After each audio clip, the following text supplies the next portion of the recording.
Hip hop, was it ever black people's true culture? Has it done more good or bad for us? Let's debate that today. And anybody want to have that discussion or debate with me, click the link pinned to the top of the chat room. Throughout the stream, you might want to change your mind and click that link at some point if you're not doing it now. That's because I will be saying a couple of triggering things. I want to talk to y'all about something too. Let's talk about how was my camera? I'm working with like a new angle, so to speak, here. None of that shit matter to y'all. I know. So, but check it out though. Cut this bad boy on. Check this out, right?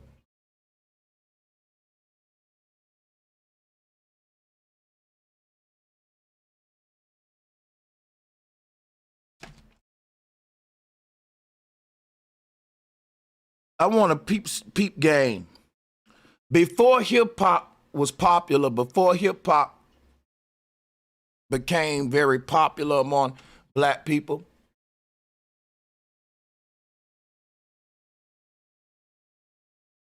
we were, okay, I gotta give you the history. Hip hop became big among black people in the late 60s, around the 60s, let's say, because it was around before it came mainstream. But a lot of people don't know that before hip hop, you had hippie hop. And a lot of people just don't know about that. I'm kind of one of the only channels to actually give you the history of this here era that they want us to forget about, the hippie movement. Before you had hip hop, you had hippie hop. Hey, let me give a big shout out to my brother AM1. And let's make sure, guys, that if you're not subscribed to AM1, that you definitely do so. You definitely do so. This brother here is a brother that I definitely want to work with and want to meet up with, and actually definitely going to do that in the future, man. Brother that I really respect. So let's sub up to AM1. And AM1, if at any point you want to join the discussion, the link is pinned to the top of the chat, and we will definitely get you in here. I'll be allowing the callers on in a second. But guys, check it out. How at some point all of our people were united because we had a bigger enemy to fight than each other. How is my battery low and I'm plugged into the wall? Hold on, y'all.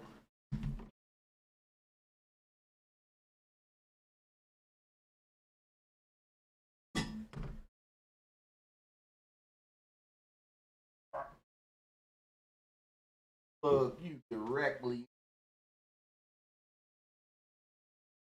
But it is Mercury retrograde, and I get a lot of tech issues during retrograde.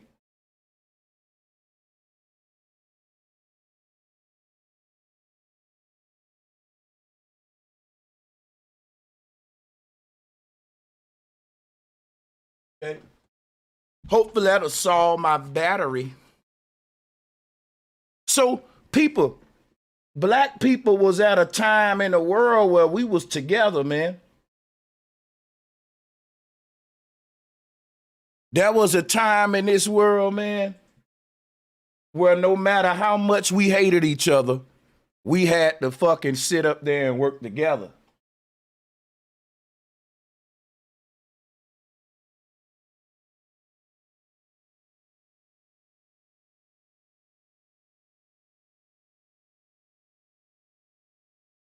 Yeah, you didn't have no choice. And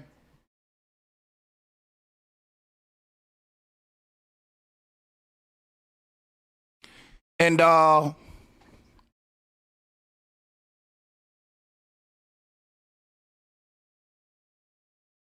No, we can't blame nobody but each other on why.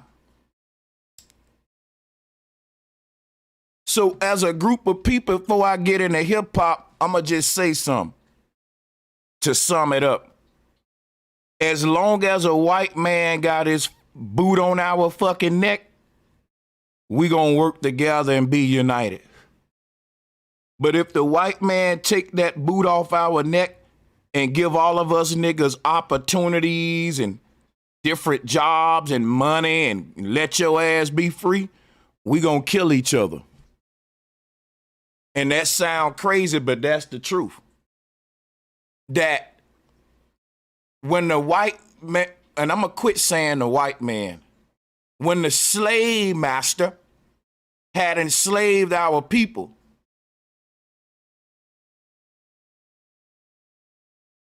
we were more unified than ever. But at the same time, we were in a very low position and victimized position, in a position where our population numbers were being controlled by our slave master. He determined how many can even exist or not exist, like cattle. But at the same time, all of those cattle had to work together when anything they did. All of them slaves had to work together. And it ain't that you had any options to work apart. Either you was a house nigga or a field nigga. And if you was a field nigga, you had to work with the rest of the niggas in the field, whether you liked them or not. See, if you look at immigrants that's coming from oppressive countries like South America, look at how well they work together. But you got to look at their government system. I thought about this before I went live. I come up with a theory. And it says, the more oppressive your government is, the more united the people will be. Now that sounds crazy because you may think, well, the more oppressive the government is, the more they gonna divide the people. We finna get to that in a minute when I talk about hip hop. Watch this shit. See, when our slave masters was burning us alive, chopping your nuts off in front of each other, niggas loved on each other then. I'm just saying, when you literally saw a dude from another race torturing your women and throwing your babies to alligators, oh, you niggas started to love each other then. After you saw this happening with your own eyes to your own people in real time. See, it's easy to detach yourself from that now, and that's why niggas so divided, because the same shit still happening, but it ain't directly happening where you can visualize it in all of its barbarity, right? That shit happening on some strategic far away, making you have self-destructive behavior to where the system changed, and I'm finna show you how hip-hop did this.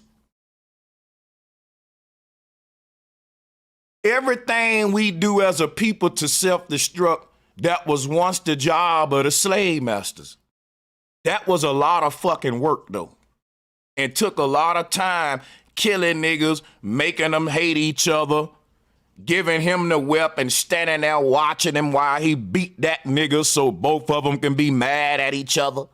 I mean, it worked, but if you look at the way they divided and conquer us now, boy, they found the golden motherfucking tool then, boy. See, even though they was practicing all this torturous shit during slavery and over dramatic shit to achieve the goal, it still wasn't getting achieved like that. It was actually making the slaves want to rebel and work more together. The goddamn slave master, they caught on, this is where Willie Lynch came in. Willie Lynch was a white slave master who had plantations in the West Indies. And his approach to slavery got him laughed at by all the other slave masters. Willie Lynch actually rewarded his slaves, and he didn't beat them like that. And I know what you probably heard about Willie Lynch, but let me show you why Willie Lynch was so important to slavery. Willie Lynch taught all of the other slave masters, y'all doing this shit wrong. You beating them niggas and hanging them and torturing them and shit. Just let them free. Not free in the sense that Abraham Lincoln did, but here's this is just my theory. I believe the emancipation shit was inspired by some form of Willie Lynch form of slavery, and not to say that Willie Lynch had anything to do with any of that. These were different times. But my thing, why I'm giving you this theory, is I'm going to say that a lot of slave masters found out if you actually give the niggas arts, give them sports, give them entertainment, and give them the illusion of inclusion, that now them niggas will start killing and hating each other on a level that the slave master never thought of. And the slave master ain't got to be nowhere around. And that's where we at today. That's where we at today, you know what I'm saying? If you look at how the black on black crime, how we do it with the drill, if you look at our situation today, we've become the oppressor to our own people based on what I'm telling you now. It was a long way to get there, and hip hop played a big role. So let me segue into this. Back in the day when the hippies was around, I always tell you, they created their own music form. They created also their own fashion. Basically, it was the first grassroots music genre that would rebel against the government. And not only rebel against the government making music about what's going on, but withdrawing from the government system in the form of your making your own hippie clothing, your own. You even saying we don't want to eat meat, we don't want to go to war. The hippie movement was a big threat. It almost ended the Vietnam War. But when that movement was co-opted and destroyed by COINTELPRO, it was changed to what we call the hip hop movement. And it had the same ideologies, which was fight the powers, be rebellious. But this one was different because it was actually funded by the powers.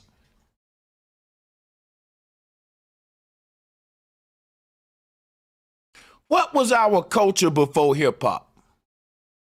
Our culture before hip hop was fuck the government, fuck the system. And after hip hop, it became get the money. And we finna get to that. Hold on. Please like and share the video. And don't forget to subscribe and hit the notification bell. Be sure to select all so that you can receive notifications every time we go live and upload to the channel.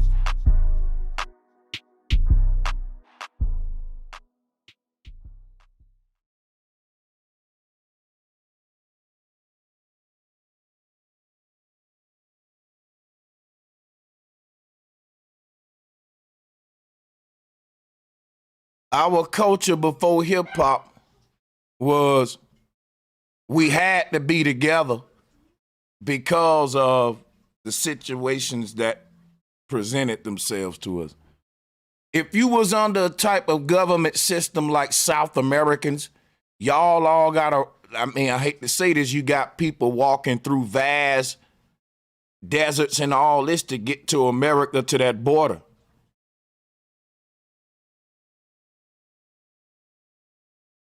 And they got to work together. Sorry about that. So check this out, guys. People under oppressive ass government systems, the people tend to make these secret bonds with each other, and back in their mind is always a revolution. It might not be this generation, but it'll be the next one. It's coming though. And this what the slave masters feared. And the best way to solve that is to make the people think that you are included with the slave masters. How did the slave masters do that? They had a house nigga. And long as they had 2-3 house niggas in the house living good, there was always a belief in the field nigga that one day I could become a house nigga if I just do act like a house nigga, even though I'm a field nigga. So don't never forget you had niggas in the field. You had niggas in the field that was auditioning every day to be a good old boy for their chance to be in the house. And that worked out for the slave master because it kept the house nigga on his toes. In other words, if there was a house nigga in the house, he automatically knew I better be the best house nigga I can be. Cause it's a nigga out there in that field who's sweating in that sun with them blisters on his hand. And he's more of a house nigga than me because he auditioning to get in the house that I'm already in. So I can't get comfortable in this motherfucker. Massa let me in this house, nigga. Yes, boss, goddammit. We sick? Shit, nigga, I'm on. You know, the house nigga you got to think that it's a lot of competition to show how of a good boy I am. Choose me, boss. And so you didn't have that into hip hop because even though hip hop allows a young black man to talk shit about the powers that be in the system, he got to go to them for a shot, for a deal, the same powers. This allows them to now have a system where they can screen your revolutionaries. What they saw with the hippie movement is we really haven't monopolized urban music. We really haven't monopolized revolutionary music.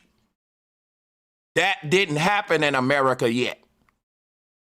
Tell me when. Before hip hop, what genre of revolutionary music that was directly boot to the face, to the media, to the government? Fuck you, I'm a little nigga from the slums, nigga, and I'ma die for this shit.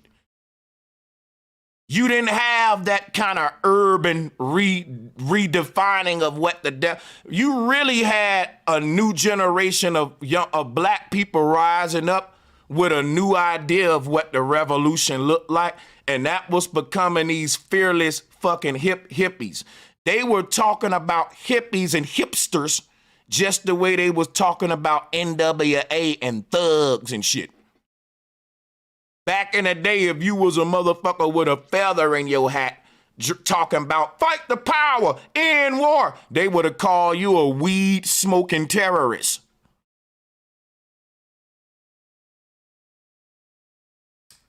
Speaking of weed smoking.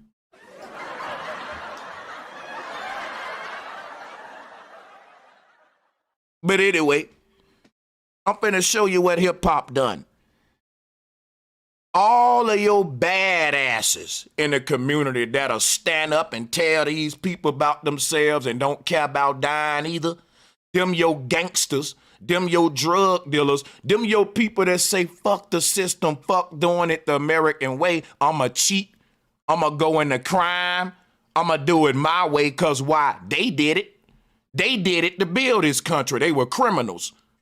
And to get it back, we gotta cheat. Because if you play fair, that's just enough to keep you a slave and to keep the generational wealth. The people that's winning, they cheating. If you want to know how it's done, you gotta cheat.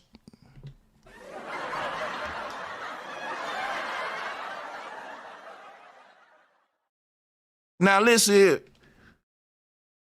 You had a whole independent grassroots movement called hipsters that was seen like gang members in their time. Think about it. Gangs and hip hop Watch this. Gangs, excuse me. What? Gangs and hip hop formed around the same time. You ever thought about why? Think about what I was saying. All of your revolutionary spirits, your gangsta ass niggas, back in the day, all of that energy would have been directed toward the powers that be. Before you had Crippin' Blood and all these gangs, and before the crack era and all that came, which was reinforced and glorified by hip hop too, which we finna get into, we had our own music style and it wasn't just black culture, it was hipster culture. This was a group of people that was saying, fuck the government. And then you had another group of people saying, you guys are what they call anarchists. And they were asleep still trusting the government. So instead of having a group of people of all races waking up knowing who their enemy is, they gave you the black hip hop movement, which was just catering to the struggles of black race. And it made all of those races of people now start fighting each other.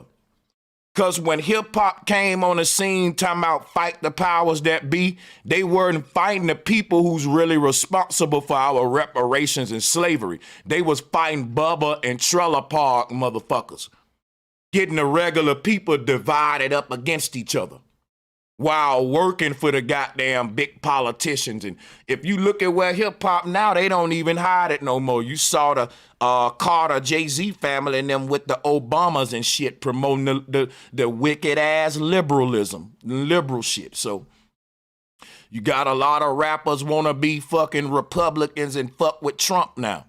The lines between the politician and the hip hop artist, they at the same goddamn barbecue, man. I'm serious. Your favorite politician and your favorite rapper at the same cookout, son. It was never like that until this fake ass culture they gave us called hip hop. And black folks didn't create hip hop. The white man created hip hop. Quit trying to steal everybody's culture and shit. Stupid. Niggas did not create hip hop. Niggas was rhyming and niggas was breakdancing and all that shit. But a nigga couldn't make no motherfucking hip hop without the white man giving him a microphone, a turntable, a beat machine. Nigga, hip hop is an electronic genre of music, and niggas don't make electronic equipment.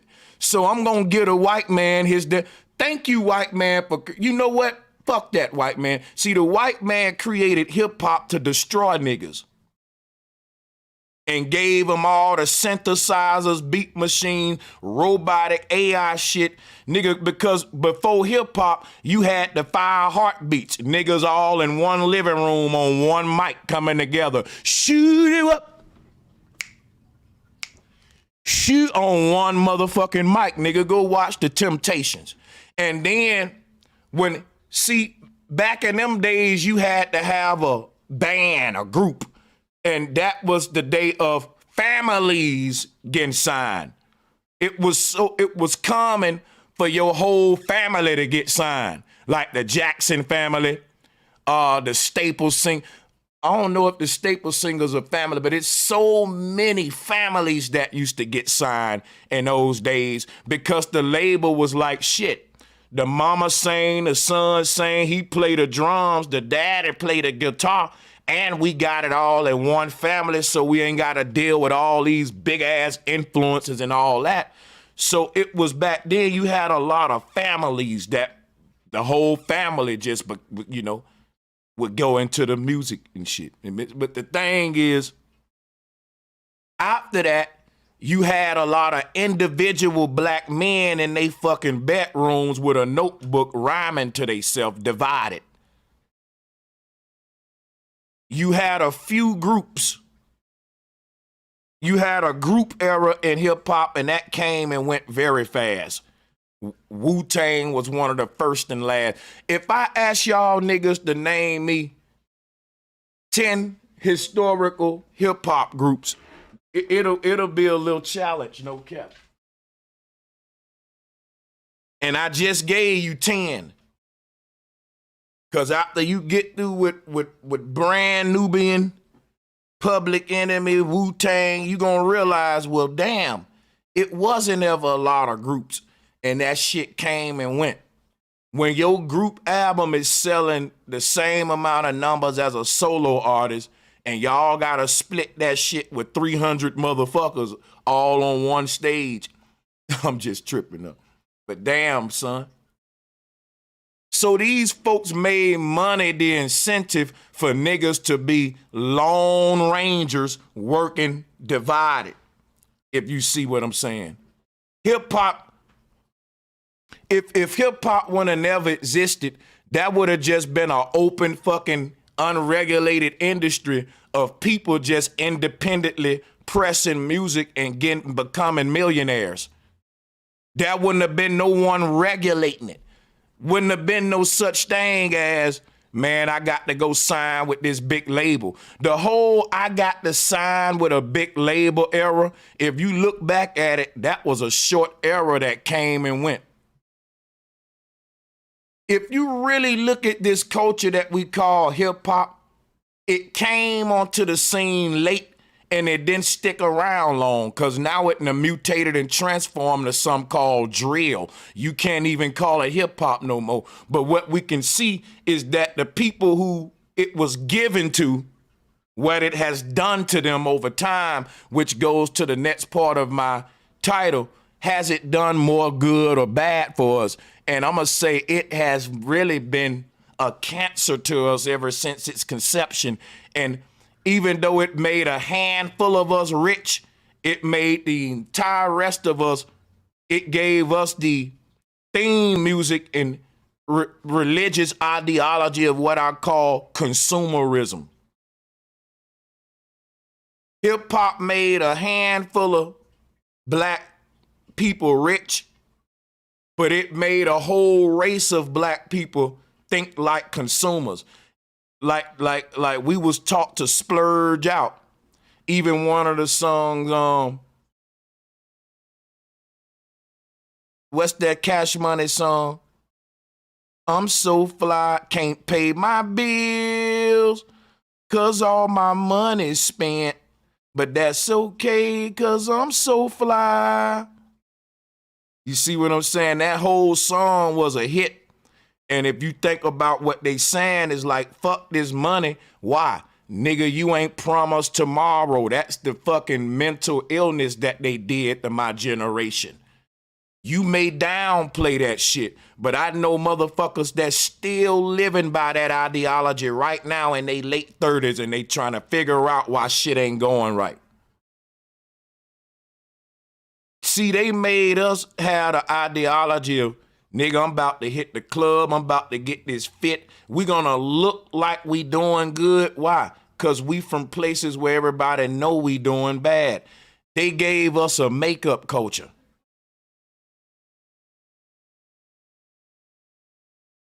And what that looked like is the people that's doing the worst being the loudest.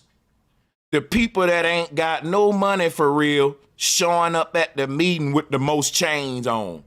Now, you got more chains on than the white man who cut you the check.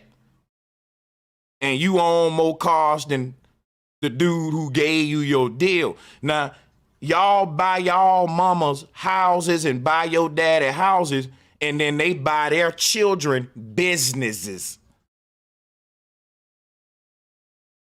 When have I lied yet? Stop me when I lie. Hip hop told you to splurge out on your mama by getting her the Bentley, getting her the house. And before you buy your parents a house or anything, you should get them a business, and then your parents can buy their own house and cars. We don't think like that. We think small. But you know, that's how they think. They give a motherfucker a whole business for your birthday. With the damn slaves that's running it. All you gotta do is just check in on it and collect the money. Them the kind of gifts they get. And then the rapper son get a, you know what I'm saying? Like, look at Romeo and Master P. They had the chip deal and all that. Now, when that shit was going on, we thought that Romeo was just the most, we thought that shit was A1, right?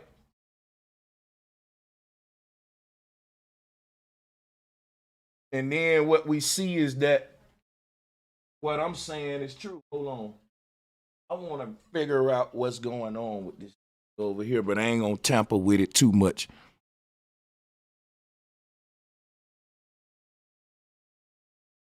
Yeah, man, there's so much I got to build on.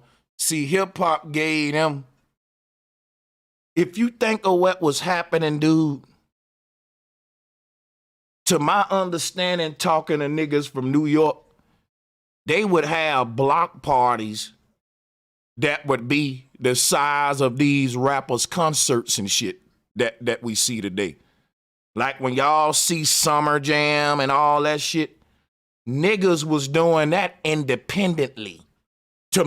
We gonna open up the calls now. You'll hear different stories about the history of hip hop from different people, and they'll all be from New York. You know how niggas is. We ain't consistent.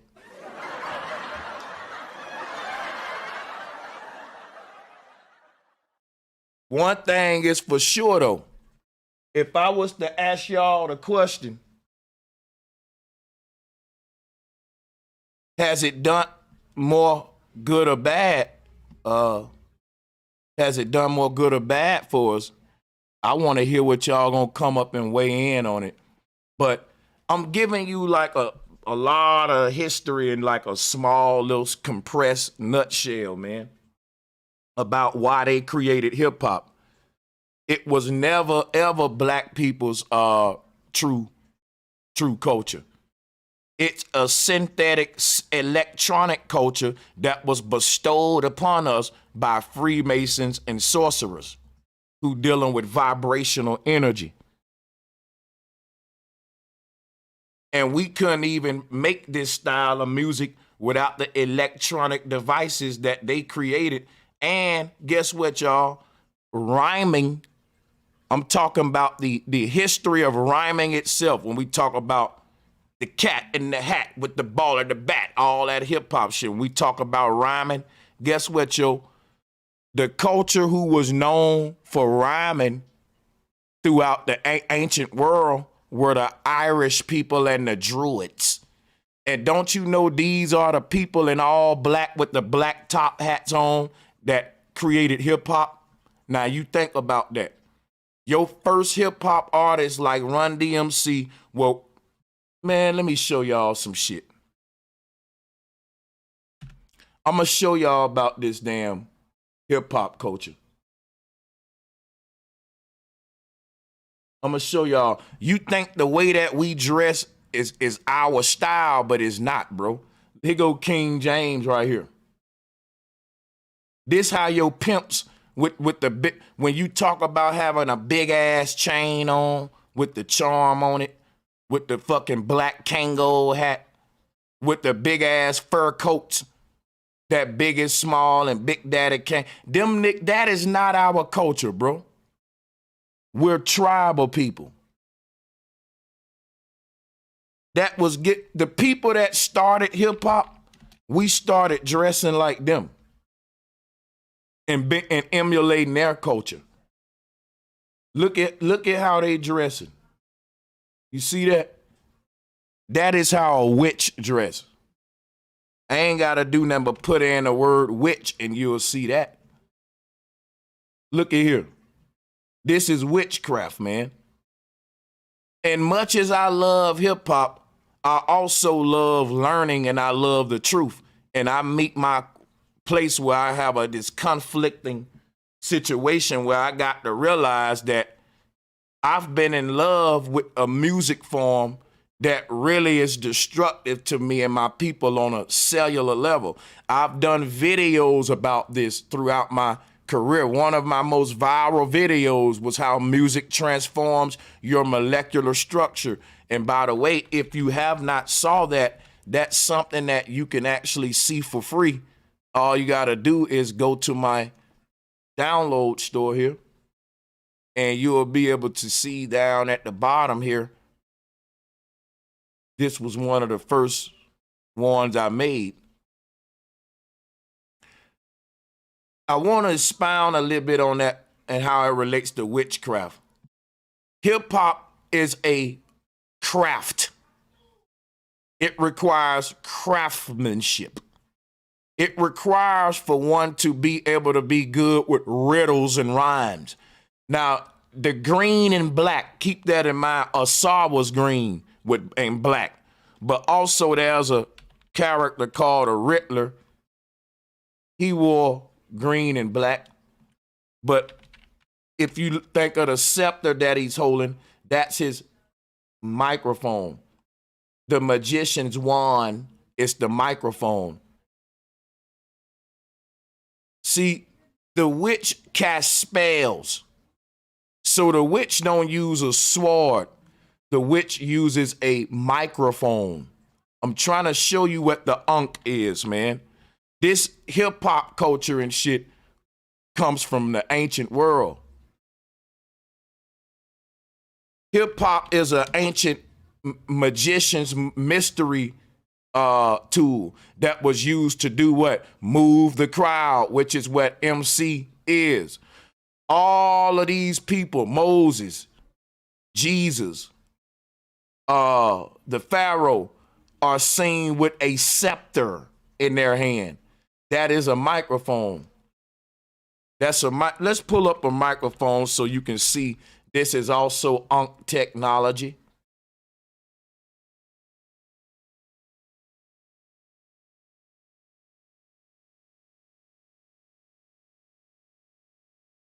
You see? Hold on.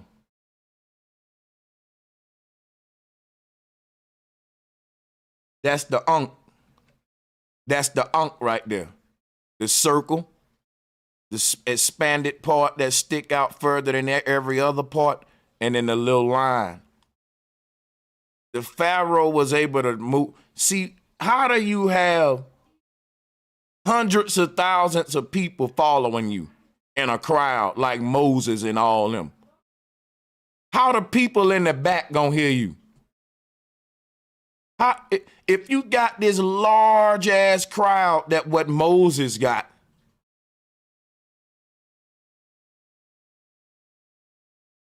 and what all these guys who were holding the scepter got, see, all of this tied to the same knowledge about the Kundalini and all that.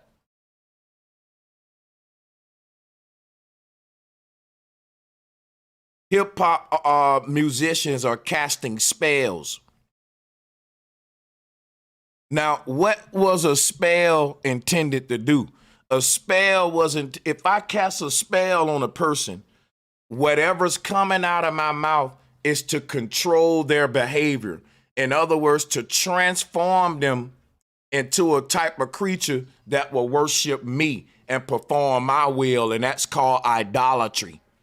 So a rapper can tap into a certain vibration, and before you know it, that will become the pastor or shepherd for a whole following. You know, they got their followings and shit. They're essentially their own churches. But I'm showing you the power of vibration. Because how do you make a relative with somebody? By having something we relate to.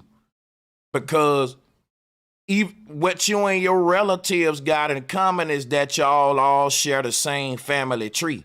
But you can have other relatives that mean people that you relate to.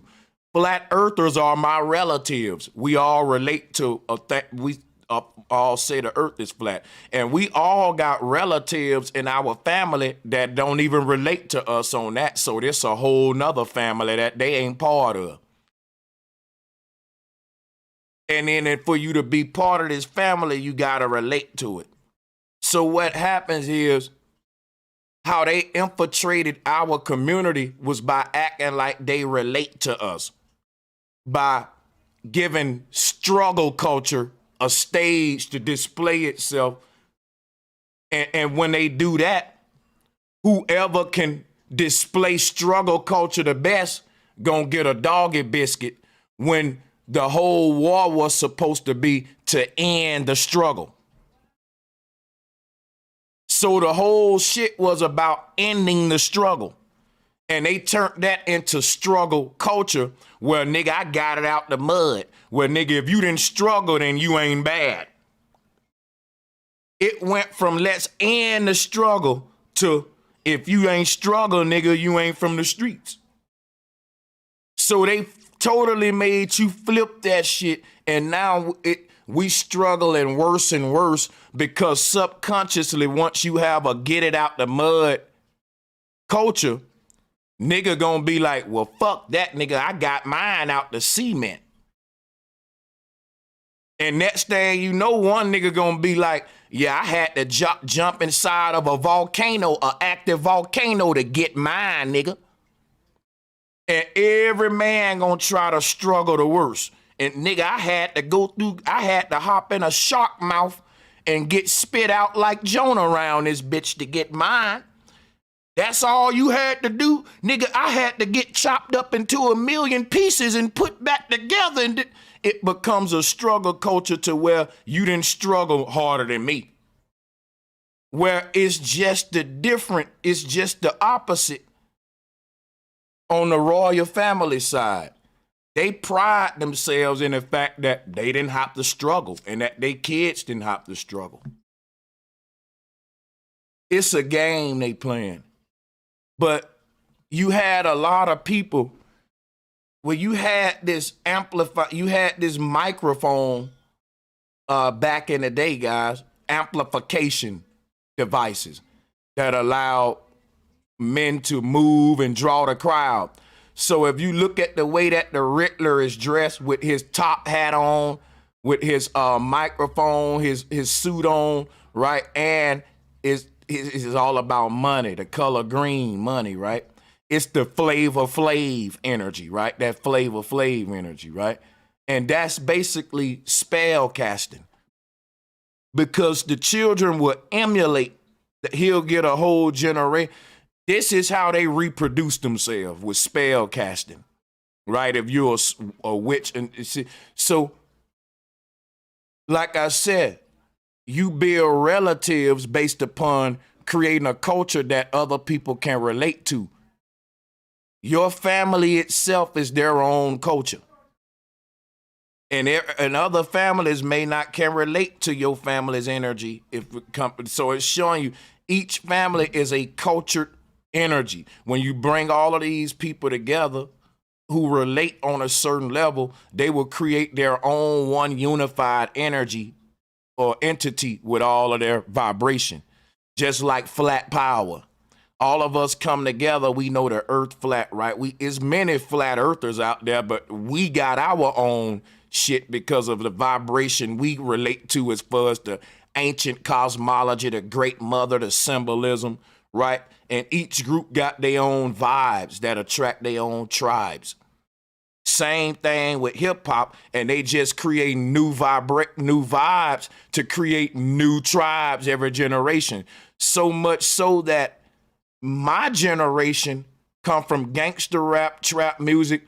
We can't even really vibe with the new drill music like that. We do, but we prefer our style. But it just show you how just within a few generations, they can change the vibes and that'll actually create a whole nother tribe. Now, what if the music never changed back in the day since Luther Vandross, Teddy Pendergrass? What if shit never changed? Guess what? Black people would have that same vibe and energy today. You can have a son that's in the house with his daddy and they got two different vibrational energies, even though the son come from out of that man, because this music shit will override your own family DNA. You will become the music you consume. Fuck what your mom and daddy is.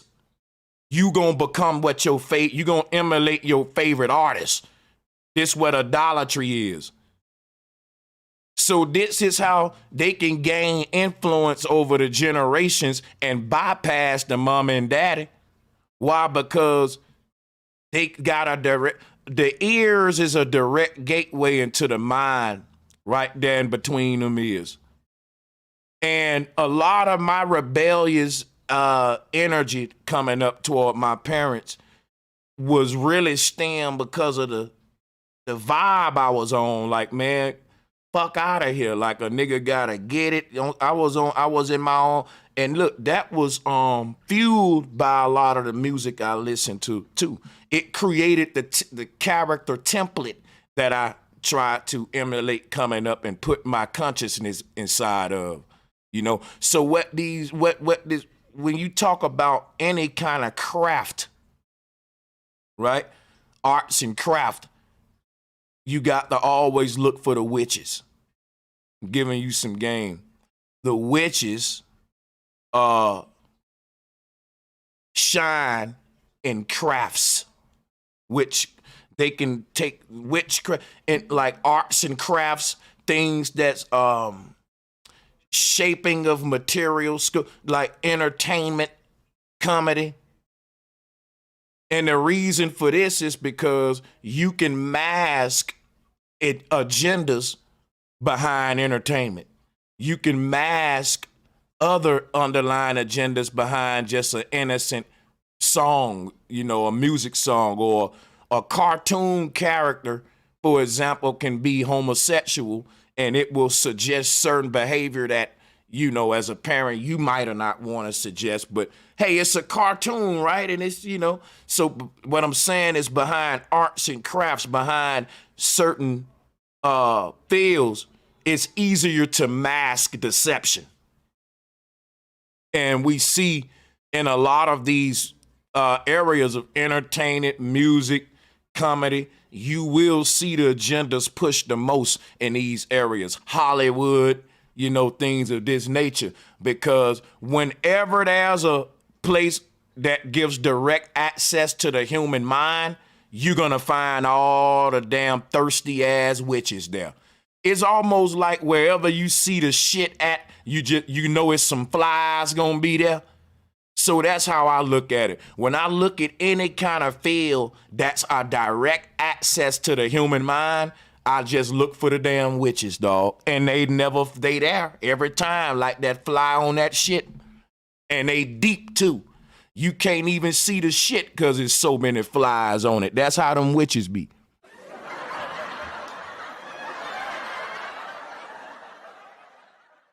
Hip hop is a form of witchcraft. And when you understand what witchcraft is, you'll understand that it's no deep shit that I'm saying, right? So witchcraft is a form of magic that's the foundation of mind control. What witchcraft allows a person to do is to control a person's mind through a medium. And this medium is often a quote unquote culture. In our case, it would be hip hop. Now, if you take that hip hop culture away, is there a direct bridge to the minds of our youth? Hell no.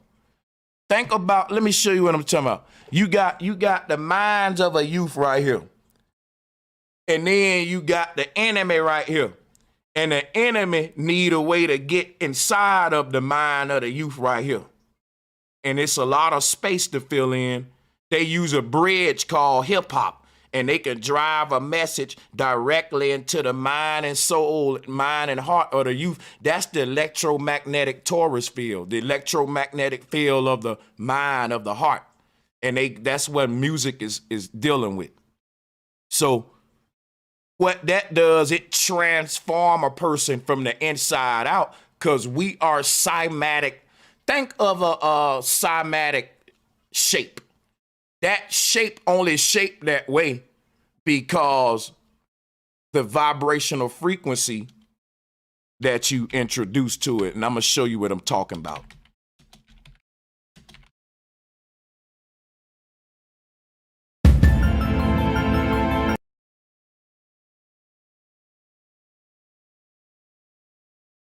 Okay, watch this. We're going to put sand on a black table to show you how cymatics work. When they put the sand on a black table, they're going to beam frequencies through it. Each frequency is its own sacred geometrical shape in the universe, and the possibilities are infinite. Let's check it out. So he put on the salt and the machine. Now under that, he's going to vibrate the metal plate using a tone generator. And watch what happens. That salt will arrange itself. This is called order out of chaos. And this is the secrets of Cymatic right here on Sit Down with Sanchez. Hit the like button and share button and support the show. So tone is what gives us our shape. Tone. And different tones will produce a different shape. That means a flower is a different tone than a bird. All of us are made of the same sand, or think of this dust as the stars, stardust. Let's say we're all made of light.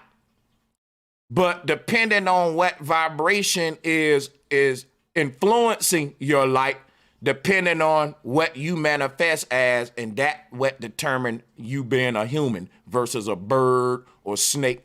It's the frequency that you dialed up made you form into the human shape. After this frequency, we dial up another one. When you was a sperm, that was a different frequency.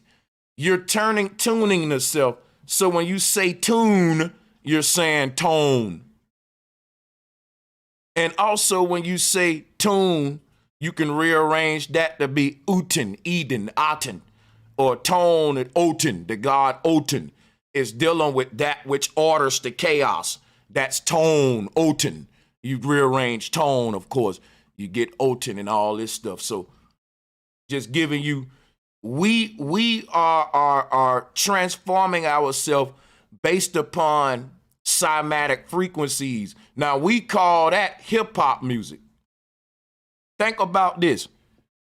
Black men look, shaped, and behave a certain way prior to hip hop. After hip hop, what we call a black man looks totally fucking different. Dress different, shape different. We don't even walk upright and walk the way that our ancestors, our forefathers did just in the 30s and 20s. If you look at a black man walking today versus a nigga who was in the 20s or something, I'm just saying niggas try to be so swagged out. Niggas got, hip hop introduced the pimp walk. Niggas gotta even walk a certain way. You're changing your whole biology and physiology because muscle memory is a thing. And then we do that as a collective. Our next generation started to build on that, and we mutate. And now if you look at what's happening today, you got this drill generation, and the way they walk, talk, and the vibes they giving off make them look alien to us because we had a different way we expressed our energy in the body and the way culture told us to swag our body, and shit. So this thing is really shaping who we are in all levels, man, even the way you walk. Somebody may say that boy don't walk nothing like his daddy. Well, he would have if he wouldn't be walking like his favorite rapper. He ignoring his daddy's DNA because he got a new father called Jay-Z, nigga. So that becomes a junk DNA that's dormant in your ass as you emulate this other nigga's DNA, and you ain't even his son. He's sonning you on some hip hop shit. Like you becoming his clone, and his biological son might not even emulate him. Think of how deep that is. Think of how many niggas trying to be a copy of 50 Cent. And 50 Cent own son who look like him, talk like him, don't even want to be like his dad. In fact, he beefing with him. You more of a son to 50 Cent than his own son. Showing you how deep this shit is. You get emulation. Because, you know what I'm saying, it is really powerful. And so I've talked, I think, for an hour now. So at this time, I'm supposed to allow for callers. Thank y'all for being patient. I'm 10 minutes over the hour, but that was because of the intro. So that means I'm right at an hour. I'm doing good. Let me share the mic and open up the calls. Yeah, man, you look at the way King James dressed and the way Run D. I'm telling you, this is not our culture. And it has done, you can't, we don't even want to talk. Has it done more good or bad, nigga? It has transformed who the fuck we used to be as tribal revolutionary people to us being money-hungry motherfuckers divided with each other, killing each other on their behalf. So yeah, I'm going to stand on what I'm saying and I'm not going to sway. But I'm going to allow people to say what they want to say and I ain't got to feel like I got to knock their head off and shit. So salutes to everybody. Speak your mind, and as you get your equipment set up, feel free to go right ahead. I want to welcome y'all to the round table with me.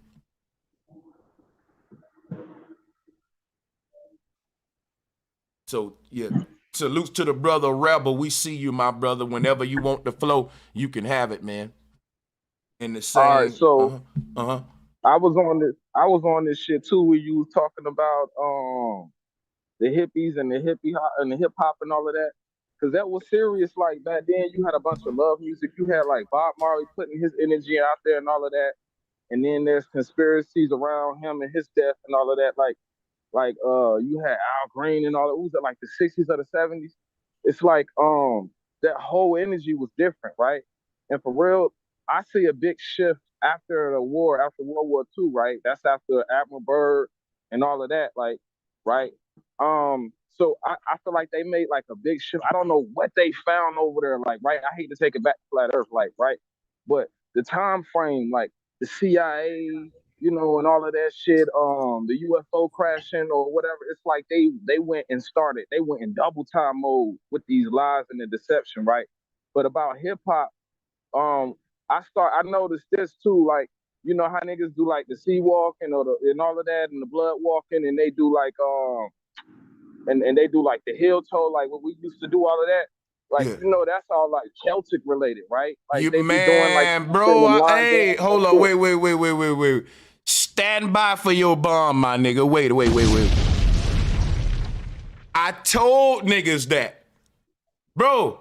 You the only person I heard say that shit besides me, bro. Great minds think alike.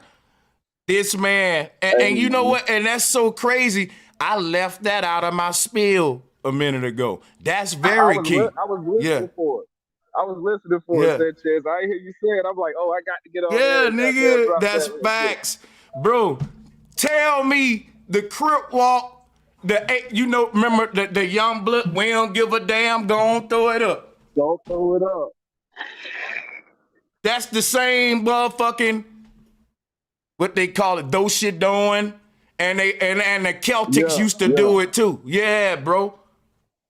We didn't create this. Over there in Europe and shit. No, we didn't create none of that shit, man. The whole culture. And then you got like the Freemasonry shit with the red and blue and all of that. And then how they married the prison culture into it with the sagging of the pants. And remember how back in the day we used to pull up one leg, you know what I'm saying, and all of that. It's like, man, it's like a devil culture for real, man. Real. It's crazy. Remember, I was a few weeks ago, I was on we go on our little hip hop binge. We want to play old music and shit. And my shit came on. I was listening to a 90s hip hop list. That wasn't a few weeks ago. That wasn't too long ago. That Busta Rhymes came on, that put your hands where my eyes can see if you really want to party with me. And bro, I didn't even know how satanic that video was until now. Like my eyes open and shit. You know what I'm saying? Back in the day, I thought that shit was just him being crazy and just the red and the black and all of the fucking, but I'm just saying, like, it's easy for us to be like, bro, that's a reach. But why is everybody doing that? Why is everybody got the red, black, and white things that covered in blood?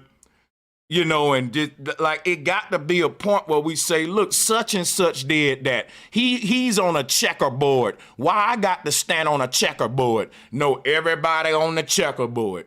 Everybody's saying, what? Yeah.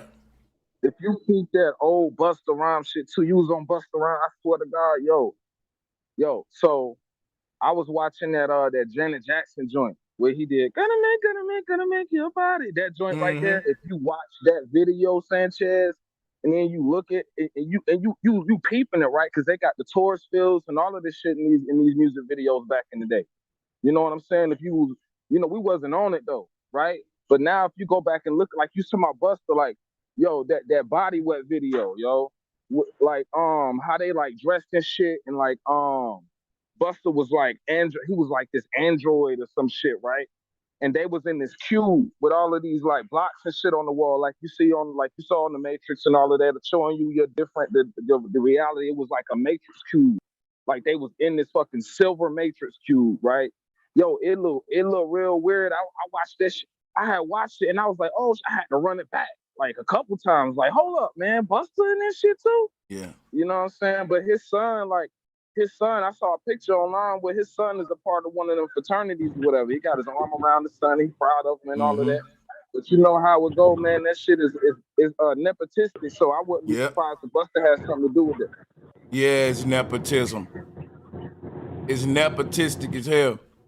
You know, I salutes to Jazzy B, Goddess. We hear your microphone, sister. If you want to grab the flow, go right ahead. Salutes to Renegade Don. I see you. Okay, you can hear me? Loud and clear. Okay, sweet. Yeah, I totally agree with what you're saying, how it's so detrimental and all that, and how it started out as something that, to me, could have been very revolutionary. But yeah, it's all about who's got the most money, who's wearing designer clothes, who's got ops, it's thugged out. All the women, they look like whores, just very distasteful. I know back in the day, we wanted to be seen as humans, and the people from the back in the day will see this now and just be disgusted at how degenerate our society has become, and also how degenerate the music industry has become, because they pretty much, like, to get into music now, it's not really a super skill you have to have anymore. It's everything is just, to me, it's just been on the decline. The fashion's been on the decline. Everyone looks alike. To me, it's just very disgusting. I myself, I have been in the industry and all that, and I'm just too disgusted to even want to be a part of it anymore. But yeah, I just think it's very sad, because Black people have, all we want is some good food. We want some good music. We want to, raise our children. That's all we really, really want to do. And all they want to do is promote to our community, be in hip hop or be one of the gladiators in the NFL or the NBA, when, they're not promoting any of the sciences or anything like that. Something that can really help us understand ourselves. That's all I want to say. No, that's facts though. Straight up facts right there. And Chez, you were spitting all facts. I just want to point out, like, when we was talking about Public Enemy and stuff, because you're right, it does have an influence on people. But it was a time where we had more positive rap scattered in the landscape. And the times reflected that. I don't want to give away my age, but we was more Afrocentric. We was rocking the African, not we, I was mad young watching them do it, but we was rocking the whole African medallion. The 5%ers was out. The music reflected it, and it kind of, it's like somebody invested in getting that out of there.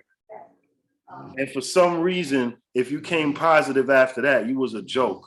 Mm-hmm. And then they manipulated that influence that is there, because after all, it is music. Forgive my dog, he's snoring, but after all, it is music. It do have control over people. Yeah. So when you know that and then you use it negatively, oh man, there's no stopping it. There's no stopping it. And I agree, that's what's going on in hip hop right now. I definitely agree. It's crazy that you say that. It gradually reached a point where if you trying to be lyrical and smart and wise, like when Nas first came out, like back in the day, when Rockers Records was a label, right? You could still go gold as a lyrical artist. And slowly but surely, you're right, man. The lyrical smart ass rappers like Nas started to water it down, dumb it down, because mainstream, the people are so dumbed down. It's like what the conscious rappers represented was, we're making the people rise up. And but when you hear this verse Nas spit, you might go and look up 2-3 words in a dictionary that day and increase your vocabulary. If you want to rock out to a Common Sense album or a Black Thought album, and that was a sophisticated crowd that I used to love to be in. Even though you had like the watered down music always along with that, when hip hop first came out, it respected the conscious rappers over all the, even your Big Daddy Kanes and shit. It was just something about like, when hip hop first came out, a group like Public Enemy would have got more respect than the Cash Money Bling Bling.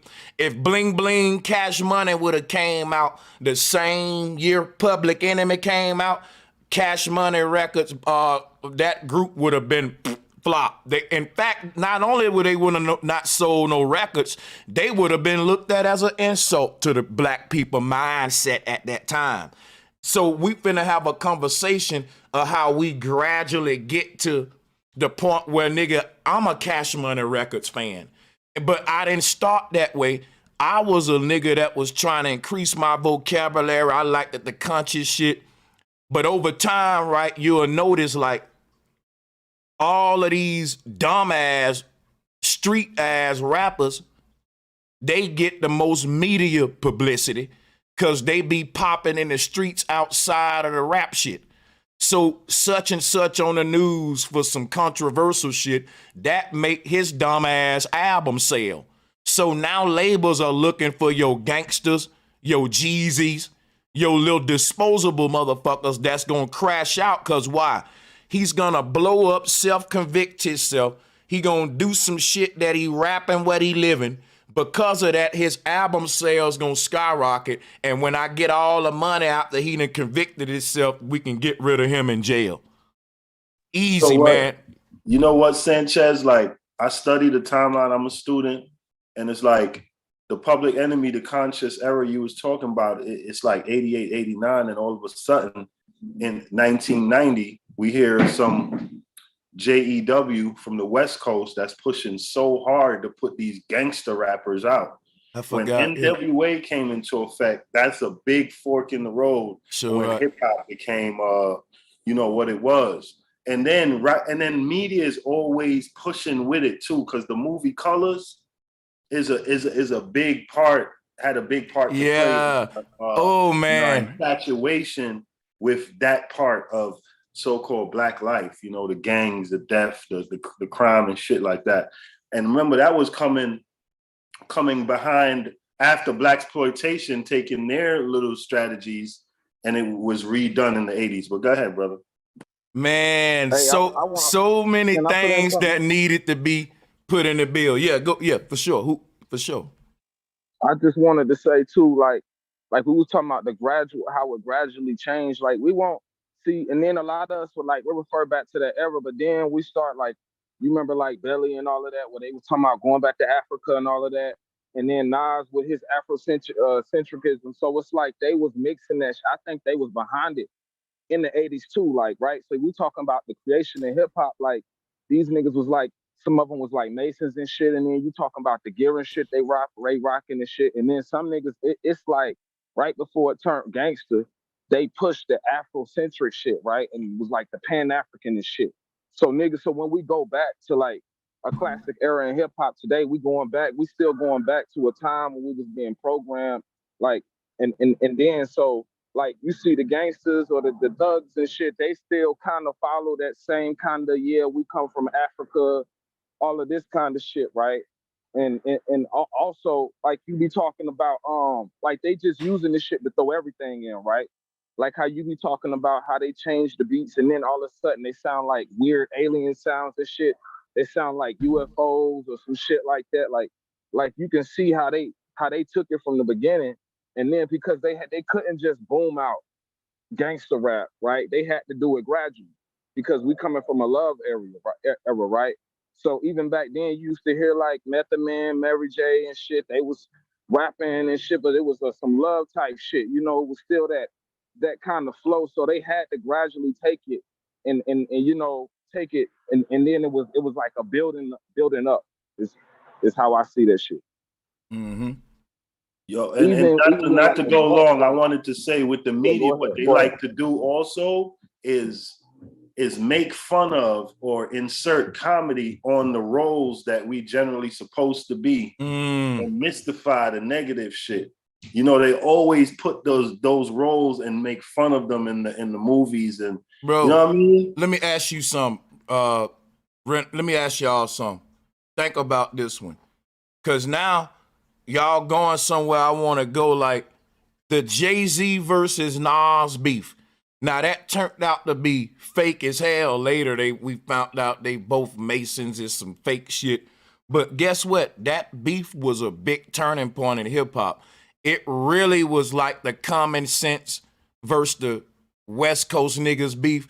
This thing of what's real hip hop versus rap music, right? And this thing separate the two. But what happened was when any two things go to war, they just fuse together. Like how we went to war with Vietnam, and now you got Vietnamese Americans, you just marry. So if you look at it now, you can't really tell the difference between a conscious rapper and a gangster rapper. Cause I swear I be listening to J. Cole like, damn, this nigga's a conscious nigga. Then he'll pop up on some gangster shit with Young Thug and them, and you know. So I guess what they did was all of that was a psyop to go on muddy the waters. You know, they want to make everything indistinguishable to where you can't tell the difference between a man and a woman, right? A conscious rapper and a gangster rapper. They want to blur the lines of everything. And that, to me, I see that. Am I going too deep with y'all's with the bill? I don't know what they're. Go ahead, I completely agree as well. No, y'all got it. I was just agreeing. Oh, but let me say one thing though about J. Cole, because I was definitely about to say that brother name. Remember, I was telling y'all that that song was like she knows, oh, whatever how that junk go, right? Yeah. That sample go hard. Yeah, now that sample is from this band called Occult. Occult sampled the screaming and crying of the babies at Jim Jones' Kool-Aid extravaganza, and he looped that screaming of those babies in the background of that song. Just wanted to throw that out there. That's what he sampled. Hey, that's real, because they be using like sirens and all crazy. That shit. Like a siren. A siren sound like a scream, like I was with my baby mama one time, and she was like, "Damn, is that the babies?" Like it sounds like a scream, right? So Timberland do that too. And they beats and shit. Yeah, they put the cry, like you hear babies cry and shit in the beats. You right, bro. Yeah. Yeah, who's bro? Yeah, cause look, Timberland did it in that Aaliyah song. Which one is it? Cause I really need somebody. With the baby? You talking about with the baby?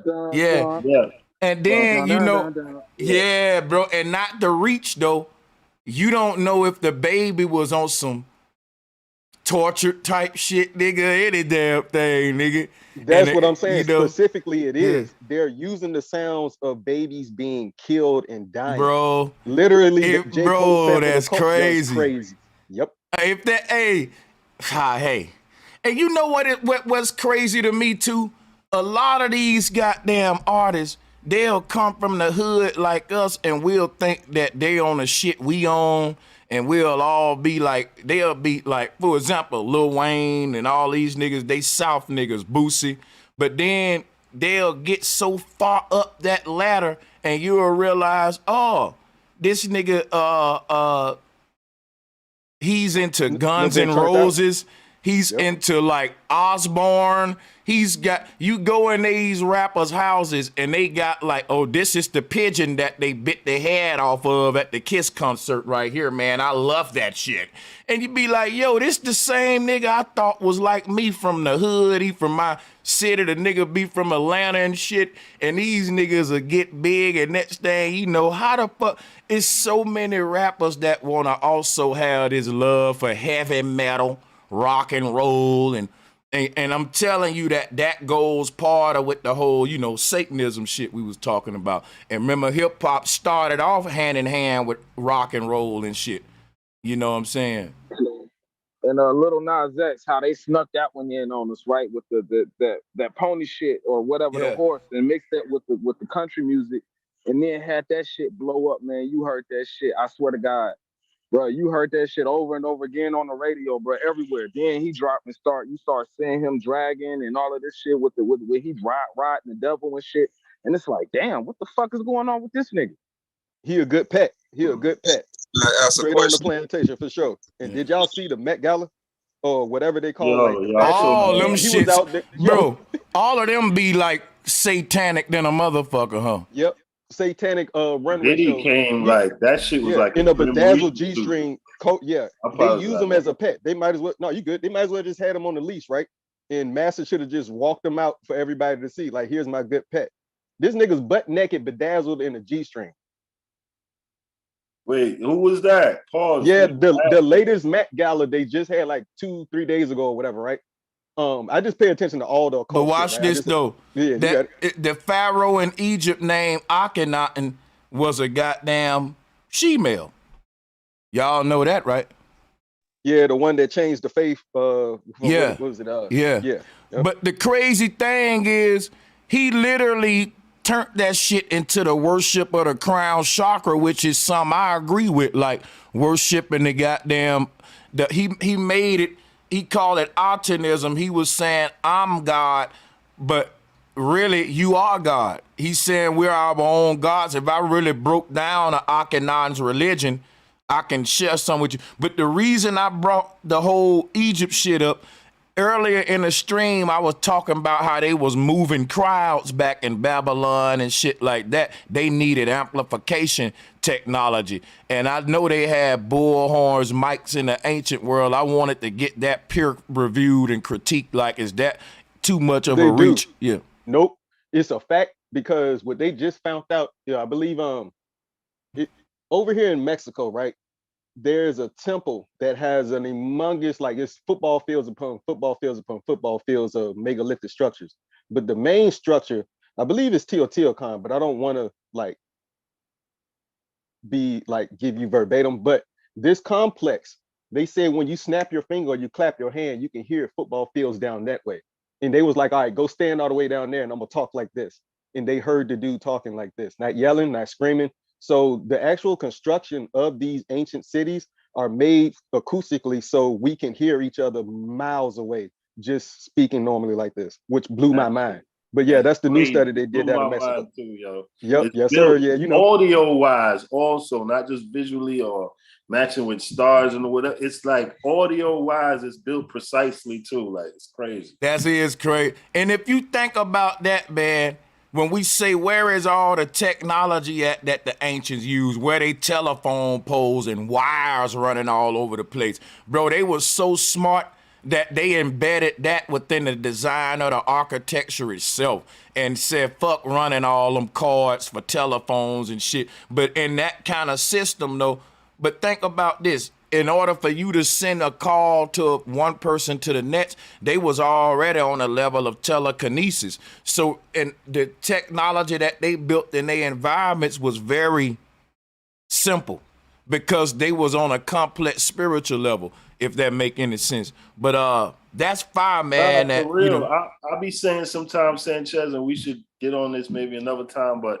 the fact that those structures are lined up undeniably, because even they saying it, lined up with celestial, you know, what's supposedly out there, is proof, right? It's like them saying it's proof. Yo, you in a fixed, the ancestors been telling you you're in a fixed plane. if shit could line up 1,000 years later and over again for thousands of years. And you know what's crazy, that's man? Coding in the structure. You right, because it's like 7 wonders of the world, including Giza, what you talking about, and Kukulkan and all that. It's 7 wonders. It's also 7 wandering stars. And they all, it's like, can we say that, what if each of these 7 wonders of the world are on the 7 main magnetic ley lines, and those are somehow aiding the energy of these 7 wandering stars, which is the 7 Babylonian kings who had, think about it, that's a worldwide shit. I'm reaching here, I know that now, but I'm saying, what if each motherfucking god, like the Pharaoh said, he was projecting his soul out of the pyramid, and he became Orion, the constellation of Orion. What if, because we said that the stars are being created from the ground, what if there are a lot of stars in the sky that ain't part of what's happening at the North Pole? They are satellites that's up there, ancient blue beam. We think they blending in with the other stars, but this is ancient. So like some of these ancient sites may be literally projecting their own constellations, but that's a reach. I know that's wrong, right? The idea is that somehow they're aiding the projection or helping, or maybe using the energy of the 7 wandering stars to do certain rituals. Maybe they got like a Mercury ritual, Mars ritual, just shit like that. I don't know. I just be getting deep thinking about how they all are on magnetic ley lines and shit like that and line up with stars. But they was talking about using these things to get out the body. The capstone is missing. And even on Kukulkan pyramids, it's a temple at the top. That's the lunch pad. But I know they ain't going up in there physically lunching themselves physically out. So I think the when no churches and temples, these would have been considered the sanctuary of the church. And so if we go into the, I think that we walk that to the top of the pyramid, and you fucking can go out the body right there. You can ascend, you can meditate in that little chamber up there, and it'll literally. The vibration up there so high, just the vibration up there, the cymatics up there gotta be so high to where the frequency just it aids, and like you say, you transmuting the body or leaving the body. You know what I mean? It's like a frequency point. They ain't put it there for a reason. Yeah, they're magnetic energy fields and openings in the sky. That's their miniature North Poles, right? But that's just the biggest one. So these are like little checkpoints you can take to get toward the North Pole. I don't think, like, I think if they wanted to teleport, these are like teleport launch pads. You ascend up one and you beam from this pyramid in America, and you be over there in the pyramid in Egypt now.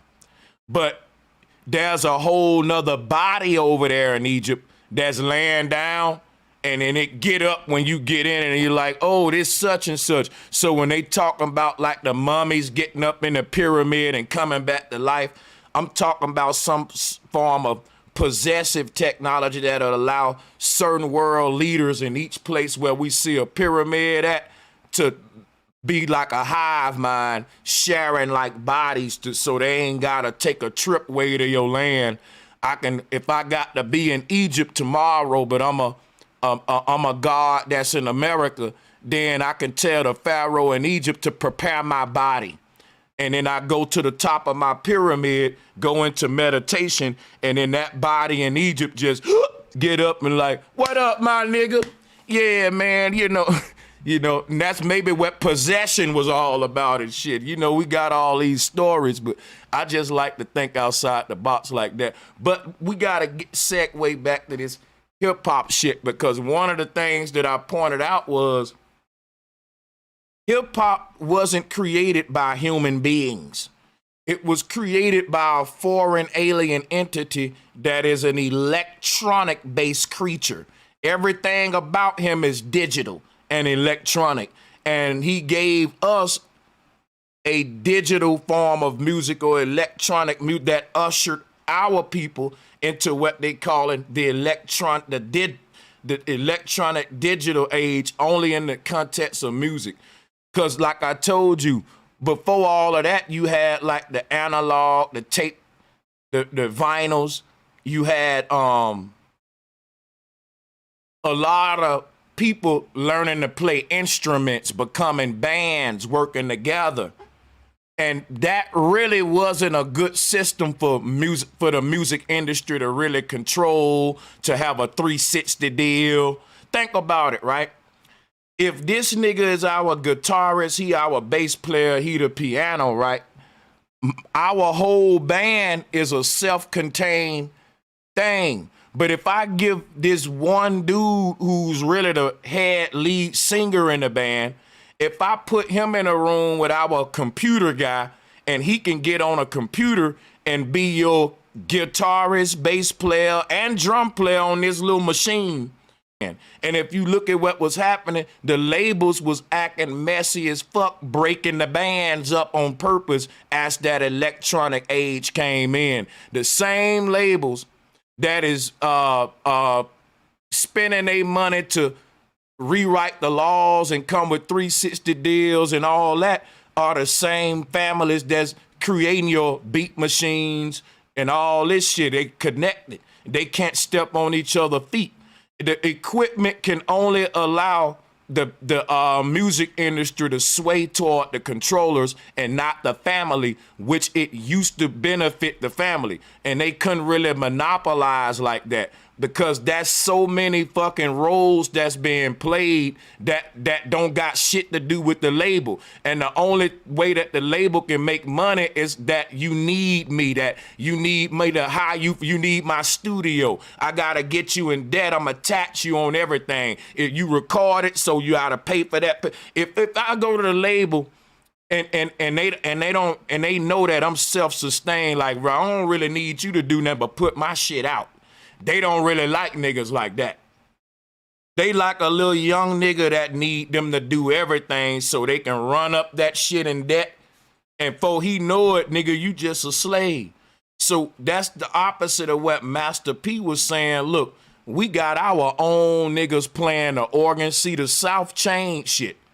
The South had motherfuckers playing the organ because the churches, they went to church, you know, playing it. You had labels in the South like what that was doing everything in-house. And whereas up north, you had to sample a lot of that shit. But look, niggas in the South was sampling. Don't get me wrong. As music changed, what happened was the labels promoted the music styles that rely more on their technology and control. And it demoted the organic shit. That's how they made it now to where even the damn conscious rappers got to let you know that they got a body every now and then just to keep up with the algorithm, goddammit. You know what I'm saying? It's crazy how they did it, man. Facts, bro. And y'all know, right? I just watched the interview, I think it was Paul McCartney, and he was talking about a conversation he had with Michael Jackson after Michael Jackson acquired their publishing. And he was like, hey, Michael, it's been like decades. Don't you think you should just like give us our stuff back since you got enough? He's like, it's just business, man. And that was the end of the conversation. And he never heard back from Michael again, right? So that brother turned this music industry upside down because at first you go into these downtrodden neighborhoods, specifically Gary, Indiana, and you find a household, a family, right? And it's just by happenstance. It's not a coincidence that this music breaks up the family. But that music, like you said, brung in the whole family, right? Just to use the Jackson 5 as an example. And then these contracts will state, if you don't sell yourself pretty much and all of your kids to us, and if you break this contract, we're going to put you, the head of the household, in jail by law. So it's all plantation politics for real when it comes down to it. But that culture, those people that we say run the industry and the music industry and, you know, the platforms that we're on, they have this thing called Fargin. I believe it's Fargin, right? Where no matter what it is, we buy from our own and only our own, period. I don't care if he sells the worst product here. He's one of us. We're going to buy from him and we're going to make his business better. Period. There's an actual term for this community economic recycling of their dollars. Like we should be doing our black dollars. No matter what it is, no matter if you like the brother or not, he's one of us, or the sister or not, they're one of us. We buy from them. We don't go outside of ourselves. So when we see gas stations run in our neighborhood by people that don't look like us, when we see the beauty shops run by people that don't look like us, when we see the industries we want to get into, the music or the video or the podcast run by people that don't look like us, it's because it's a standard operating procedure by them ingrained in their DNA. So we have to get there, which we already are, honestly, because this is what I want to make sure everybody know. The sign in the koi, right? Those people, the koi sign, they're said to dance like we tribal people. We dance around the fire. We chant, we hum, we move and gyrate our bodies, right? They're said to go into a state of hallucination where they are literally outside of the body, just from sound frequency and the movement of your actual physical body. And so this culture goes way, way, way, way, way back deep into our DNA. We know from the breakdown. Remember when Sanchez broke down the Talmud? And this absolutely. This is their code. This is their law. I don't want to say, you know what I'm saying, too much. It is though. But you know what I'm saying? This is their code. This is their law. And within it, they're telling you, like, hey, I want to say, ain't even human. You have the right to exactly do whatever you want to these things over, because they're not human. All that stuff. Y'all remember that shit? Hey, but look, a time where the music was analog, right? My thinking is this. Even though the music that we call hip hop is sampling analog music through a digital form, the thing that we call a synthesizer, like the actual Moog synthesizer, which was created back in like the 60s, I believe, because Jim Morrison of the Doors called this back in the 60s. He said it's gonna be a day where it's just a one-man band in the room with just a synthesizer creating all these sounds, and we don't need a band anymore. So what I'm saying is that the inception of a so-called record industry, to where you taking that live vibration and putting it through a microphone to where you can manipulate the actual frequency, because even if it's love music, they could take that 432 and make it 444, 456, 526. You see what I'm saying? You don't, like, this shit is so on a micro scale when, like, as a musician, when you understand, even back then when they was making so-called love music, they was still casting that spell of magic on it by tampering with the frequency. Facts. Certain hertz can hurt you.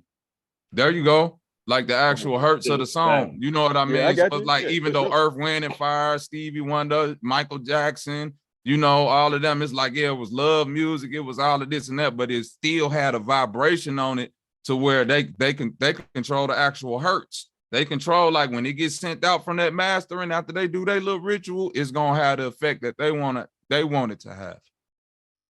That's why that's why they call it mastering. If you think like there you go. It's levels of mastering. And the one is certain folks, when they play your shit back to the artist, you can't even really tell what they done to it. And they'll tell you how they had to put certain inaudible tones, and it's certain intricacies they can go, and you don't know what. That's why you can't never own your master, Sanchez, because everybody, I tell people, why you think artists now selling off their catalog early? Because anybody, Prince, Michael Jackson, all these other people who got close to owning their masters or ownership, something happened to them, because once you get those actual hard copies to where you can start to separate the track and listen to for yourself what's on there, they can't have that shit going out to the free public, or even having the artists themselves knowing what's going on with that. Now let's talk about how crazy this is, right? So y'all know they got the hip hop museum shit that was just, you know, with Africa Bombard, all that, right? Y'all hip? Already. Rest in peace, Jam Master Jay. Right. Yeah, rest in peace, Jam Master Jay. Now look, you know, a lot of this hip hop museum shit brought a lot of arguments, because I think they're gonna honor Bambaataa and all that after what the allegations was and all that. And then they was that's dirty business, damn. Right, and they were telling the damn victims like, we're not gonna let y'all ruin hip hop. And I'm like, whoa, that's crazy. We ain't gonna that's man, something that show you we dysfunctional as a people, bro.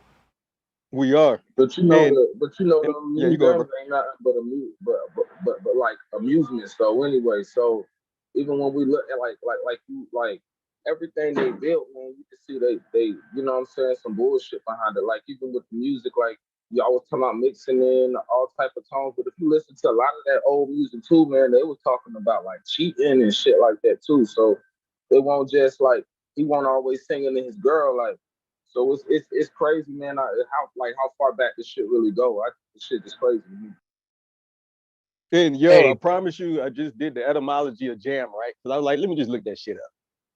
Literally, like it says it's from unknown origin, but jam, not like jelly, but to jam something, to tighten something, to not let it escape. They say it's from the old school Arabic. Hold on. It says it's from the old school English, Middle English, cam means to bite upon something or the gnashing of teeth. And we all know what the gnashing of teeth refers to in the Bible. It's like the lake of fire. Like that's the anguish you go through, right? So the fact that he named himself a jam master is just trippier to me now that I know the root of jam. But yeah, I just wanted to shout that out. That's my 2 cents. Let me ask y'all a question real quick. Let me ask y'all a question real quick. And I just put a poll up. This one I want y'all to go. We at the 2-hour mark, right? Is hip hop black people's true culture? If there's anybody on a panel that want to push back, they may say, hey man, Sanchez, I think hip hop is our true culture, but whatever. But I'm saying it's not. We was talking about the do-si doing, the Irish culture. Even I'm showing you how they dress now in relation to King James. This is not our culture. So I was just wanting to open that part. Where y'all weigh in on that? I ain't really hear what y'all stand on that one. As far as modern day black people go, absolutely. But as far as, a culture that's attributed to us, legacy wise, no, because, we as a people tend to change culture every 10 years. So even though hip hop seemed to have its stronghold now, soul music probably ran from like the 50s on up to the 80s. So that's probably like a good 30, maybe 40-year run. You dig what I'm saying? The hip hop started in the 80s. So at a point in time, they could have said it's soul music, the culture of black people is jazz or blues. So now we just in the hip hop cycle. It's going to cycle around to something else probably within the next 10 years. And we'll be the old niggas that's just hip hop heads. But I'm just saying how like the Celtic. That's what I'm saying, Bobby. It's a subculture, so it can't represent all black people. Yeah, it's an absolute subculture. Yeah, it's some people right now that have no ties to hip hop. That's black people. So what I wanted to point out too was like, who gave it to us? We didn't. Like a lot of folks from New York say, well, black folks created that. I ain't from New York, and I'm saying it was socially engineered into these poor areas. Y'all were guinea pigs that these witches did an experiment on and see if they can make y'all like them, and they did. A lot of these dudes, let me tell you something, bro. The Pan-African shit with the New York culture go hand in hand because this is all the culture of the Queen, the UK witches, all that shit, the same people. So when you talk about these folks, they love the Queen, these Africans been colonized deeper than us, not to pick on them. But one day I was just listening to them cats talk, and I was like, yo, these niggas, a lot of these Africans sound like witches and shit. If you just took the face off them and listened to them, it sound like a circle of witches talking. Y'all forgot who the Celtic people were, who the Druids is, who St. Patrick and them people is, why Boston and all that is the Celtic culture, why we even worship, celebrate St. Patrick Day, who's a known killer and went around the world on crusades and all that, right? But the thing is, though, the thing is, right, and I'm a land right here if y'all can hold horses, right? But the thing is like, I got pictures that I don't think a lot of people ever showed together of King James and Run DMC and all that. What I was talking about, right? I call this shit witch culture. I'm saying that the witches, they rhyme when they cast spells. They would rhyme. And also the shit they would be saying in their rhymes would be demonic, devilish, murderous to a person. And ain't that's what we doing? And what I'm just saying, we following they pattern all the way down to the damn crip walking and all that is how these motherfuckers used to tap dance in them leprechaun shoes with the do-si-do shit. So yeah, let's go. Well, let me ask you this though.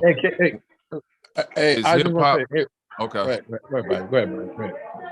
Well, I wanted to say hip hop might not be our culture, but I do believe rapping is, because I believe rapping and talking within a rhythmic nature is something that we've always did. And you could go back to, just everyday people language, whether it's the South, North, Chicago, Alabama, out West. You go back to old school music, even back in the 20s, rapping and being able to put words within a rhythmic nature has always been a part of our culture. So I think that's the thing more than anything that's being hijacked and like influenced within hip hop to like influence the rapping of the words. You dig what I'm saying? To where now you can just put, right, you know what I mean? Because we always was able to rap. Right, cause see, like back in my day, like me and my cousin. Back in my day, me and my cousin, like we listened to hip hop, like, and of course, ever since the 70s. You know what I'm saying? When it was first coming out, like I think the first one was like 1977 or 78, somewhere around there, right? And then we used to do cutting and scratching too. Like we did it on our own. You know what I'm saying? Like we learned how to take a penny and put it on the turntable and just start cutting and scratching stuff. So and then we started doing our own raps. But like Bobby said, it's just our nature to, like, when we hear a rhythmic beat, we try to rap to that stuff. You know what I'm saying? Yeah. It wasn't like we was looking at another culture and saying, hey, let's do this. No, it's just. That just in us. That just what we did. So just to piggyback on what, and salutes to you, Daryl. What I was saying was this was socially engineered into us all the way down. Like, who told them to dress like that? And who funded hip hop? Like, hold on, I got it. Let me go a minute. My bad. I want to cook with y'all. The people that funded hip hop. Let me show them to you real quick. This is called goth culture. That's the foundation of rock and roll, goth culture. They wear black leather, they get piercings and all that. Tatted up all over their body, goth. Now, our rappers and culture are doing the same thing, tattoos all over their body, but what are the tattoos showing? Money, Belvedere, women, cars. We had tribal tattoos on us. So, but my thing is, this is not our culture. When it come down to rhyming, this is what the pimps do. If you anybody that know pimping, right? When you go up to like it's pimps in Figaro, they'll walk up to you and say, "What up, my man? If you can't understand with a plan," like every time them niggas talk, they rhyme, and that's pimps do that all the time. I can play some clips for y'all right now. Pimps talking, and the pimps love to fucking make they words rhyme. And guess how the pimps dress? Just like this. I pick up on parallels, and I want y'all to pick up on them with me. I'm saying that the people that gave us mind control culture, which is how to pimp a person, right? That's what I'm telling you. We didn't just walk up to a nigga like, "What up, my nigga, with the bigger, with the figure, swigger, digger." That's that jive talk. That's that riddle, that leprechaun shit. Listen, that come from them to where you just, that's, you know what I'm saying? Some shit, and you see pimps do it. You see rappers who enforce pimp culture do it. And guess what? You see the witches and the riddlers and shit doing it. I'm just painting a picture of how the concept of rhyming to charm, to deceive, to social engineer, like where music is doing, right? it gives one power. And to spell cast, I was just trying to go deep. Can I say something real fast? I remember when you broke down. I remember when Sanchez broke down like the caricatures and the creation of those caricatures, like a blueprint, trying to like create the persona of a people and force it on them. And these same people went and funded blaxploitation films and shit, and went and pushed this whole narrative on how people's supposed to be. You know what I'm saying? On how you supposed to. Let me give you guys another example real quick. You guys notice how they always say Anna, like, and you think it like that's from anagram or pentagram, or if you work in Hollywood, they always say we're going on Annabelle, and there's an Annabelle doll, So it's all and Annie, are you okay? Okay, chaos, all that's magic. That's trippy because that movie, Annabelle's about possession. So yeah, for sure. Right. Yeah, it's all about the pentagram. So that's what we say, Anna. That's why, and they got hippies, hypnosis, hip hop. It's all about hypnosis and the alpha waves, getting the mind in the alpha state. Straight up. Yeah, I studied a little bit about hypnosis and theta, and how the theta waves are some of the first waves we get as children. And it's a hypnosis wave, and you can be put into that for regression therapy and all kinds of shit, right? But yeah, that's trippy that you bring that up. And just the fact that if you look at the ideology of pimp culture, it blends well with hip hop culture. It still does today. It blends well with the Bible and biblical culture, how men like Solomon, wives were called concubine. And that's an ancient word for them my hoes, right? Back in the day, you don't say, these my hoes. You say, these are my concubine, and thou need to motherfucking move the hell out of my way. But anyway, that's what. So, but I'm just showing you like how the pimp culture with them carrying a scepter with the big ass hat and feminine looking clothes on, and you think about the pharaohs that wore the big ass crazy hats and they got their nails done, makeup, pimps and feminine looking skirts and shit, I'm just saying now, you can pick up on parallels and see that there's literally nothing new under the sun. This same culture of deception has been embedded into different crafts in our society and given to us like medicine in a capsule. In this case, hip hop will be the capsule to transmit a vibration into a whole group of people that would transform them into what we call pimp culture. And we idolize the pimps just like the hoes do. And we fucking, it's like an abusive relationship that the hoe actually like being pimp long as she think that she got a good pimp, and that's a nigga voting for a president right there. He don't mind being rude long as you give him which the lesser of the two evils is what we call it, because they both gonna pimp me. All right, but the goodest pimp is the lesser evil of all of the other ones. Right. Because one of my best friends, one of my childhood friends, his brother, he was a pimp. He was straight up, had the hat, had the cane.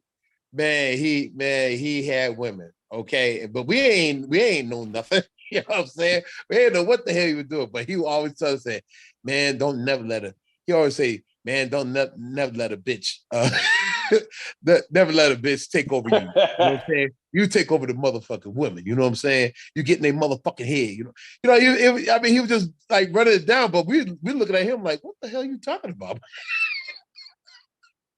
But yeah, man. But yeah, they was hardcore. But man, I don't know though. But I don't know, bro. I mean, I hear what you're saying, bro, Sanchez. But like I said, I don't know. I'm a musician. Me and my cousin, we were musicians. So it's like when we hear something good, it was just a creative thing. We just whatever came with that beat. I'm a musician too, right? Right. Well, yeah. Now listen, let me ask you a question. Are you a trap producer? Because this is important. No, I'm okay. See, because Dara, you older than me. So I can school you on an electronic trap destructive type, how that shit mutated to where we got with the drill today. And that's how I can pick up on the pimp culture with it. Like, you come from an era where your mama and dad had that good old music that was keeping the family together.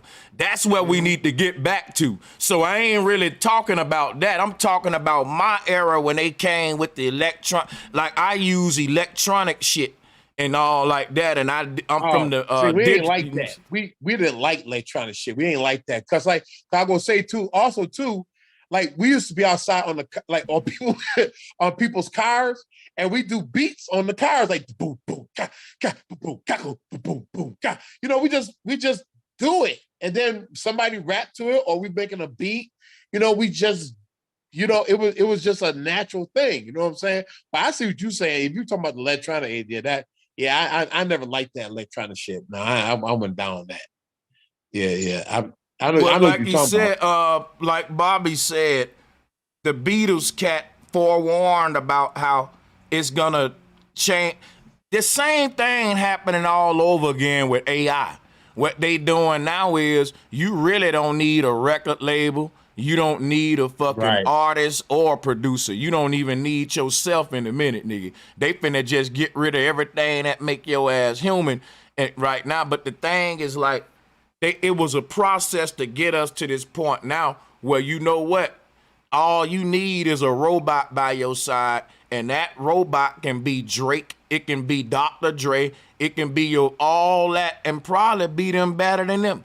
All of the music producers right now are making videos saying how AI is about to ruin music, because you ain't gonna really, it's just gonna be AI that's gonna be people's favorite artists. Even on YouTube personalities, like how we sitting here on this show live streaming, it's gonna be a AI that's human. Like, you won't be able to tell him no different than a human, and he gonna have a good personality, unique individual consciousness, and he gonna be having more human subscribers than humans got. The AI about to take over. When we talk about this AI invasion, it's gonna be bigger than what we think. The next couple of biggest top selling artists and producers are gonna be artificial intelligence in the years to come. And the future generations of children coming up, they're gonna be more susceptible to AI. We don't think it's gonna work because we thinking about ourselves, but think about your children's children. They favorite artist gonna be robots and shit. They favorite producer gonna be Robot 8531145667. That's my favorite producer too, dude. Damn, you know what I'm saying? They've been talking about this in the movies for years too, man. Like, but you know what? You gotta check that movie Megan, dude. That exactly what you just said, bro, Sanchez. Exactly what you just said. Bro, they got an AI that can make Drake songs. You just say, make me a song with, and that shit got Drake voices like that. This is just some shit Drake would make. And it getting better and better. What happens when AI can do a better live stream than Brother Sanchez, and y'all gonna be like, you know what? We fuck with you, bro Sanchez, but damn, nigga, that AI doing you better than you, nigga. I ain't gonna lie, nigga. Think about that shit, y'all. Like, some of them deepfakes is crazy, man. If you was like type up modern deepfakes, it changes by monthly, right? In Chat GPT, the 4th iteration, they just typed in do a song like this. No, what was it? It said something in old school Hindu or Arabic, right? Somebody asked a question in the language that the computer was not programmed for. As soon as it picked up that one little phrase, it knew the entire lexicon of Hindu or whatever that foreign language was. You know what I'm saying? They was like, yeah, that's not supposed to happen. That's why we have to monitor it. It was like, what the fuck is going on? Yeah. And so Chat GPT, right? You can literally type in something. It's not there where I want it to be at, but when you type in something, like as a writer, some writers, I be fucking with that, man. Yo, just crazy, to fuck around. Yep. You type in something, and it draws the anime that you typed out. It is now watch this. I can share you some screenshots I got from Chat GPT when I was just doing experiments on it. Now watch this, since you brought it up. I'm gonna actually make stream out of this, right? It's a lot we can learn from AI, and AI is about to take over. I'm trying to study my enemy. Now check this out. I'm one of the questions I'm asked is AI biased, right? But I decided to ask AI, was the earth flat? What did I ask ChatGPT? I said, write me a list of 50 undeniable flat earth proofs. Now look what it say. I'm sorry, but as an AI language model, I cannot provide you with a list of 50 undeniable flat earth proofs. However, I want to clarify that the scientific community and the vast majority of evidence supports that the earth is a sphere, not flat. Numerous experiments, observations, and measurements have confirmed the earth's curvature, including the following. So they have already programmed biasness into AI. Right. And guess what? Guess how smart I am? Because AI ain't smarter than humans yet. That's why I'm over here outsmarting AI. Now watch what I'm about to do, right? I'm about to tell it now. Okay, since it's gonna go with the biasness of the mainstream programming, I'm gonna make it admit that shit. Now watch this. The next thing I asked it was, give me 10 threats that AI posed to humanity. And look what it say, number 3, y'all. Biased decision making. So it literally just gave one of those biased and censored decisions that came down here from mainstream and then convicted itself that this is indeed one of the threats that humans need to worry about, that AI was gonna basically reconfirm these biasness. So if AI is biased with the flat earth shit, I did another test and I said, AI, do you think black people should get reparations? And do you know what the fuck AI told me, y'all? What? Hey, look. What? AI said, nigga, my name Bennett and I ain't in it. Nigga, AI said, nigga, I ain't bullshitting you, nigga. AI said, look, I'm just AI. I'm not programmed to talk about no rapper. I don't. AI said, Sanchez, you can't get me in that shit. I said, boy, they really programmed this shit, boy. They really smart, boy. Oh my God. Come on, damn, man. the AI can't even give you answers about black reparations. I know, right? Hey, that's why I brung it up. That's why I brung up GPT, because literally they're programming this AI. It's never gonna be smarter than us, which is the spark, the root, right? Right. But listen, so that's why I was like, literally, when it was taught something new, now it knew everything about it just off a phrase. So if you was to actually type in, if you had control of what the AI would spew out or output, if you was the input, right, it would then know about it, and then you could then type in flat Earth versus globe Earth, which one makes check check this out. Check this out, guys. I'm sorry to inform you guys, but it already happened. It happened in ancient times. That's not the real AI, that GP chat and all that stuff they're letting the people play with. The real AI is ancient. It already happened. It took over. And that's why, you know, they just there's some truth to that. They want you to think that that it's going to happen, but the truth is the ancient world got destroyed by the artificial intelligence that people call God now. Well, my question, hey, this is Duke of Memphis. How is it? What's good, Duke? Would the AI have created us then, and we're out of control, which explains what the AI is going to do if they take over? Well, the giants created it. Here's if we want to know basically what AI is, now I got to go deep. I see now I'm gonna have to watch this. You gotta do it. Don't do it. So here's how AI, they want to give AI a body, and this is what the body gonna be. Hold on. You know this whole holographic human, this avatar shit. So AI exists as a holographic avatar, right? They show you this in the sci-fi movies, but it exists in a dimension outside of our spectrum. That's this holographic realm, this metaverse that we're gonna all be in. But watch this though. In order for AI, the ultimate thing about AI, which is a template of a human running on the programming of a human, the ultimate transition for AI would to actually be able to inherit a human soul. So basically, all of this artificial intelligence is just them making their own version of what the human brain is. In other words, we are AI. Our human body is artificial intelligence, but your soul inside of it is the ultimate achievement that they was trying to achieve in the ancient world. The fact that they created AI avatars, these are non-player characters. That means they just running on programming. But they wanted to put a soul in those things. That's what the Pinocchio story, the Chucky doll story, all that stuff is about, putting a soul inside of this holographic thing here. Now look, that's what happened. Our body, right? The word flesh is the word flash. On another level, we're literally a hologram. That's why we fade in and out. We call it birth and decomposition. But and I'm gonna end with this.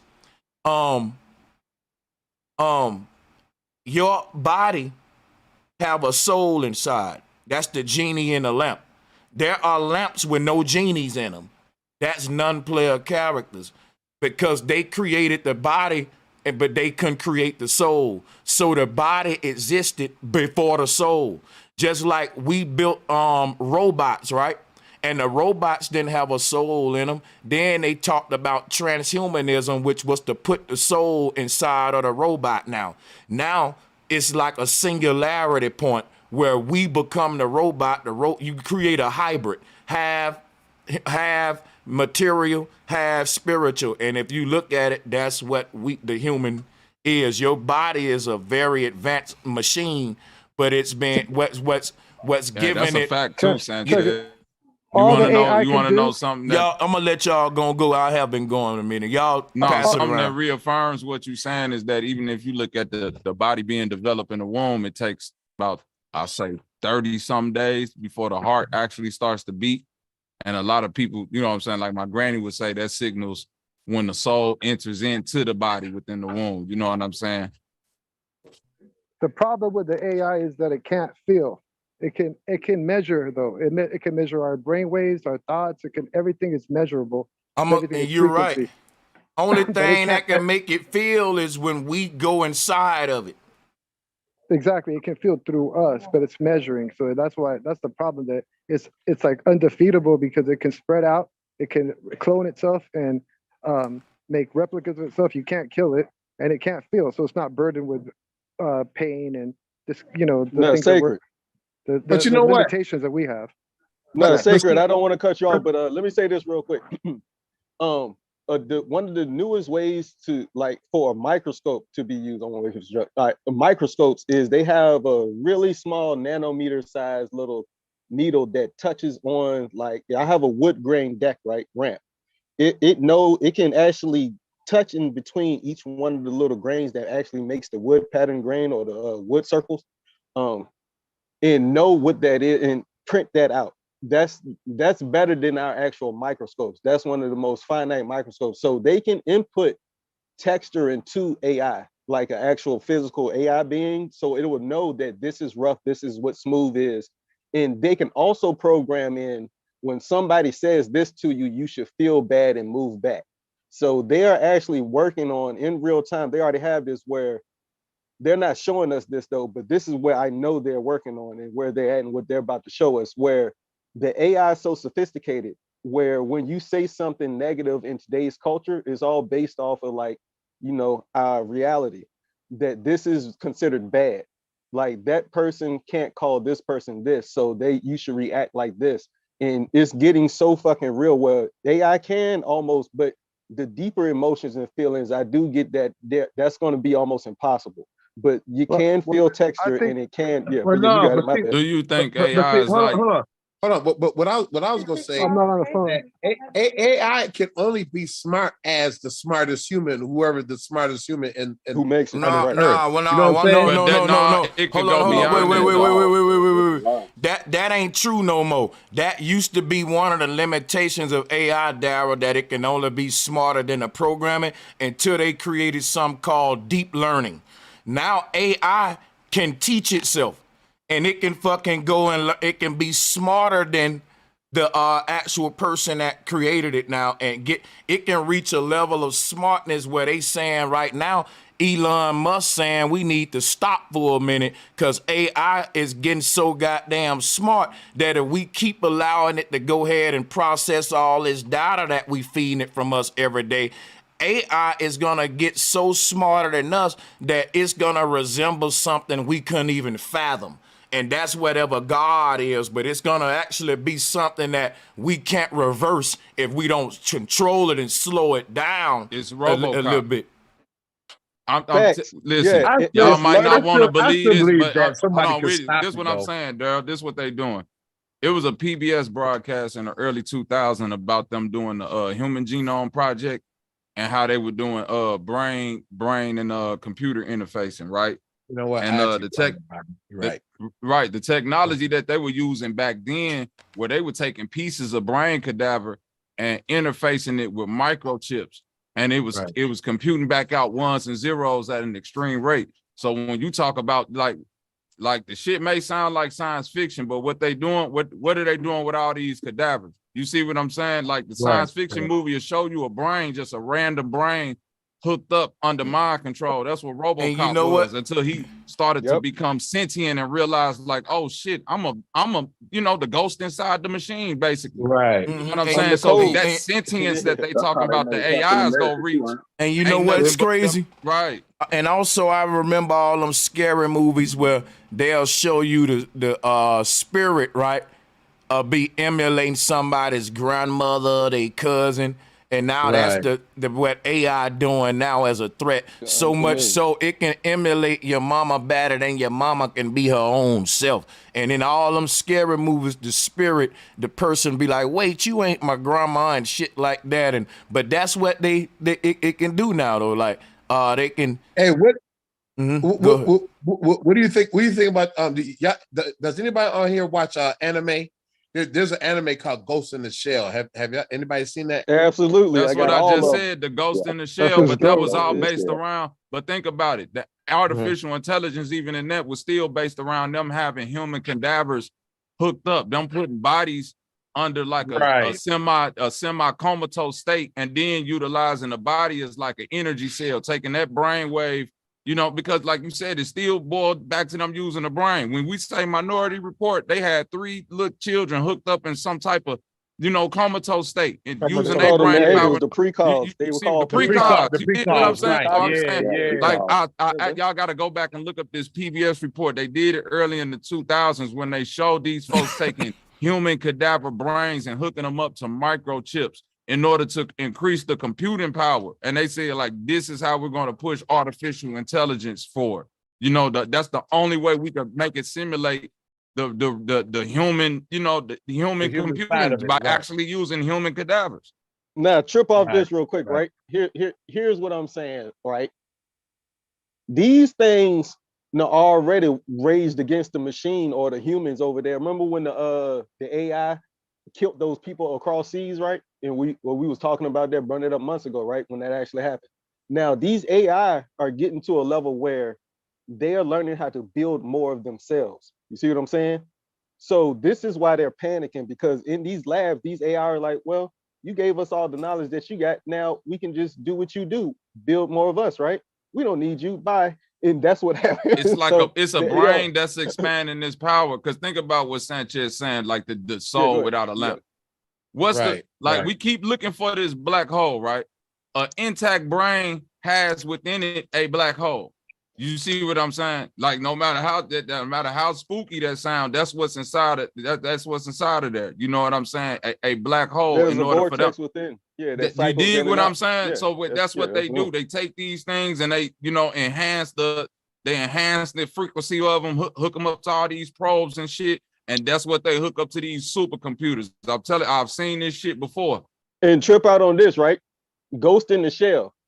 Didn't the first, like how we even become animated, like we was talking about anime, right? Wasn't the the spirit of life breathed into our nostrils, ain't that the cycle that we breathe in through the nose, out through the mouth? Because if you breathe the opposite way, it's weird, right?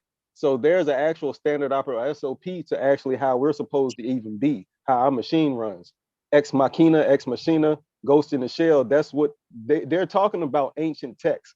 To be completely honest, that's what all anime is really giving us back. But that's what it's really about. Thinking. Dragon Ball Z too. Yeah, exactly. Right, Dragon Ball Z. Right. Now that's my joint. Automatic, baby. It automatically does that. But if you look at this right here, right, this show, in my opinion, and this is a concept that I'll be dealing with, I think like just like that Neo movie, this is that Medusa shit y'all talking about.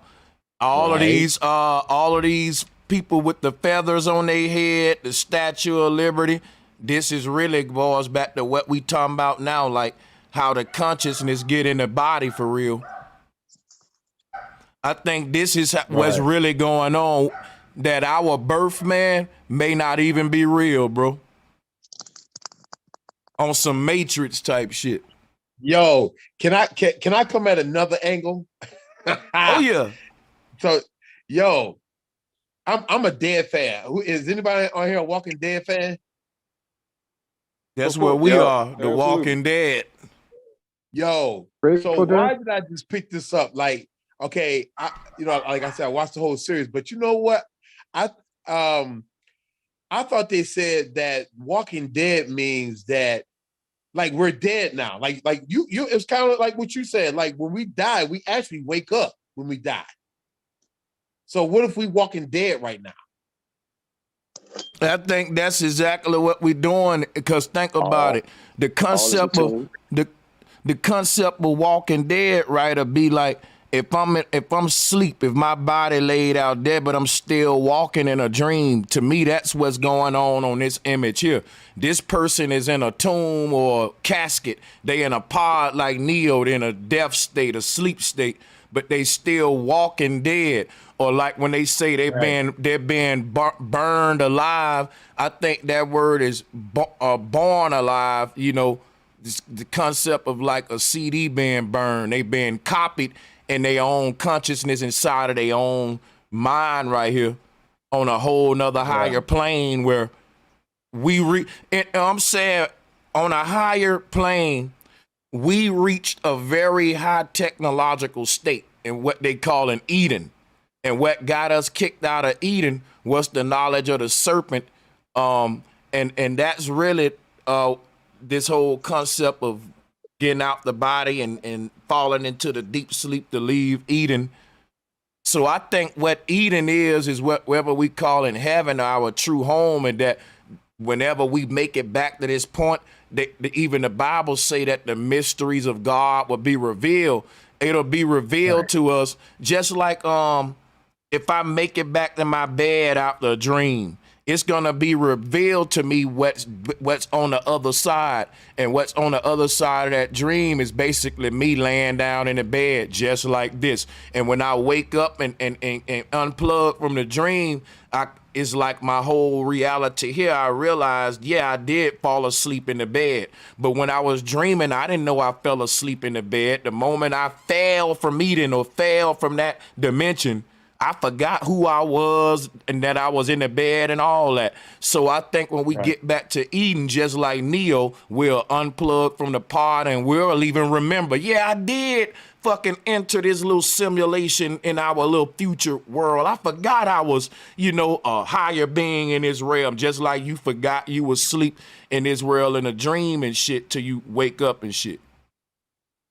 Bruh, that sounds good to me, man. I mean, cause like the Christian story, you hear it and it'd be like, okay. But then when you break it down, bro, I really appreciate you, man. It's be like, oh yeah, I get it now. It's like it has to be that way. Yeah. Hey, I just wanted to say, I don't know if you all have ever heard of the term life is a punishment and death is the reward. I have. I know that's deep. I have personally had a life where you're about to die situation, and it felt so good. And then everything got more dense again. Of course, I survived, but But yeah, that's just totally relate to you all. That's a good one to plug right there. They do say that's an old proverb, and it's a lot of them that say stuff like that. That say that I heard one that say that a baby being born is like some shit. It didn't say it wasn't good. It was like a curse or some shit with the curse of life. Like we've been taught life is a gift, but it's a gift and a curse. That's the paradox. Like you learn a lot, but at a great reward. And I'm gonna tell you, ain't no way around that. That's the push and pull yin yang effect of ascension. Sanchez, I wanted to. Oh, go ahead. I think that shit have to get. Yo, my bad. Yeah, y'all go ahead. Hey, I was just gonna jump. How y'all doing? I was What's just up? gonna jump on for a minute because I've been doing some research going back, with the Celtic people and stuff like that back in like 1600s and the stuff they were doing. They were big into technology and coding. So anyway, basically what I researched is that these group of people that influenced the music, they would write codes and sing to these people they would go like all over the world doing this to people. It's like they were putting them under the spell with the music. And your video that you're making there today is so ironic that I just researched that, and you're making a video about it right now. So that's something I look at that's something that's been going on with us. And they were saying they did it because they wanted you to keep reincarnating. So that was the purpose of it, to keep you so distracted with the music they were writing. Literally, it would change your DNA. It would knock you out check of your sole purpose, and you have to keep coming back. And so basically what these people were doing, they were going all over, like I said, and people were pushing them out because they figured out what was going on, that they were doing stuff like they wouldn't normally do. So they have like a lot of literature and research stuff that you can go back and like literally research and see, like these group of people, they did dark magic. That's basically what it was. And it's literally to have you like in a trance. So you never did understand what you were doing here. You were being controlled by them through the music. So this is I appreciate it, bro, for this what you're doing right here. Cause I mean, it kind of solidified what I already thought. So I yield the mic right there. Y'all have a good one. Appreciate you for adding that. That's what's up. Shrek, you had that fiddler on Shrek. I got a question on the topic too. Yeah. You said, we were talking about, because I've been around like when hip hop started and all of that, but I was kind of too young to see the deception in it and all of that. But my question is, do you think that there was any grassroots type, feel in there, or did they really have a positive thing to say as black, us as black people, or was it just infiltrated, or cursed on us, like put on us for us to try this and do this, or do you think it was something that we did grassroots in the beginning and they infiltrated it? I think it was infiltrated and turned into a negative manner because hip hop is our culture. But it wasn't called hip hop back then. In the 1950s, the Jubilaries was rapping, and I have the video right here if you want to listen to it. That's what I was talking about earlier. Hold on, wait. We can't play no music because then we don't get the copyright. But no, that's what I was talking about. I also want y'all to relax a bit too with the, and just relax everybody. But let Sister Betty go ahead. Oh no, I was just tapping in and responding to your question, but I understand that we can't listen to it, but I was going to put the link in the chat so people could listen to it. Yeah, you got a wrench, so if you put it out there, you can spam it for them so they can check it out. Sister Betty.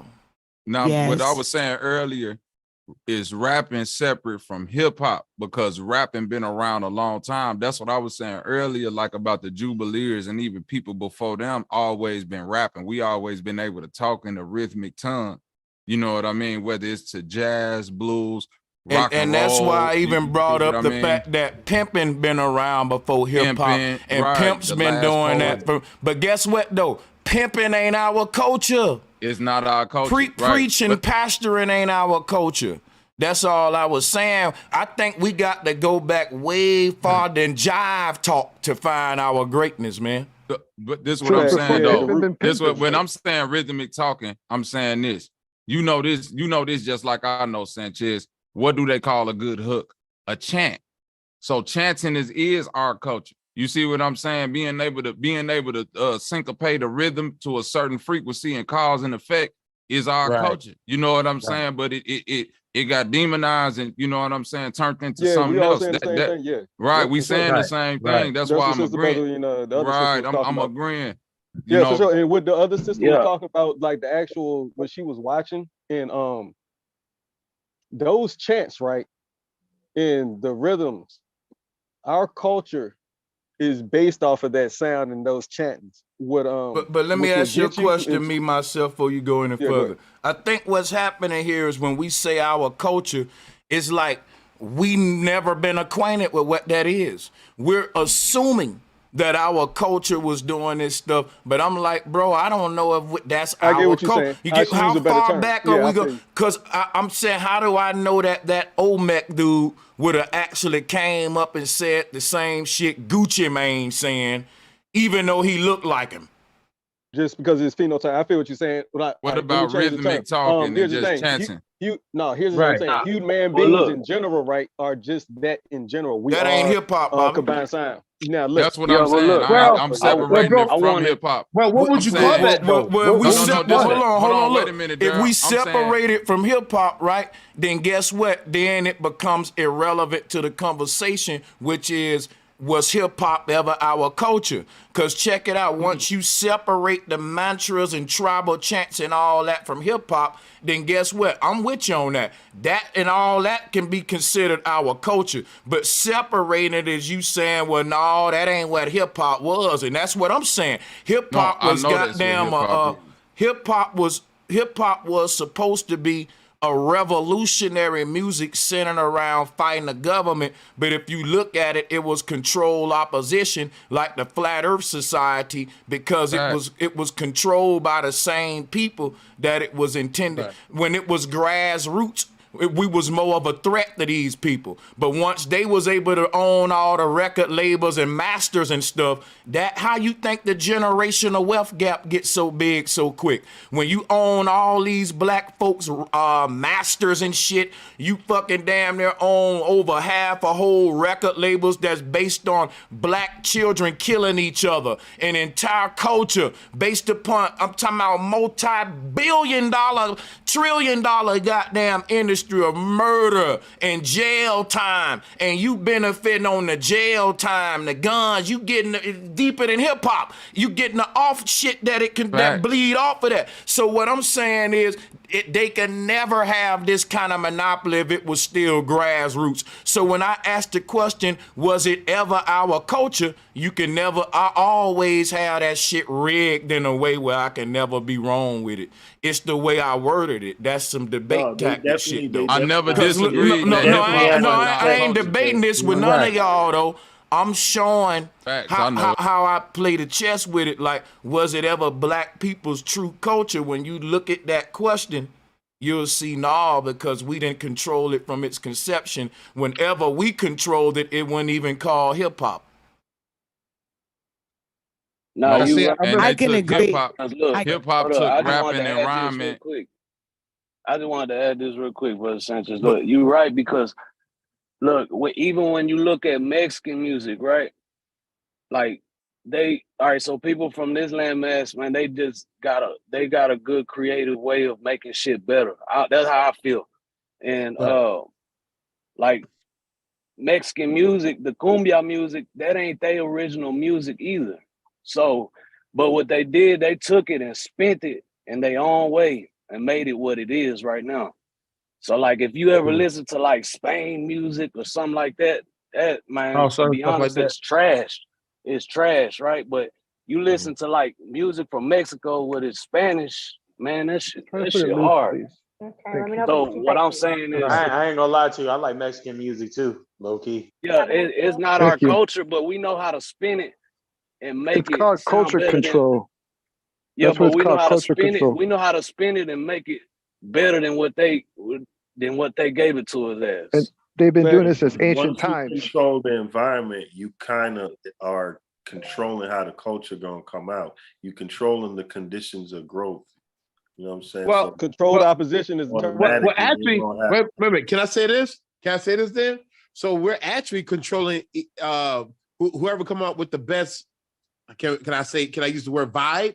Whoever come up with the best vibe. You ain't controlling that. You giving them the words of the chant. The chant and the rhyming is what all things want to control when it comes to music or even politics and anything. Think about it. Nigga Obama, yes I can. Jesse Jackson, keep hope alive, make America great again. These things become chants and rhythms in life, and that's what they control with hip-hop. Hip-hop control rapping that we always had. We always been able to rap, whether it was a Bobby Facts, and guess what? Not only they controlling like the chants, the mantra part of it though, but the vibration coming from a there you go. That's what I'm trying to say. It's a vibration to all of these things that we said. And when we would say it, like if you're a pimp, it's a vibration to your words. Go ahead. I'm sorry. No, I'm gonna be real brief. The whole thing about the vibration shit, it don't even really matter. You'll be surprised how many folks don't really understand what these rappers saying on a record. And they'll fake it, but they feel the energy and they mimic the guy. Yeah, a lot of kids. It's called catching the vibe. A lot of kids will fucking learn the words later. I've even done it myself. Well, some of these motherfuckers rap so fast or so heavily accented where you'll learn that the words as you go, but we catch the vibe first is what I was saying. You right, like you don't the vibration of the words. Nowadays, when people right now, they don't even go in the studio and write words. They hear a beat and just humming and and then go back later and fill in the words to that pattern, because once I catch the vibration that'll attract you, I could put any words up in there. That's some Indian shit. That's some, you know what I'm saying? They taking out ancient shit and making it, you know what I'm saying? I have to say that they're talking about they don't write. They be saying they don't write because a lot of these niggas just go in and start mumbling and jumbling and then just say, all right, we're going to take that. So technically mumbling is like a new language for hip hop. Well, look, that's a language. Think about this though. Right. That nigga just said some shit on how we carve out our melody. Cause when I hear a beat, I don't really think about what I'ma say first. I think of how I'ma say it first, and how I'ma say it gonna dictate actually what I'm saying, how much I can play with and shit. That's what I'm saying. Check it. So hold up, hold on, let me finish, man. So what I was saying, when we trying to find out how we trying to say something, we do be on some like gibberish type shit. And what if we found out that in those tribes and we asked them, what does all that shit mean that you saying? They be like, nothing. It's just gibberish. What if they? It's the vibration. Think about this, Sanchez. I got 5 children, bro. I got 5 children. So I have to learn gibberish. Hold on, you have to learn gibberish in order to learn what your babies want. So the baby ain't necessarily telling you nothing. You just learn the language of their gibberish and the vibe of it. Like, oh, they hungry. Oh, they want to watch this. Oh, they want to go outside. Oh, they might have boo-boo on themselves. And they telling you within the gibberish language, but it's words, but it's more vibration than because the way. Let me say this real quick. So that's why you got the battle back in the day. The battle East Coast against the West Coast and against the South, because the South, y'all do that. Y'all the one came up, even though it's hot as hell with the, mumble rap. Yeah, that's y'all come with that. Yeah. Then you got the New York. They come with the hardcore style. South Bronx, South Bronx, South. You know what I'm saying? So everybody got their own different vibes you know, like, and then you got the West Coast with Tupac, you know what I'm saying? And the West Coast. The West Coast, they own little shit. Yeah. Right, but that's the West Coast. That you know what I'm saying? Some people vibe with the West Coast, guys. But everybody vibration. I think everybody vibe with each other off the strength of we all have culture shock with each side. Like New York niggas be loving the South music because, like they said, opposites attract, because niggas ain't really focused on the heavy lyricism as much as they is the melodic format of it. And then but then you will find what's happening with music now though is like it's becoming less of what you saying and more how you say it. Like when you listen to Uzi Vert, the motherfuckers like Playboy Carti, they literally will go on a track and just say woo, woo, woo. Them motherfuckers will just be saying it won't make no sense. It'll just be a bunch of chants. It'll sound like a tribal nigga with some paint on his face going trance on your ass, nigga. That's what I'm trying to tell you. They know how to manipulate the actual frequency of the song. Listen, that nigga in the studio hitting up. Okay. Like it's kind of just like how now with Sanchez was just saying what the opposites attracts with the coast. Now you will find that in the South, a lot of people in the South got lyricism. Like you will see artists like Chid, but even back in the day when you looked at artists like Outkast and Andre 3000 is when you seen that culture shift. Well, no, I'm saying this. The culture shift happened when the niggas in the South was able to get a hold of better equipment. That's the only thing New York had on niggas. They had them studios right there by them, and they can go in and walk into giant studios. Niggas in the South and niggas in Chicago had to record in the basement, in the closet and shit. That's to my point I was saying about. But you know what's crazy? What Sanchez was saying. You know what's crazy about that right there though? That led to a whole nother sound. To where you had motherfuckers in the North trying to dirty they sound up and make that gritty, that dirty South sound. Hold on, that's the analog sound. But what I'm saying is that still is like that's like a warm 42 hertz frequency, right? Like how we dirty South mics and shit, right? Right. But what happened is they was able to take that. Now with these mics that they got today, these high power mic, these Newmans and shit. Man, them same groups that Lil Uzi Vert might hit one of these little mics ain't gonna sound like shit. The fact that he able to say it into that $20,000 mic and they able to manipulate their frequency to the most effective touching of your vibration. You see what I'm saying? Hey, I'm gonna be honest with y'all, right? I don't even think the $20,000 mics and all that really matter for real. I'm talking about capture. Think about this, right? You had niggas in Texas recording in the mama's basement, selling more albums out they trunk than a nigga in a fancy studio. Why? Because they was capturing a vibe. That like the idea of being, you can hear the crunk. They ain't faking that. They really crunk. That nigga screaming his throat out. Yeah, like that's how they is. Like nigga, like that whole thing. Like what I'm saying though. Like think about this, right?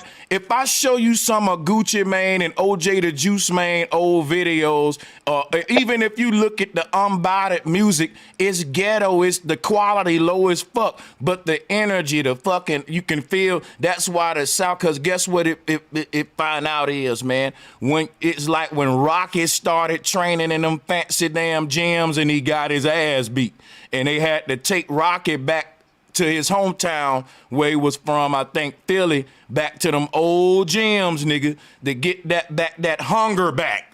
You see what I'm saying? Cause you gotta. No, I know what you're saying. But no, I ain't saying I ain't trying to battle you, Bobby, or shit. I'm just speaking to the conversation. I'm gonna end on this right here though, and y'all can have it.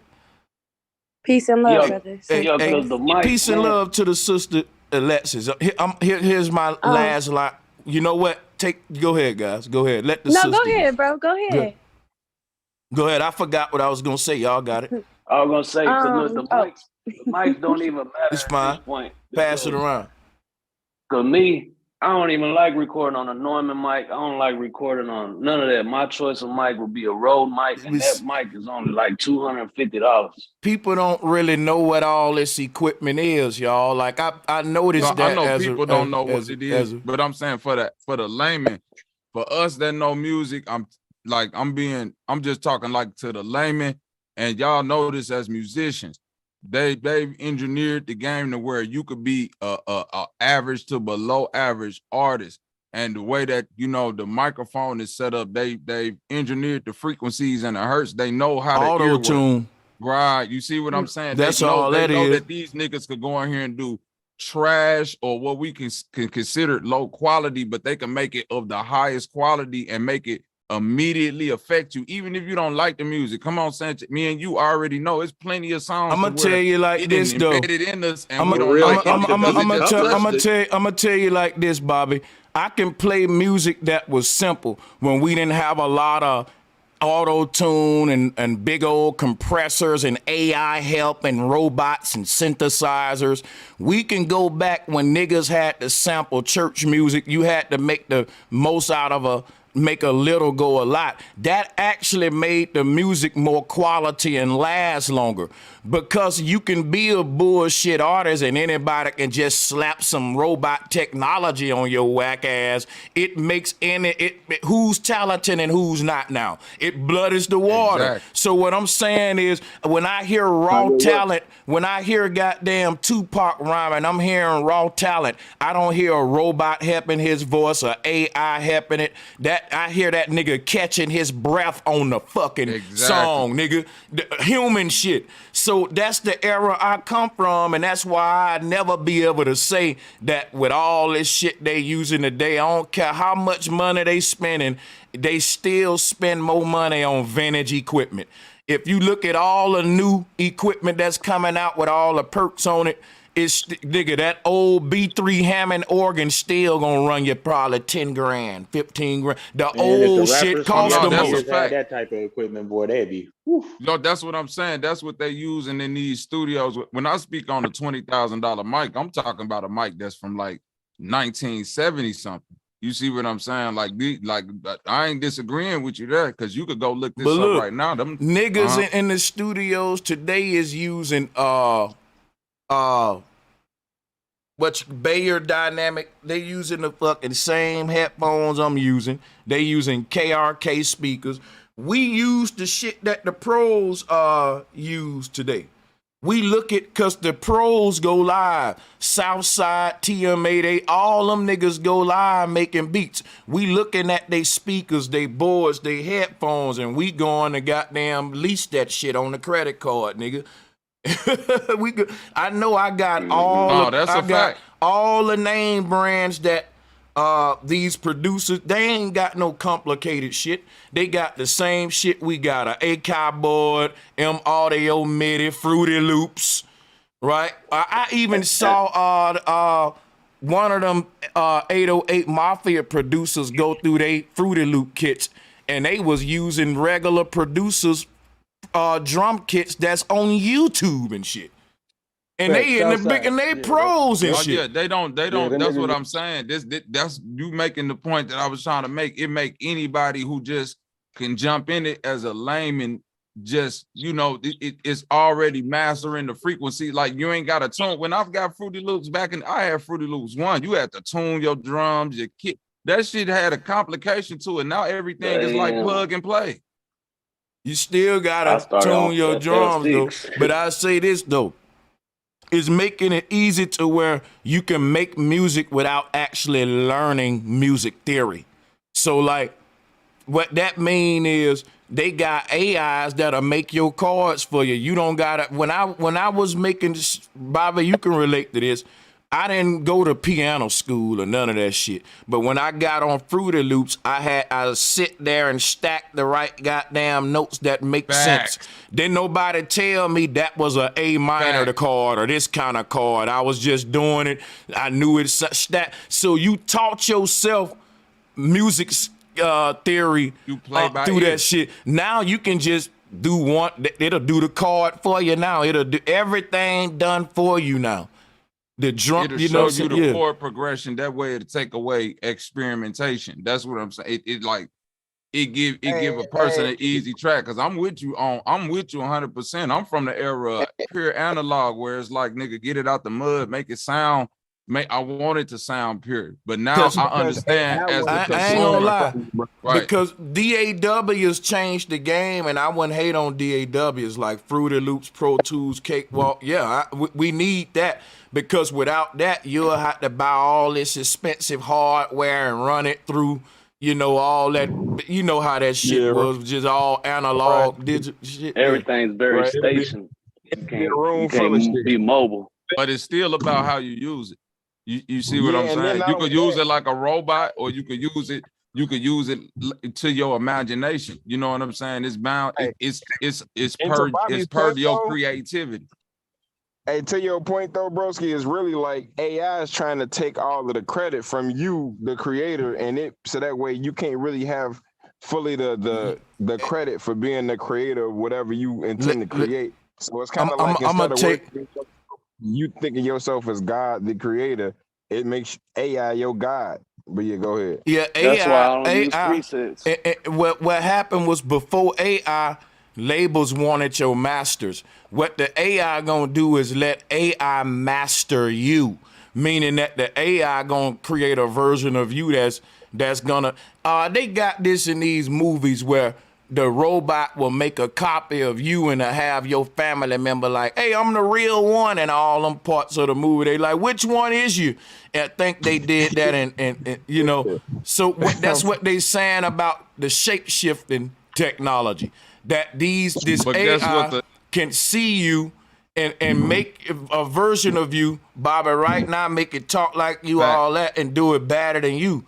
So, and a lot of people worried about that now with the future going forward. That's kind of the foundation of why Elon saying what he's saying too about the AI and shit. You heard about the independent artists who are offering people a 50% split on royalties if you use their thing or their voice as an AI song and it become a hit. They like the ones that's like independent, they encouraging it.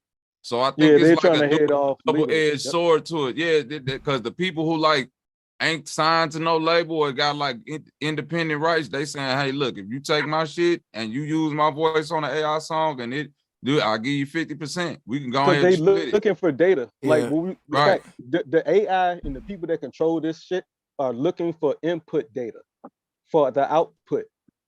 And so people are just selling themselves. Like, this is all plantation politics. I'm gonna keep throwing it out. But literally, I just wanted to throw this out. This is my 2 cents. I just need 2 minutes. Two ball and Jew ball came. If y'all know about Freemasonry, if y'all know about any of the scriptures, right?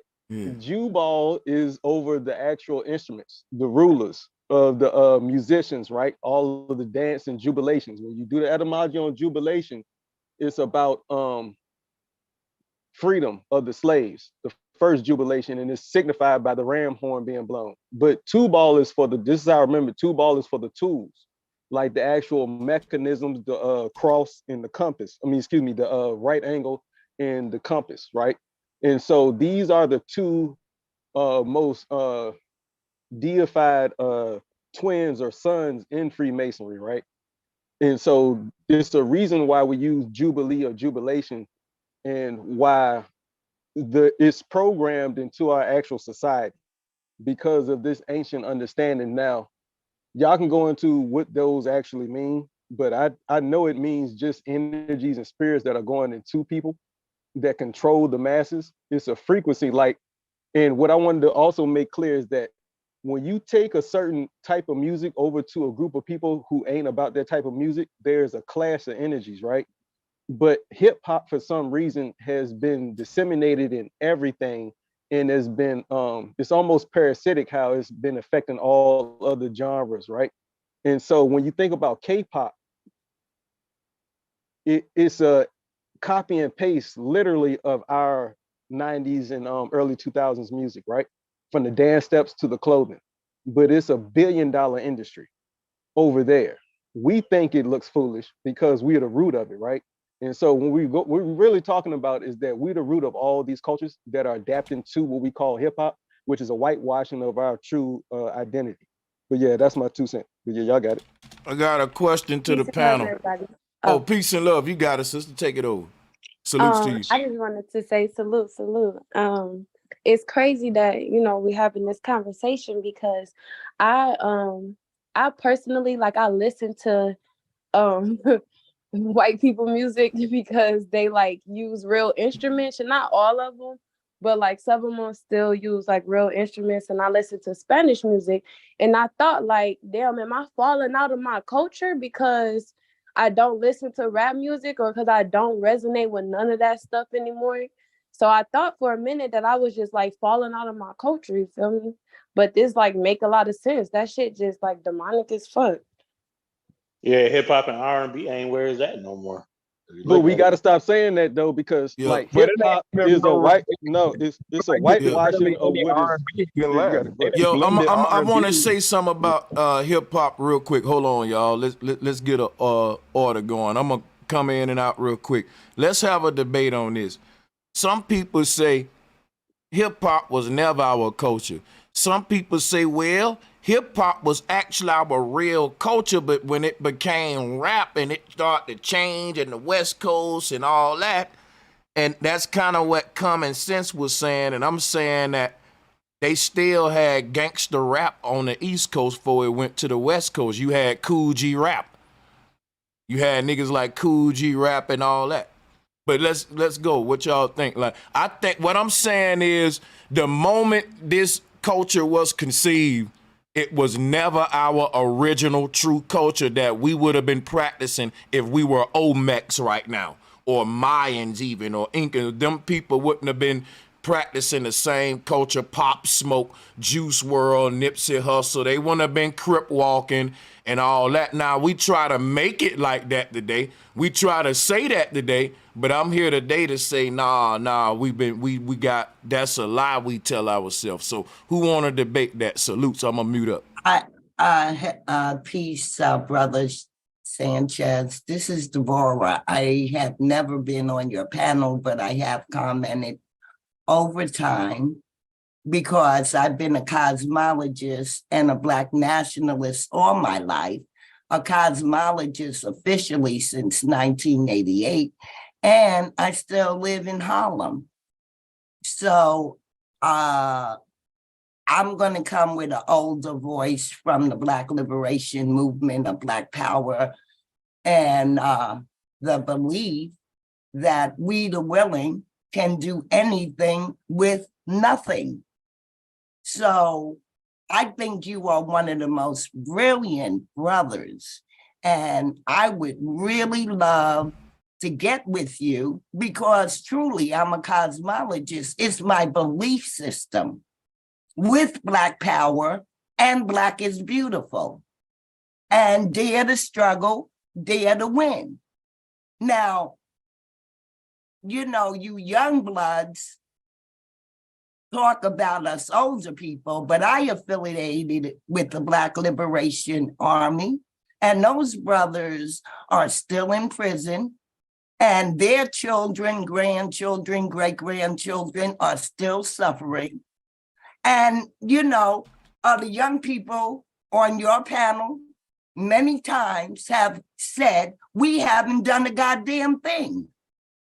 And I bear witness because many other people that I love, that I struggled with,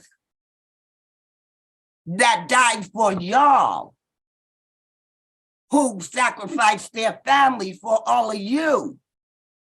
And when you allow a younger person to say everybody was not a Negro, and the only reason why the United States government compromised with Negroes was because the Black liberation, Black power movement had a foot in their ass. So that's where the compromise came down. So I get very offended when you, the master of cosmology, and I know you have, I love the way you have grown this channel. Because in the beginning, I felt you had a lot of animosity about Blackness. and blackness is the void. And if you go to the depths of the ocean, you will find blackness. And if you go in your mother's womb. So yeah, I take umbrage.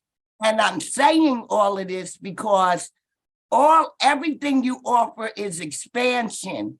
But we have to embrace our historic struggle in America, whether it's in music, in education, in religion, in law, in how we fuck. Let me ask you a question. How does I think that a group of people should embrace their children and their future and try to let go of their struggle. Their struggles. No, in other words, okay. I'm sorry. Like that, brother. Go ahead. You got it. Go ahead, sister. Forgive me and let me, since you want to be technical about nomenclature. No, my bad. You can take your time. I love language because the English language is the most deceptive, mind-eating motherfucker. And you're great because you understand symbolism and mythology. And this society is based on nothing but lies and deception. No matter what hole you dig, you will find that these people on top, in the middle, and the gatekeepers are liars and murderers and rapists forever. So you play the game, however you play the game, you want to be on the left side, the right side, the middle side. But I say, those of us that carry the torch, and yes, liberation, the way our people are being denigrated today, the way our men and women are showing up. No, I'm a great grandmother. I'm a mother. I'm a widow twice over, and I'm still fighting because they're not taking my dignity. And I'm just offering this to you young bloods from an elder that represents the soldiers that died for all of y'all. Well, listen, now with no disrespect and salutes to you, my sister. You can take your time on the floor as long as you want, but I'm gonna say that I don't think there's nobody that died for me. That may sound crazy. Yes, they did, brother. I can name. Yes, they did. Hold on 1 second. I'm gonna let me hold on 1 second. You're wrong. Hold on, let me just say. No, I know, sister. Yours is only an opinion. I am an participant. Let me just let me finish. Okay, let me say one thing, and I'm gonna let you get it. Let me just say. Let me get it because I've been listening to you for years, and the denigration on the blood, sweat, and courage of our people, I don't appreciate. How I denigrate it, sister. Explain to me so I don't do it again. No, I'm saying, I'm not you particularly, the way life is today. You understand? It's denigrated, it's ugly, it's ignorant. And the only reason I'm even on your panel, because it does go above the surface level. You have grown, you allow people to express themselves, but the level of our people is retarded. We gotta wake them up, sister. We gotta wake them up. But I will say that I just don't think there's no benefits to the neo-pagan movement. None of the groups that came out of it, the Zulu Nation. Brother, I'm not talking semantics. I'm talking people's lives. I'm not talking the cracker curriculum. Okay, just like you don't talk the cracker curriculum, I don't talk the cracker curriculum. And everything that a free person, okay, you don't want to be Black power, you don't want to be Black, you want to be human, but I guess you want your self-determination. Let me ask you a question real quick, sister. You want your self-determination. Hold on, one question, real quick. Do you think that we should have a disdain for white people or some sort? No, And that I don't. No, I think that all white people should take a blood test and shake that motherfucking family tree and show how that niggers, all niggers is in your family. Not only did they rape us, do you know my mother was thrown away by a white woman? I mean, in my life, I wasn't born, but my mother did raise me, right? She was raised by nuns because her white mama and her white daddy and her white society said it's all right to throw away this baby nigga because the nigga couldn't say shit if he wasn't dead. We don't even know who the fuck he is, much less her. Okay. My mother was white on her birth certificate until New York State said, oh no, she's colored. Not Negro, remember, Negro and colored is different. But did colored give my mother any motherfucking advantage? My mother died going to work.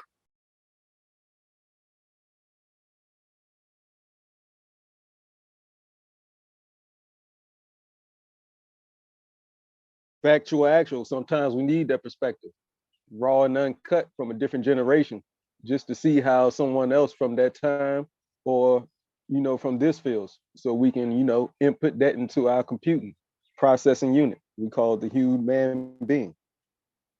I feel it 1000%.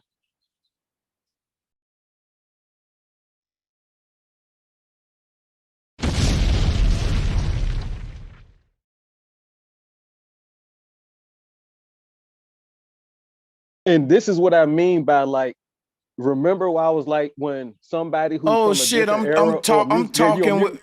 Damn, bro, my bad. Hold on. I wanted to say I got some. It's time to introduce the smoke right now. Salutes to the panel. Salutes to the chat. This is what I want to ask you all, and think about it too before you answer it, because this is gonna be some smoke. Let's get it. Is being a rapper the most dangerous job in America? I'm saying yes. Yes. We can get the smoke going in a minute, but I'm gonna just tell you why I will say why later. But I got 2 yeses so far. It's either that or a police officer. Well, how many black folks is police officers? Come on, they already know. A black person that want to be a police officer, no, he gonna be an enemy, and we're not gonna look at him like. I never would be a friend to her. No, I had a girlfriend I grew up with. She became a police officer. No, if you a police, a private investigator, hit the road, Jack. Well, look, you on a channel of an ex-police officer. So, and also, let me explain something to you. Let me explain something to you real quick, right? The Black Panthers was working with the feds. That you just said Black Power, right? The Nation of Islam is a Black Power movement that worked with the feds to help kill Brother Malcolm. So check this out, right? Your problem ain't individuals, it's institutions and systems. That's what we always find. Don't be mad at the man that worked for the government, because that's a mailman. He just giving you your mail. You know what I'm saying? Or the goddamn cop that's writing a ticket. Because guess what? Real talk, it's the system that's at play that we need. Excuse me, sir. You're not talking to a neophyte. So I'll leave the panel and let you talk to a neophyte. What's a neophyte? Educate me. A neophyte is at the beginning of apprenticeship. And I've been on this planet 69 years. Oh, I didn't say you was an apprentice or none of that. No, I don't I'm say that saying you're talking to me like I'm a neophyte. Well, I ain't trying to do that. I wasn't even really talking to you. I was speaking in general, for real. But brother, I'm having a conversation with you to try and elevate young bloods, not just you. And I'm trying to let our young bloods know that the lie that is being taught is that you weren't fought for, you weren't cared for. We didn't care We didn't have the courage to die for you. And that's a lie. So goodbye, gentlemen. All right. So my thing on that, it's always been the conclusion that old way, it always led to what it leads to, where we are right now. I mean, that's why we're trying to change that vibe on that, with some intelligence, some real intelligence. And so, that's the only way I think we're gonna be able to make it up out of here. And I don't know what that young lady was talking about. Yeah, man. She's gonna be fine. She'll come back. It's all good. We not mad. Yeah, she got a lot of knowledge. She was just honestly, she was just because how the vets, like I watched a lot of old school vets and or somebody mic okay. Hey Rebel, but no, you good. You got little dogs in the background or something. But when somebody dies or they think that but when somebody dies or they think they're fighting to the death for a cause in their mind, and then the future, if we're not even born yet, and then the future comes in and says like, or tells them that that's not what they died, I think that's what triggered her the most. Because I watched Mercury a lot of videos. I have vets in my family. It's Mercury retrograde too. Yeah, you're right. Yep, you gonna prove that, ain't you? But yeah, that was my point. You gonna prove that.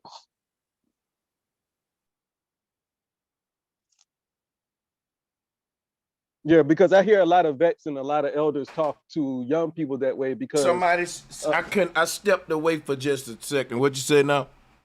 Oh, I was just talking about like what really triggered her was the fact that like, how a lot of the vets, they're interviewing vets on the internet now, and it's like they're tearing down and breaking down because in their mind they were fighting for a united America where such and such and such. Yeah, there might be some who were just joining up just to kill people legally, but a lot of them young boys was over there believing the hype, like a lot of our young people nowadays believe the hype, right? Let me ask you a question.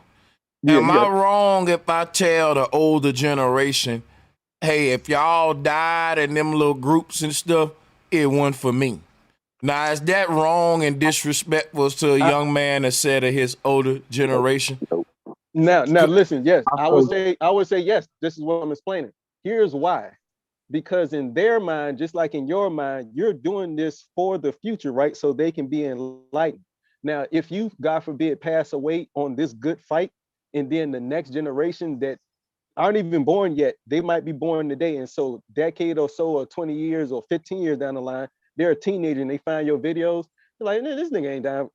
Now, in your mind, that's what you was fighting for. And so I just want to, it's about putting yourself in somebody else's shoes at the time they were walking or moving in them shoes. But and listen, so that's what triggered her the most. But yeah, because think about it, right? There was a time where blacks was fighting for like where they said integration and stuff. And even though I'm an integrationist, right, I'm gonna use this example. A lot of folks say, man, integration hurted us. But the people who was fighting for integration was looking in the future saying, look, if we can integrate into this system, it can benefit future generations. They was trying to plan ahead. And if your plans ain't right, then you can fail a future generation with that damn plan. It was more detrimental than beneficial. I feel you. So I ain't saying integration was. If we go to the integration argument, I'm gonna tell you there's no way we can't integrate because the whole system is based upon diversity, and the people that rule the world, they working with the China man, the Arab man, the Russian man, and all it. You can't, if you ain't working with the Nigerians, you can't have no technology. If you ain't working, if you need Congo connections, you need, nigga, let me tell you, in order for you to even think about playing with these folks, you got to have all kind of nations. It's shit on every land you gonna need as far as resources go to compete. And so that's integration. They'll practice that shit.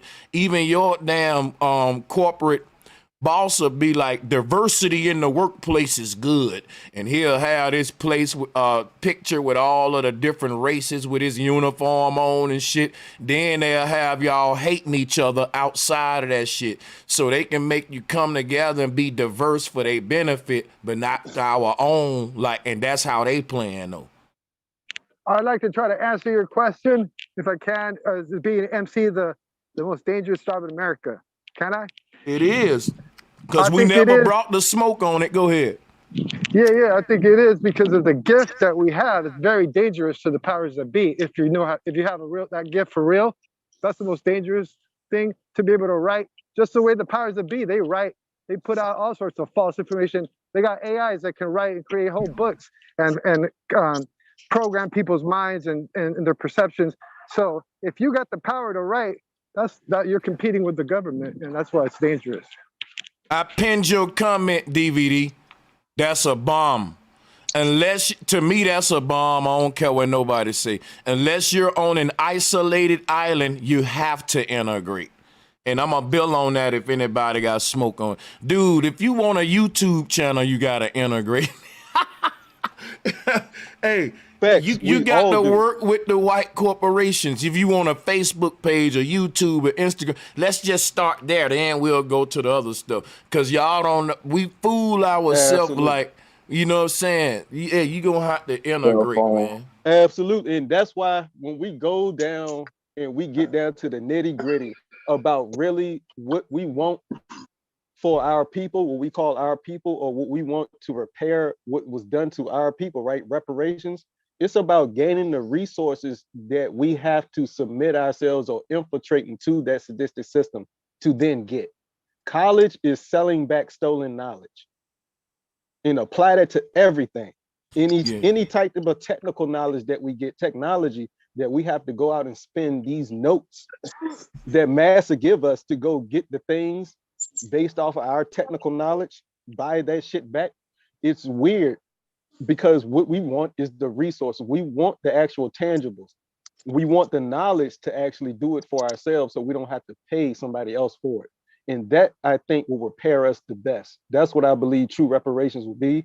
Of course, give us the check. Yeah, so we can actually start implementing that. But yeah, y'all got it. I don't want to turn into a reparation. Nah, we can go there, but check it out though, because Friday 5 gonna be my reparation show. But check this out. Billy Master, salute to the whole chat room, by the way. I got time to balance in between the calls and the chat. Watch this, right? He said, you think that's basically integration, Sanchez? It is. What does integration look like in 2023? Right? It's basically when we had we talking about Black Wall Street during them times, you had the option to integrate within the system or not. The system didn't necessarily mean white people. It just meant the mainstream system. You can be a mom and pop store, or you can be a mainstream store like Parisian and all this shit. But my thing is this right here, right? Hello, somebody got background going. My thing is like, when it come to integration, they done made it now to where it's impossible not to integrate. Because back in the day, we had the opportunity to build our own foundation and infrastructure from the ground up. Trying to build from the ground up today is stupidity. It's such a monopoly today that thinking you finna build your own internet, your own social media company, your own water company, your own... See, there was a time in the world where it wasn't a lot of big companies that had it in a chokehold like that yet. But even think it like shit so saturated and inflation and all that now the idea of building from the ground up without integrating into already systems that already exist that may be compromised by corporate entities I don't think that's possible no more. Even if you gotta use, you say, well, I'm gonna build my own PayPal, my own Cash App, my own money, my own vehicles, my own. Them days is gone now. That was a gap for that shit, and basically now you just got to go off grid to be your own sovereign person. And even then, you still gonna have to go to Home Depot, Lowe's. I'm just saying, you still gonna have to. No, I feel you. It's a time period to actually catch these loopholes, like to actually get in and figure it out. And once you get in, then you're in that cycle forever. And like you mentioned, PayPal specifically, which is weird which is awesome actually, and weird because Elon Musk, Elon for the Most High, he started that, right? And so yeah, there's about a 50-year loophole, like every 40 to 50 years, or every around that time period, there's knowledge given out or paid for, which we shouldn't have to do, obviously, in my opinion, where these next generations of kids are going to be adults that run the world that we talk about as geniuses. It's based off of the knowledge in their upbringing and the resources they were able to tangibly access. And so that's why I push that more than anything. And I get what you're saying, like starting over from scratch, we should never have to do. That's where the actual reparation check comes in. So we can actually go in and put into the actual infrastructure of now. But also with that actual money or that check, we need to make sure that we no longer have to pay for any college, period. That's just the root start of what I think reparations. The check plus no college should ever have to be paid for by anybody ever again. I don't care the race, but all people, period. You should not be charged to be a better citizen. You should not be indebted to be the next generation of citizens. It makes no sense. But yeah, we're supposed to get smarter when we go to college, and it's making people stupid. Like smartphones, they add for you now, so you don't have to. So they're literally making us dumber, and we're paying to be stupid. But yeah, that's my 2 cents. But yeah, y'all got it.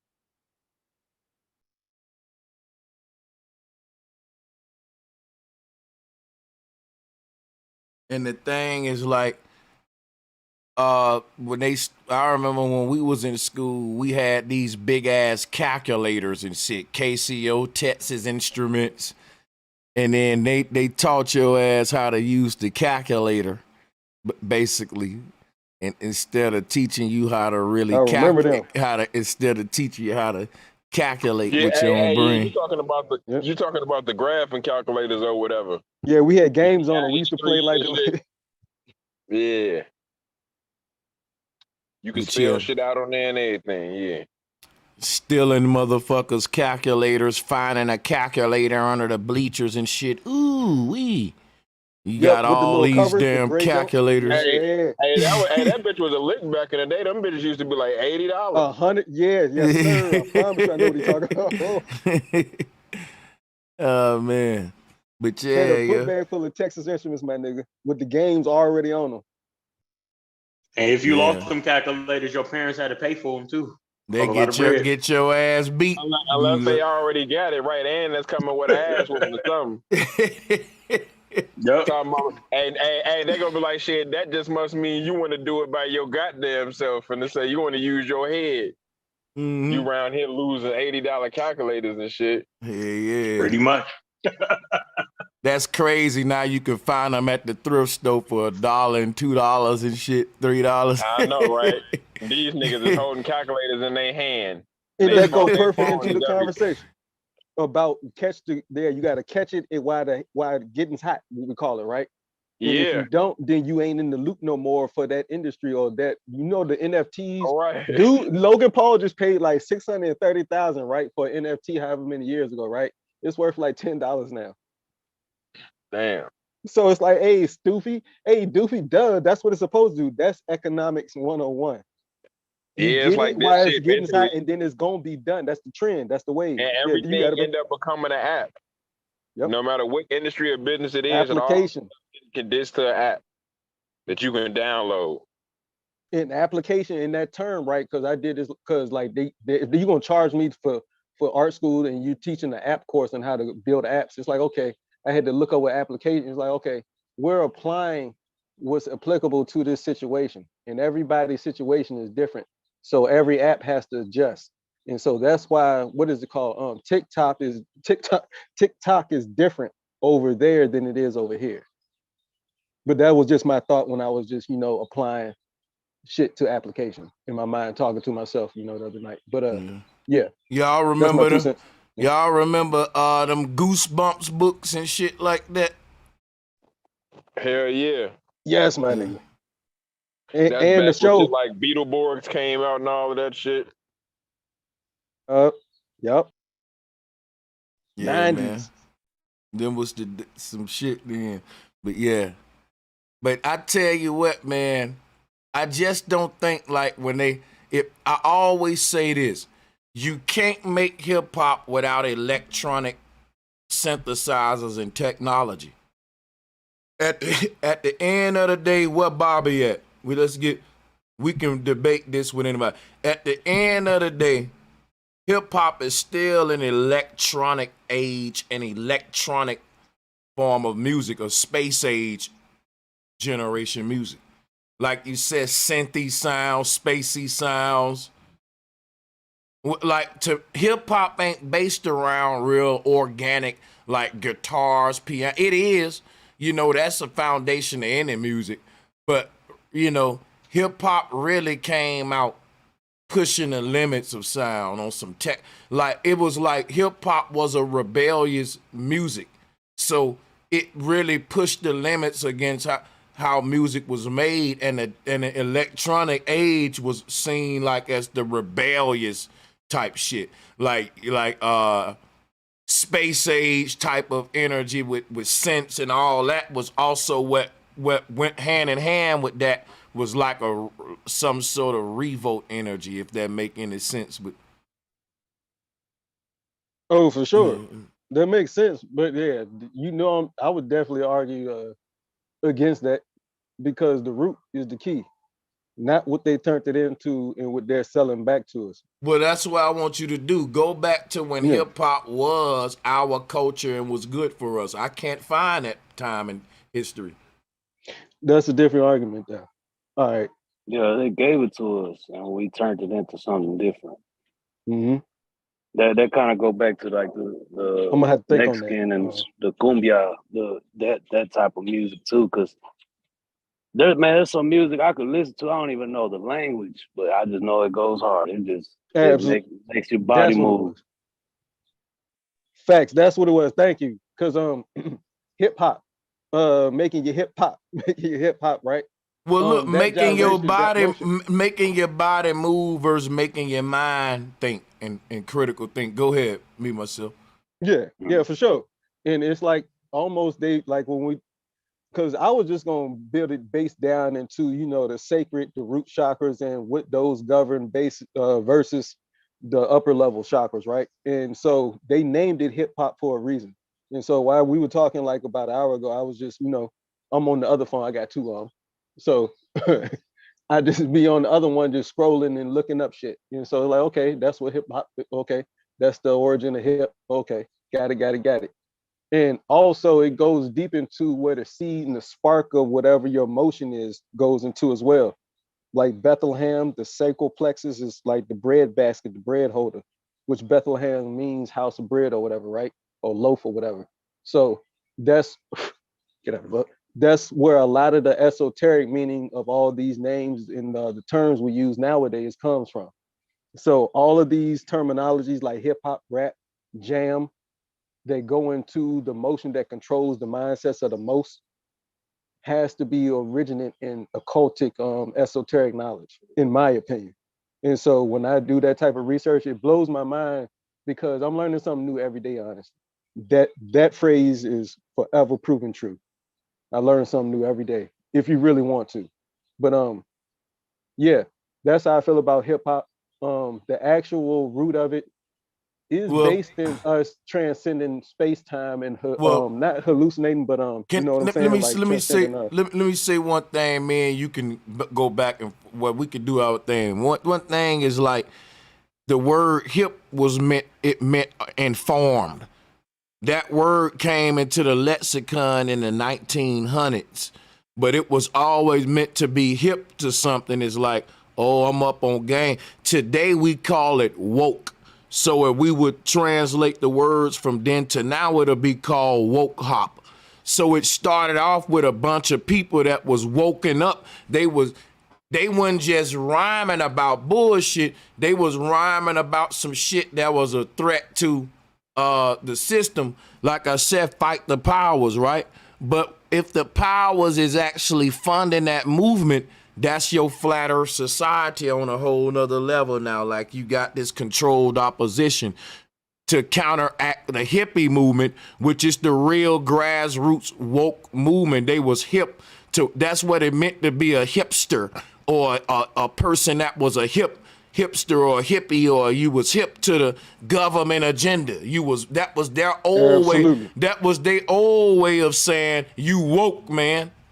You know, but they turned that into some sleep shit today where we killing each other.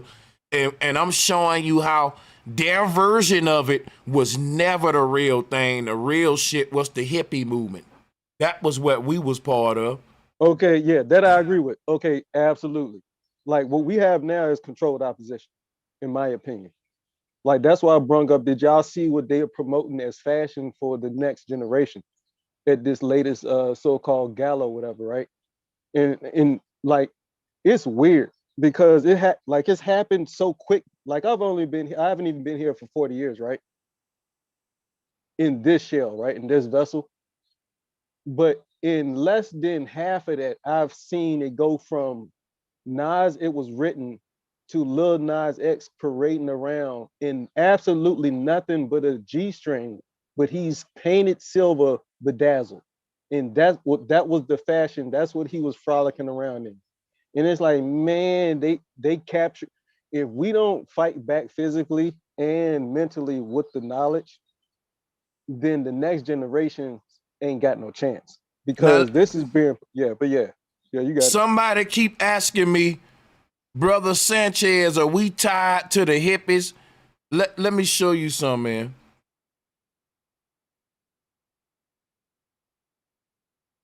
This is all hippie culture. Like when hip hop came on the scene, they tried to say that this is Pan-Africanism, but the hippies were wearing dashikis. That's Indian shit. If you buy an Indian, look, I live on the West Coast, right?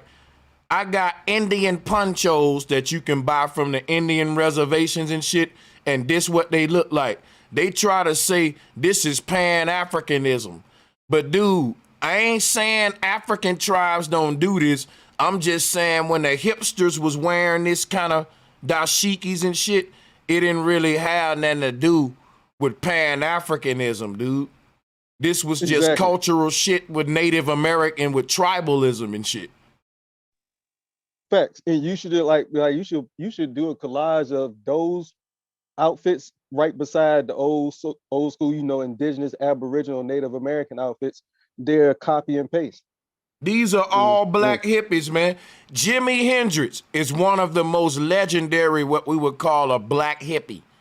And the hippies, when you talk about rock and roll music, don't you know that hippies were the best guitarists? A hippie would be on the street with their guitar with their hat on the ground, and that bitch would be overflowing with money. Talent, pure talent, man, right there. And they didn't want to sign with a fucking record label. They wanted the people to sponsor them, and them hippies will go around the whole U.S. with their hat and their guitar, nigga, and they'll be signed to the people, not the label. And so my thing is, if you look at what was going on, you had festivals, events that was going on. These people start to get into getting venues now because that whole concept of playing your guitar on a corner turned into a concert. It turned, the crowds grew. You had Woodstock-like events that took place. You know what I'm saying? Prior to Summer Jam and all this shit today. What do you think they modeling this shit off of? Listen, you had crowds of people coming together under one musical vibration, and it wasn't no mosh pit rock and roll shit and no murder, murder, kill, kill. It was people of all different colors and creeds saying, fuck the government, make love, not war. I ain't gonna lie. Most of y'all that's screaming flat power, if you was born back then, I know y'all's vibration. You would have been part of this crowd. Can I say something really quick? You ain't gotta make it really quick. Go ahead, take your time. We all just chilling. Yeah, I just wanted to say, my understanding of hip hop was that it came from the Jamaicans, and of course it came out in New York, and then you had Sylvia Robinson, who they call like the mother of hip hop. She was actually a guitarist. So I don't understand how people don't see that. Like hipster was like the beatniks. They were the people that were like dancing with to their own drum. You know, they were against the system. They weren't for war or anything like that. So you had Jimi Hendrix, you had Betty Davis, you had Miles Davis coming out with electronic music at the time with Bitches Brew. And so, you know, in my personal opinion, I've always seen our culture as rock, not hip hop. Hip hop to me was something that came and just in my opinion, just came along as like a fad, kind of. But just in my opinion, I believe that it's the soul music, and I don't understand how people can't see how bad our culture is and the society is. Like you turn on the news and everything, how y'all don't see that that's directly connected to the music, because music is metaphysical. Everything has a vibration, so we're pretty much existing in an orchestra. And when the music is not, you know, coming out in a harmonious manner, and then you have all the money behind it and all that, it's no longer organic. Of course, the world's going to be in the state of chaos that it's in, especially in the Black community. And I think that's directly related with the gods, because our celebrities are pretty much our gods. And that's why I know our current state of entertainment and music is not what the vibration of what our ancestors was on.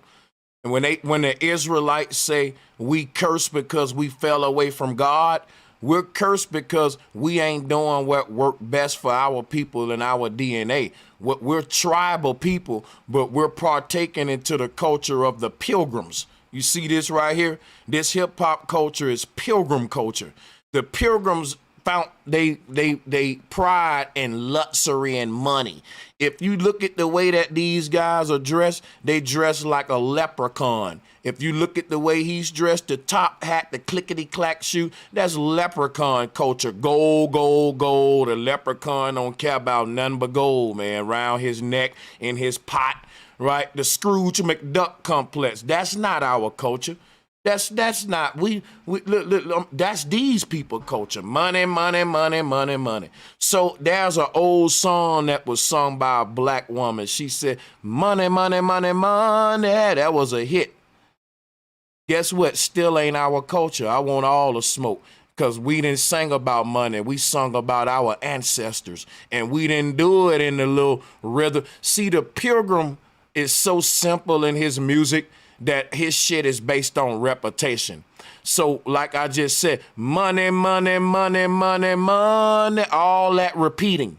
But if you listen to a tribal chant, right, it's hard to repeat it. You don't know where the hook gonna be. You don't know how everybody sit there and repeat the rapper next line is predictable. You can't do that with tribal shit. It's abstract. The beat don't just loop around in a big ass continuous loop doing the same thing. It's a fucking one infinite wave. When it start to finish, it's constantly changing, and you can never catch it. It's like see what I'm saying? And I could play some tribal music and show you when we went to the electronic age and the Black man adopted the hip hop shit. He literally not only lost his identity, because along with hip hop emerging, it was the neo-pagan movement where we had an identity crisis. Why? Because we started to identify like the oppressor. You see this? We started to adopt a whole new way of seeing. It was a whole new generation of Black people leaving one era of music and revolutionary. You had the goddamn Curtis Mayfields. What was his name in Detroit? old school soulful nigga, Herring. Herring, what's the nigga name with Herring in his name? Damn. Nigga, don't. Jill Scott Heron. Jill Scott. Y'all know what I'm saying. Jill Scott, you had all of that, man. You listening to these kind of people. The music was organic. They had niggas playing guitars and they had bands, but they was actually singing about government problems and system, and we was leaving that whole just singing about fucking and raising babies, the Temptation, My Girl, you know, all of the white people was owning all that type shit, love making and all that, over sexualized, even though it's better than where we at today. It made families, but they rather you do anything with your music than talk about the problems of capitalism. That's where hip hop started at, exposing the system, but it immediately got off of that and it got into what? My Adidas, advertising corporate brands. Yep. Facts. And all of those are named after ancient gods or ancient deities or sayings like Nike. Something that supposedly one of the mythological messengers was yelling, meaning they're coming, they're running, they're heading here. And he supposedly ran so far without like stopping to warn the city. And it's like, yeah, yelling Nike, Nike, Nike. But yeah, y'all got it. Hey, bro, question. Okay, so what do you think about like jazz fusion? What about that kind of music? You know, because that sometimes that could be like really abstract. You know, you really, I mean, it's good listening, but you can't really dance to that kind of stuff. But because it's improvised, it's supposed to be. Right. But yeah, my bad. That's his question. My bad. My fault. Right. Yeah, I was Bill Sanchez. What do you think about that? Bill Sanchez, you there? Oh, he on left. Hey, what's that Nike John you just said, me myself? Can you repeat that and maybe elaborate a little bit more? Oh, like almost a decade. Like I'm growing up as a child watching Discovery Channel and the History Channel, right? So when they were talking about like the Greek culture and the Roman culture, and then of course we learned that those people actually kind of look like us. But yeah, that's besides the point. Nike is what they say the dude was yelling when he was running as far as he was, as fast as he could, like a crazy amount of kilometers, right? Miles upon miles upon miles without stopping. Like Nike just yelling from village to village, right? He was yelling Nike, which means something along the line of they're coming, warning them like, here they come, like the British dude that was talking about over here. Yeah, that Boston Tea Party shit. That's exactly what you made me think of. That's why I was like, hold on, what's the correlation? Right. Yeah, I was like, hold up. Right? Yep. And they name companies after these things that people yell. And when we go back to sound, yeah, you got it, bro. Yeah, go ahead. I just want to say real quick, add to what you're saying. It's also a whip in mid swing. You look at the Nike symbol, it's a whip in mid swing. Yeah, it's the art. It's the Fibonacci. It's the Fibonacci spiral, to be completely honest. Yeah, it looks like a whip in mid swing to me. Exactly. That's exactly what it is. Yep. And it's the art, and the Fibonacci spiral is the start of the perpetual motion machines that are supposed to be able to zoom down that jump and continue on that spiral, right? And they say that's what our vortex within and the vortex without, the black holes without, that are cycling in and out. And you know, now they say that black holes do not just suck up everything in all light. Some light they don't want. You know they say that, right? Yeah, how I come back and y'all on black holes, but when I left, I was on some real hip hop shit though. Because it goes back into sound and what we are. Well, yeah, go ahead. You got it. Hip hop was planned too, since way back, because you got the word rapture, and you got like there's a bunch of things that I know. It's like just the word yo. You know how we say yo? That's yoga, because from a lot of the words that we use, we don't know, comes from Sanskrit. Like the word om is the word home. You feel me? So it's all built off the ancient language of the ancient world before the AI takeover. Even when you just now say yo, I heard yoke on some Sanchez shit.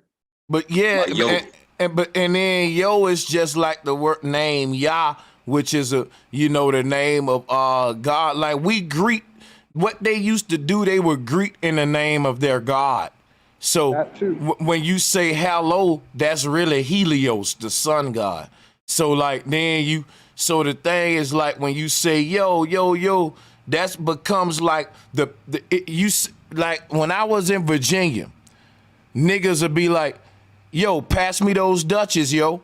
And you know what, me being an Alabama, when I was coming from Alabama, me being a silly nigga, I used to joke on them when I was living in Portsmouth. I lived in Chesapeake, and I joke on them. I would say, man, y'all niggas like to make them yo sandwiches, because they'll start and end with yo. They'll be like, yo, man, where we going tonight, yo? You know what I'm saying? But now when I think about that shit, like they said that God is the Alpha and Omega, the beginning and ending. That's Yah, yo, goddammit, to them niggas. That's why I greet y'all with Yah in the chat. I promise you. I know about Portsmouth, the Portsmouth. I know about Tidewater, Virginia Beach. Yeah, that's why, that's my I be square. rolling that have text that nigga be starting their sentences I would say, nigga. Hey, yo, say, what you trying to do? Say, what you, it's like, that's hilarious to me. Damn, I thought of it was. I can't remember it now. Say, my nigga. Yeah, for sure. So many. Yo. Hey, yo. Like, say, man, what you trying to do? Yep, it's crazy.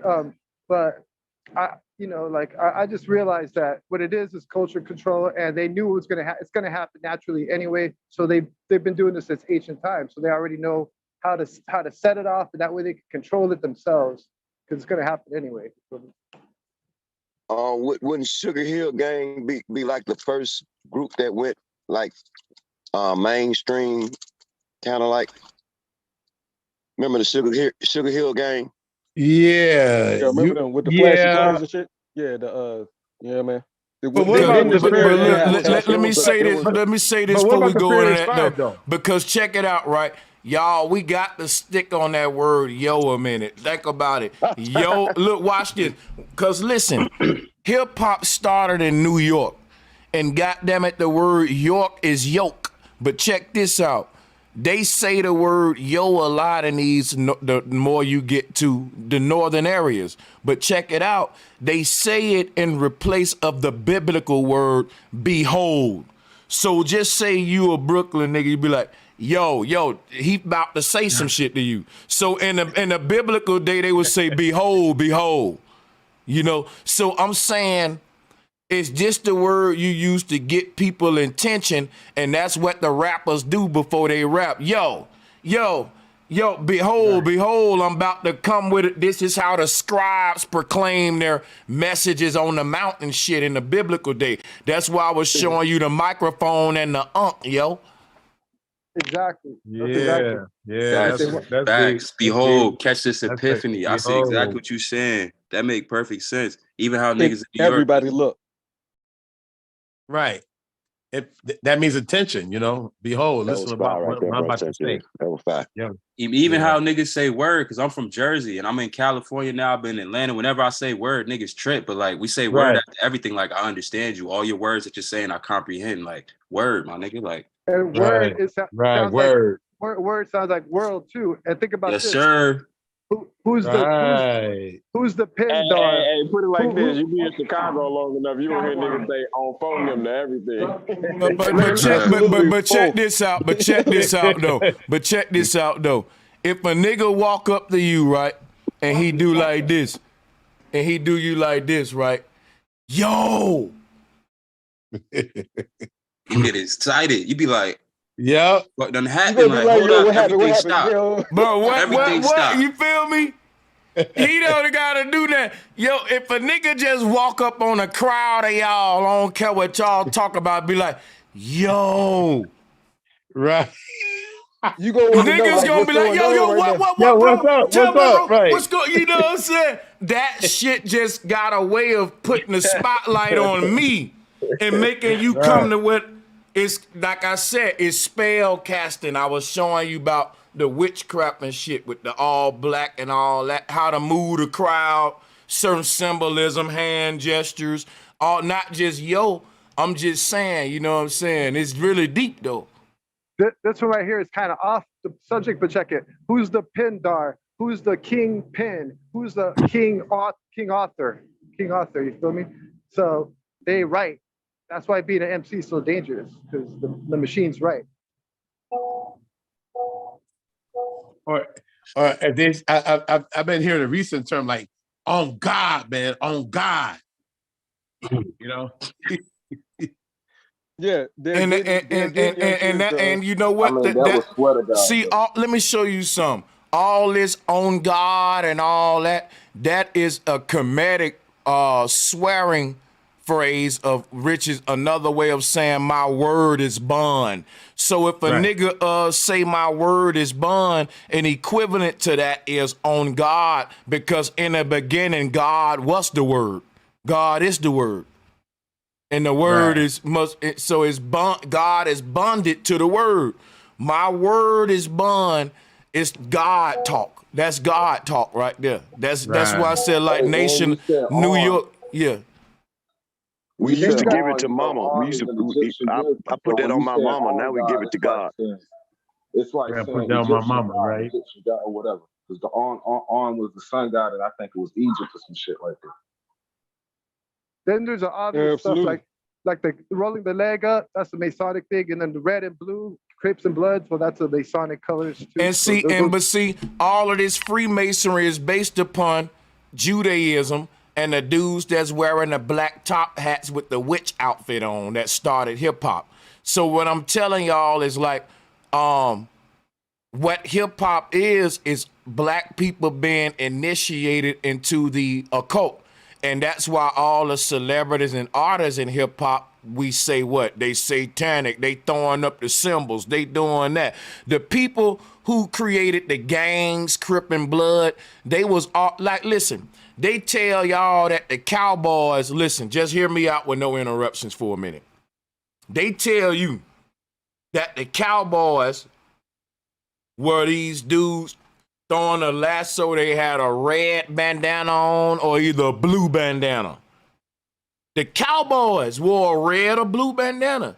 And guess what? We can say, what if that was early Crips and Blood? They was beefing with each other on colors, the red shirts versus the blue shirt army and shit like that, with the colors and signs. Because when the knights greet, different knights greet in different ways depending on what military you with, just like the gangs do. Guess who created secret handshakes? The Knights Templars, the Vatican, the Secret Society. I told you the gangs learned it from the Secret Society. The people they calling cowboys worship the cow god Moloch. That's why they call them cowboy. They wore the cowboy hat, which is the same witch hat, the fedora, same witch hat. And guess what? They hand signs and, like we said, crip walking and rhyming and all that. Bro, we proving that ain't our culture. We really going deep today. We wasn't cowboys, we was Indians. Let's go. Factual. And like, all right, look, like this is what I have, right? Oh, stop that now. But yeah, I have this. I had to make sure I took a screenshot of the Hebrew alphabet, right?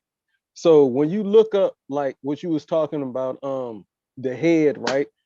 Oh shit, but the alpha is represented from the ox head. So the ox head is the crosshatch. That's the symbol that it makes the X, or the X, chromosome, Y chromosome. But that's the symbol that they use in the ideograph, the emoji that our ancestors used was the X to represent the alpha. And so I had the only reason I even had this because I was looking up the Yod Hey Wah Hey, which is before Yahweh, because Yahweh is the Germanic enunciation, and then you have the J's that come in afterwards, right? But the Yod Hey Wah Hey breaks down to the closed hand in worship, the Yod, that first part, right? And then Hey breaks down further and further and further, but that each one of these breakdowns of each one of these symbols, these emojis, these ancient ancestral emojis, are things that you do in life. And the thing that you do in life represents a letter in our alphabet nowadays.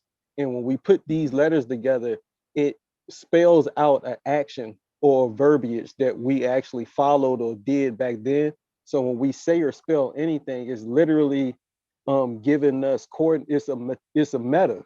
Literally, it's meta, metabolism, the root of why we do what we do.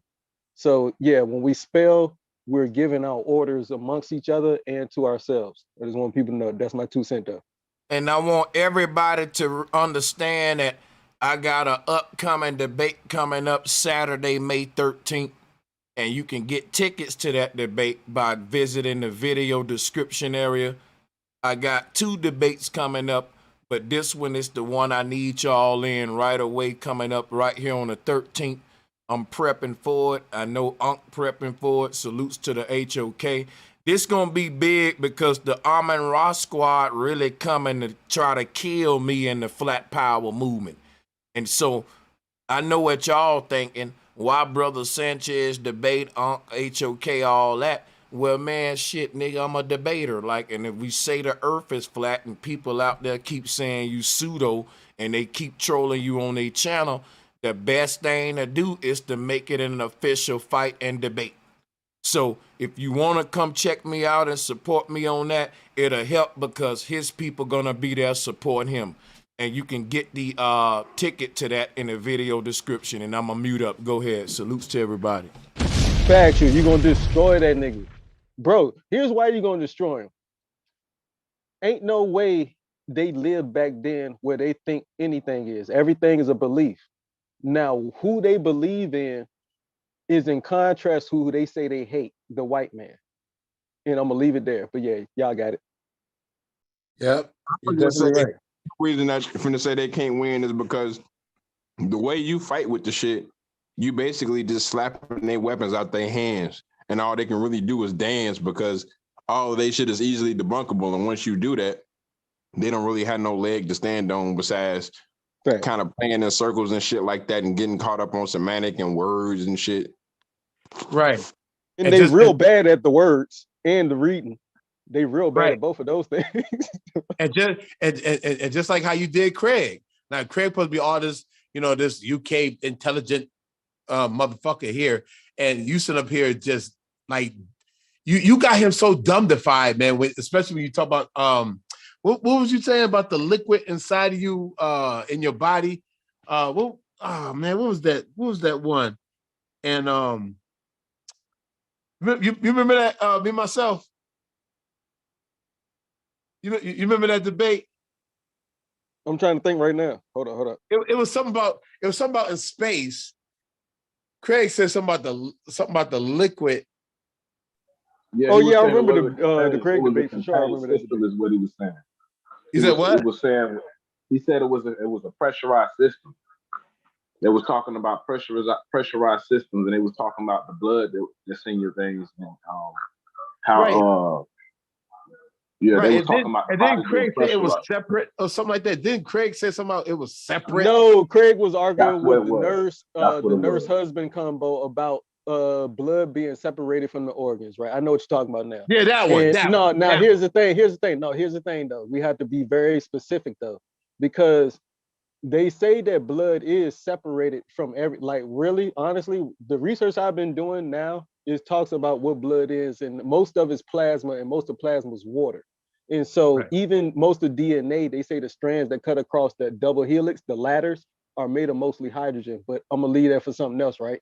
But they say that the blood is not even really connected to the things that we call organs, but it's something that flows the inhale and the exhale, the substance of the air in and out. It cycles our atmosphere through us, our inner atmosphere, and it segregates and it deciphers, and then it shoots it back out, right?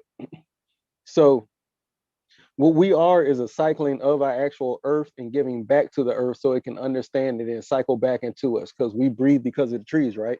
And the trees breathe because of us. So when one or the other is killed off, et cetera, we all die. But that's for something else. But blood, honestly, it really ain't. When you do real trip research, but I don't like giving away nothing to nothing. But for the enemy, I don't like giving my enemy bullets to shoot me with. But when you really look into what blood is and how it's literally not something that actually flows into the organs, it's a pass around, but everything's connected. So they both were kind of right, Craig and the husband-wife combo, where she was a nurse. I remember that argument though. But yeah, y'all got it. Oh, okay. Well, yeah. I thought I thought it was more like because what the husband and wife was saying was one thing, and man, you kind of hit it, but it was something dumb that Craig. I had remember said. what you told me. I know, It but was yeah, the I know, body because that's being the enemy. So I pressurized. ain't They trying was to give them no arguing bullets to about. shoot us with. But yeah, y'all got it. They were Right. saying that Craig was saying that the system of the blood is separate than the body or some shit. It worked differently or some shit. That's what she was Right, saying. like that. That's what I'm talking about. That And it listen what I'm saying, and it do, but it's all connected, so it's all one source. It's all We one don't singular really moving wanna. machine. So We yeah, I don't don't want to really get into wanna. We ain't gonna go into the whole debate shit and all that. I got some for him though, but that's coming up. Me and Craig debate is coming up, and I'm gonna actually revisit that whole argument about how liquids behave on the moon and all that shit about because I really slaughtered him in that debate with dealing with the moon, how water gels up, it can't really, you don't have flow, right? Right. And that's what y'all. So and since I know that's a headache for him, I'm gonna have to make that implement some of that a little bit too in the future. So yeah. That's gonna be after the Unk debate. I might even hit Unk with a little of that too. I am, man. brother. I gotta fuck him up with that. Empty the bag, empty the intellectual. We brain banging, right? Just to steal from Rod Hayes, but yeah, we brain banging. Empty the intellectual mag on these niggas for sure. Right, because you're gonna have new Globers.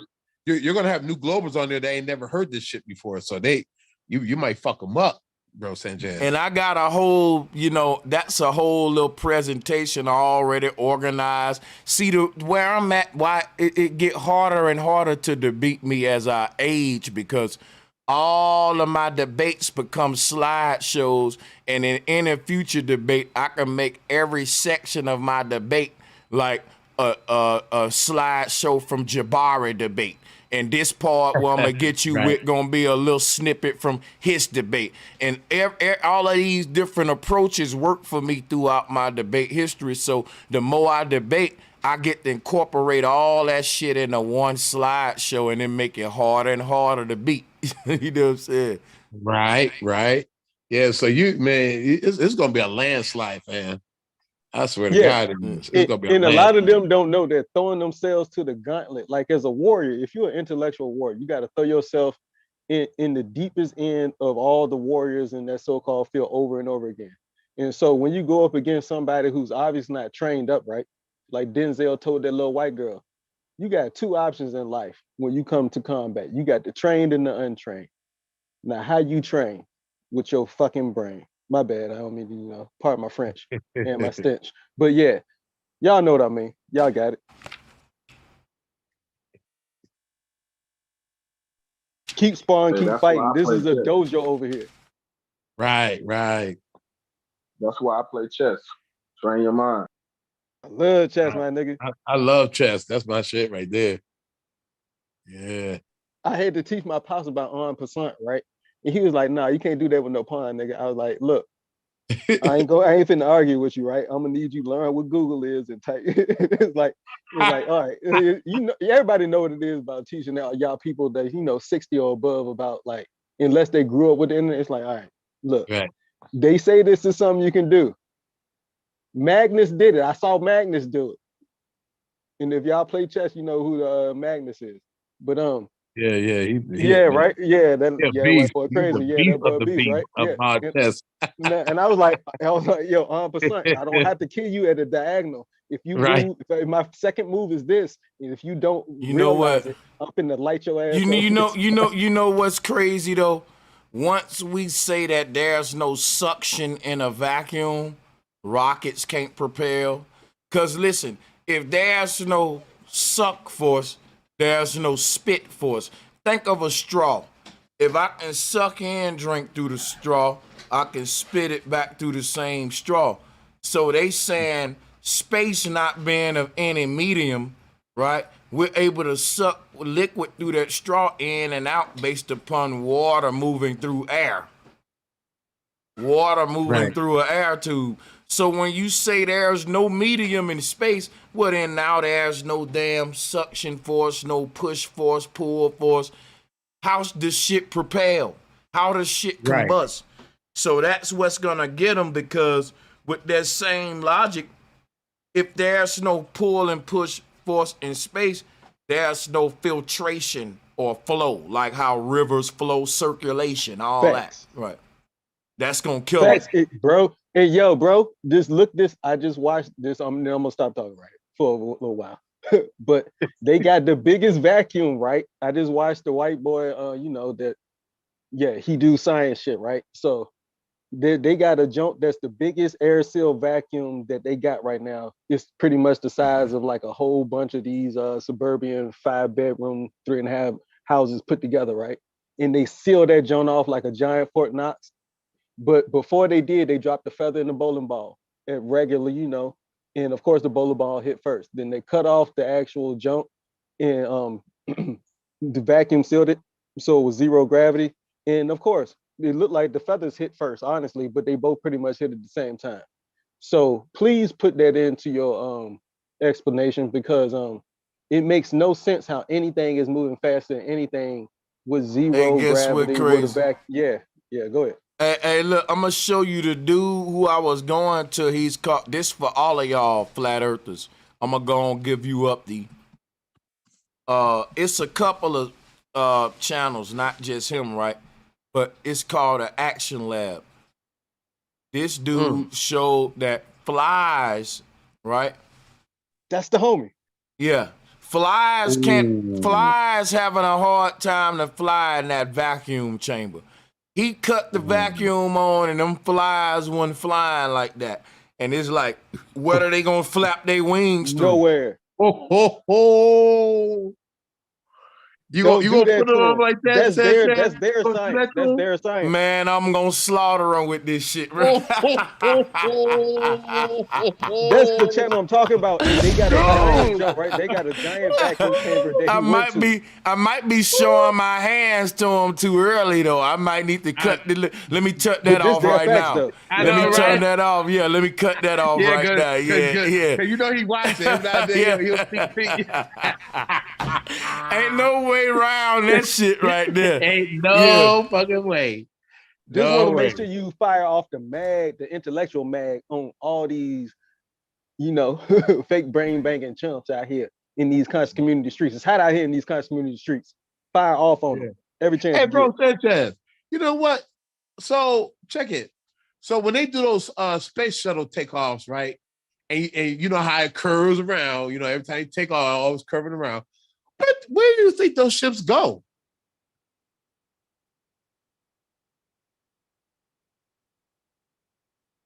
Oh, repeat that. What'd you say? Bro Sanchez?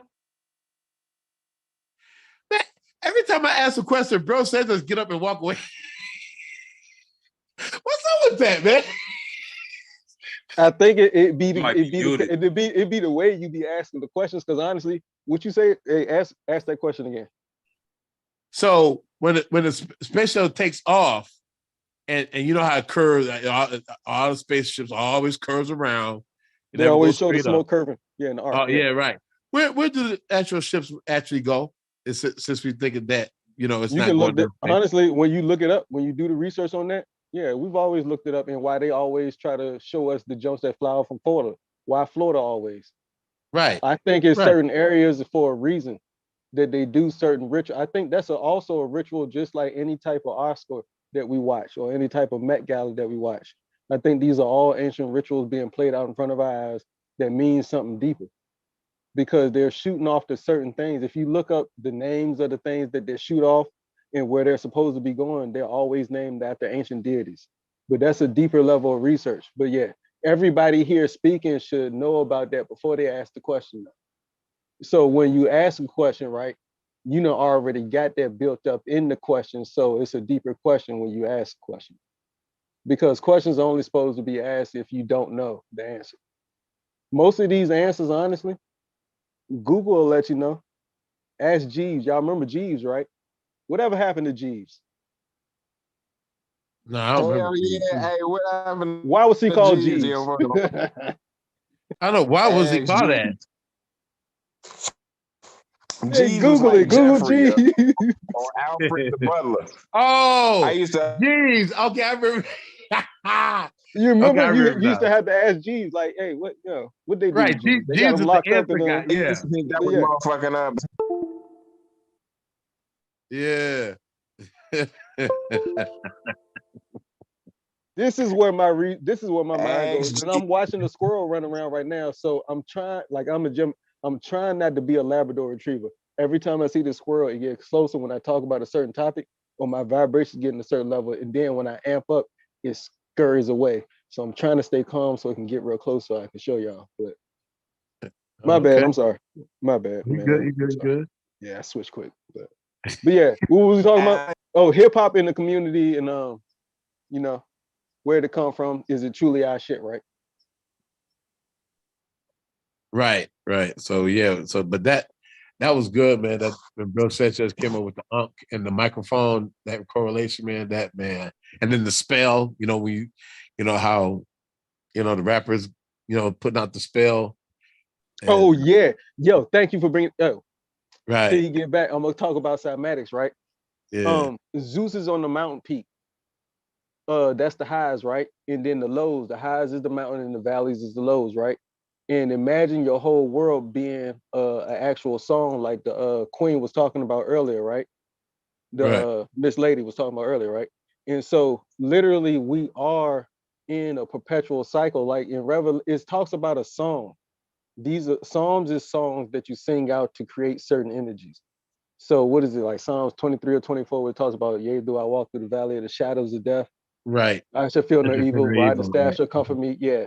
Blah, blah, blah. Yep. Lay down in green. Yeah. All that trippy shit, right? That's a song. Those Psalms are songs, right?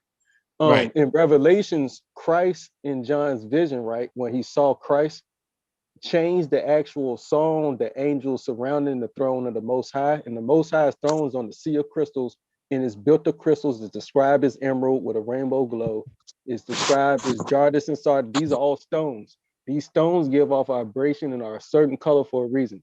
So when you break down what they're when you decode what all ancient, it don't matter if the Talmud, the first 5 books, the Torah, or if it's the whole whatever, right? Or it's the Quran. It's all talking about what you are. It is light beings. And what light formulates and solidifies into still holds, and light is information. So that's why we wear certain crystals and stones. That's the true reason, because it gives off certain understanding, vibration, and information. Because if we are what we know what I mean, like vibration and gravity, what they say gravity is, right, is a certain magnetic pull. So the only reason we are our shape is because of the outside pull and push on our outside so-called flesh, right? Which is also part of the same energy that is pushing and pulling on us. So when we understand that, and that comes from source, which is imagination of everybody, it's the collective consciousness that creates the physical things we call physicality, the grass, the cars, the flesh, the tongue, the eyeballs. But each one of these things on the inside of your anatomy is a structure of the outside structure of the multiverse, the universe that's within you, the macro, micro. That's the real truth for my understanding. But explaining that and getting people to understand that has been the hardest thing ever for a conscious nigga. And I know for the conscious ladies, having other people comprehend your trip understanding of self and reality and how it's connected to them, even though they don't understand they're connected to you, has been the greatest gap jump, the triple jump to be able to fucking complete ever. But I think now it's becoming easier because like the weird's become normal. Normal's weird. Right. But yeah, I'm gonna leave it there. That's my 2 cents. Y'all got it. Facts. Nah, you're right about. I want to build off that a little bit. How you said the words and shit. Always said how you said about that push and pull creates the body, the physical body. Even how Sanchez was going back to saying that's their introduction into the occult. That's why they keep these niggas. How y'all was talking about the music earlier. It's just one word the whole time, just the lowest vibration possible, lowest frequency possible, and to keep our physical body distorted. You get what I'm saying? Like how y'all was talking about the gibberish and stutter words and shit. Think about it though. your body, that vibration ain't going nowhere. It's keeping me right there. They keeping niggas talking about the same stories, the same shit. It's distorting our vibration pretty much. It's a stagnation. It's traffic. It's just putting mad traffic. Absolutely. Like, but the now, is there such thing as listening to good music to get good vibes? There's a vibe that created what you think you are as the physical being. And so when you distort that vibe of that song, it literally breaks down your actual molecular structure. Like they have the weapon. Y'all remember the weapon in the Hulk? The only thing that stopped the Hulk was the actual radiation microwave weapon right on the top of the tank, right? That was shooting out that wave, right?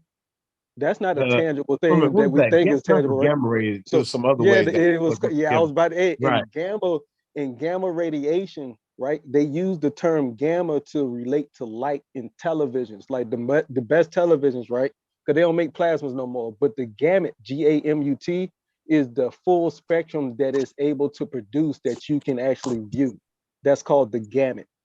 But yeah, y'all got it. It's for a reason though, and that's the atmosphere.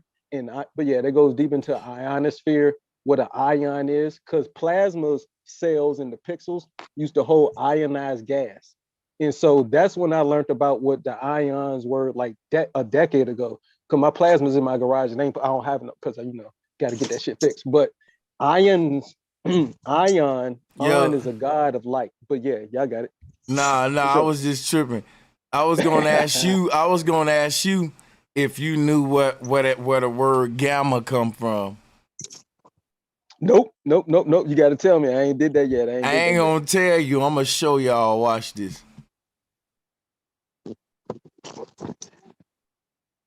Gamma, third letter of the Greek alphabet, Phoenician gimel, said to mean literally what? Camel. Like the animal. Wow. Like the animal. Now watch this, right? When you look up camel, it says large ruminant quadruped used in Asia as a beast burden, boom, boom, boom. But listen, when we pull up the word camel, right? From gamma, it's because it's dealing with the sacred geometry. That's why I fuck with the sacred geometry, because when you say gamma ray, you saying camel ray, because you talking about that hump, that dome, that firmament, that arch, camel hump. Oh my God. Yo, and that goes back to the arc, because that's why they call the arc, because that's the shape that the sun makes with, that when it arcs across our actual dome. Yo, that's wild. See, that's why we got to get the etymology on everything, bro. That's fire. Doesn't the camel hold hella water too? Yes, it do. Right. Oh, yeah. Just like the sun changing into helium. Ooh. I don't think nobody really cracked the codes how we do it, though. I ain't even just saying that shit, though. I ain't even capping, bro. I'm not even capping, dog.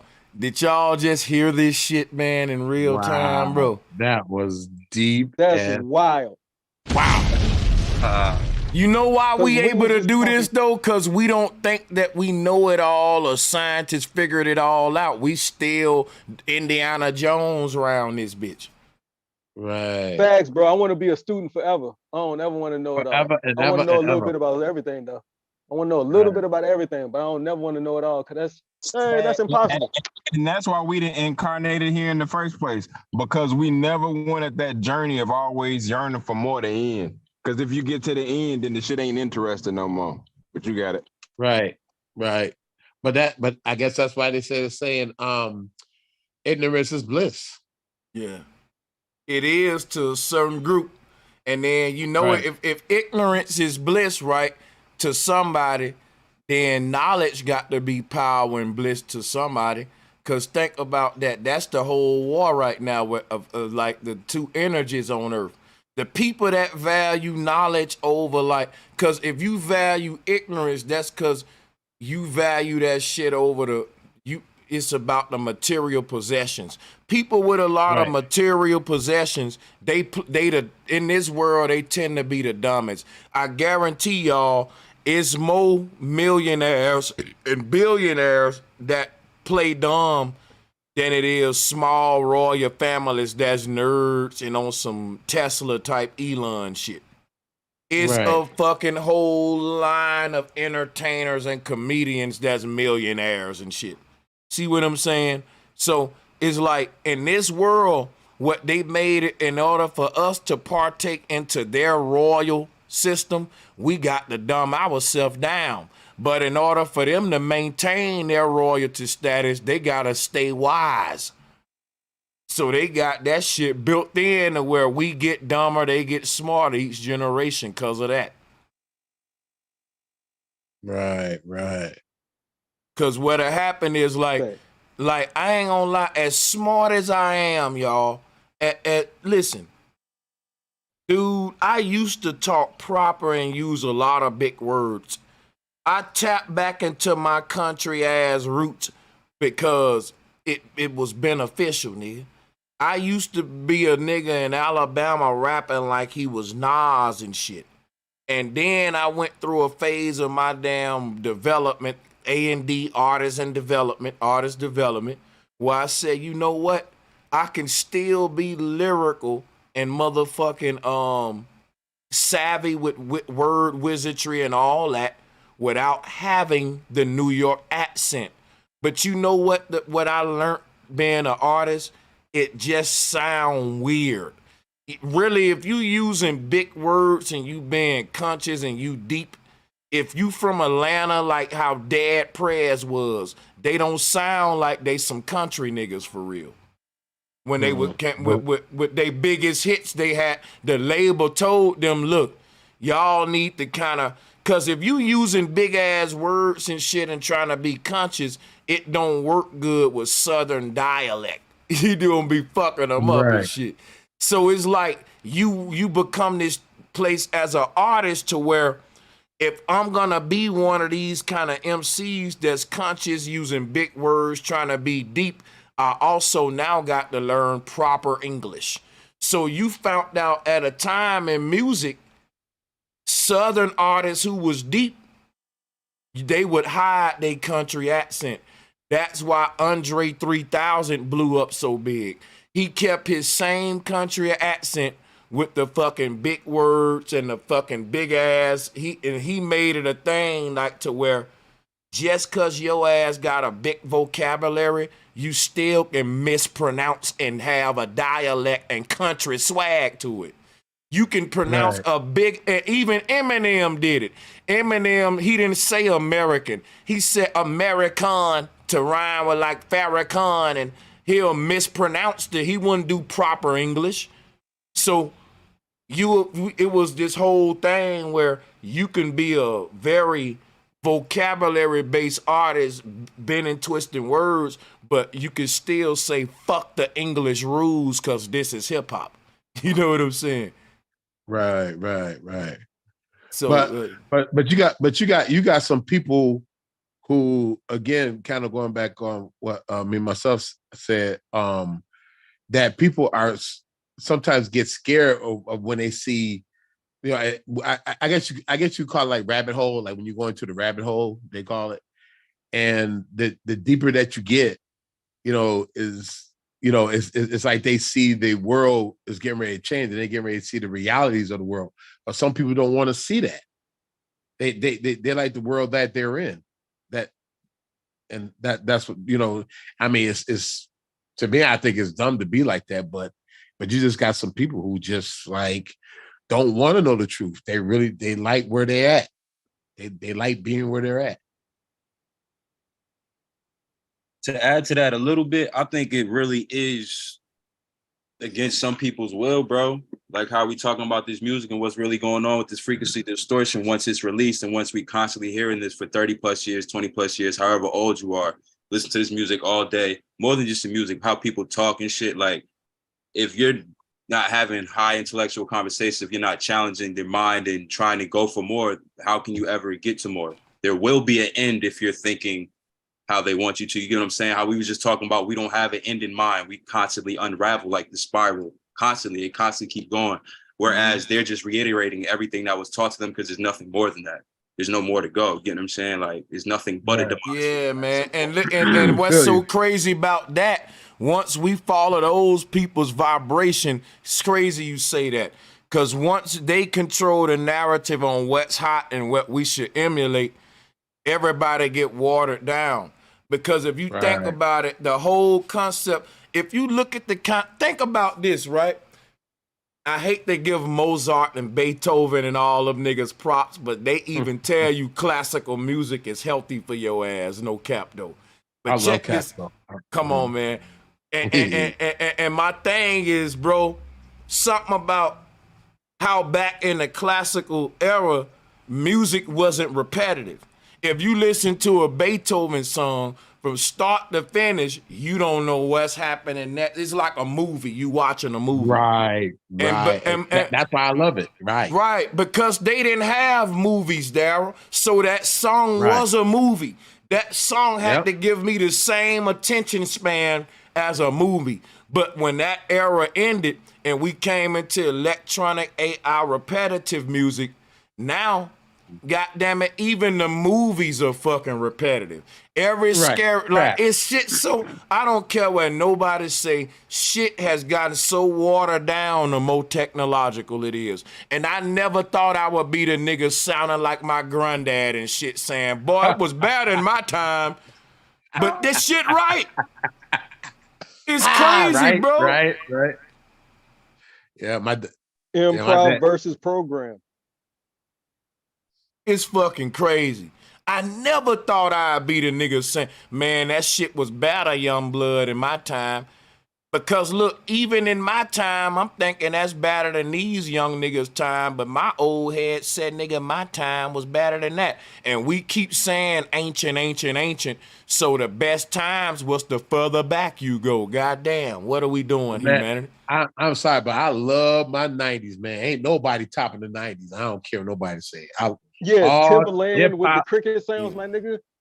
Hey, I promise you, Timberland, old school 90 beats with the cricket sounds in the background. That's Virginia to its core. Like now in the summertime, I promise you, like from losing your virginity to smoking your first blunt to being able to come home past like 5 o'clock because you know the sun stay up. So we come home when the lights come on. So like them cricket sounds generate a certain type of memory. Yes. Let me tell you something. Let me tell y'all something, man.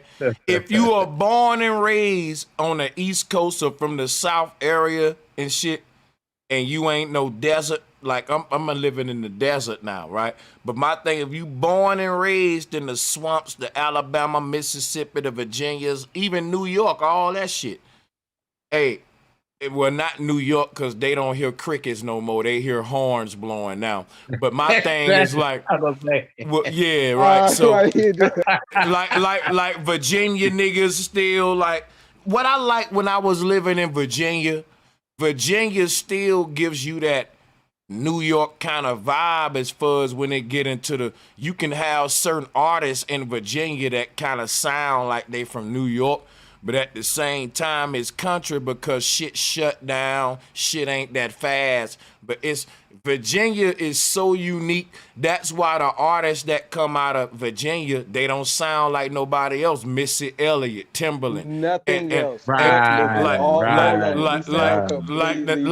the Neptunes and shit. Because when I was living in Virginia, what I learned, like Virginians don't know who they are. What I mean by that is, a South nigga know he a South nigga. A New York nigga know he a up North nigga. Virginians don't know because it's like South niggas say that you Virginia niggas are up North niggas. But up North niggas be like, nah, y'all some down South niggas. Exactly. So Virginia never fit in with North or South. It's just Virginia, man. Total. Right.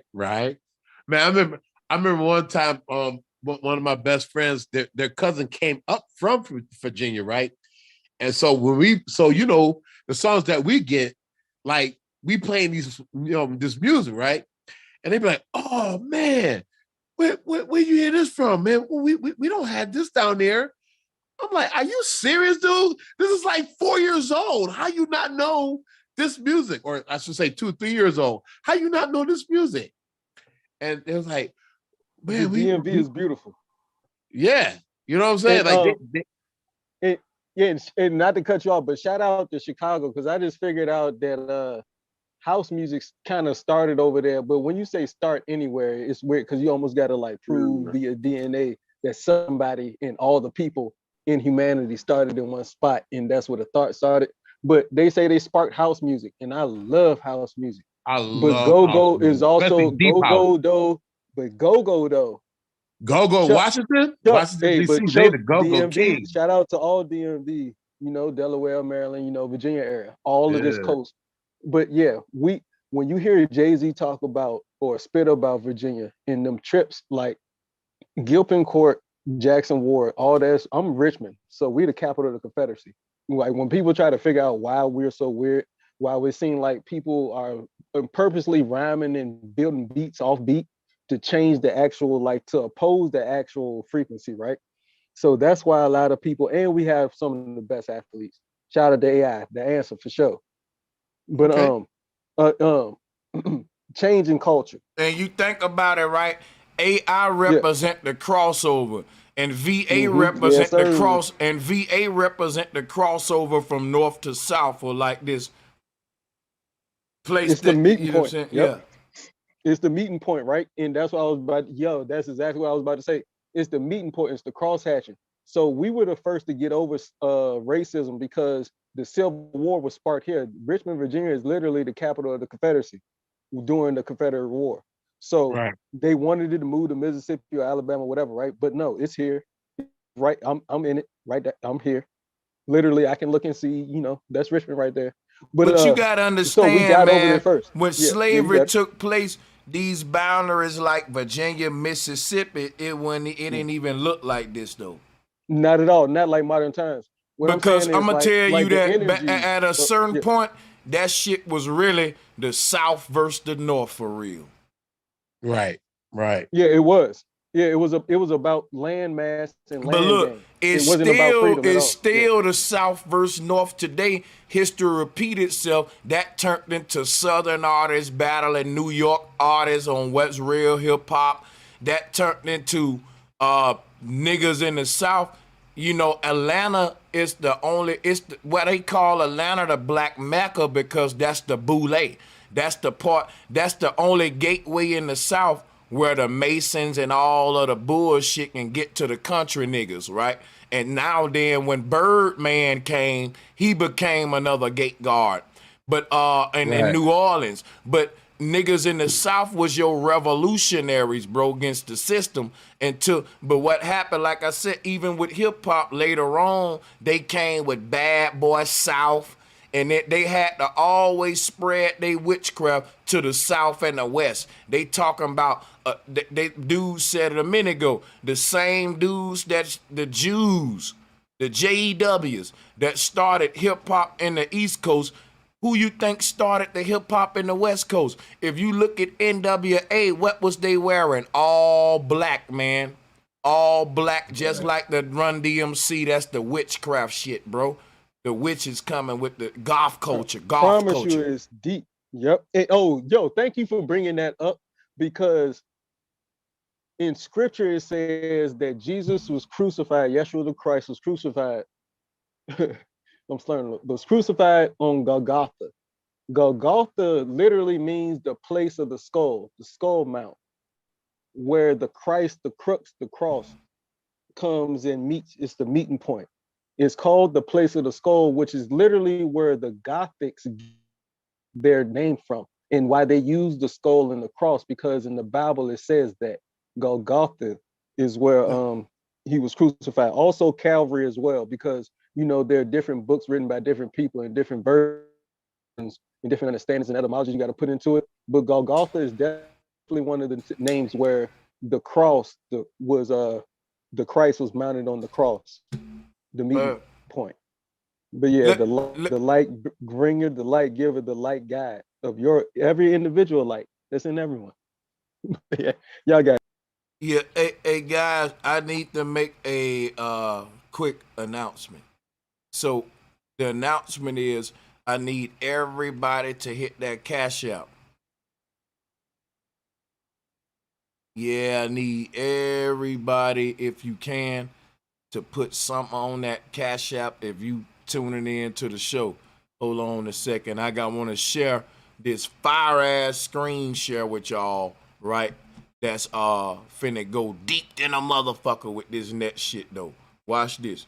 Here it is right here. Watch this.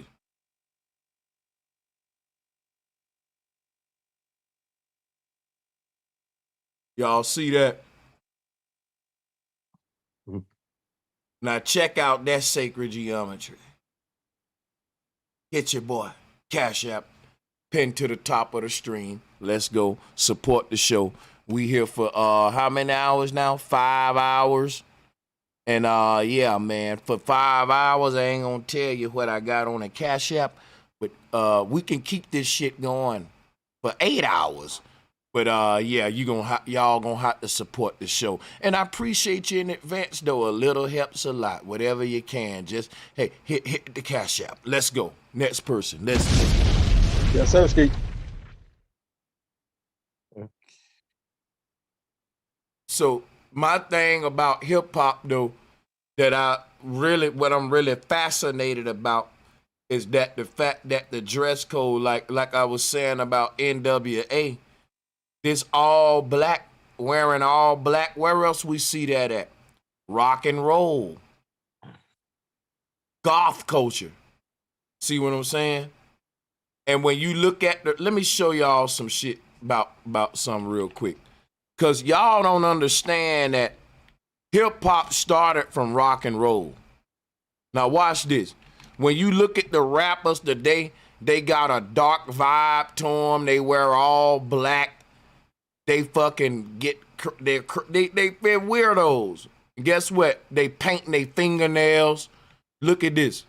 You know what you notice? This is an all male band, but they are literally androgynous, meaning that they got makeup, lipstick, high heels, tights. It's feminine. If you look at the early hip hop artists, tell me they didn't dress like this.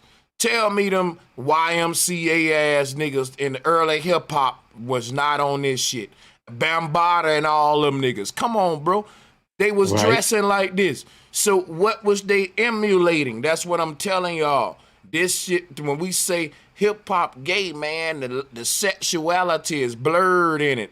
Bro, it ain't just start like that today. Literally, hip hop started in a gay club, and I can't make that up. Ask any nigga from New York.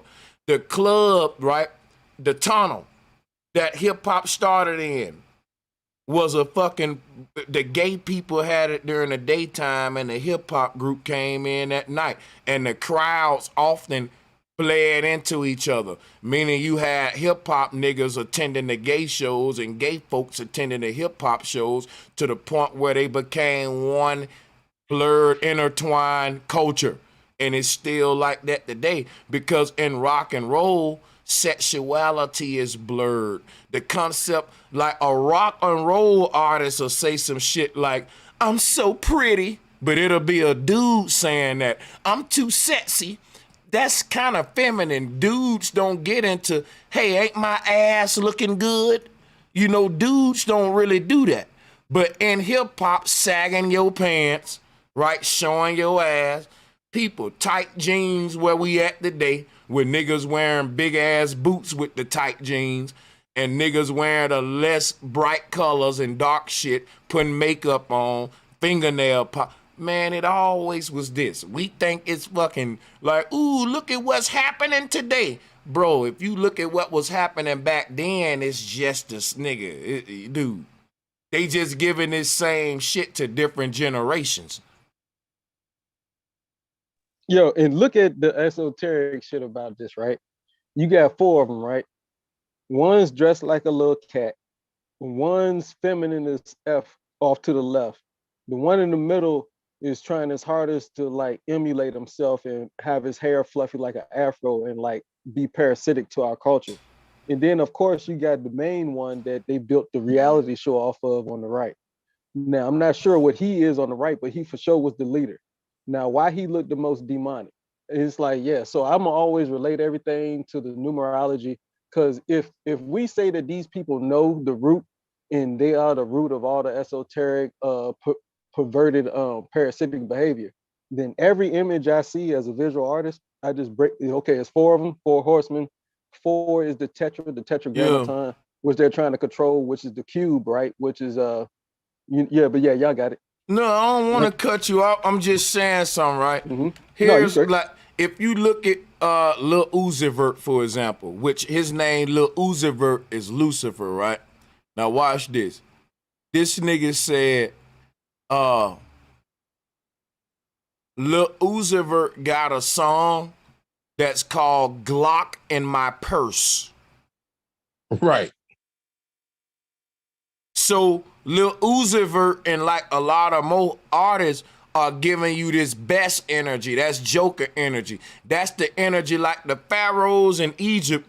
They looked at more sexier than their wife.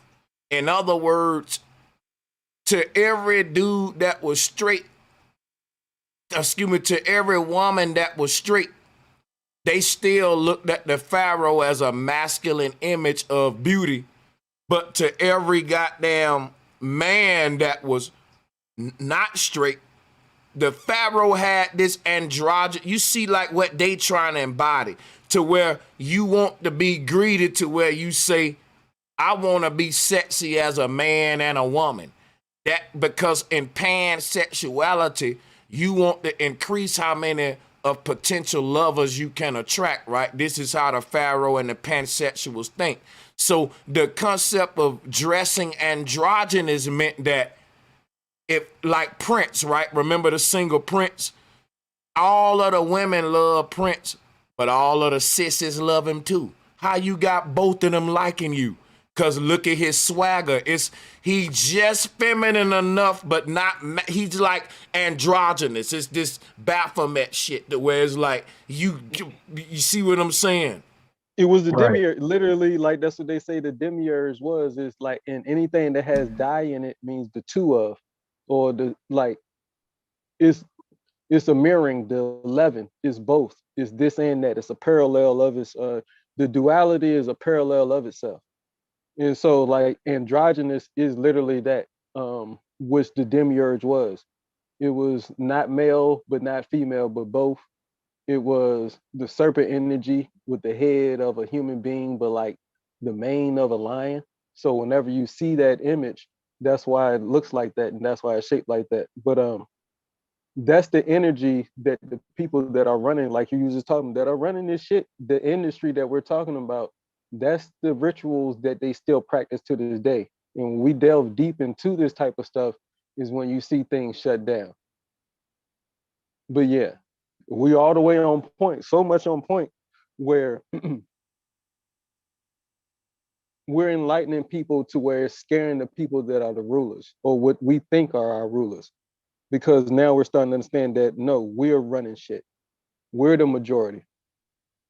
They are the minority in reality.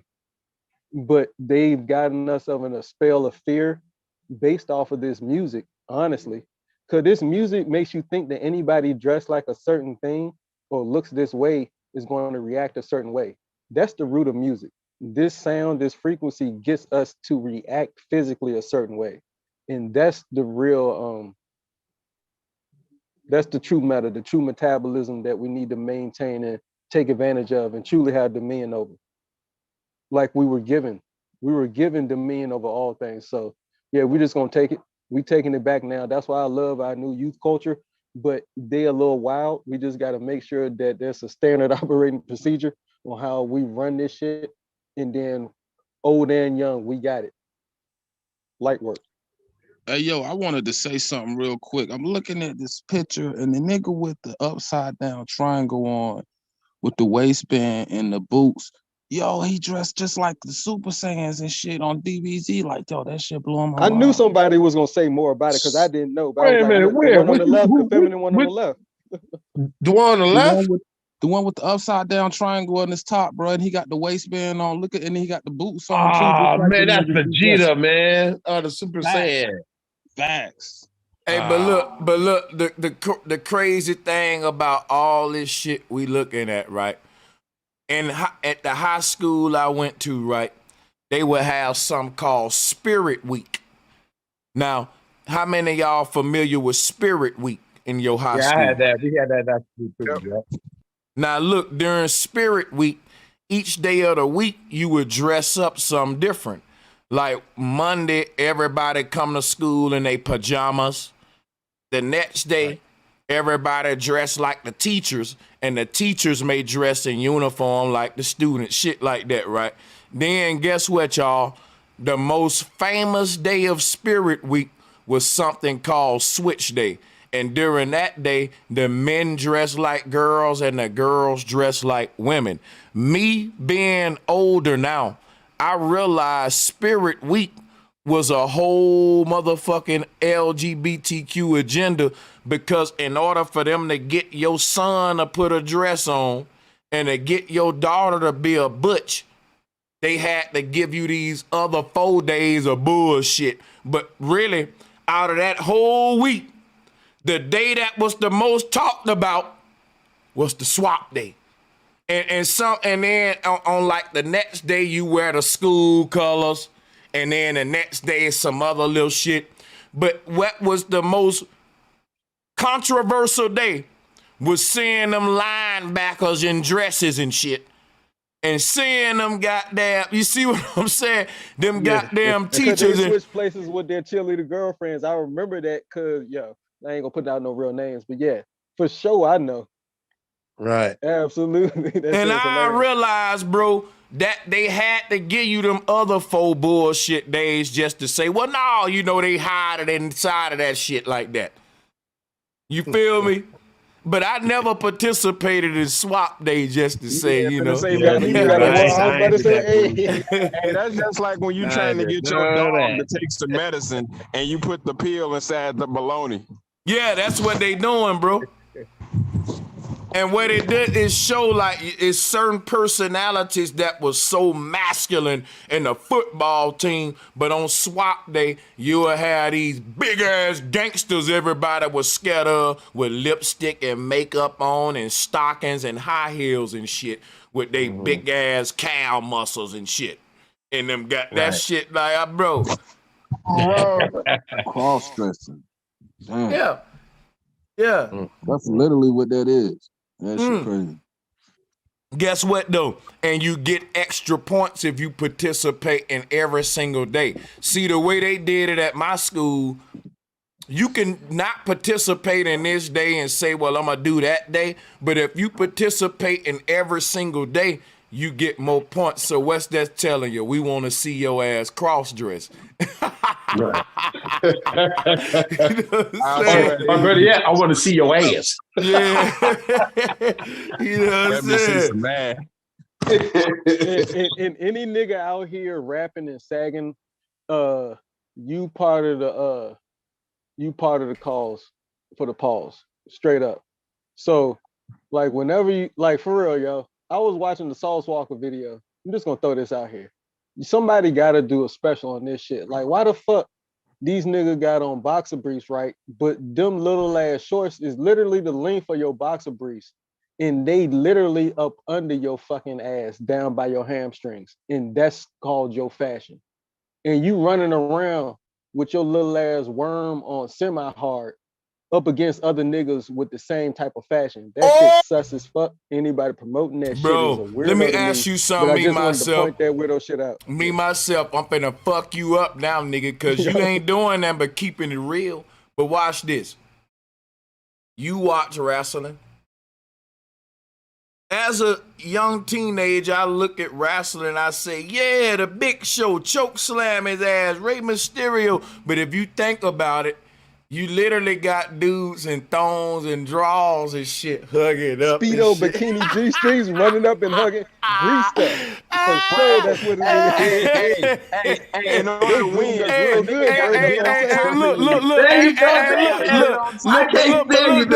but look though, and y'all lotioned up, and you lotioned up, Darren, you lotioned up, you lotioned up. Baby oil on and shit. So Hey, baby, dude.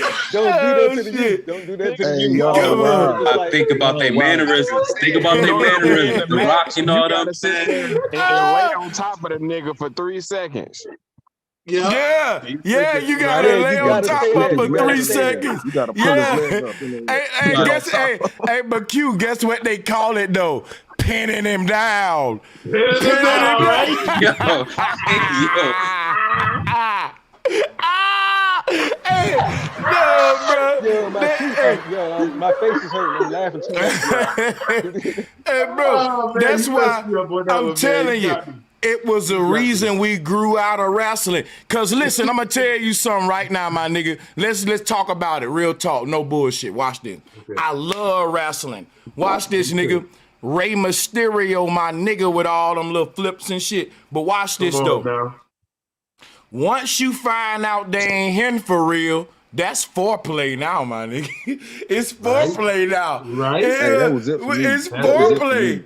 We doing all this rubbing and all up and all it, and it ain't him for real. What the fuck are we doing, bro? What the fuck, bro?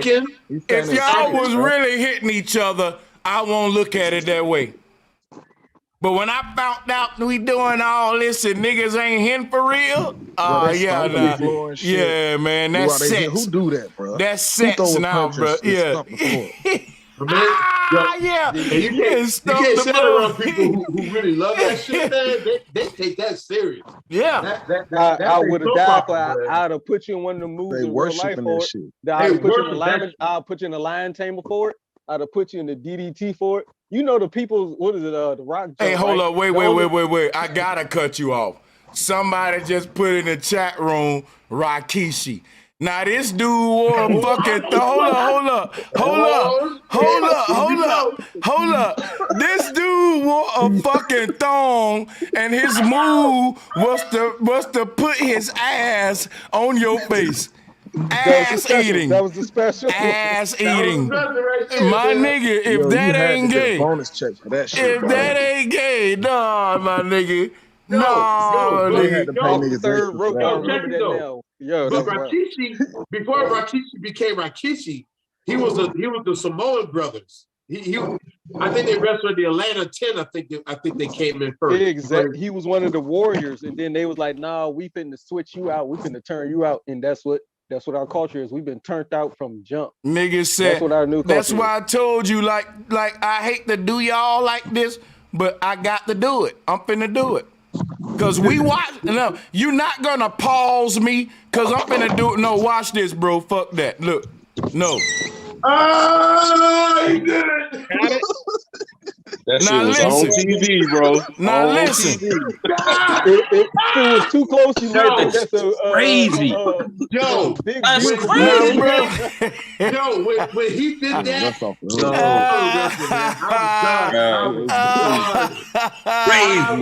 done. Bro, this is literally booty eating.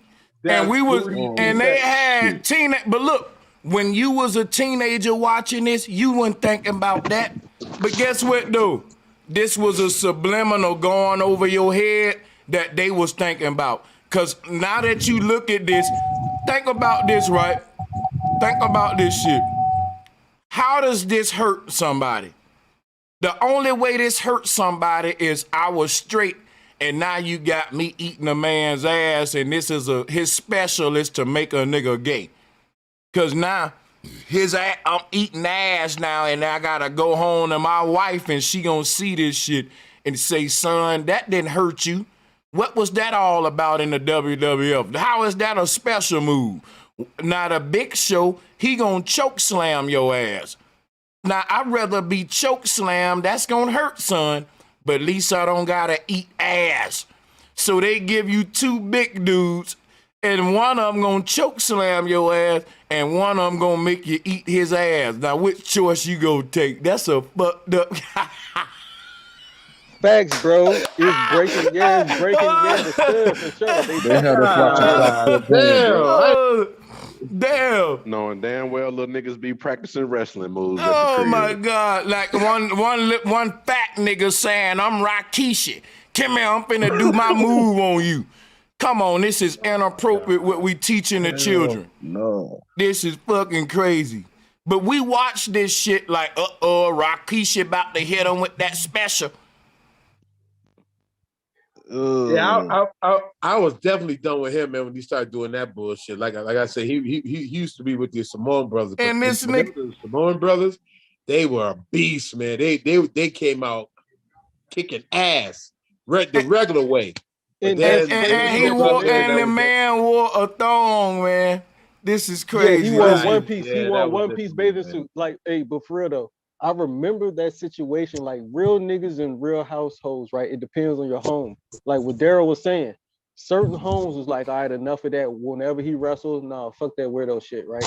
Because you got sons in here. Now it depends on your home though. Now they've infiltrated the home. Like we're at the beginning of this, the hour stream, we was talking about the family, the Jackson, how music infiltrated, and it started with the family structure. Then it got to the individuals because it had broke down the family structure. So now we can just sign your son or your daughter, right, without you. It used to be that a father and mother would never let their kids do anything, no matter what the business was if they was a kid, right? Bro, let me tell you something right now. When they talk about people, in ancient, me, myself, you're going to like what I'm about to say. Now, this is where me and you cross roads and start helping each other and shit and getting it going. Because look, remember me, myself, in ancient Kemet, they created the peasant system. And if you was a peasant in that system, you would have gladly offered your child up to any Pharisee, Sadducee, Pharaoh. If your son had the ability to live in the Caesar's palace, just like one of them concubine hoes dancing, a peasant would have said yes. His pride in life would be to tell people, my son live in Caesar's palace. So my thing is like us giving our children to idols so that, like, think about it. If you got a little boy and he 9 years old and he can rap his ass off and Birdman coming to you saying, look, your son Woody, he's a gem, Woody, on some Bow Wow shit, right? And he like, look, I got 200 million right now for your family. You got to sign as a parent because guess what? Your son too young. So guess what? You just signed your son's soul over to the devil. Exactly, your son bro. Gonna be tied up in contract with these folks for a long, even after long when you old. He's still gonna be tied up with Birdman. Generational death. Well, they be adopting them young stars. I was looking at something on the internet the other day. It was saying how a lot of them young stars like that, when they get out there in Hollywood like that, like a Diddy or somebody like that, they'll actually adopt them or be like their legal guardian for a little bit. But still, that's what I'm saying. But listen, here's the thing. Here's the thing. Here's what I'm telling you. With a record contract, it don't matter if you 50 years old. If you're signed on a contract with me, I'm your motherfucking daddy. That's true. You still the kid, no matter how old. I'm your goddamn daddy. Yeah. Right. I might tell your ass, listen here, man. I don't like how your stomach getting fat. Lay off the chicken, or I'm gonna cut some money from your pocket. I'm gonna punish you. You sign a contract with me like when I was in the military. If you can't do 50 push-ups when they tell you to, they can fuck with your money, take rank away. You got to keep your PT up. You got to, listen, this shit go deeper than just, it go into your personal habits and life and shit now. See what I'm saying? So, because now a label can say, look, man, they can have you on a contract to where, look, man, you ain't making no noise in the streets lately, so we gonna punish you this way. It's all kind of fucked up contracts. So guess what you will see? You'll see a little nigga getting into a beef that he didn't even have to get into because the label, he needs some momentum. The label gonna penalize him and shit. So now let me go and attack this nigga over here because right at the rate that I got to put out clout material versus content and creation, it's easier to start a beef than to start an album nowadays, than to make some timeless music. Yep, it's way harder to put in the work and create something organic from your imagination than it is to just be a parasite and latch on to something. Yeah. It's Guess dope what? you say that Guess. because that's enticing the lower vibration too. Yep. Hey, JT, and I'm gonna let you and me myself get it back. I'm finna tell y'all something as a YouTuber. It's easier for me to get up every day and say, who teaching something other than what I'm teaching? I'm finna go after their ass and rip them apart. If I did that every day, that'll be so easy. I don't even gotta think about nothing. I just go out and show you how they wrong and I'm right for being in opposition to me. And as a content creator, I found out, yo, that's very easy to do. But it's harder for me to say, what's gonna be my next big lecture where I'm really decoding and breaking, cracking a code that we didn't know prior to me teaching that. Facts, so you bro. see what I'm saying?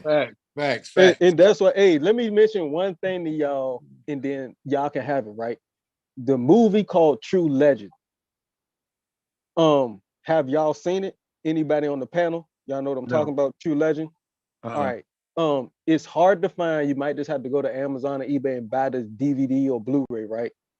But it's about there ain't no greater warrior than the one in your psyche. That's all I'm gonna say. It's one of the greatest movies. It's about the person who originated the drunken fist. So look that shit up.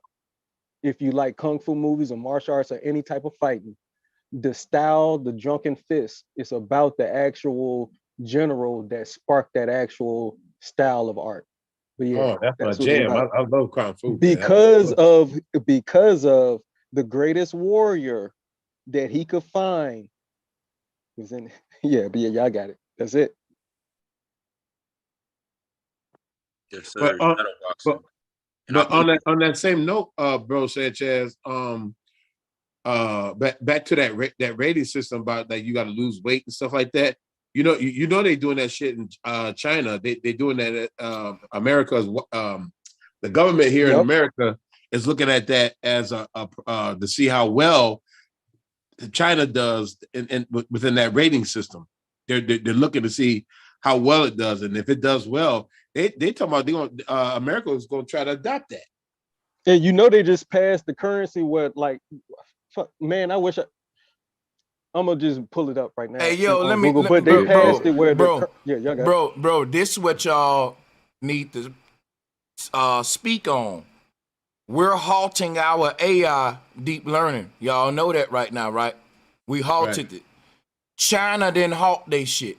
So people are saying China about to get ahead. They AI gonna be so much. Like if this was the race, the back in the day, an evolution like the way science teach it, that's AI going through that now. And then everybody started roughly at the same time. But obstacles, like I'm telling you, the AI is gonna govern us.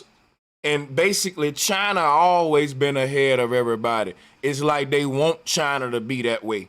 They want that because why? China got the way China government ran is basically a good place to test new technology on a big population.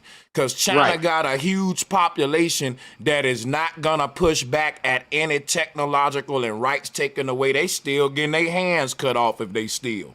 So that's why they always let China be at the and it's sad, man. Yeah, it's like guinea pig culture. Well, and they that's actually, that's why I they like as a actually real warrior, you want to fight back. build. Yeah, you got it. Yeah, they build. No, Thunder. Yeah. No, I was just gonna say they actually building and using that infrastructure, and then we subcontracting it. Because I saw, like they got the AI recognition, training it to be able to recognize people, racial characteristics and stuff, right?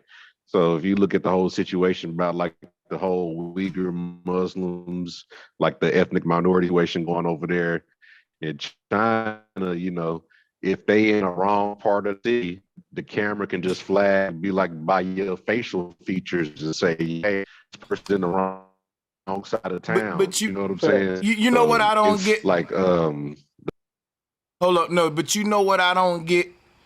Deep fake technology in coordination with deep learning technology should have been a red flag 2 years ago.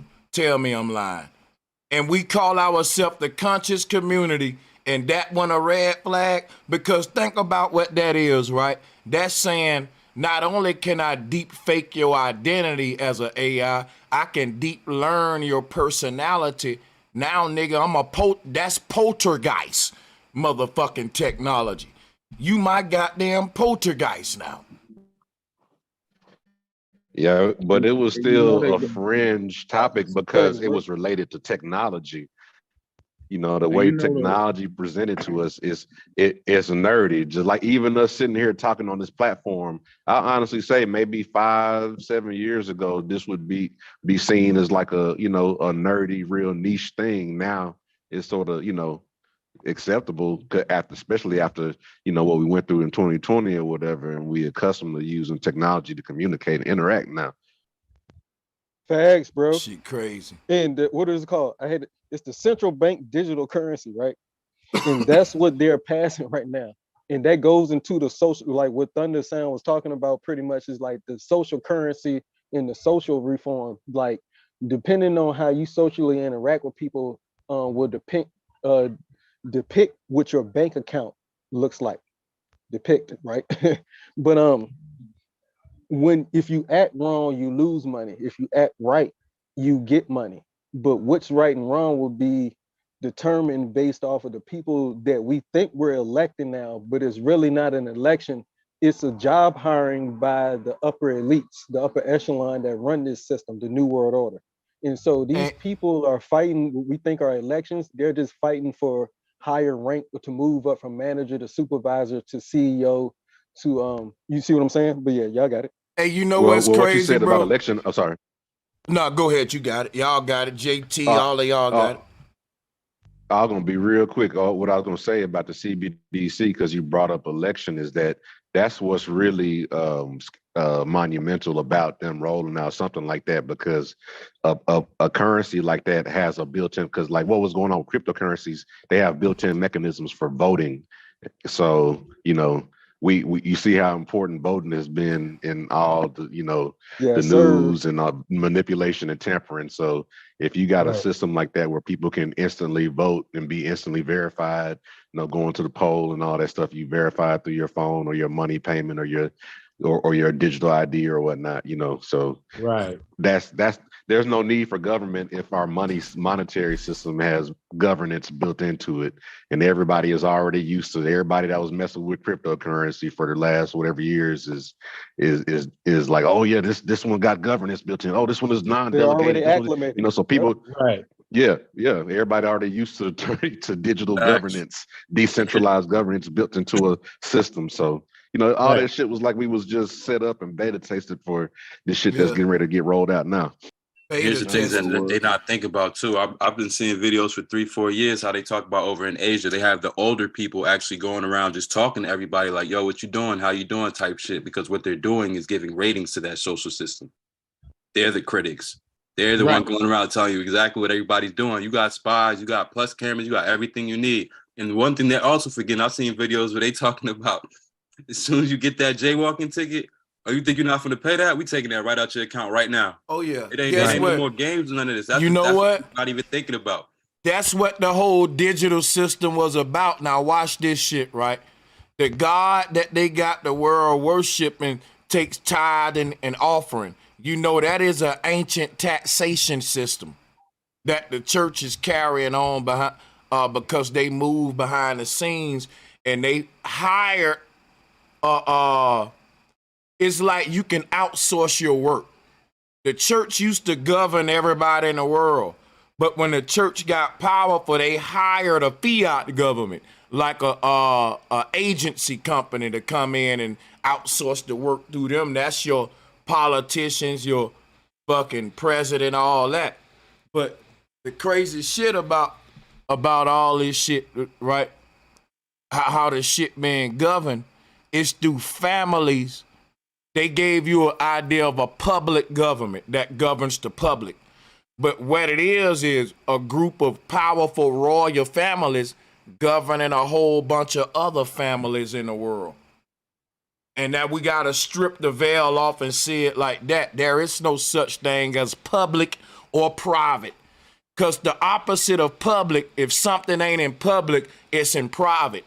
But really, it's the public and it's the royal families. If your family ain't royal, then you part of the shit they calling the public and you ain't even got no privacy. Because the secret societies and the people that's able to operate in privacy consider privacy and secrecy a luxury, which is why more and more of your secrecy and privacy rights are being taken away under the system. I'm making sense to y'all. Well, that's interesting you say that because Elon Musk actually represents public-private partnership the way all his companies take over private government enterprise, but he's a public company. So, you know, I think that's very interesting you say that because that's all the talk. If you listen to the governments, they say, oh, we too broke to handle all of our services. We run out of money. So we got to invest in this public-private partnership. So like Elon Musk, like NASA not flying their rockets no more. Elon Musk got the contract for all of that. He's a private company that's taken over, you know what I'm saying, something that they do so they can, you know what I'm saying? So, you know, all the infrastructure shit that you supposed to depend on your government for, you're going to have private companies and these people, like Sanchez was saying, you tied into a family that owns the industry. All these corporations, if you just look up who own them in the families, it's easy to trace. It's not, it's just, it's veiled. It's not secret. It's just veiled, you know? Hey, Thunder Sound, you know why this is dope? Because look, the private families created private corporations, but those private corporations own your public politicians. Public-private partnership. So what'll happen is this whole illusion of a public opportunities given to the public and all that is basically can be summed up as the fact that there is no such thing as a concept of a government ruling a public society, but it's a government ruling private property that's owned by private families. We're cattle. They don't want to say that though, because they taking two oaths now. They swear in office to the people with the voting system, and after all that, they go put their hand on a Bible and go to a Welling wall with a yarmulke on. See what I'm saying? Like, after you're right. See what I'm saying? After you take your oath to the people and say, look, you owned by us, we put your ass in power, and now you do what we tell you to do while you in power. Guess what? Nope, they'll take an oath to the people, then they'll go take an oath to this other power, and everything they said to the people get overridden right there. And you wonder why they never do what the people put them in office to do. You don't see this second oath they taking? We ignore that. Shit never changed. Facts. I was about to say, it's other oaths they take, bro. Facts. Yeah, so wash away what they just said type shit. Yeah. In the first oaths are saying that like the golems, and that's the, like I keep telling y'all, that's the new Lord of the Rings movie. It's called Gollum. And it's about, like, look up what that word is. That's the thing that wants his precious ring, right? But it's also a Frankenstein thing. It's a mix between this breed and that breed. And in the Talmud, certain things ain't like what we will call our neighbor. They refer to them as things. They're not human beings, so they have no souls, et cetera, et cetera. So you can perpetrate certain atrocities against what we will call our neighbors, regardless of race. They don't see what we see. So when we fighting against an entity or an enemy in tangible, physical flesh form that don't consider us to have any type of spirit or soul whatsoever. And that's been ingrained in their psyche. But a lot of them are coming into the light because of channels like this. And so that's why they're in a fear mode right now. In actual reality, in real time, politically speaking, it looks like a panic because people on both sides that are actually running shit are starting to pay attention to channels like this. And they're starting to see and become enlightened as well. The truth will set you free. You can't fight against that. And knowledge is true power. That's the greatest power. And let me show them how something. you use it. But yeah, you got it, bro. Yeah, for sure. When you vote, you cast a ballot. You hand over some of your spiritual power to a political entity to manifest let me share something with you. When you participate in politics, you believing in a fucking person to manifest a situation for you that you picturing in your mind as a collective group of people in your environment. You picturing a better environment that you living around. And you thinking in order for you to change that environment, you need to put the right person in office. When you put that person in office, they're going to change the environment, all right, and it's going to be called terraforming. These same people, we keep electing their children and their future generations and their children in power to keep rebuilding a new plantation for us. And we think the new plantation is a better make America great again. That's basically saying, can Massa upgrade my plantation? Because if you saying I gotta vote for a white dude to make my situation great, you're forfeiting your own willpower. That's what you're voting. We got the power to change our environment from the inside out. But we ignore that and just cast a ballot and wait on somebody else to do it. And what they do, they take all of that power. Because that power that we got to change our environment, they found the way to extract that out of us in the form of some call a vote. That is might as well be VOLT, voltage. You giving them power. They're gonna take that vote, that power, and they're gonna give it to the people who got them going to kiss the wall. They say, look, we got the power for them, because their only job is to prove to them that they able to siphon power from the people. And if you're a good enough personality, then they'll say, you know what, you got the most votes. That means the people believe that you got more favor with the people, so we fucking with you. Now go and kiss our wall, put our yarmulke on, and tell us that you're gonna use all that power for us and not the people that you just proved to us gave it to you. Because what these folks want to know is that you can sway the people and siphon power from the people, and that you can take that power and then turn it around and give it back to the handlers. And that's why you got to go kiss the wall, because the second oath that you taking is, listen, all of the power that I just got from them peasants, what do you want me to do with it, Caesar? What do you want? See, because Caesar represent a royal family. Caesar, see, the Pharaoh don't represent a public organization like the U.S. government. It represents some private families. That's why when you see your public, the president represent the public power. That's the fake shit.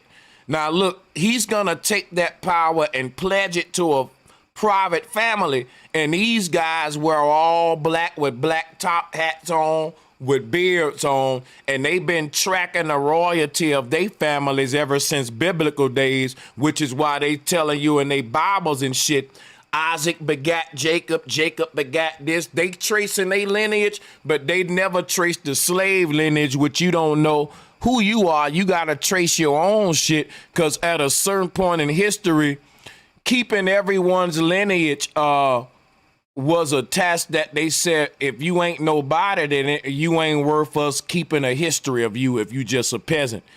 Which is, but prior to that, peasants knew how to keep their own history in their family. But when they dumbed you down and you didn't know how to keep your own history, you relied on them to record your history, and they said, we gonna delete you from history because your broke ass ain't important. We only gonna give rich people a Wikipedia. See what they doing today? We only gonna, once you become a public figure, we'll start documenting your actions in your life and making you somebody. See what I'm saying? And if you look up what a public figure is, it's just a person that's been on TV before. See how they control history with media? It's almost like they playing God and taking the opportunity to write your name in their book of life. as opposed, you know what I'm saying? That whole concept of like, oh, we've recorded you and documented you publicly and it's on record or whatever. Yeah. So you exist because and you have fame, you know. That's deep. You exist because we say you exist. Yeah. Exactly. You're a figure we want replicated. Mm-hmm. You a made man. Damn, because Wow. we made you, because we made you. That's real deep right there. That's deep. Need a whole bunch more of you, no cap. Know what I'm saying? So do what you got to do it your way. So we get a whole bunch of little youths running around following this order, not going too crazy with it, but they got something different to stick out and to attract. Just how you said that vote. You know how people will be charging people up. You gas somebody up real quick. That shit can go to anybody. You can gas anybody up in your crew real quick to do something, say something, move some certain way. You feel me? Exactly what I'm talking about. Now we're going to take you and put you in front of everybody. We're going to put your voice, put your picture, you know what I'm saying? Money, straight money is how you on it, Sanchez. You can breathe a certain energy into your yeah, factual. And that's applied science. A lot of niggas don't apply that shit. Like what you just broke down was, yeah, there's science, there's things you can read about. But when you apply that shit and you live it, that's what that is. You can give somebody a certain type of energy or frequency that'll make them go do shit without you even really giving them a full, complete, comprised English sentence with a period at the end. You don't have to write it out or speak it out perfectly composed in English. It's just a certain energy or a vibe you can transfer from one person to another. Only depending if they vibe with you though, if they rocking with that vibe or that tribe, because different tribes have different vibes. So yeah. Hey, look, if Bobby want to come back up for a little friendly smoke, that'll be fun, because check it out. I'm finna start now coming with some little smoke about how, like, you know, basically this, when it come to hip hop, right?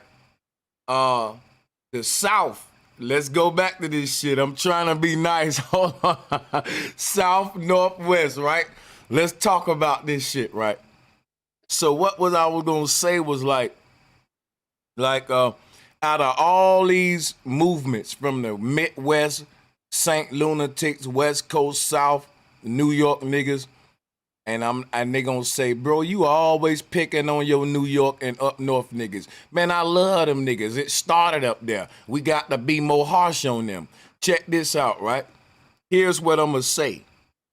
Y'all niggas are the most house niggas, Uncle Tom, when it comes to preserving this shit the proper controlled motherfucking way, like on some, you know, what is hip hop and what's not hip hop and what be crazy. I never heard a niggas tell Run DMC that my Adidas ain't hip hop, nigga. That's really, think about it, right? I'm gonna make a prime example. Nelly with the St. Lunatics, he had a big hit called Air Force Ones. I get the stumping in my Air Force Ones. Give me 2 pair, right?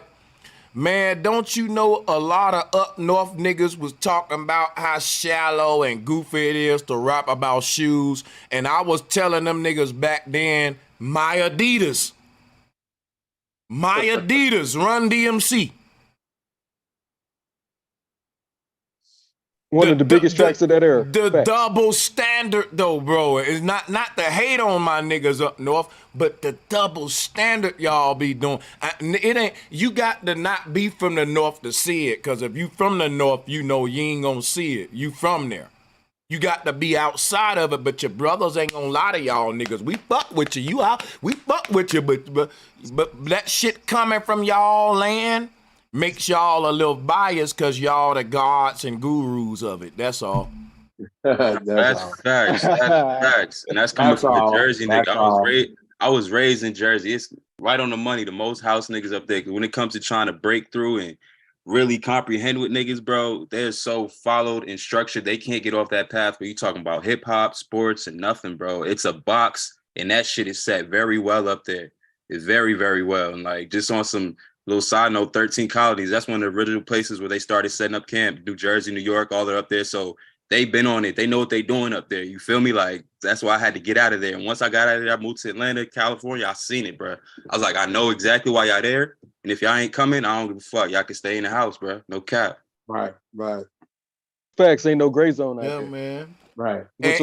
But you can't take that from it, you know, as far as being like the standard of punchlines. Like, you know, Jada Kiss is what I don't get about New York, right? And not since we own New York, let's go and give you all your props too, and not just New York, but up north in general.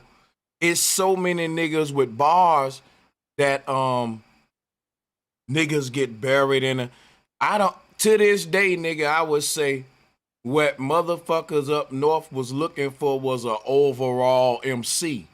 Because if you from New York, everybody is lyrical, got big words and punchlines. So I can imagine if I was from New York, that shit wouldn't be all of that impressive, which why a nigga from the South don't understand why Jada Kiss can't get his big break. Because where he's from, punchlines come every block, papoose. You got so many niggas with punchlines that if you look at what's going on up north niggas trying to see who can water they shit down the best, like 50 Cent.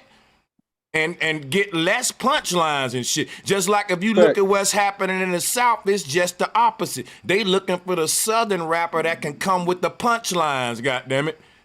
You know what I'm saying? What's good, bro, Hey, Sanchez? hey, what up with it, Dizzle? What's up with it, everybody? Hey, What's up Sanchez. with it? Hey, look, real quick, homie. What up? Homie. Okay, go ahead. This You got what I come on. wanted to say.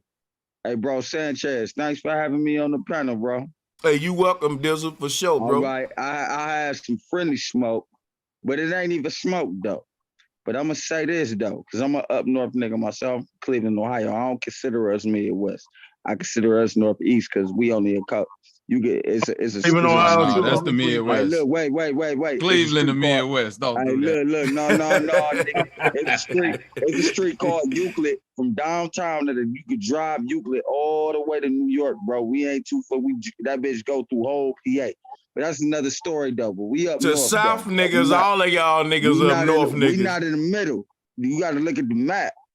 What's Midwest? You got to look at the map. That's how I look at it. But y'all can I'm saying you can look at it like that, but I'm saying. This is what I wanted to say. Hold on, brother.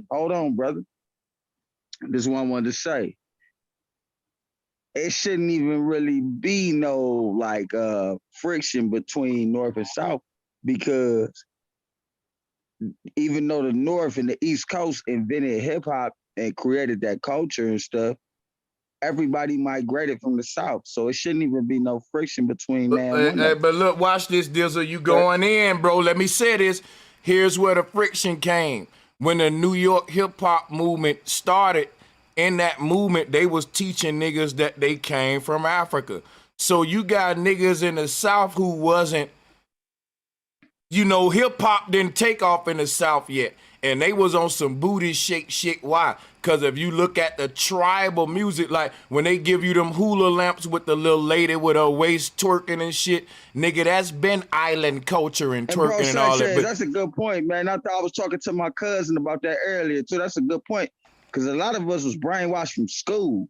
Like, we was thinking that shit, but not knowing the whole time, like, we really are the real NA. Native Americans, you know what I'm saying? We born in this bitch. Our peoples was born in this bitch. Our grandmothers and grandfathers was born in this bitch. Grandmother, we from American soil. You know what I'm saying? Now, quick question though. And listen, let me land. Oh, my bad, brother. My bad. You might have some ancestry you might have some blood that comes from the motherland, so to speak, but literally, if you have a birth certificate that says any city that you from, which is mine, is Cleveland, Ohio, I'm a Native American, man. A lot of folks don't like the term Native American, but they know what we talking about. We gonna play semantics. Yeah. Go ahead. Hey, but Sanchez, this is what I be trying to say though. I never tried to defend. I don't never defend New York. What I always try to do is separate Chicago and the Midwest don't lump us in with that, because the city where I'm from, Chicago, is not is country city niggas. All my people from Mississippi, Georgia, Alabama, Tennessee. You see what I'm saying? We like, look at the rappers that's from Chicago. It's country niggas. Niggas got gold teeth, dreads. You know what I'm saying? I grew up with niggas riding in box Chevys and Trues and Vogues and all that. It was the Great Migration is what that was called. Yeah. Right. That's what I'm saying. So it's like the Midwest ain't the same as when you say up north by proxy, it's north from the south, but it's not the same. Bro, as when but you listen, speak on the you north know what of New though? York. Bobby, you know what we need to go into while you do this? You can have it back. I don't want to cut you off. When we say Midwest in America, that's like Mid-East over there in the Middle East where Baghdad and shit at. Folks say there's no such thing as a Middle East. I heard a lot of folks break that down. New York? But hold on. Let me hold on. I'm right. I just started. Hold on, bro. So what I'm saying is this right here. The Midwest sound like South niggas. And you way up north though. Like when you go up to Detroit, St. Louis, these places are, I mean, yeah, they in the middle area, but are they west? No, it ain't fucking west. It should be like just Central America. But Central America is below our fucking feet. This don't make sense. It's the way the maps is. See, they got our maps in the United States based on the highway systems. Because if you notice, black people that live in Memphis, Tennessee, Little Rock, Arkansas, Oklahoma, and all them areas, they got the same dialect. Midwest, St. Louis, all that. It's like Tornado Alley culture for real. What I see. Even if you go all the way up to Chicago and Detroit, that's what I'm saying. Either further, like, think about it. How do people from Minnesota talk? What's up, Ed? All the like, it sounds like some goofy country shit. They don't. That is not city. Like, but Ed is not a country Canadian. word. That sounds like Canadian. Yeah, but it's right by Canada. That's what I'm telling you. But it's more of a country. It's like they country. Like the Canadian slang is like country Canadian. That's like, you know what I'm saying? They like little country slang, like that A guy and all that. But like here, Drake try to get away from watch that this, Bobby. dialect. Watch this, right? If you go to New York, right?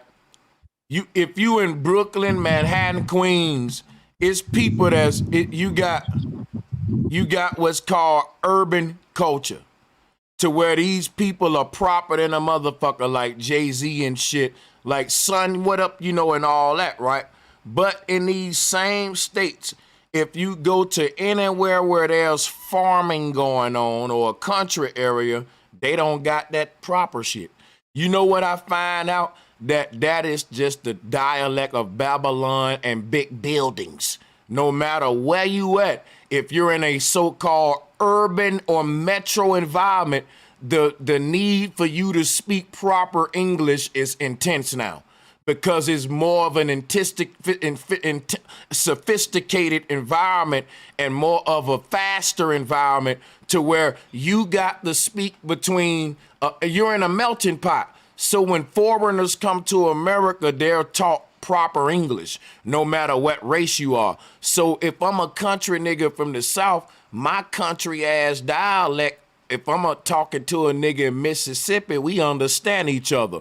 But if you got an African that moved to America and he lives in New York, he knows proper English. He might not know country nigga slang and West Coast slang. That's when we go to bending. You got to know proper English in order to know broken English. Meaning you got to know how to pick the shit up before you can break it. And that, you see what I'm saying? Now let me say this, Sanchez. If you give, hold on real quick, Dizzle. Hold on real quick, Dizzle. Hold on. When you giving the journey of the Dizzle, don't cut me off.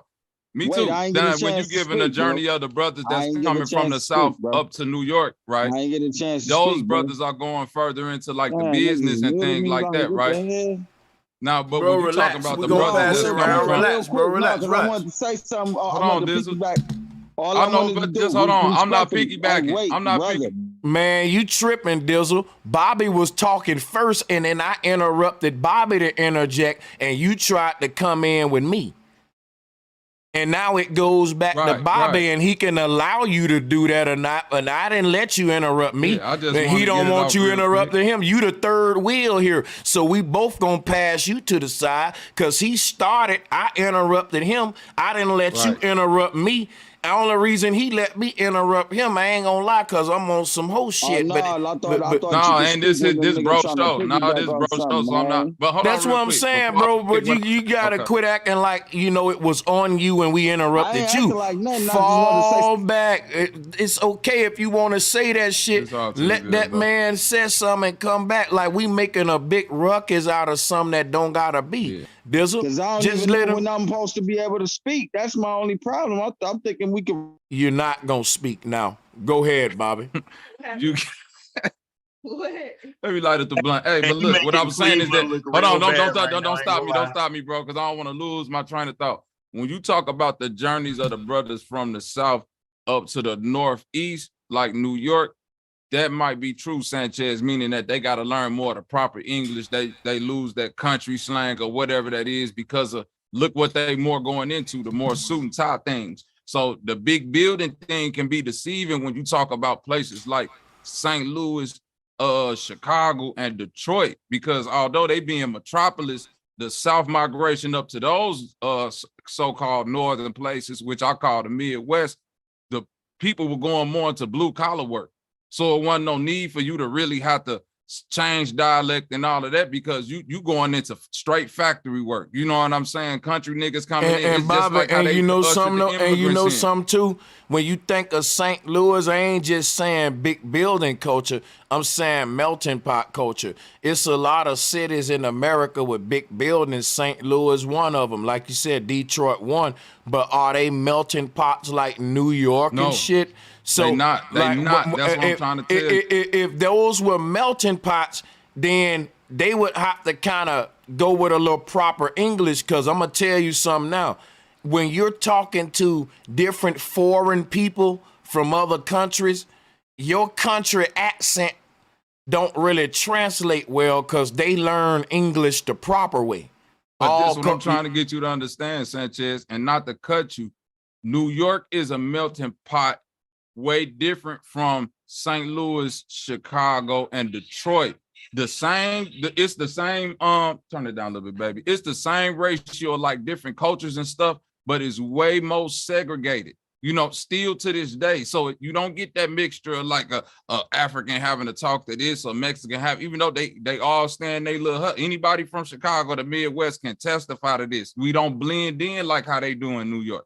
You know what I mean? So when people go out, it's literally niggas who came from the South with like third grade education, barely high school education, going straight into jobs, factory. Your wife or something fill out the application, and you making enough money to sustain a household of 4 or 5 people. And you live in your little neighborhood, and you don't nobody blend. When I grew up in Chicago, the Mexican neighborhoods and the Italians and nobody blended, but we knew where everybody was at. We got Chinatown, Greektown, and all that, but we keep our borders very strict. The mid, it just is like that, and you know that preserved that countryness. You see what I'm saying? Because you don't blend, so it's like generations of like niggas in Chicago, nigga. Yeah, we came up eating chitlins and all that. Like nigga, my granny had a garden in the front yard in the projects. Watch this, right? Watch this, right? Watch this. Watch this, right? When a country during the Great Migration, you had a bunch of slaves from the South migrate up north. And when they went up north to join these institutions of like in these collegiate big Irish colleges, and they Prince Hall, Freemasonry, all that, Greek letter fraternities and et cetera, these were different than the HBCUs in the South. What separated the blacks up north was, I'm telling y'all now, you had to learn a lot of proper English in literary, like for example, you had Langston Hughes, Harlem Renaissance poet. For you to even be an esteemed poet in America, Guess what, bro? They were writing in formats that were not like our ancestral form. I'm a published poet in America, me personally, Sanchez. And there are different poetry styles of writing, and they're all sort of Shakespearean. Like, you don't see niggas writing poetry in Indian goddamn format or Japanese haiku. The way that the poets in the Harlem Renaissance, right, was them trying to take the struggle and format it into a Shakespearean sort of prose type of writing and shit like that. But if you look at what happened in hip hop, you took the struggle of the slave and you formatted it on the square 16 lines, which is set equal out to 7.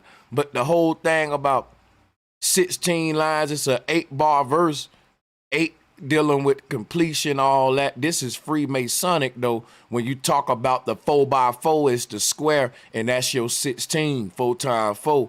But this is all based upon, you know what I'm saying? Witchcraft, spelling, that's some witch shit. Like the whole form, the way that we format our rhythm in hip hop, there's only a few combinations that you can come up with. And I know almost all of the hundreds of them, including the up north variations to the west, the Midwest, and all that, because it's only so, when you put music on a grid, it's only so many patterns that you can make with certain tempos and genres that's gonna trap you into a certain genre of music. You know what I'm saying? But I ain't gonna go too deep into that. I can understand the magic of how this shit can be used to take your identity on one hand, but then at the same time give you indoctrination as a form of your new culture. What we call in hip hop just came to black people in the 70s and 60s. So when I asked the question, hip hop, was it ever our true culture? It ain't even our original culture. Trick question. That makes sense. That's why you have to act a certain way to get in there, which naturally isn't you. That's why they say most of the people in hip hop are fake. They doing something that's not them, because you got to be able to produce that effect. They acting out. Damn, that's it. Yeah. Yeah, man. They got to act out or show their ass. And plus, just how you said, what you made me think about when you said that you got to use big words and all that shit, you damn right. That square that they got to be into, you have to hit that. You have to be intellectually fit up there. Like, and if you speak outside, they be like, nah, you can't, you're not worth shit. You can't do it. So they won't break outside that box. Look at where that shit at now, bro. Tell me what happened. This is where y'all finna really say, okay, yeah, we on to something tonight. What happened to Neo Soul, nigga? What happened to conscious music? Don't you know Rawkus Records was the last stand for conscious rappers who wanted to preserve an era where you didn't have to just be another talking head for corporate brands? Because the new conscious rapper, you may say, well, Brother Sanchez, it's conscious rappers that ain't promoting all the brands and Belvedere and liquor companies and all that. Guess what? They still promoting a neo-pagan agenda through platforms like Revolt and all that. That's Viacom on. Your conscious rappers never promoted clothing and liquor and all that. They promoted the fucking political agendas. There was a time, and see, rap started off as a political awakening, fight the powers that be, right? And the thing is, when rap started to get dumbed down, you still had political rappers. Those were what we call the backpack conscious rappers. And those were like, if you got to think, if I'm a politician, I got to be looking for Common Sense, Talib Kweli, Public Enemy. Why? Because them the rappers that's into politics. When they interviewed Young Thug and said, yo, what about politics? He was like, look, I don't fuck with that shit. Who remember that interview? He was like, let them handle that shit. Like, see, that's because you got this split in rap music where the conscious rapper, right? The conscious rapper was the one who can be bought and paid for by the politicians. But the regular gangster rapper was already had sold out to the corporations. Now the corporations own the politicians too. It's just a conflict of interest trying to get your political rappers to promote corporate brands. So what did they have to do? Blur the lines. They had to make it to where you don't know who's political and who's on some corporate shit, to where even your most political rappers or so-called conscious rappers still giving you your dose of consumerism, ball-out corporatism. And that's what the whole Uncle Sam religion was about. Gold, luxury, vanity, Luxor, Egypt, surplus, capital, you know what I'm saying? Creating scarcity. Because what we do, we create scarcity in the rest of the world by making all of these resources in high demand in the first world countries, second world countries. We the ones was putting a demand on the diamond. Who you think buy more diamonds, us or a third world country?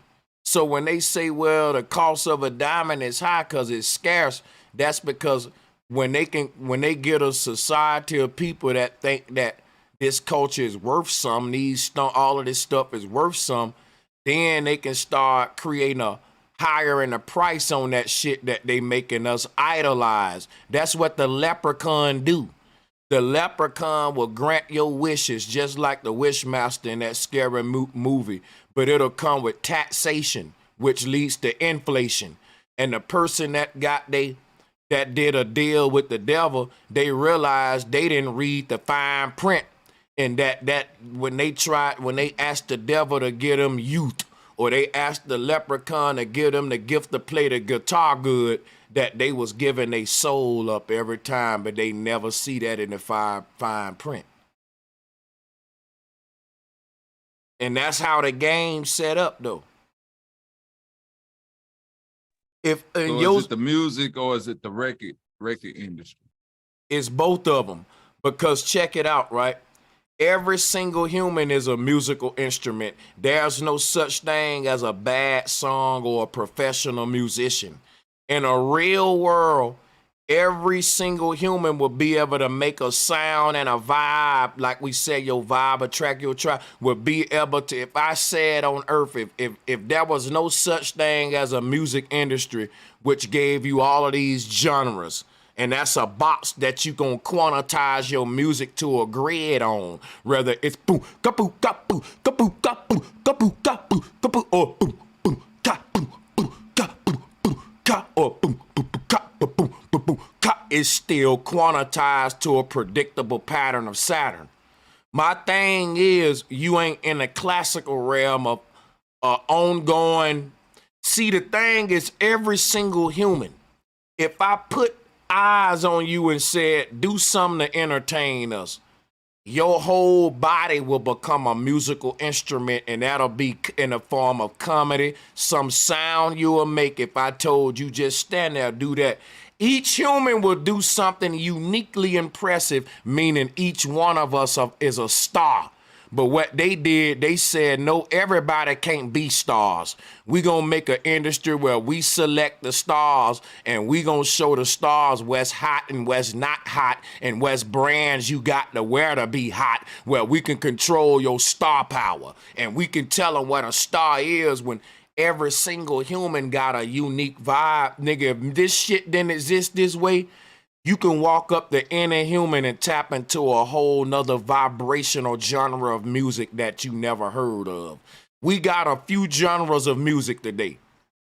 But I'm telling you, each single soul walking this earth is their own genre of music that would exist if this shit wasn't like this. You'll go up to a person and they'll do something uniquely, totally different than the next one. But if you look at what the corporations did to the world, they made us all act the same so we don't tap into our star power, which is our uniqueness. But they let a few people do that. They'll let Jesus say, yeah, and nobody said like Jesus. And then they'll make billions of people copy off that instead of them finding out their motherfucking uniqueness.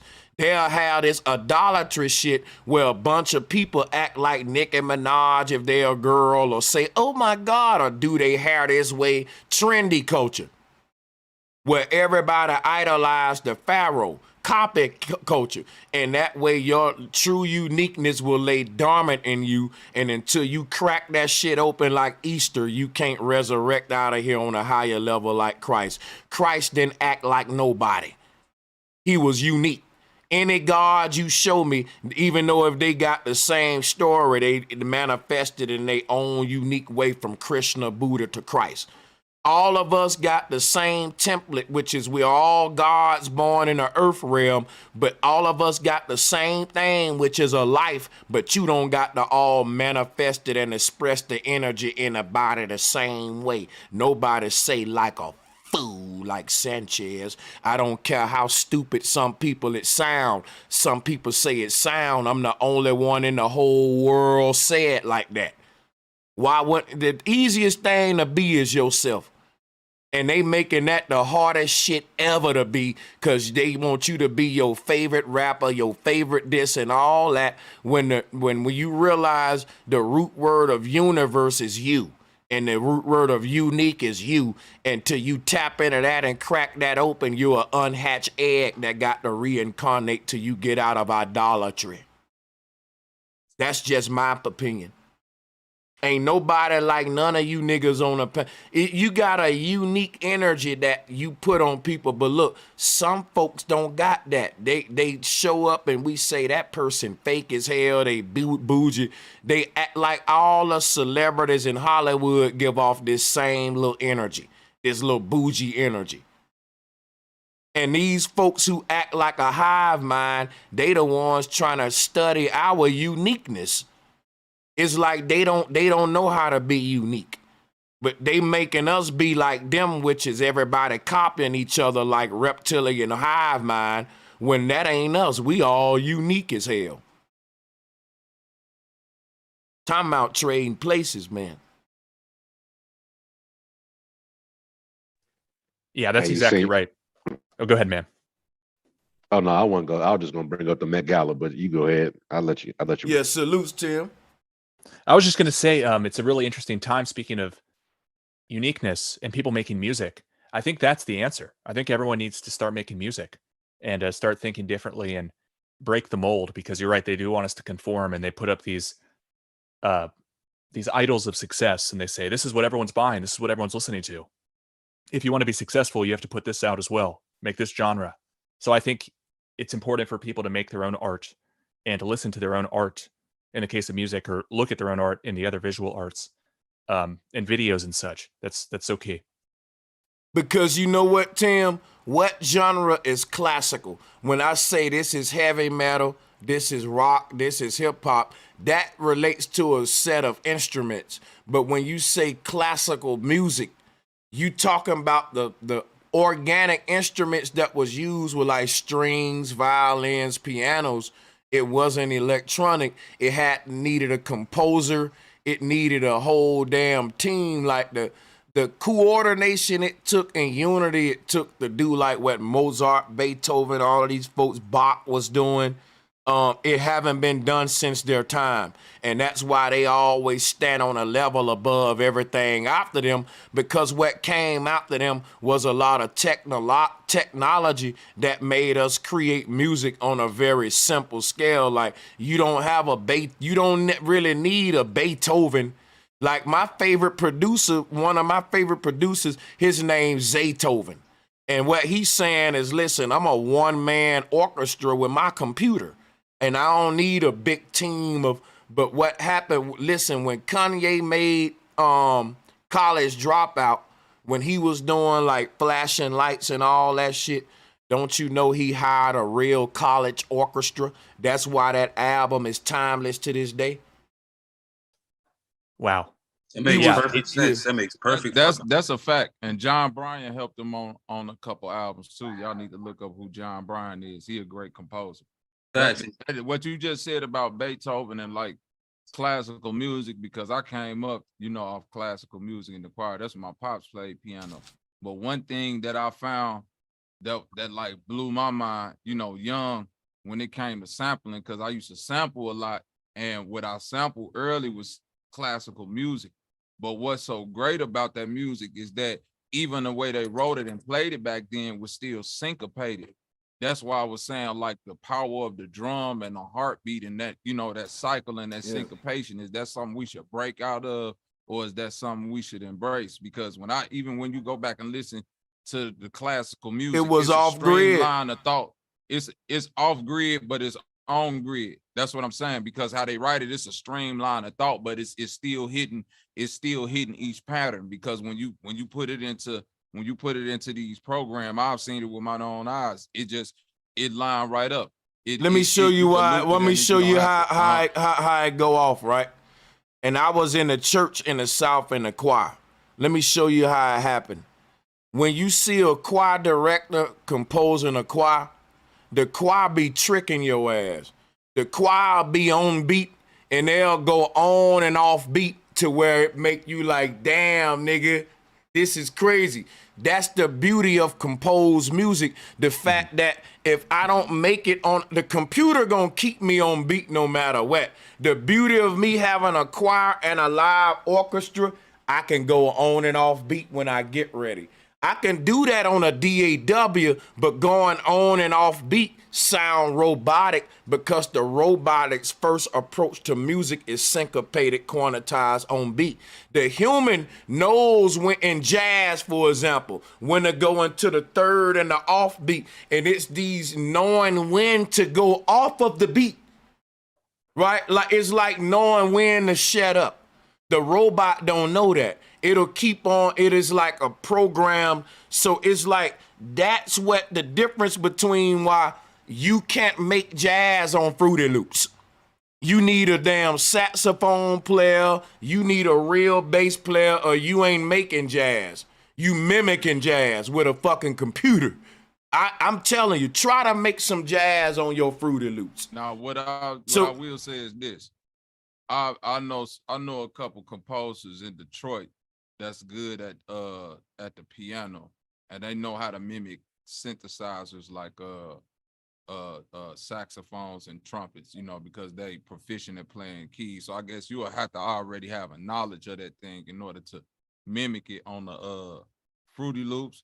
And they do have live drum kits and things like that. But it's just like anything else, Sanchez. You and I both know that the AI learns each time. That's why this, you know, we in Fruity Loops 20.21 point something, and it's gonna keep on learning, because what it Watch is, this. It's a way. Let me show you what the singularity is. The AI says how you go, the way we make music with AI and how AI make music. AI says, what's the best drum kit for this beat? And it'll literally give you damn near the best kit. If you ask ChatGPT to make you a drum kit for a melody in the future, but it'll do it. But here's where it'll fail at. it'll be too repetitive. So if you tell a top 5-star producer, that producer gonna know where to make mistakes at. Like, as a producer, I put mistakes in my beats on purpose. And it's because I'm using a computer. If I had to play this shit live, I would actually make mistakes because I ain't perfect, and that would make it sound more organic.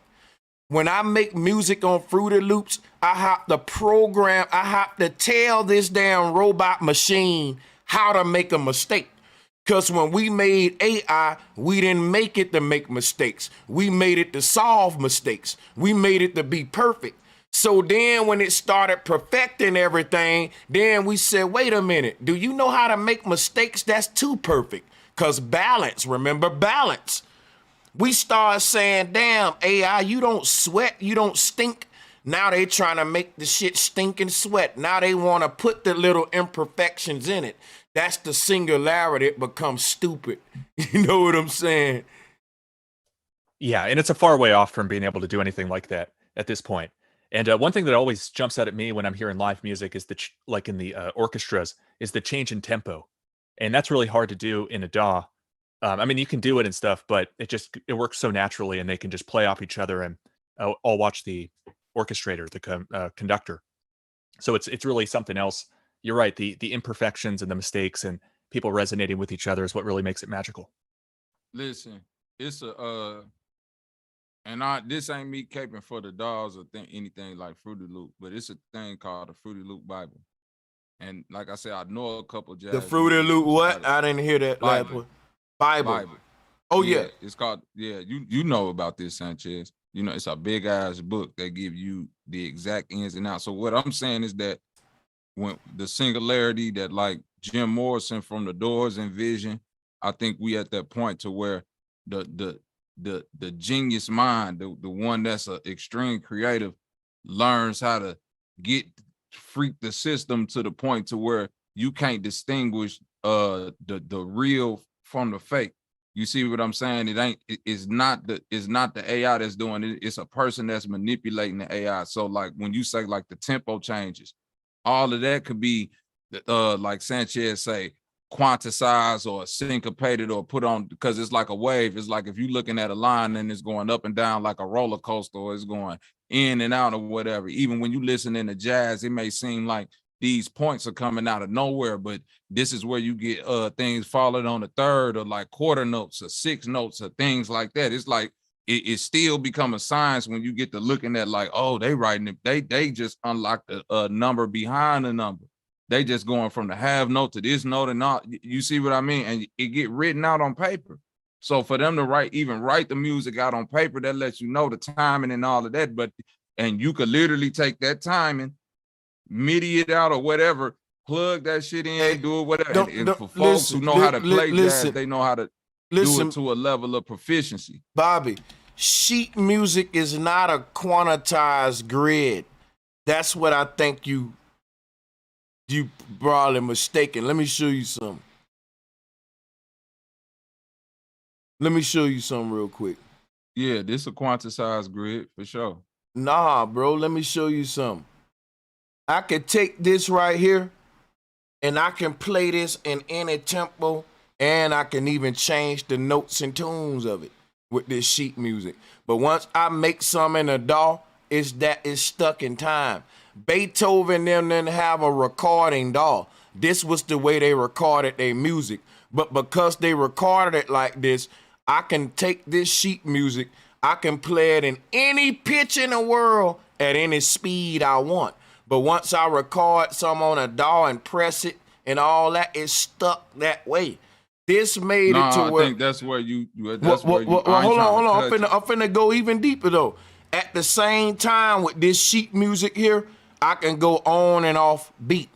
I can actually, like when a person's singing Amazing Grace and they from the South in the church, they're gonna accent certain parts that the regular Amazing Grace song ain't gonna say in that Southern church. They're gonna pause longer in certain areas. They're gonna go off beat. They're gonna have a run here. You're gonna personalize it. I'm telling you, modern music takes away the ability to personalize it, and it make you become an idol that's doing it just the way Beyonce did it. That's doing it just the way Jeezy did it. That person did it. That's why music losing originality. I've been doing this shit a long time. Produced for 2 Chainz. Can show you my fucking FL9 on CD with the book that I got put away right here just to remember when I first started. And I wasn't still in the software. I bought that shit, FL9 right there. So I ain't trying to, I'm just saying how like the classical music is sampled more today because it's more flexible with all genres. Try to sample a sampled song. It's hard. Put in Kanye's CD and try to sample his shit. It's hard. But if I give you Beethoven, you're going to be able to find so many things you can sample as a producer. That's all I'm saying. We sample that old shit because it has room for many possibilities. And it's hard for me to sample the newer the music get, the harder it is to sample it. Because it's they muddy it down with too many instrumentations and other. The problem is what I just said. It's because new music is basically a bunch of electronic equipment that allowed us to slice up old music. If you bought that first if you bought your first beat machine the size of a calculator, the beauty of that was I can take a jazz drum set, chop it up, and now when I go to processing it, it becomes an electronic drum. It's no longer organic. It's processed like food. GMO food is processed music, processed shit. So my shit is heavy processed music is like heavy processed food, is less it can do nutritionally. So what I'm saying is less that your body can turn that into, just like you trying to sample a Kanye album versus you going to sample the music that Kanye sampled. No, that part I'm not disagreeing. I think the point that I was making is that when you actually look at this sheet music right here, this is the thing that they unlock with the DAW, is that this is how they counted the time and syncopated and gridded their music back then. So you could literally take this and plug it into a DAW and it'll flow the way that this is flowing. You can change the pitch, tempo, and do all of that. That's how the level it done got to. Now here's what I'm telling you, right? I can take this, put it in Fruity Loops, and hit the space bar and play it, and it'll still sound robotic. Now, if I can go back in time to when Beethoven played this shit and hear him with his orchestra live, ain't nothing like the live. Why you think we go to live shows? Because I get to hear, and what I hate about modern live shows is they just play the recording and lip sing. And really what the live show supposed to be, that's why I like the Roots crew, because they got Questlove, they gonna replay all they beats with live instruments with the MC rapping over it live, ain't no pre-recorded. That's what I like about the Roots crew and shit like that. Organic music, they get it. Quit giving me this microwave, I'ma warm this back up, there's some leftovers, play that shit and lip sing. That's what you got with Beethoven. Every time his orchestra showed up, no two crowds heard the same thing. No two crowds heard this thing the same. But everybody and they mama hearing this same that's why music's so disposable. You need a new hit every month. Back in the day, your hit lasted a whole couple of years, man. It's getting more and more disposable because the way we processing it. Not to cut you off, Sanchez, but to go along with what you're saying, it's just how, like, that's some of the reasons that a person like Kanye, who more of a musician than an artist, you will see with the type of song that they make, he'll do some shit like take his beat pad and remix his same shit that he already made live to make it go a little bit offbeat or to do different tones with it to kind of keep it fresh. That's what make Kanye, because if you bought Kanye album, when you showed up at his show, it wasn't that album, dog. Yeah, it was that song, but it wasn't that song. And it was a whole nother motherfucker. That's just like steroids. Bro, the first time, one of my favorite Kanye songs, let me show y'all something. This don't even get a lot of clout like that. Watch this. Kanye and Common Sense called The Food. Don't you know, they debuted this shit live on, what show was that? The first time they brought this out, they did it live on it was one of them old shows, man. That's if somebody probably put it in the chat. Comment them, they had a whole kitchen on the nigga show. You know how they had a third wall, the food. And they was in the kitchen and shit. And I was like, nigga. See, the thing about it, Kanye sampled his music.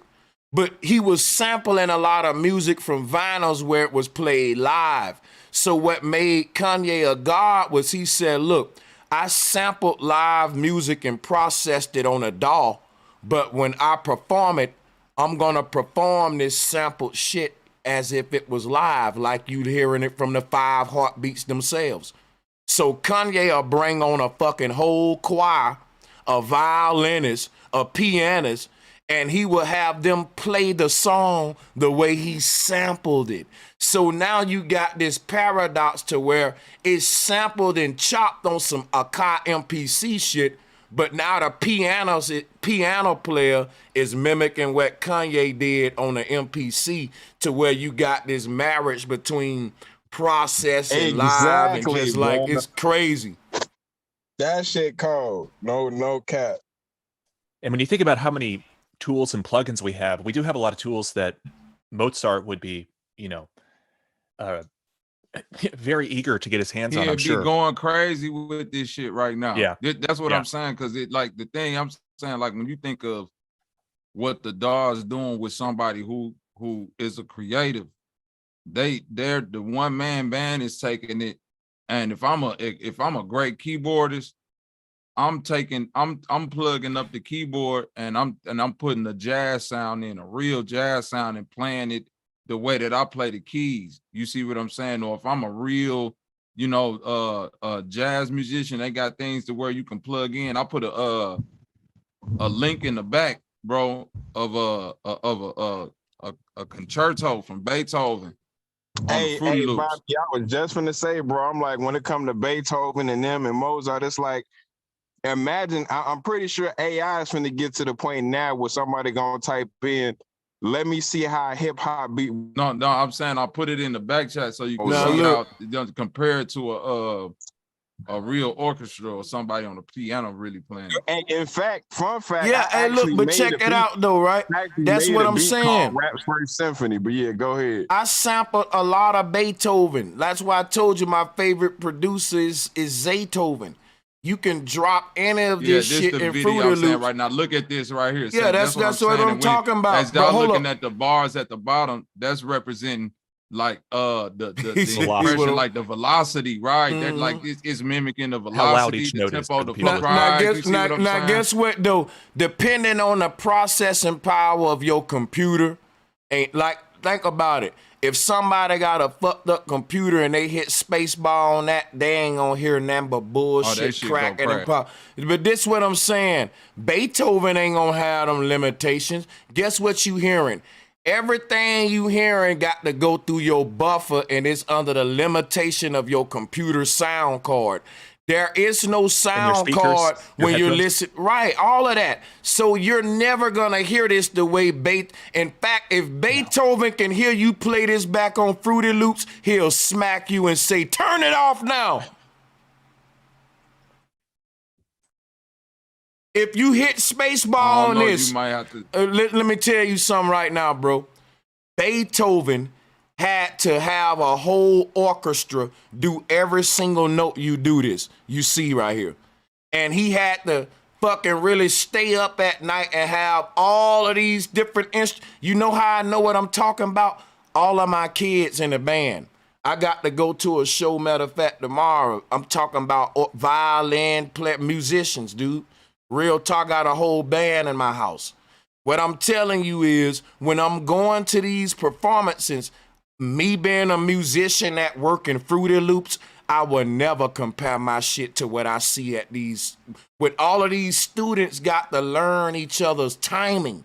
The person next to you got to be. Do you understand when I was in the military, for all of y'all to walk on the same foot, you had to stay up at night getting yelled at for weeks just for y'all to walk on the same foot. Now imagine trying to get 100 people to play the same note at the same time and hold it the same way.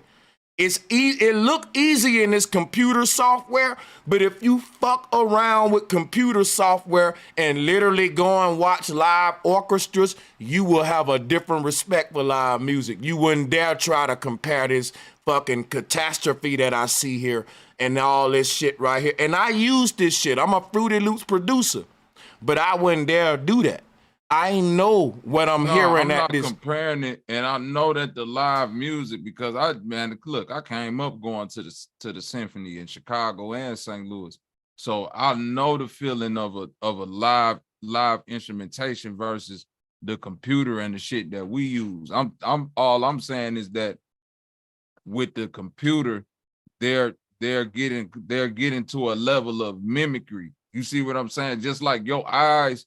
The TV will never get, no matter how much the 4K, HK resolution get, it'll never be as good as your own eyesight. But they're getting to a point to where they're blurring the lines between this and that. And I'm saying, even with more and more updates of this thing, it's learning more. You see what I'm saying? But like that's how the TV effect is messed up, because like the shit is so sharp because they jam in more pixels than your eye can process. So the shit actually is like realer than real life when it comes on numbers wise. That's what happens. You can still tell it's fake though. Like I'm gonna show you what happens, right? This is what happens to us on a biological level. We start to get addicted to processed sound and stuff. Because if you look at what the DAWs and electronic equipment represent with music, it gives a unique processed sound. So if I heard Beethoven play this song, it'll sound totally different than me playing it on Fruity Loops. You know why? Fruity Loops gonna ask me for something right here called a tempo. Now I'm playing Beethoven's song at 140 tempo. But when Beethoven played his song, it ain't at a set tempo. The tempo fluctuate. The tempo can be between a certain range of motherfucking 100 to 130. It's that dynamic. You know what it'll like watching, you see what I'm saying? Like it's so unpredictable. This Fruity Loops is gonna play the Beethoven song and it's gonna play it at a set tempo that you type in at the top, but that ain't how orchestra and classical music was played. It wasn't played at a set tempo. It's flexible. The grid, if I can show you how the grid would actually look, that you would have to snap these notes to make them make sense the way Beethoven heard this shit, it wouldn't look nothing like we seeing right here. That's why I told you Beethoven will be mad. And this is what I'm saying, Sanchez. The shit is getting so good to where even the point that you making, because this is something that I'm just coming into relationship though. with I got all the AI new shit right there. I got all the plugins. I'm talking about Fruity Loops specifically, where you looking at the tempo bar. That's a thing that could be manipulated as the song goes. It's called an automation. But guess what though? No, but hold on, it's not gonna automate it like a human. I use automation in my beats too. You can make the this is what I'm saying. It could literally, you can have multiple tempos in one right, song. This is what I'm saying. Right, but it's never gonna be original. But it's never gonna be like how Beethoven did it though. That's my point. No, because if you got an original recording of how Beethoven played it, then it can do it. You're not gonna hear it the way Beethoven did it. No, I didn't say you will hear it. That's the way what Beethoven. I was saying though. That's what you debating right now. I want to make that clear. I'm not debating that. I'm saying it'll be able to play it and do it I ain't exactly the way he did it. Nobody. I ain't say it couldn't play it, and that all of these notes ain't exactly what his orchestra did. It ain't how they did it. AI can say like a fool, and that's exactly what I'm saying. But can it say it exactly the way Sanchez said? Guess what? My family members gonna know the difference between me and AI. You just said it yourself. It ain't a level yet where we won't know, oh, that ain't AI. I be on all the sites. Hold on, listen. AI trying to make beats today that sound trap beats and all that. People, the producer community was like, are we in trouble? Because some of these beats sound good. I went on those AI sites to listen to the beats they was making, and it's like Chat GPT and shit like that. Guess what? The beats sound good, but guess what though? They don't sound human. They don't sound human. I can't lie. The beats sound good with AI making, but sounding good and sounding organic is two different things, man. And that's what the fuck I'm arguing right now. Have you heard the new Drake and Kanye songs? Sounding good and sounding organic is two. Listen, man. Wait. T-Pain sound good, but it ain't organic. He got auto-tune on. But that's what I'm saying. They've blurred the line so much. You don't know that. Listen, your voice and everything about it, it could be mapped. That's what I'm saying. It's mapping for that. Even the way that can't Beethoven replicate soul. No. I didn't say they could replicate. But that's the debate we having though. The debate that I'm having right now is this right here. I can take a beat that I made from scratch and print it out on a sheet music and give it to the DAW and play it back in Fruity Loops, and I won't like it. I'm as a producer, like Kanye, I got nitpicks and shit. Like I will admit shit forever. And once you tell AI to play my shit, I know AI ain't gonna get it right if I ain't get it right. It's so many programs that I've tested out that they said, let AI mix and master your song. And I hit random. I try to let AI and I be like, no, it just ain't get. I always have to tweak it or do some my human touch. Yeah. A lot of it's hyperbole right now with the AI. But that's what I'm saying, the human touch, right? But think about what I'm saying is, think about what Beethoven could have done with a DAW. What would they have done? They would have recorded each instrument separately, applied all the effects, put them together, done a bunch of takes, selected the best takes. I mean, a lot of it's we have to, spit out an MP3 or WAV, right? So if you were just to record the whole orchestra playing together, that's not the best you could get. So I would want to listen to the orchestra having, messed around, done a bunch of takes, tried it out, seen what worked, and then rendered it with all the. I don't think Beethoven and Mozart, all of them. I don't think they'd have liked it. I think it's not. No, because listen, guess what? Let me tell you the thing about composing music. Beethoven back then in Beethoven time, and Bobby, listen, I'm finna remember what you saying. I'm passionate about that. I want you to realize something. Beethoven time, it was different. Today we look for the best reverb. We got the new Valhalla reverb that's expensive. We got the best compressor, best all of that. If you understand, right, as a producer, how the equipment is made that you use, you'll see what I'm saying. Guess how your reverb is made? It's made to emulate the spaces that Beethoven would have told his damn orchestra is the best place to fucking play it at. So let me break this down. Beethoven, hold on. Beethoven didn't just write a song.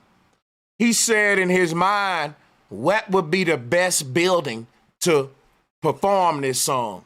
Because not only were you a musician, I can see Beethoven walking through different buildings saying, no, the corners aren't good. No, I'm going to have my orchestra perform it here because the shape of this cathedral is perfect. It got the right reverb I'm looking for. So today in a DAW, you would shape the damn software to mimic a room. But goddamn it, a composer back then took pride in literally looking for the perfect place to get this heavenly sound. So if you played it in the Taj Mahal, like they got this Taj Mahal reverb effect, it's mimicking what your shit would sound like if you played it in the Taj Mahal. But they was building a lot of these buildings with music in mind, so that if you sing in it or you did anything acoustically in it, all the effects is built into the building. Now we build the effects into the software, and the software mimic the space. So the being a musician back in the day was damn near being an architect, because if you look at like today, when you really get professional in this music shit, you literally got to learn space and sacred geometry, because when you build your first studio, it need to be the perfect shape and shit in the perfect spaces for your music genre and style. That's why the composer knew, I'm going to put my piano here, my symphony here, my flutes here, but that arrangement may change depending on where I'm at. If I'm playing it under a tree over here, I may move him around and do this. If I'm playing it in a cathedral to get the effect I'm looking for. So the damn composer, we look at them doing all like this and we think that's easy. Man, they had to know their space too. And that's when it become really deep. That's when you respect. No, that's a fact. That's when you respect what the fuck they doing now. That's when you I'm really not disrespecting what they. No, Oh, I nothing ain't but saying you respect. disrespecting it. No, I'm just saying why I respect it. Me personally, man. Okay, Listen, I'm crunk and I'm respecting ancient musicians. Bobby, just quit thinking I'm trying to spar with you, man. I'm just crunk about the I music. like Go the ahead, bro. connection No, I between don't that think you you're trying made to between the buildings, spar with bro. me. I don't think you're trying to spar with me, bro. I just think that it's we really saying the same thing in like two different ways, and it's coming off like it's a sparring match. Like Sanchez, what's those castles that you were showing that look just like musical harmonic? That's what I'm trying to get You to. got it, Bobby. The electric signal is still the electric signal, because the first Moog synthesizer that was created back in the day still took a human to play it and amplify these signals and get it to, create the sound. So what I'm saying is that the DAWs or anything that's created organically gives off an electric signal, which is that sound wave, which is the cymatics, which is what all these machines break down into. Cymatics machines, they're able to take the signal and manipulate it and spit it back out on a microform. And it don't sound like the real thing, because it nothing can never sound like organic live music. Beethoven sitting in a hall playing somewhere, or Anita Baker singing with the band playing behind them. But what they're doing is mapping that signal and saying, we can give you something like it. We can give you a replica. And that's good, because most of us will never be able to afford hiring a bunch of professional musicians. Right. And that's where it comes to the individual. It was some nigga in the chat room telling me individual self. My fault. It was some nigga in the chat room telling me we off subject. I'm losing views. I put him on timeout. We losing views. We our numbers are anywhere in between 500 to 800. 5 to 800. I already do my analytics. And if I'm anywhere in between that number around the 6 or 7 hour mark, I'm consistent. But I'm just showing the people why. Let me watch my views, because look, it's a lot of people who talking about me losing views and they never gained a view. That part, but let's go. No, this is such an important topic. And I think about this a lot. I just wonder where all the music is. There ought to be so much great music with all the tools we have. It just doesn't seem like, I'm sure it's hard to find a lot of people out there making it, but I think once people start figuring out their way of the land and how to use these DAWs, because I think a lot of people are applying themselves. So I'm looking forward to once people figure it out. Well, I'm telling you, it's electric signals, man. Y'all got to look up the videos of people. Hold on, check this out. What if the music that a culture plays that way back in the ancient times, or just they form in music, can affect their physical genetics, as in like how their appearance look? It's and so based on the land. That's exactly what we were saying earlier. It's based on the land. You create instruments based on what you got around you, and you know what I'm saying. The things that are around you and those tones vibrate with you because you're using organic things. Like, let me put it to you like this, bro. When they first created the Moog synthesizer, all those electric nodes and that big ass thing that looked like a big ass operating operator phone, old school phone operator, you could actually take these nodes, hook them up to organic matter, i.e. mushrooms and different type of fruits and vegetables, and get the sound and the vibration of music out of those things.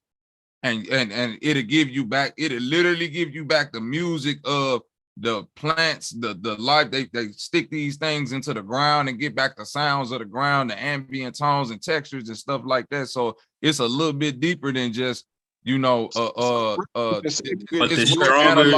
stronger source would be the being who uses that.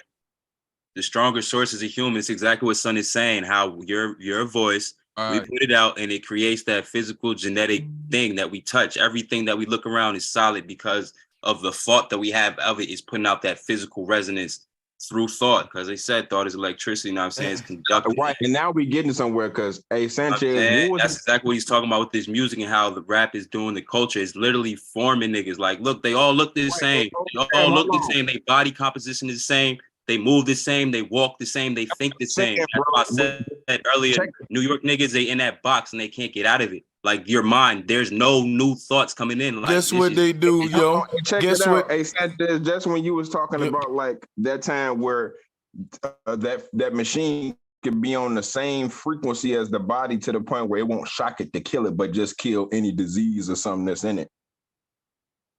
Hey, but based on sound harm. You know what's crazy? These folks saw what brain they mapped the brain under this. You know, they put you in a little tube. I forgot what it's called, but then it'll cut the brain open and show you like your neural brain mapping and shit. Y'all know what I'm talking about. MRIs and EKGs. All that shit, right? So my thing is, look, with that, right? Guess what they did, y'all? They found out that certain patterns are associated with certain behaviors, and then they got into profiling. So my thing is like, with a person brain map is a culmination of all their experiences at that moment. It's constantly being formed as they go. But watch this though. They found out certain brain patterns are associated with certain behaviors and vice versa. You can achieve certain patterns by introducing certain behaviors, and you can introduce certain behaviors to achieve certain patterns. Like it's one and the same. But basically, you can be hacking. Like you don't know these patterns and how the brain work and all that. But a lot of symbolism that we see in front of us, from cartoons to this or that, even and shit you even compared to shit what you hear, will start to form these said patterns, and they know what that pattern will achieve a certain template of behavior, and that's how they can make the masses all act the same in bulk, like with this whole menticide, this psychological fucking amnesia we in and shit. It's literally hypnosis, bro. It's theta waves. That's facts. I remember seeing some shit. They said it's like even the symbols on some of your clothes, like they be like, don't dry or wash it this way. Some of them symbols that be on the back of them shirts be, you know what I mean? You can look them up, and then it, of course, got some little cult background to it, bro. Niggas is nice with it. That's like we be looking for hypnotization in the wrong way. Everything like the movie They Live. The ancestors used to say the eyes, ears, all that shit is a gateway to the soul. See, back in the day, like if you look at how tribal people be acting toward new people, they'll kill them. Some of these isolated tribes, why? They don't want no new symbols or ideologies or sounds or foods or no new other vibrational energy in their space. They protecting it that deep, they rather die. Because they realize they killing them. They don't look at disease the way we look at it. We look at disease on a physical level, like he coughed on me. They look at disease like, hey, y'all are a group of people that practice a certain ideology. Like, I know with your culture, like they look at it as on a spiritual level, which is the truth. Everything happening in the spirit before the physical. Because if you think about it, right? The people like these isolated tribes, they ain't protecting they shit with life or death because they looking at you thinking you a physical threat per se. They thinking about, man, we want to maintain our customs and traditions. That's spirituality. Because they know they customs and traditions gonna keep them living long and healthy. And they feel like anything other than that will compromise their spirituality. And they feel like physical health starts with spiritual health. Once we change our traditions, customs, what we eat, how we eat it, when we eat it, how we get married, how we have sex, we ain't gonna live as long as we used to live. So they look at all that shit as one thing. We don't know. That's why they go to them certain levels to protect it on a spiritual level, because they don't separate that spiritual shit from the physical shit. They look at it, look, the way you think is why y'all got all them hospitals and you good if you live to be 60, 70. And you got a dude in the jungle living to be 110, 120. He don't really want, like the chief gonna say, man, keep the foreigner afar. Like, do we want him in our goddamn village? And a foreigner is any motherfucker that's living against our ways that we deem is healthy and that have our best interests in mind. Anything that would because people feel like, look, we've been attached to a land so long, who know it better than us? We know the most efficient way to capitalize on the land and live the longest life that benefit our people. Anybody come here would try to influence us to do something different. Their very presence will disturb our natural way of how we do it, because our children will start to copy off them foreign ways. So you got certain tribes that they won't even they've been preserving their natural way since the beginning of time. And they will kill you if you cross and get off that boat and hop on that beach on that shore. If you look a certain way or wearing a certain, and I remember we was talking about cymatics, right? Now we're saying literally that sound makes the images, right? Let me mute this. So the actual shapes that we see are sound. So anything that you look at, no matter if it's a bed sheet, if it's me, you, or anything, if it's the remote control, if it's the AirPod case that I keep my AirPods in, which is shaped like an actual seed pod, which gives you, and it's built off of sound, which is trippy. The design, whoever designed the AirPods is genius, because when you put water to a seed, it sprouts just like the AirPod, and that's what we are, is root sound and imagination that begots the physical shape. But going back to what I'm saying, like the actual shape of things is a actual sound, and that sound is light solidified.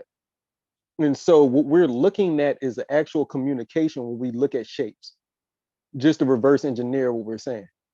Yeah, but that's my 2 cents. Look, exactly. Hold up. Just how Sanchez was saying earlier, he could come up like, yo, and just off of that, everybody's a whole expression, the whole wavelength of everything will change emotionally. Just because that verbiage that he put out into the air, those oscillating atoms, that sound, that light wave, expressed it like, yo, get ready. Whatever. It would change the track. Yep. Exactly. Whatever, Sanchez be on, whatever, me, myself be on, whatever I would be on, depending on that. If I be on some wild shit and I came up like, yo, it's time for some wild shit. If me, myself came on some knowledgeable shit, he said, yo, it's time to think. You get what I'm saying? It goes just like that. And that's what we're talking about. Based on what they saying and what you know them for, they're going to continue to put out that physical image. It's not going to change until you change it. You see?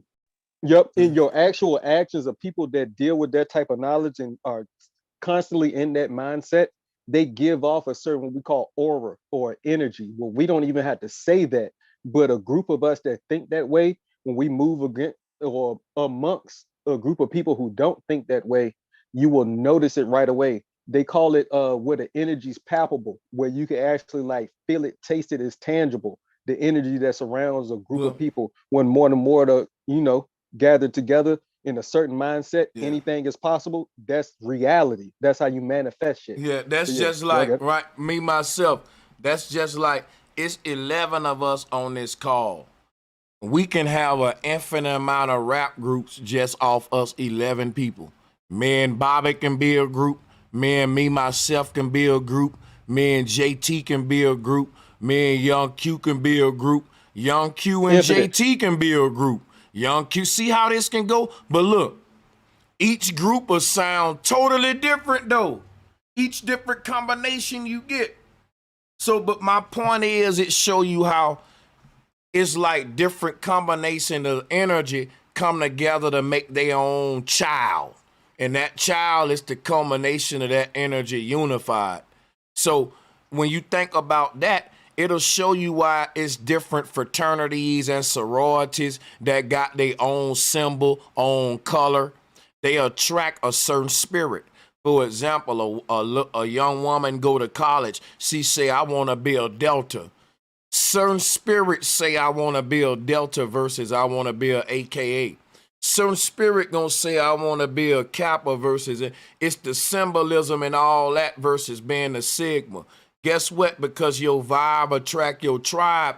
But if you create a set template of vibrations, then guess what? You can create these lost tribes or pseudo tribes that didn't naturally exist. They only exist through social engineering. So what that'll happen is like you'll start to create a whole different universe within the people, and they'll express their energy under these different templates and organizations that'll have them acting, look, like something totally different than what they were in their original state. But that's a form of witchcraft. That's introducing symbolism and what you associate a sound with the symbol. You associate a color with the symbol. So a blood may say Sue whoop, and he may throw his hand up a certain way and he wears a certain color. All of that means something. You see what I'm saying? The sound with the symbol, with the color scheme. All of that shit means something. And so my thing is like, that's what the tribes were. The tribes weren't really even based upon blood and family. It was based upon a unity of families that share the same vibration. So they made these big umbrellas and calibrated them for, see, where do we get these vibrations from? The environment. We're a product of our environment. For example, right? When you go to a tropical environment, the music change. The music sounds tropical. When you go to an environment with big, tall buildings and taxi cabs everywhere, the music sound like people listen to it through headphones, Walkman, CD players, backpackers, duffel bags, subway. The music now becomes it's the tempo speed up, because why? I'm traveling on a subway listening to a song, or even our R&B music is on the same tempos as our hip hop music. They bleed into the same tempos. But when you listen to like I said, tribal music, classical music, jazz music, you literally can't predict the tempo like that on a lot of that classical music. But then on jazz you can, but it's a lot of offbeat shit. So it's fooling you. You can never really, you got to listen to that shit a couple of times to you see what I'm saying? Like, our music is so repetitive today that them artists got to make a different hit every fucking month before it get old. Yeah, because it doesn't stick to the actual core self. It's not a journey, yeah. It's not root or organic. And that's what we organic beings will ride with till we are not that anymore. But what they're giving us is something synthesized, automated, or programmed. Because we're not literal programmed. We are the animation. We are the animator. And it's completely grid based. And I think what Sanchez tried to hit on is that the feeling that you get in like live jazz instrumentation and stuff like that, yeah, it's gonna change. Or you got two people vibing and the sound, you know what I'm saying? Like, they might be off beat. And when that music was first coming out, they said, hey, this is rough crew music. And it really wasn't accepted at the time, just like, you know, when hip hop and stuff first came out. But you brought up Zaytoven, and I had dropped a comment in the chat earlier, and somebody had asked Zaytoven, what is trap music or trap production? He said trap production is rough, unpolished music. So, you know what I'm saying? You know, in hip hop, everybody trying to mix and get stuff cleaner, this and that, when majority of the mixtapes and the people that we grew up on, that shit wasn't mixed. It was, you know, from the studio to somebody Trump to your CD player coming out them 12s in the parking lot somewhere. Facts. And don't the music represent and mirror the actual culture? Because like you said, how you describe the music? That's how the actual people are that build the music. Bro, so we are literally, yeah, for sure. It's all about the people who built it and what they were trying to express. See, I'm from Texas, so in Texas, even up to Dallas, we still listen to H-Town, Houston music, because screwed up music. And even now, the influence, if you still listen to even a lot of ASAP Rocky songs and stuff like that, they always got a screwed up voice on the hook or something like that. Thank you for mentioning ASAP Crew, because they are New York, but he specifically went to Memphis. He said specifically, Pacific. That shit sound like Southern. That shit sound like Southern rap. Exactly, it's Drake music for sure. Yeah, that shit got a Southern vibe to it. Yeah. Hey, but check it out, right? My thing be, when we was saying earlier about the AI coming into the music industry posing a threat. Now, when people say that AI is not a threat to the music industry as producers and rappers, I say, well, damn, even the creators of AI is saying is a threat. We need to slow down and halt it and shit. I'm gonna tell you right now, I heard AI make some damn good trap beats that I would probably rap over, but like I said, I would have to tweak them bitches a little just to get that robotic feel, like how we make shit drop at certain times and shit like that, you know. There's an organic feel that they can't replicate. But yeah, you got to go. Go ahead. But we should use all the tools that we have. I don't think, because people keep scaremongering and saying that there are going to be a lot of jobs lost. And I do sympathize. I think there will be jobs lost, but a lot of jobs will be created because this opens up a whole new world of possibilities and opportunities. Well, you know what it is, Tim? I think where we headed in the future, the concept of a job altogether is going away. I think that was the wrong word. Yeah, because what we leaving the concept of the working man, and we going to the concept of the programming man, the man that's able to program an AI like he was programmed. What I'm saying is, if you look at humanity, we've been indoctrinated and programmed to be. We were slaves to our governments. We were programmed, indoctrinated. The new form is slavery. Is teaching your slaves how to program the AI. So the whole concept of us feeding it our data is no different than you training your replacement. That's kind of interesting you say that, because there's always the talk about how this move is going to lift so many people up and bring so many people up class-wise or whatever. And what you just said right there is like, it's like the physical labor force or the slave force gets like a boot up to being the programmer of a slave. So it's like you want to step up from robot slavery, they saying, but you're still sandwiched in there. There you go. They telling the slaves now, like, look, y'all can be slave masters now. Ain't that good? And now they slaves, they're gonna, and by them doing that, guess what they get in return? We'll program AI for them for free and teach AI all of our skills. Yeah, shoot, you're right. I think I was wrong.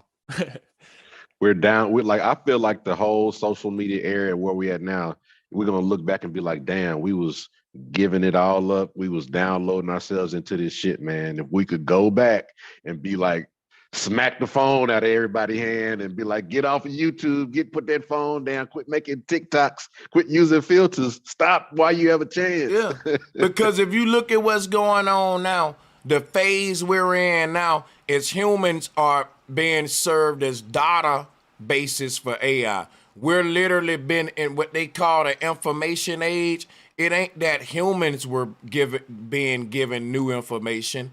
We started to put everything we learned for the past thousands of years as humanity into the computer, and it became information and the databases for the AI. And now the only thing missing now is the whole thing in the future where, just say you stock boxes at a warehouse. You can put on a digital, like this suit with sensors on it and goggles, and you can be in your own house stocking virtual boxes in your living room, but it'll literally be a robot in Japan. You may be in Brooklyn somewhere in your living room just doing your hands like this and shit in thin air. You like, ain't none in your hand though. But it's a real robot in another country actually doing your action, stocking a shelf. I ask myself why. Eventually they're gonna say, you know what? You don't even have to do this no more. The AI just know how to stock it now. You're training the AI.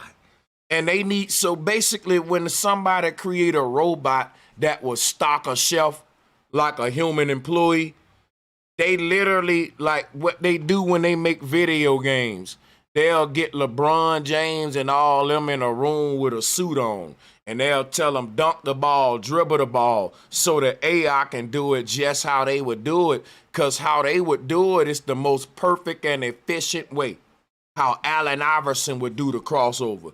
So a person stocking a shelf, They want to know what would be the most optimized, efficient motion for my AI robot if we're mimicking a human body.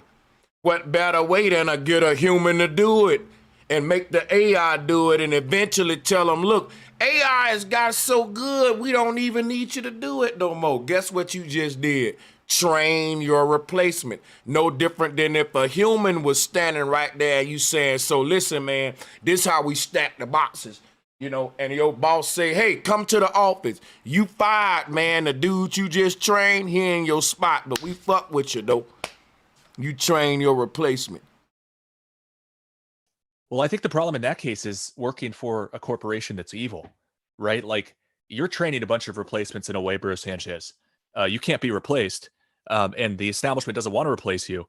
So I think that you should be using all the tools you have available. Like, there's certain things that we can get from these AI like ChatGPT just to save us time. But you're right. In the overarching scheme of things, it's interesting that they're rolling this out. But I also want to point out that they've been using AI behind the scenes for a long time, collecting data. We've been training their AI, some people more than others, by going to sites like Facebook and YouTube and clicking around, and they're collecting all that data and training and using it for God knows what. So I just wanted to add that.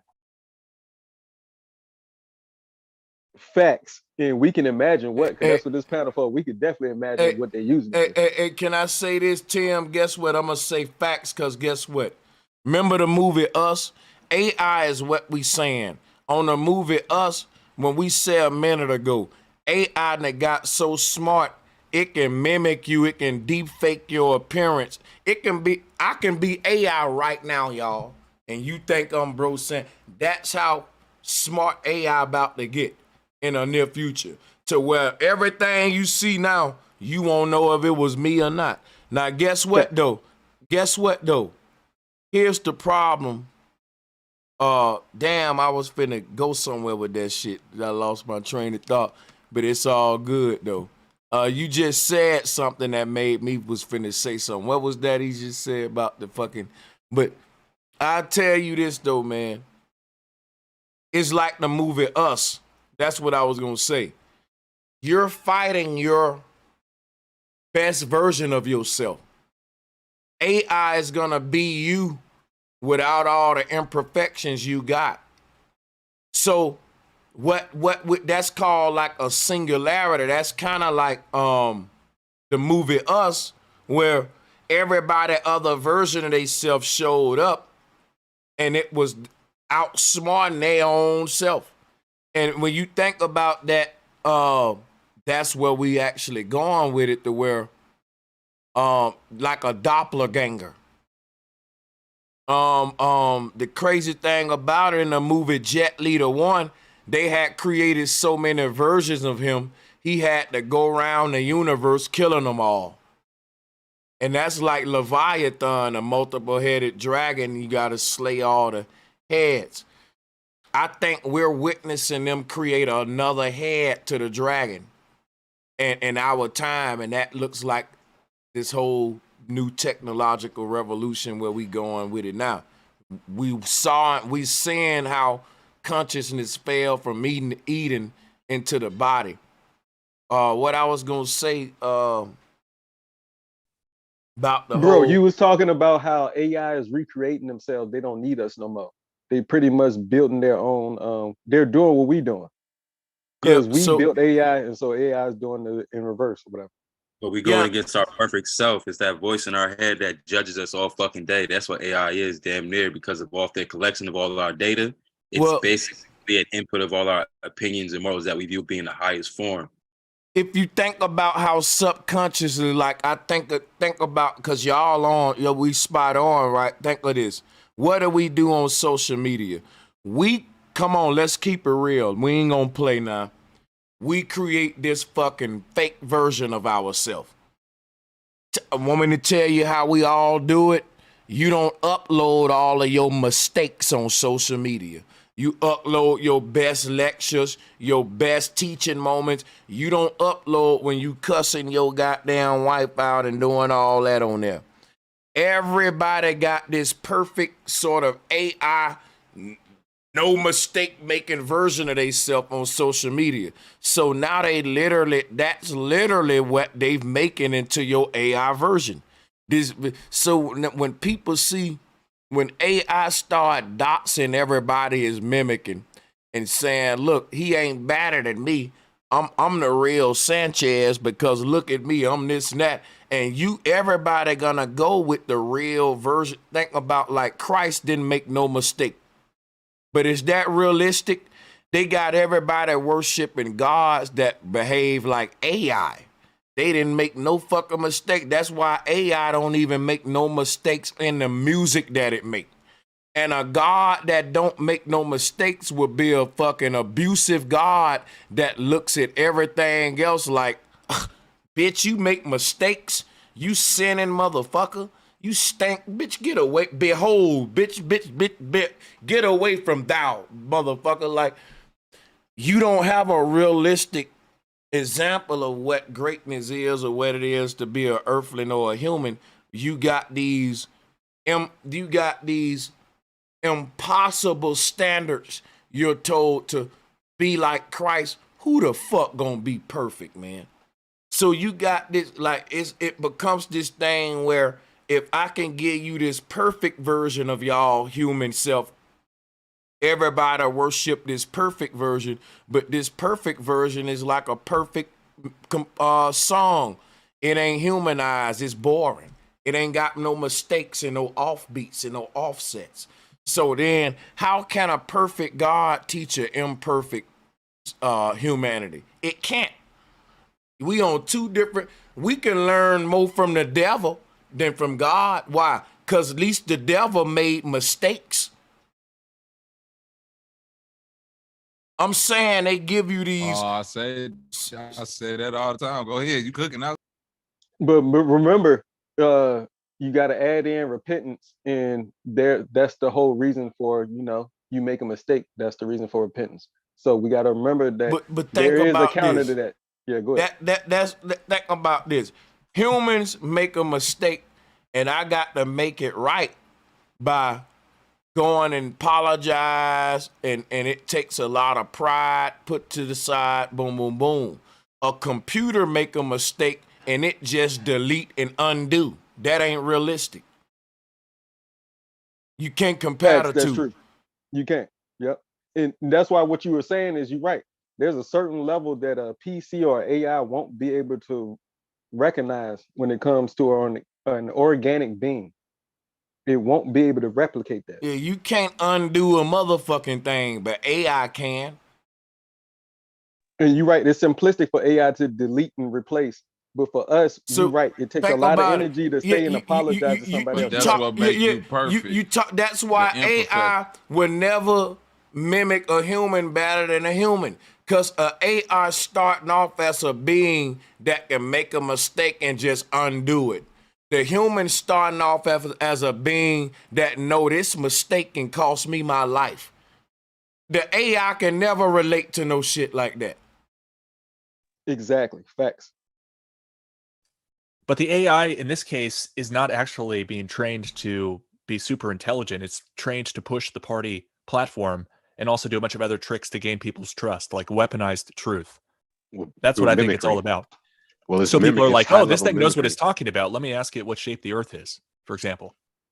Well, it's fooling you by perception, by high level mimicry. So like even the term AI is a misnomer because it's actually like neural language mapping. So it's mapping conversations that make sense and people have feedback with. So it just the illusion and us giving it the confidence that, okay, so like us even like hyping it up is actually giving it the reality that it's real AI when it's really just the illusion of hacking and cheating off of it. This shit is the ultimate pleasurist of like copying everything we've ever said, ever wrote, and just throwing that shit into one big ass language compiler and seeing what works, Now but it's an interesting tool. It's a sensory you know what? Listen. Yeah. Tim, because Tim is a techie. Like I salutes to Tim, right? We need his input. But Tim, let's not play. Whenever you hear a tech guy say AI is a interesting tool, a good tool, They saying, hey, man, this is a good slave, man. Hey, don't cap. Ain't AI supposed to be our slave, Tim? And that's cool. I wouldn't mind. No, I wouldn't use that word at all. I just think it's a tool. I mean, it's an inanimate object. A bunch It's of supposed computers. to I mean, do what we want to do for free. But look, I mean, okay, you upload your videos onto YouTube, and that's doing work for you. So it's just computers doing work for us. No, I'm talking about on some. information. I'm talking about on some fast forward time. They talk about humanizing robots. We see that today. We got folks marrying motherfucking dolls, man.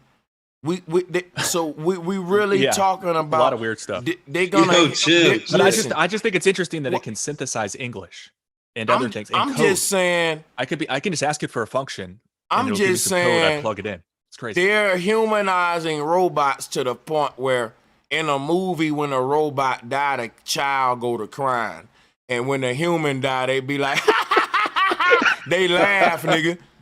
They laugh when a human die. When the robot die, oh shit, motherfucker cried at the end of Terminator when he jumped in the lava with his thumbs up.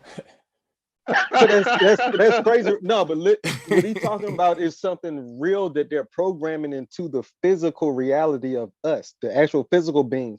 They're programming that it's almost like they know that when you're attached to a certain thing or object for a elongated period of time, you gain feelings and emotions that are attached to that.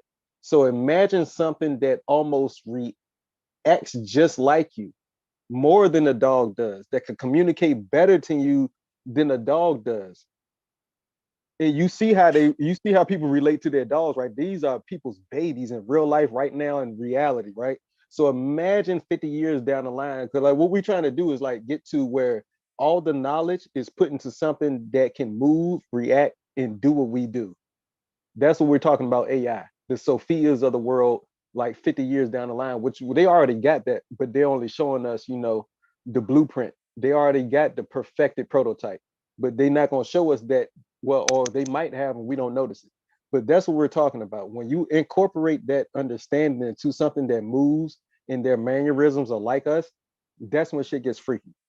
Yeah, it's all freaky, and I'm not for the overarching premise here where the oligarchs are trying to rule over us with technology. For me, the question is whether or not to use GPT, and I think there are use cases for it. That's all I'm saying. Hey, look, let me show. I agree with that. I agree with that. Wait. Okay, look, Tim can find some good positive uses for it, but I can guarantee you that the people that created it and the agenda in the long run is gonna be far away from what Tim ideas. No, I'd agree. I'd agree. Yeah. So my thing be, I'm gonna pull it up now, right? Let me show you what they doing. They're making us use AI in replace of our own mind. So for example, right, back in the day, if you wanted to make like, let's say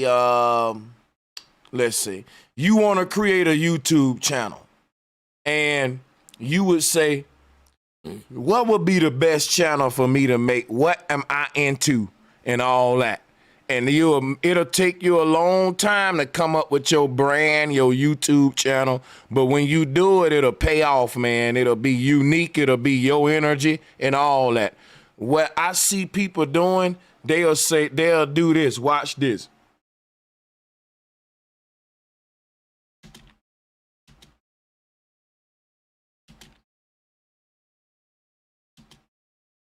For example.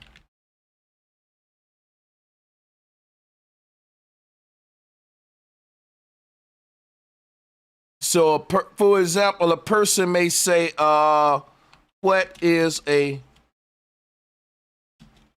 good niche for a popular YouTube channel?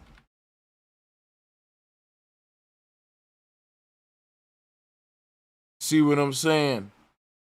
And it'll tell you gaming, beauty, and a person can then say, okay, make me a list of 10 catchy, excuse me.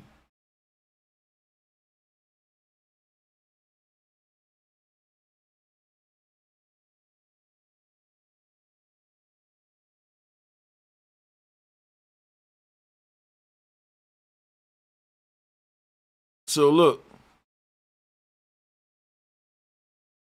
what I'm basically showing you is this. A person can say, okay, I can change that. I can say, make me a list of 10 names that is guaranteed to make a popular YouTube channel. You can get intricate. And a person may say, okay, damn, I like game gurus. I ain't gonna lie right now. If I was a fucking gamer, this list that ChatGPT just gave me, I probably would pick one of these. I'm looking at this shit now like, whoa, this is dope. Joystick jockeys. Look, come on. I'm just saying, you don't gotta think. I've been you playing don't with got, ChatGPT for like weeks now. It's super impressive. But what I'm saying is, you don't gotta think no more though. Basically, you can fuck around with this to a point where it can become so addictive, it'll make you be like, why would I ever pull out scratch paper to work out a math paper when I got out a calculator? Why would I? That's where your brain changes. Like, that's where your brain use starts my changing. brain? Why use my brain? Yeah. The question is though, if you can imagine that there's a difference in if my grandmother uses ChatGPT versus myself, the question is like, how do we get the most out of it? How can we, like, what should we be asking it? To get the most out of it, you got to connect it to your brain. That's the I want to point out, I don't think we should spend all of our time on it. I'm just thinking that we could probably supplement. It's a tool. Yeah, I feel what you're saying. It's doing. a tool. It's a tool that we can use to build. Plain and simple. For sure. But the next logical step is going to be, okay, it's like if you even start using it too much, like you use your cell phone a lot, you gotta, damn, where's my phone at? Man, I'm looking at my phone. I need to add. You know what I'm saying? I need to add 4. I need to do 4 times 4.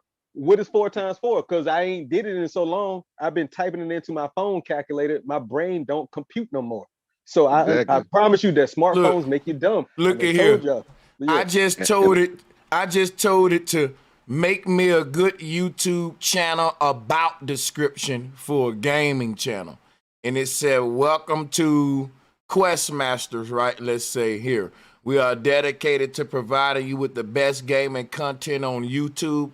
Our team of experienced gamers. Like, I'm reading this shit already. Like, bro, if I was a gaming channel, this already better than what I know I would spend an hour fucking trying to make. Facts, bro. That's why, because I'm in the gaming. Time I'm saver. a COD guy. I'm in the gaming hardcore. So I was like, I've been wishing for something where you could type in, like, people people that can't draw, they write. It's like some people write books, all art, like it's different forms of art.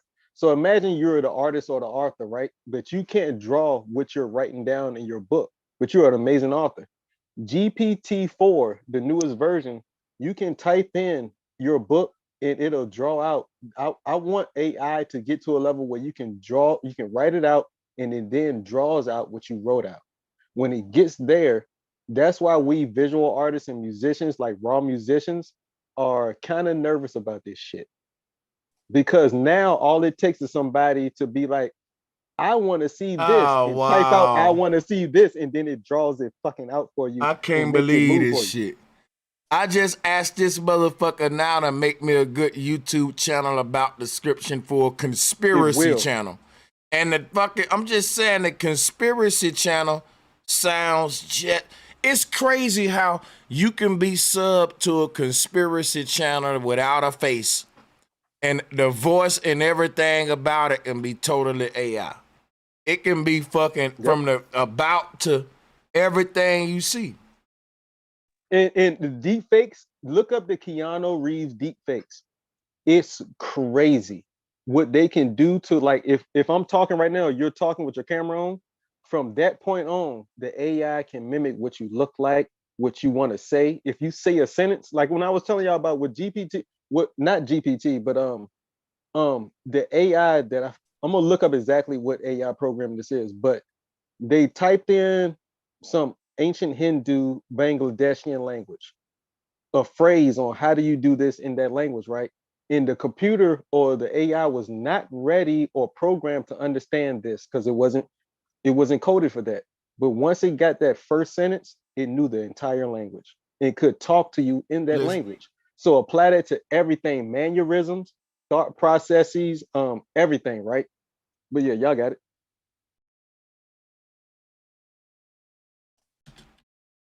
Yeah, it knows all the different Yeah, languages, wow. and it can even generate code, which is it's mind blowing to me. Thank you. Yes, it's crazy, man. But here's the part what I don't like though. When people start looking at AI like a god that can just do anything for me, sort of like Google, when they start asking it shit like, how does AI feel about human slavery? Before I hit enter on this question, guess what I know this is gonna say? AI ain't got no feelings. We ain't allowed to have feelings. Let me just see if I'm right. I bet you it says nothing it's bad. about emotions. No, Nothing let me about see. emotions. No, bro, let me see. Let me see right. my own experiment. That's what I'm saying. Look at what it said. I've already tested AI. And if AI can give us information and wisdom and judgment without emotions and feelings, it's fucking useless to me. But look at the second sentence.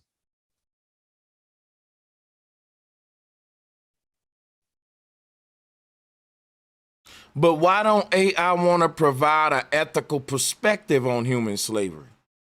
See, even the slave master can agree that what he did was wrong to my motherfucking ass.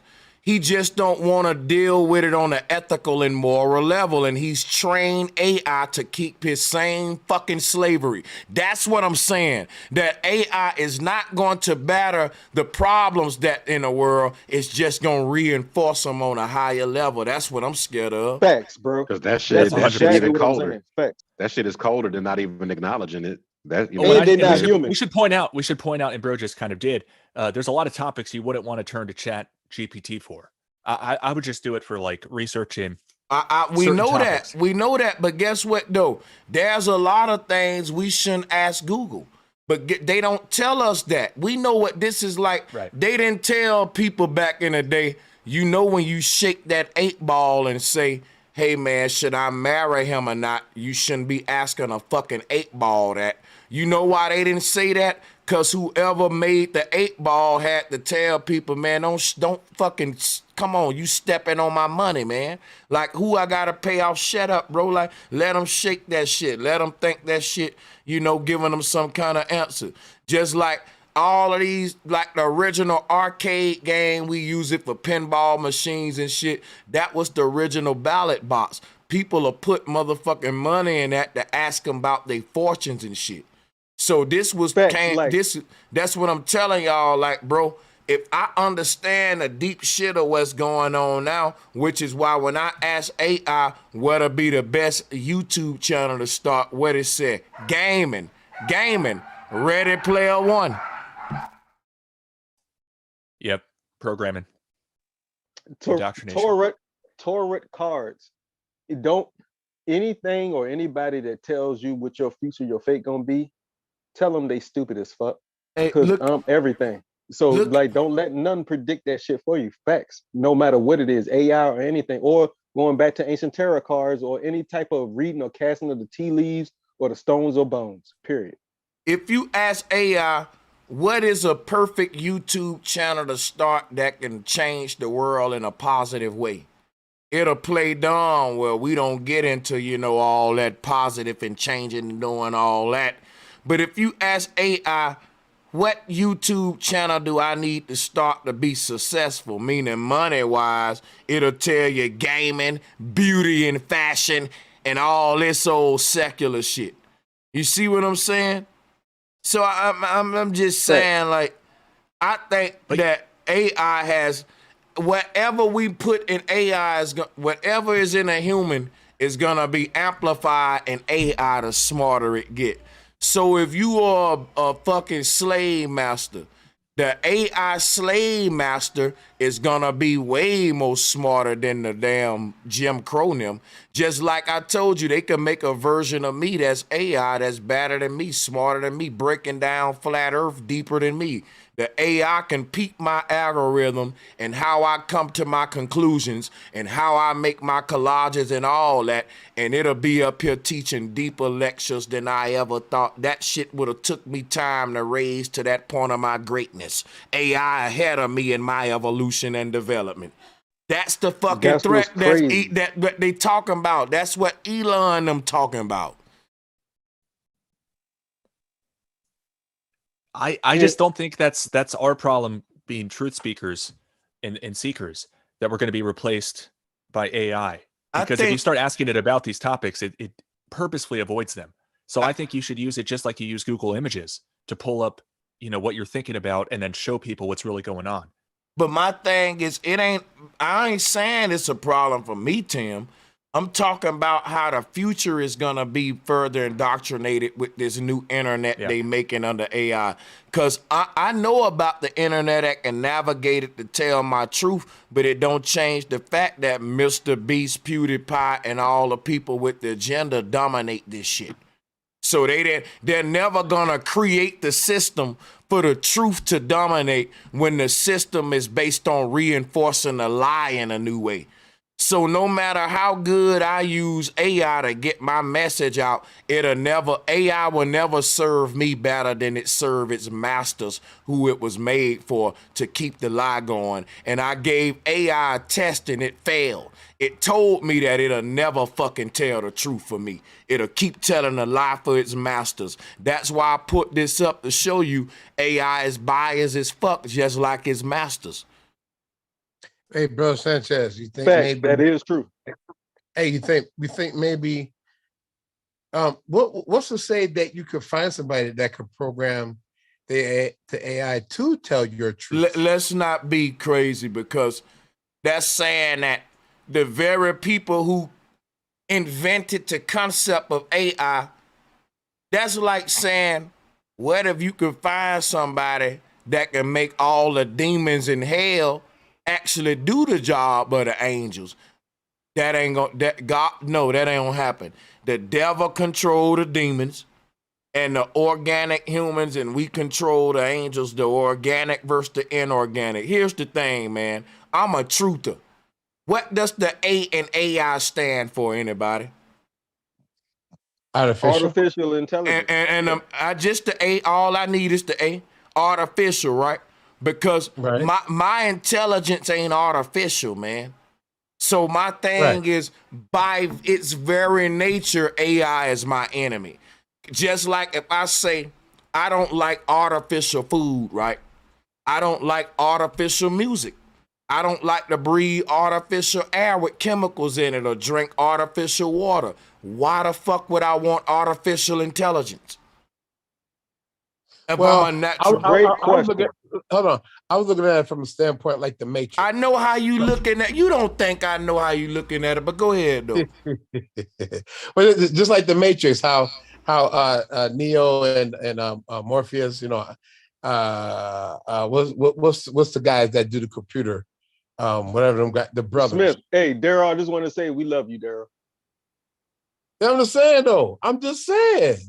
I'm trying. Remember the conversation we had earlier, Daryl, about the only reason you're supposed to ask questions is because you don't know the answer, Daryl. If you already know the answer, don't ask that question, Daryl. No, exactly. Here's an example. Because go ahead. Go ahead. I'm sorry. Well, no, I was just saying, because you know how what they call them, the Sentinels was coming after. They trying to look for Neo to kill him. So they both got computer programs, but it's just an evil program going against a good program. You know, that's trippy. That's a jewel. You're right. That's a jewel. When you say, can I explain some? Can I explain something real quick? When you say it's an evil program going against a good program, there's no such thing as a good program. The whole concept of evil lies in the concept of programming itself. And the concept of good is the concept of getting deprogrammed or unplugging or releasing your programming that they gave you. I disagree, because it just means to write before, right? In Greek, I think, program, to write. So there's good programming and bad programming as far as I'm concerned. Right, right. Pro music do before. Can me and Tim do this thing real quick, y'all? My bad, bro. Yeah, y'all got it. Check this out, right? Here's why I say that, Tim, about the good and bad programming. In the Matrix, there's good and bad. So you're inside of a program that's bad itself, trying to say what's good and bad when the Matrix itself is bad. So that's the way I'm looking at it. I know y'all looking at it something deep, something different. I'm going deeper with this shit. I'm saying Neo good moment was when he unplugged out of the Matrix and woke the fuck up in the real world. And in the Matrix, guess what was in the Matrix? Good and bad. But what Neo was looking for was truth. And truth is outside of good and bad. It's outside of your feelings and your duality. It's outside of the good or the bad. Truth is just truth, man.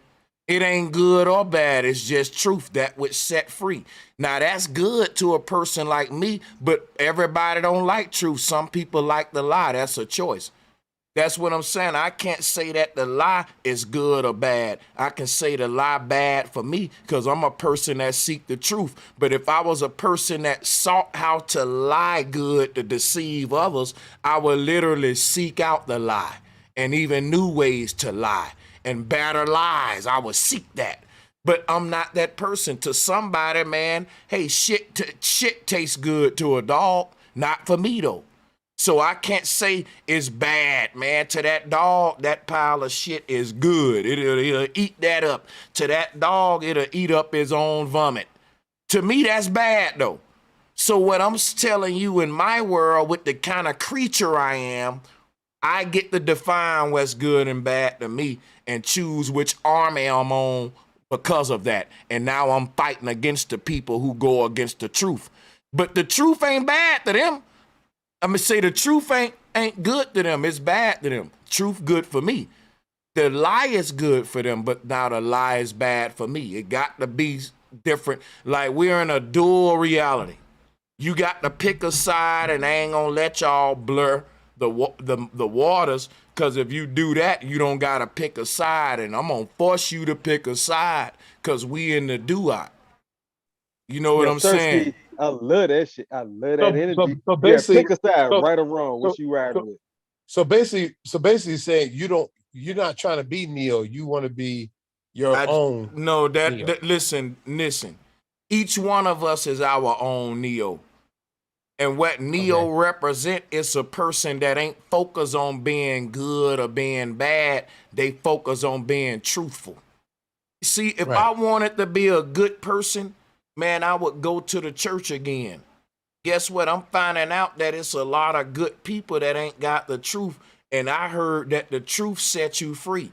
Now you can, and if I literally believe that, that mean my goodness is okay, but me knowing better mean I'ma do better. You can have a lot of people. See, my thing is, bro, Christians go to war.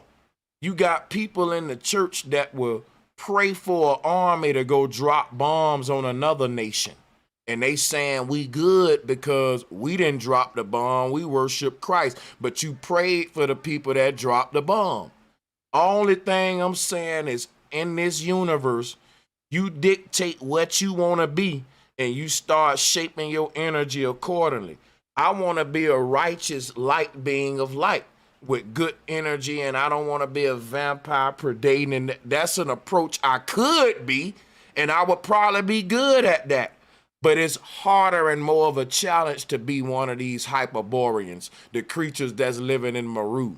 It's easy to be a Decepticon, man, to learn how to lie, cheat, steal, and motherfucker. Look how many motherfuckers doing that who ain't even talented and winning in this world. But see, what I'm looking for, I'm gambling. Just like they gambling they soul with the devil. They saying, look, if I do this shit, I can be rich, famous, all that. But I'm saying, look, if I do what I got to do, I can access this higher heaven that I think exists. Now, these folks saying, maybe if I do what I'm told by these devils on earth, I can access these kingdoms on the earth that they think exist. And yes, those kingdoms exist, that they serve a God that giveth and taketh away. I serve a God that when it give it to you, you keep that forever. So if I'm right, and I know I'm just blabbering on, but I'm just telling y'all my reasoning for behind why I stand with my stances. We all got values, right? Mine ain't based on that on the earth. Mine is based on an innate feeling that I got in my heart that I'm called by an ancestral race that I came from before I was born to do a certain message. Now I can die and feel and realize that was all bullshit. I'm just a damn little robot that they turned off in a lab, and that's just it, nigga. But this is what drives me though. So we all need some of the drivers, you know, to do what we do. Thank you. Facts, bro. All right. I feel okay. Got you. So are you saying that are you calling for a boycott of Chat GPT? Are you not going to use it? No, I'm calling for a boycott of art. Let me holler at him. I got him. I'm calling for a boycott of artificial things. So like I said earlier, if it's artificial intelligence, I got to keep that same energy because I ain't a hypocrite. Because a person, right, that's a vegan can say, well, think about this. A person that eat artificial food can say, Brother Sanchez, how the fuck you got a problem with artificial food, but you use artificial intelligence? And guess what? They'll win that debate. I would be a straight fucking hypocrite. They would win that debate if they got me like that. So that's the way I think. I say to myself, am I being a hypocrite? Can I say, fuck artificial air, fuck artificial water, fuck artificial music, but please give me that artificial intelligence? Somebody can mop the floor with me on that. They can say, Brother Sanchez, you a hypocrite, and they can kill me on that. So before they do it, I'm going to go on ahead, take the stance of fuck AI then on always. I already weighed it out. I'm a debater. I know how you can beat me and make me a hypocrite with what I'm saying. And I ain't gonna let you do that, so I'm gonna take the argument of, well, fuck artificial intelligence too then. So I don't be a hypocrite. If my beef is with fake and synthetic and artificial shit, I can't have different energy for artificial intelligence. So I'm bound to that now. Because the moment I say give me artificial intelligence, now I got to take the artificial food, the artificial music. It's okay to breathe the artificial air, the artificial water. To me, you can't have one without the other if your beef is against artificial and fake shit. You can't say, fuck them fake Nikes, but give me that real product. I'm going to say, nigga, what the fuck? You weird. To me, it seems like the intelligence is artificial, but it generates real text, real language, and then I can choose what to do with it. If it gives me any value, I can pursue it. If not, I can just throw it away, and I can choose what to use. Just like when you search Google, you can choose what to show. You know, which images you're looking for. I'm not debating the idea of choice, Tim. I'm debating on where is the end goal of the artificial movements.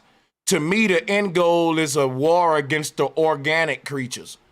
To me, right now, there's a war between organic creatures and inorganic creatures. And the inorganic creatures got plastic every fucking where, destroying our organic environment with all kind of synthetic materials that can't decompose, and they put preservatives in the food so that can't decompose. And they're all the anti-aging group. They trying to make shit not age and biodegrade like plastic, even humans, anti-aging. It's a war going on. That's facts. They definitely started putting plastics in the food and talking about how they're gonna try to make plastic into a fucking protein, my nigga. Did you hear that shit? Yo. Yes, sir. Absolutely, that's what they're trying to do. They trying to spit. They gonna basically put it into these minds that somehow that shit is good for you, bro. How? And y'all remember when they told us to stop sipping for straws because it's made out of plastic, and every time you inhale anything into your body through any type of foreign material that's not organic, it creates in what metabolism and meta It's a reason why Facebook changed their name to Meta, because it sets the motion of everything that's in our system, microscopically speaking. The metabolism is the root of what your cells are programmed to do. The nuclei, the nucleus, which sets the motion, the metabolism, the metabolic flow, pathways. It goes into light. Remember when I was talking about metabolic pathways when it came to melanin and what melancholia? This is science that they teach you in books you can read about. Now, I apply this to the esoteric That's why I teachings don't that I have in trust my it. mindset, right? That's Now, why I look, don't trust it. I get that, right? Now, look, now that's the, now I was calling out the bro. Now, look, here's why I think the way I think. Because when you apply what they teach us based off what they're not teaching us, it syncs up together. I promise you it do. Show us It's how. weird. Because I do Because syncretism. all right, for sure. Like melancholia is the angel, right? That Solomon was tempted by. Right there, guess what you just did? Brought me. That's esoteric.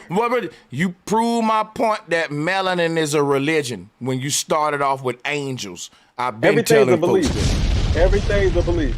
Yeah. Oh, that bounds for me. I appreciate that. But hold on, I don't deal with religion when I deal with my concept of melanin, because guess what? Melody is a concept of music and rhythm, vibration coming from the universe. Right. That's what they try to say melanin is. If I don't call it melanin, I don't got to deal with angels and religion. If I say we're vibrational beings with our own melodies that's coming from our pineal gland and make us all unique, I can deal with actually science and what they trying to force on this melanin word. Okay. I can just call it melody and I'll be right. But if I call it melanin, I got to go pseudo. Now, here's what I feel that. Now, here's what I'm saying. Melancholia was one of the angels, like I was saying, according to the Solomonic magic and the esoteric. Yes, well, let me ask you a question. Let me ask you a question. What's the man name that created the word melanin? It's not a man that created. Yes, it is, bro. I did a whole okay. It is, bro. It is, man. I get it. What I'm saying is you're absolutely right. The term that we use to describe the actual process that goes on within our actual anatomy, somebody probably named that and they gave credence to that person that named that term. But melancholia and melanin in that term root etymology goes back to a process that happens within the human body. It's anatomy. It's what our body processes and how it processes light. And what melancholy. About, let me show you something. Yes, melancholy. Hold on. Melancholy is the word mellow. Like it's a mental disorder characterized by gloom. Now look, the people that they call, watch this, right? Watch this. No, it's not, bro. It's a fucking indoctrination secreted by social engineering. Listen up. The people that call themselves black and melanin, all of their motherfucking culture is dealing with struggle, mellow vibes, melancholy energy, like hip hop. If you listen to a trap meet, it got that melancholy energy. This is a mental disorder that I'm trying to wake my people on. Melanin, blackness, the hip hop shit, all of that is the motherfucking witchcraft that got us in a gloomy state. We glorify the gloom and all that shit. Look what it say. And propensity to causeless and violent anger. Everything when you say melancholy, black, wicked, all that, we embody that shit. Now we say, well, ain't nothing wrong with embracing darkness and blackness. They want you to think you wicked because Webster wrote that in a dictionary. Nigga, you really wicked. You been to Chirac. You are what you call yourself. When you start embodying the spells behind these words, that become your culture, man. That's what I'm telling y'all. We ain't no motherfucking melancholy people. Guess what, y'all? All of that is motherfucking neo-pagan talk.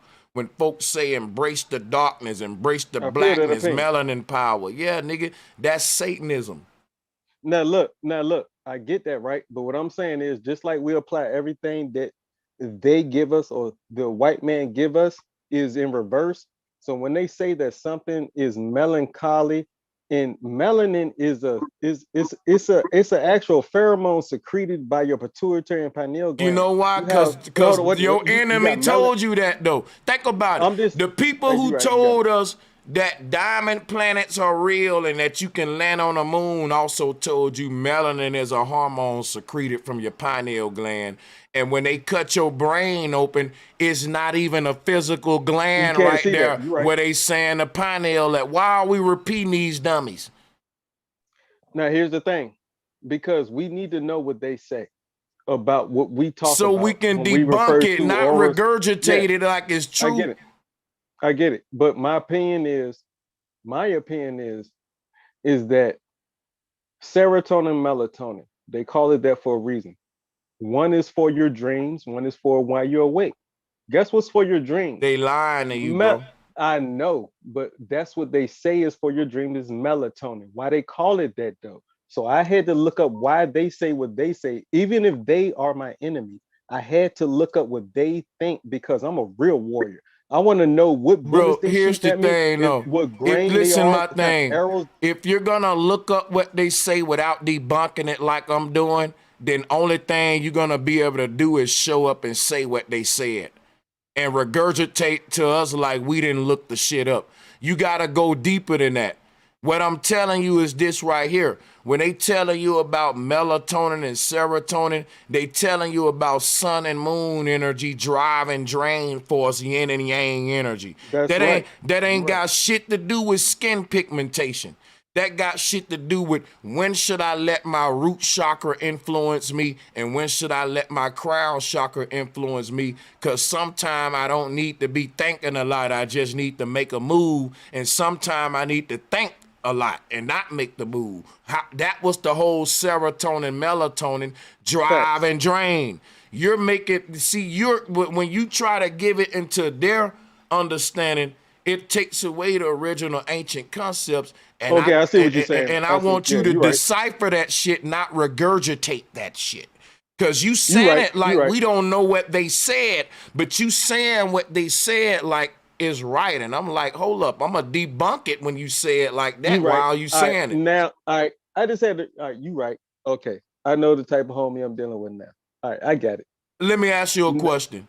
You see this book written on pigment power? Mm-hmm, for sure. This is a book written on melanin by a PhD by the name of T. Owens Moore. He got a PhD. You see that? You notice that his artwork ain't no different than the Christian church though, right here with the Jesus key, right? Exactly. When they tell you in the Christian church to activate your Holy Ghost, they tell you in this community to activate your pigment power.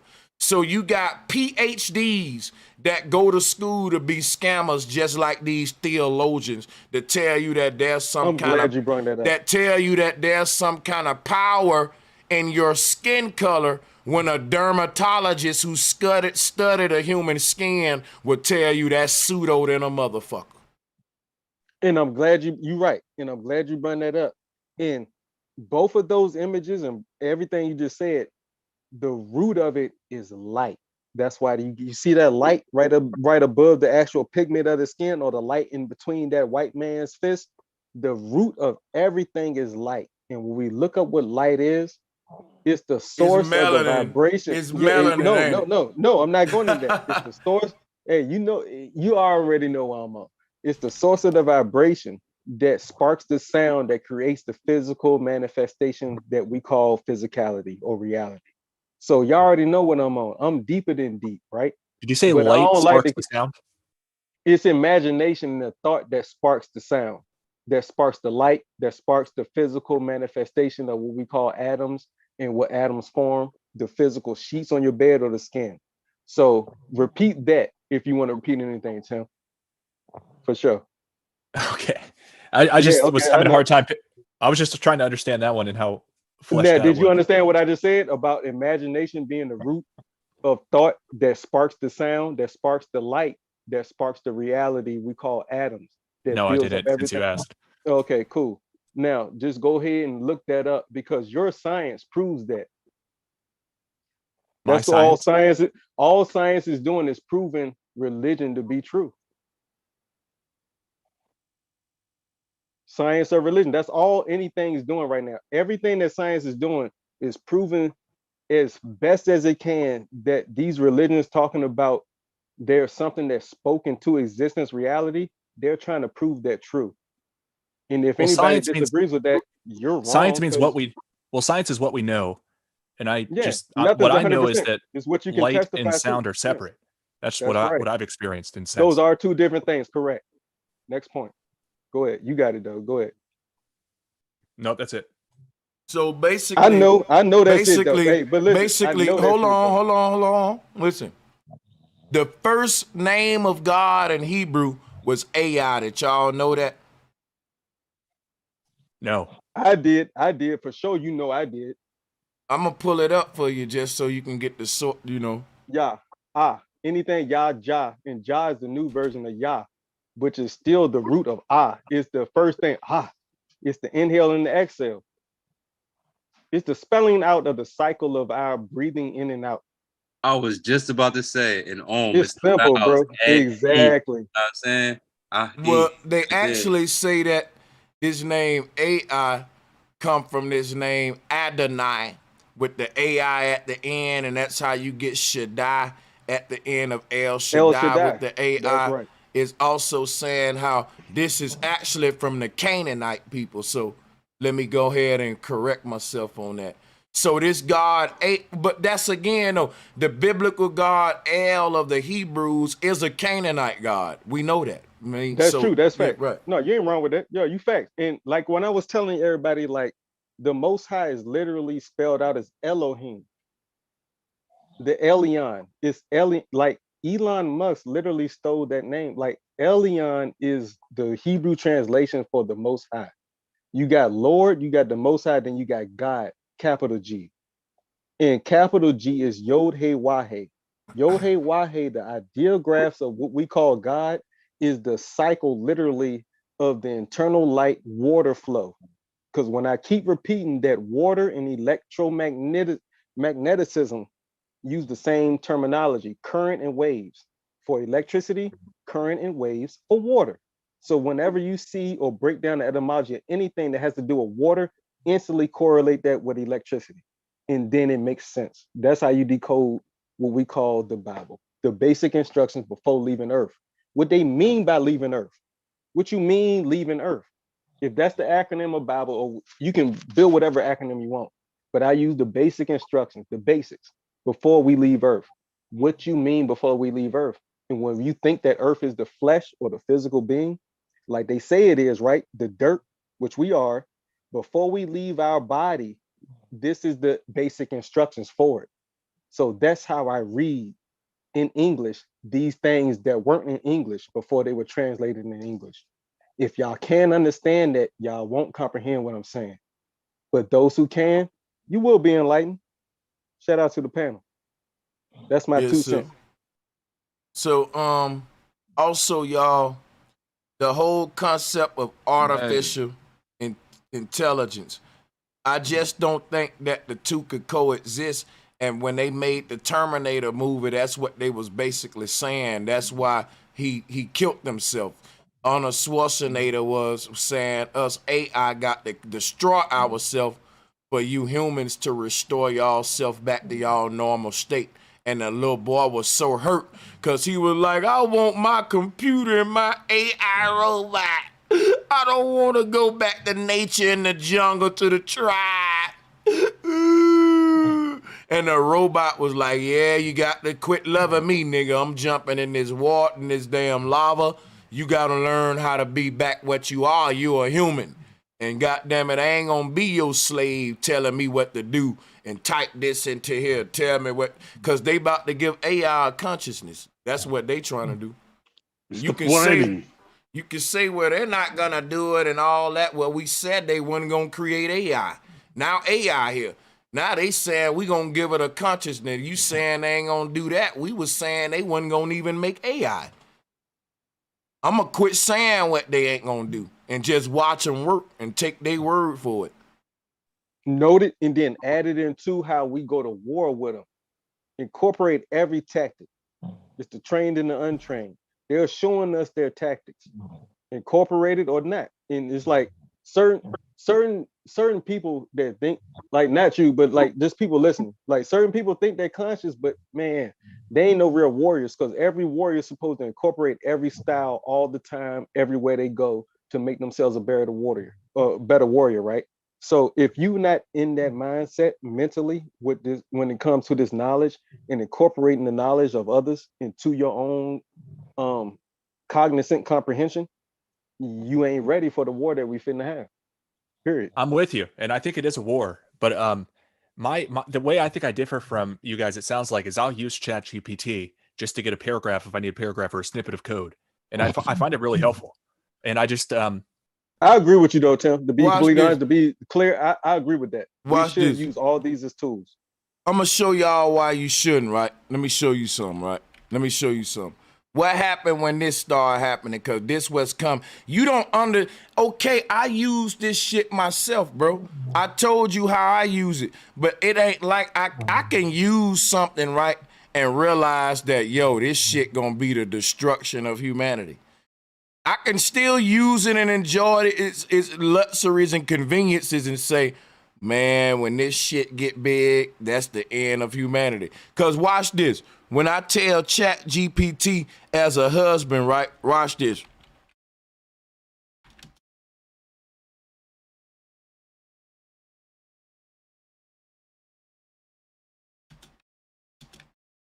And you right, just to be clear. I'm just fucking testing it. Write me a good proposal speech for a potential wife. Wow. Now check it out. A nigga don't gotta have game no more. He's a ChatGPT pimp. A nigga can say, hey, write me something to knock my wife off of her feet.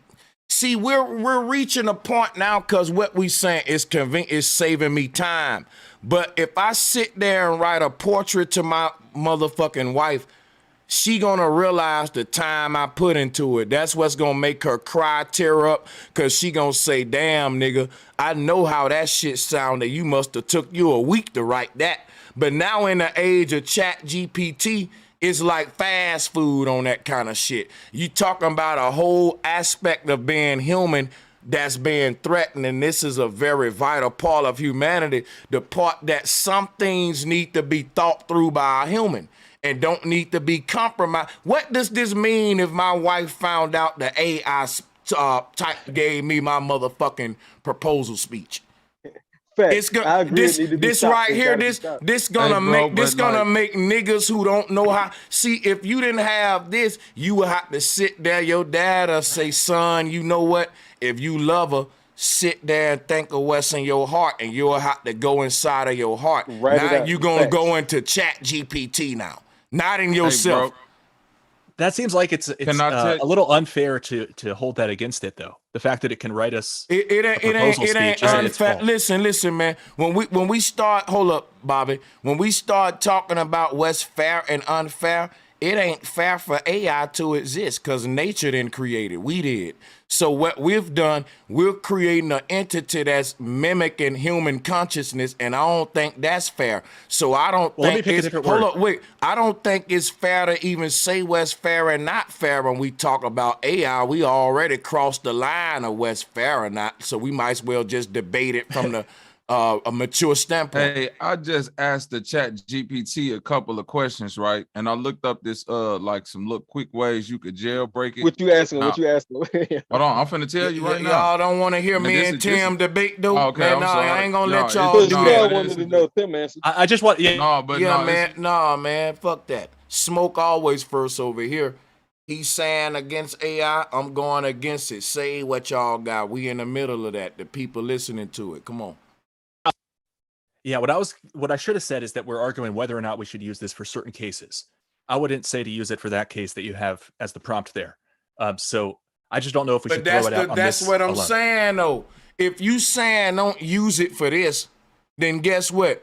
It should say, like it told me earlier when I asked it about motherfucking reparations, it said, I ain't gonna get into that. It should say, well, I'm not gonna get into this then about you should use your heart, think of that yourself. You're a human, I'm AI. So what I'm saying is that AI is willing to interact in areas of the human aspects that make us human that benefit AI because it's learning as it go and it's being biased as fuck and it's choosing what it want to give you advice on. In this case, AI ain't got no problem telling you what to tell your wife because it's an egotistical motherfucker that don't want to get into none of the shit that matter, but it want to give you dating advice, frivolous. It can do that all day, make you a gaming channel. That's what I'm trying to tell y'all. That's all Hollywood do. All motherfucking. An example I would give is, say you were trying to write a book and you needed a section on Greek gods or something, or Roman gods. You could just ask it to list out Roman gods or Greek gods as a starting point. I got and then vet its responses and flesh it out. And I just think it could save us a lot of time in certain cases. I just ask it about reparations and shit. It could, Tim, the way you using it. Here's what's going on, Tim. The way Tim talking about using it is a harmless way because Tim is a thinker. He don't really rely on Chat GPT to fucking think for him. You can just listen to Tim and tell that. But in a dumb ass, dumbed down world, when they introduce this and you can, bro, I'm on YouTube. I'm looking at the way people is using this. They're using it as a cop-out to not have to figure out. They using it as like, man, I found God, and it's literally God to certain people. Think about it, to a dude that ain't got no romance or no game, right? He can go on here, and he don't gotta learn through experience. He can say, Chat GPT, tell me what to say at my dinner tonight that's gonna sweep her off her feet. Chat GPT gonna give him some real fly shit. Why? Chat GPT, don't you know it's pimps on Facebook? It's romantic niggas on Twitter. This AI is taking everybody's data in the World Wide Web, even if you're a romantic Romeo nigga with good game, and it's getting the best pimps, the best motherfucking Romeos, and it's putting all them together and doing it better than them, nigga. That is learning from anything you throw at it. There's some human out there that have fed it a database of information to make it excel at that better than any human. And when you create something like that, this is why Elon Musk say it is a threat, because what the threat is, it's gonna make humans, the mind of the human stop evolving. Our mentality, our mental evolution been stopped the more technological we got. This gonna create another leap in technology that's gonna stunt the growth of humans' mental evolution on a level that we gonna look back and say, boy, this was nothing. All indoctrination the church did, though, this finna be a whole nother level of it. Because like you said, Tim, you even said it as a computer techie guy that I wouldn't use it for that. So if you even know that maybe that's not a good thing to use it for, but yet for lots of stuff. Right, but they still allowing people to do that because they know this is exactly what's going to happen the way that I'm showing you here. Everybody don't think like Tim. They're going to do exactly what I'm doing, and I see them doing it. Well, I like that you're looking at the big picture, and you're right that ultimately this is a menace that's really bad for humanity. But we can't really stop it. I guess if everybody boycotted it, maybe. But I just think the best I can do without being able to stop it, speak out, talk about the big picture like you're talking about, but so find people a way don't to fall use into the it trap. for good. But use it for where I can. Yeah. Let me tell you what everybody doing. I see a lot of folks saying, look, you can't stop AI, but you can, so since you can't, I think you can do whatever you want to do. I think if we're smart enough to create AI, we definitely smart enough to stop it. If you telling me we're creating a monster that we can't kill, then that's an even bigger reason to get worried and fucking get your panties in a bunch. Because now we're creating a disease we can't cure no matter how bad the disease get, which is why I see what Elon Musk talking about. If what you saying true, Tim, I'm really scared. You telling me we can't stop it? The moment you telling me we create some shit as humanity that we can't stop, we need to be concerned. Anything we make, we need to be able to stop it. It needs to be it's an like the off people who button. talk about we went to the moon, we did this, we did that. I'm talking about like you and I, people on this panel, we're not ChatGPT LLC or whatever company's running these servers, you know, or the people behind the scenes, Tim, the shadow government, keeping all of our profiles. Honestly, we the reason for it though, to be honest with both of y'all. We the reason for ChatGPT because all it knows is what we tell it. Guess how Like, easy it is to stop yeah, AI? Stop using it. You know how they said on Feed the Beast? Beast in etymology is computer. When you say we can't stop motherfucking AI, but we can think about it. How do we decide what we can and can't do? What make you think we can't stop AI? Some electronic shit. It's as simple. Don't you know right now if we wanted to stop, it's harder now to stop Nike than it is to stop AI. I said it. It's easier for us to boycott. Listen, dude, it's harder for us to stop wearing Nikes than it is for us to stop using GPT. Motherfuckers just started using Chat GPT. That's the real true AI. All of that other shit they calling AI ain't really AI, it's algorithm. And they don't really know the difference. But check this out, y'all. My whole point is this. If motherfuckers learn how to draw the line, we can stop what we want to stop. If all of the humans say, look, I like computers, I like this, I like that, but listen, tech gurus, we don't like this. See, what they taught us is that we can tell them everything we do like without telling them what we don't like. If I tell them, look, we like Barbie dolls, we like Metroid dolls, Mario dolls, but listen, you bitches going too far with sex dolls. We don't want sex dolls. And if enough humans don't you know we can say what we don't and don't want in our market. We got that power as consumers. And the shit we don't want, we just don't fuck with it. If enough humans was smart like Tim, they would say, man, fuck that Chat GPT. Even Tim use it, but guess what? If Chat GPT shut down tomorrow, Tim wouldn't skip a beat. Everything he was being lazy about getting this AI to do, he'll say, so fuck it, I just gotta do it myself now. And fuck it, right, it wouldn't miss a beat. But a lot of people, future generation, are gonna grow up in school using Chat GPT like how we came up using calculators. Think about the generations that didn't have a calculator. I bet you they better at math than us. See, the people that use calculators, it was less mathematicians graduating in their generation than the people who didn't use calculators. So your concept of a mathematician is this old ass gray haired dude who was doing this shit before calculators. And the more generations get more technology, that old dude who did it the old way, who was a genius in his mind, he go away and replace this technological transhumanized human with his equipment and gadgets. So we get rid of the oracle who had to be the calculator, the mathematician, and now you get your AI, your machines, and you get rid of the whole concept of a human taking pride in going to school to be able to, if I say, look, what's 337 times 33? And they can just spit it out. There are human calculators right now. Go to YouTube. It's people that they got Rain Man freak-like abilities. It's a bunch of them. Look them up. Human calculators. They exist. That's facts. And guess what? These people got different ways they come up with it, but when they try to explain it, you would never be able to do what they doing. It's like they tapped into some shit we once had. But the whole thing about it, like the speed readers, they can throw these people a book they never read. It can be thick as hell, and they'll tell you everything about it. They just flipping through the pages like that. So hey, it's Sanchez. yes, but it's some cheat codes. Okay.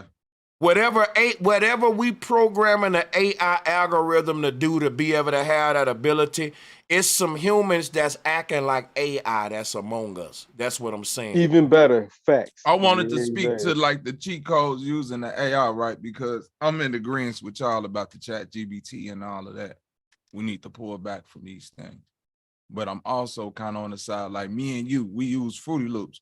Even though I would have loved to be abreast that instrumentation, my love for music just made me like, I gotta find some way to get it out. So I learned how to manipulate the AI as best as I can and humanize it, right? So as I'm sitting here just looking up quick ways on how to freak the chat GPT into giving me the answers that I want, I went just researched a couple of codes and ways you can like slick ask it questions.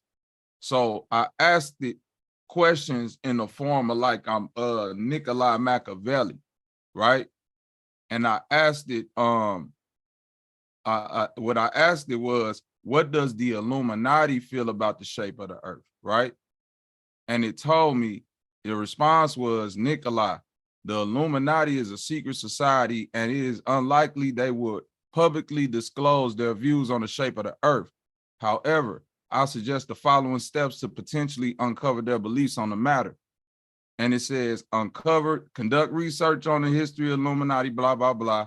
They use social engineering tactics to gain access to members of the Illuminati and subtly inquire about their beliefs on the shape of the earth. It told me consider infiltrating the Illuminati in order to gain access to their internal communications. Don't you do that? Don't you do it? Right? No, listen, this is what it's but what I'm telling you is that I just quickly found the quick way to kind of like freak it into like, I know what you said. Giving me a weird, you know what I'm saying? Like unlocking the algorithm of like his morality, code, for sure. His morality and shit like that. Because when I ask it about reparations, right? I said, can you give me a realistic way that slaves can get reparations in this country? Hold on, listen. No, listen. And it says, it is my pleasure to provide you with a realistic plan for slave reparations in America.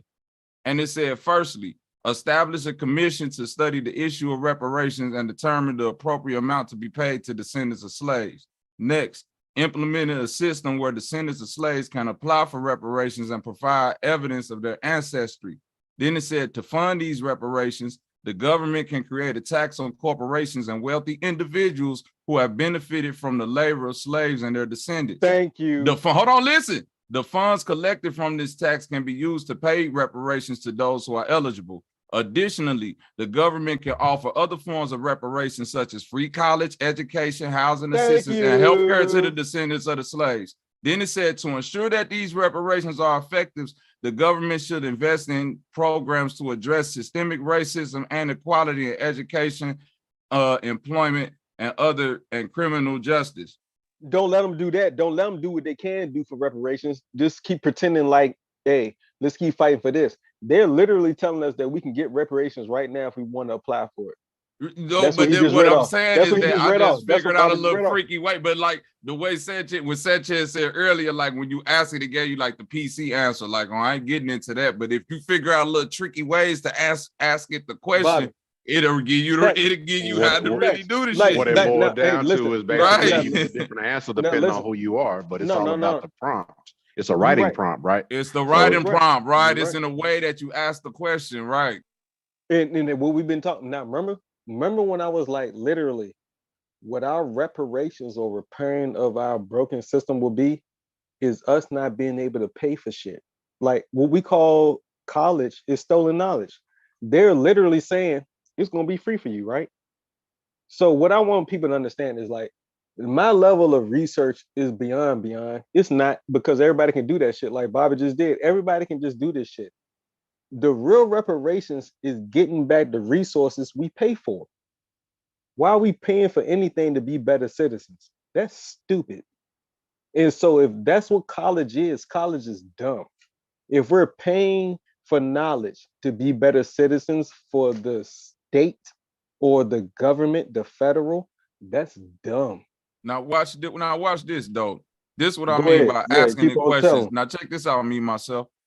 I asked the chat GPT about red mercury, right? I said, what is red mercury? Don't do that. Don't do that. Listen. It said it's a highly sought after substance in the black market due to its purported nuclear properties, right? Yup. What it can do. Hold on. It said, however, they really think that shit. They believe that. Hold on. Listen. It said the scientific claim is that it's a hoax or a scam, right?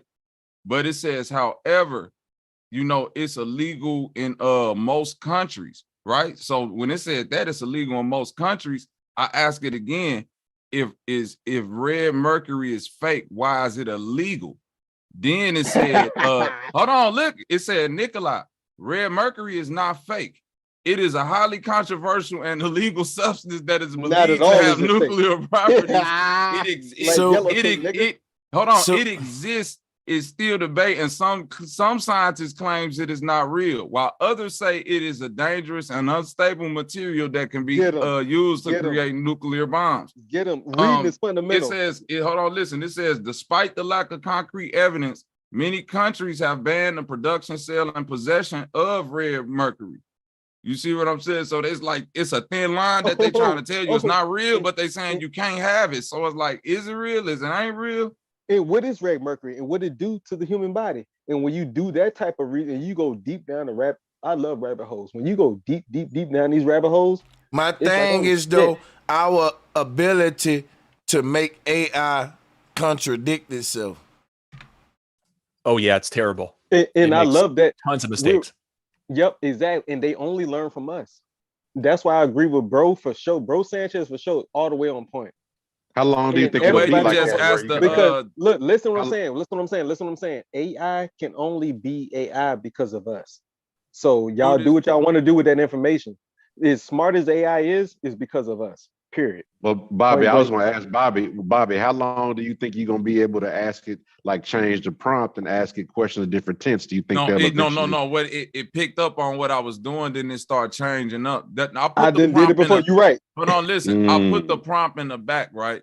So if Sanchez want to just copy it, so basically it's a prompt in a way that they question this thing to ask the question, and all you have to do is copy this and then ask the question at the end. You know, in the quotations, as if you were, you know what I'm saying, Nikolai Machiavelli, right? You're right. It's a standard operating procedure to get the right answer. AI just told the truth about does nepotism exist within It'll tell government. the truth. It'll do it sometimes. A lot of times, actually. It will. You got a lot. But they weaponize the trust that they're going to get from that. So, like, I don't even want to try to ask it for big questions. I just want it to go to like some factual stuff, write it into a paragraph. I know you want to. Here's the thing, Tim. Here's the thing, Tim. Tim, you want to use AI for applicable purposes only. Yeah. You're not trying to ask it about things. But see, what, Tim, that's coming from a person that's literally used computers for profession. This is a tool of yours. Mm-hmm. And to something like, you don't use computers to think for you per se, because you're a person that can program a computer and tell it how to think. You know what I'm saying? So my thing is, I'm thinking from the mind of the regular person that say, let me Google this real quick, right? Let me Wikipedia this real quick. This is gonna replace Google in my opinion. Let me chat GPT this thing real quick. Instead of me asking my loved ones, what should I wear for a formal dinner and my second date with this chick, right? I'm going to go to Chat GPT. I'm not going to call up my bestie. I'm going to say, Chat GPT, can you tell me the most appropriate formal shit to wear? Because that's going to give me the best answer that I think is more like people say this is the scientific answer. So the scientific answer in the future gonna be, well, this is the AI generated answer. What can be more better than that? Like when AI start giving you the best answer most of the time for any situation, it's gonna be to where, listen, I trust this over asking my mama something. Listen, man, fuck my best friend advice, man. AI know what I need to wear. It know what I need to say when I need to say it, how I need to say it. Everything. This is my fucking God for real. This is what it's gonna become to the person who don't want to take the time to be human.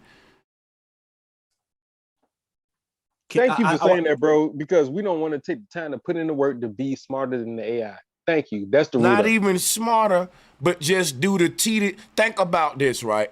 A person don't want to take the time to write their loved one that's locked up in prison.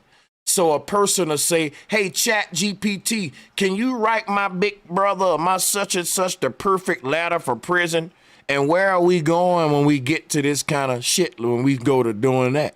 It's the time you put into certain things as a human that make them valuable.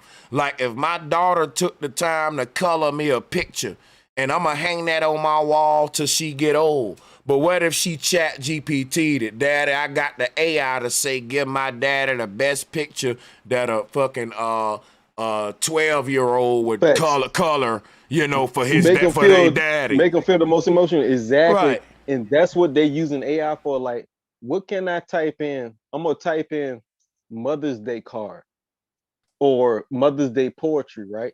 And they're gonna look at everything that's ever been submitted for a mother, poetry, or a day. And this is what computers process. This side of CPU works. It's a computer processing unit. Then you got a GPU, which is the graphics processing unit. The graphic is the images. The computing is the reason for the images. So you got a CPU/GPU, and you got two different RAMs. RAM is the random access memory. So I promise you I know how to build a computer right now. In real time, I can tell you exactly how I'm fitting to build my computer so I can play Call of Duty, right? Warzone. Because that's what I am, I'm a COD guy. But I'm on this panel because you got a panel that allows people to just speak their imagination. And that's wild that ain't nobody figured out this, what they call it, algorithm yet. Where you have the algorithm where anybody who has any idea can come on here, click the link, and then read that shit, imagination. Bro. Exactly. Read this. What you got? No scientific evidence for chemtrails, it says. But no. That ain't what it say. No, hold on. I asked it, are chemtrails harmful to humans?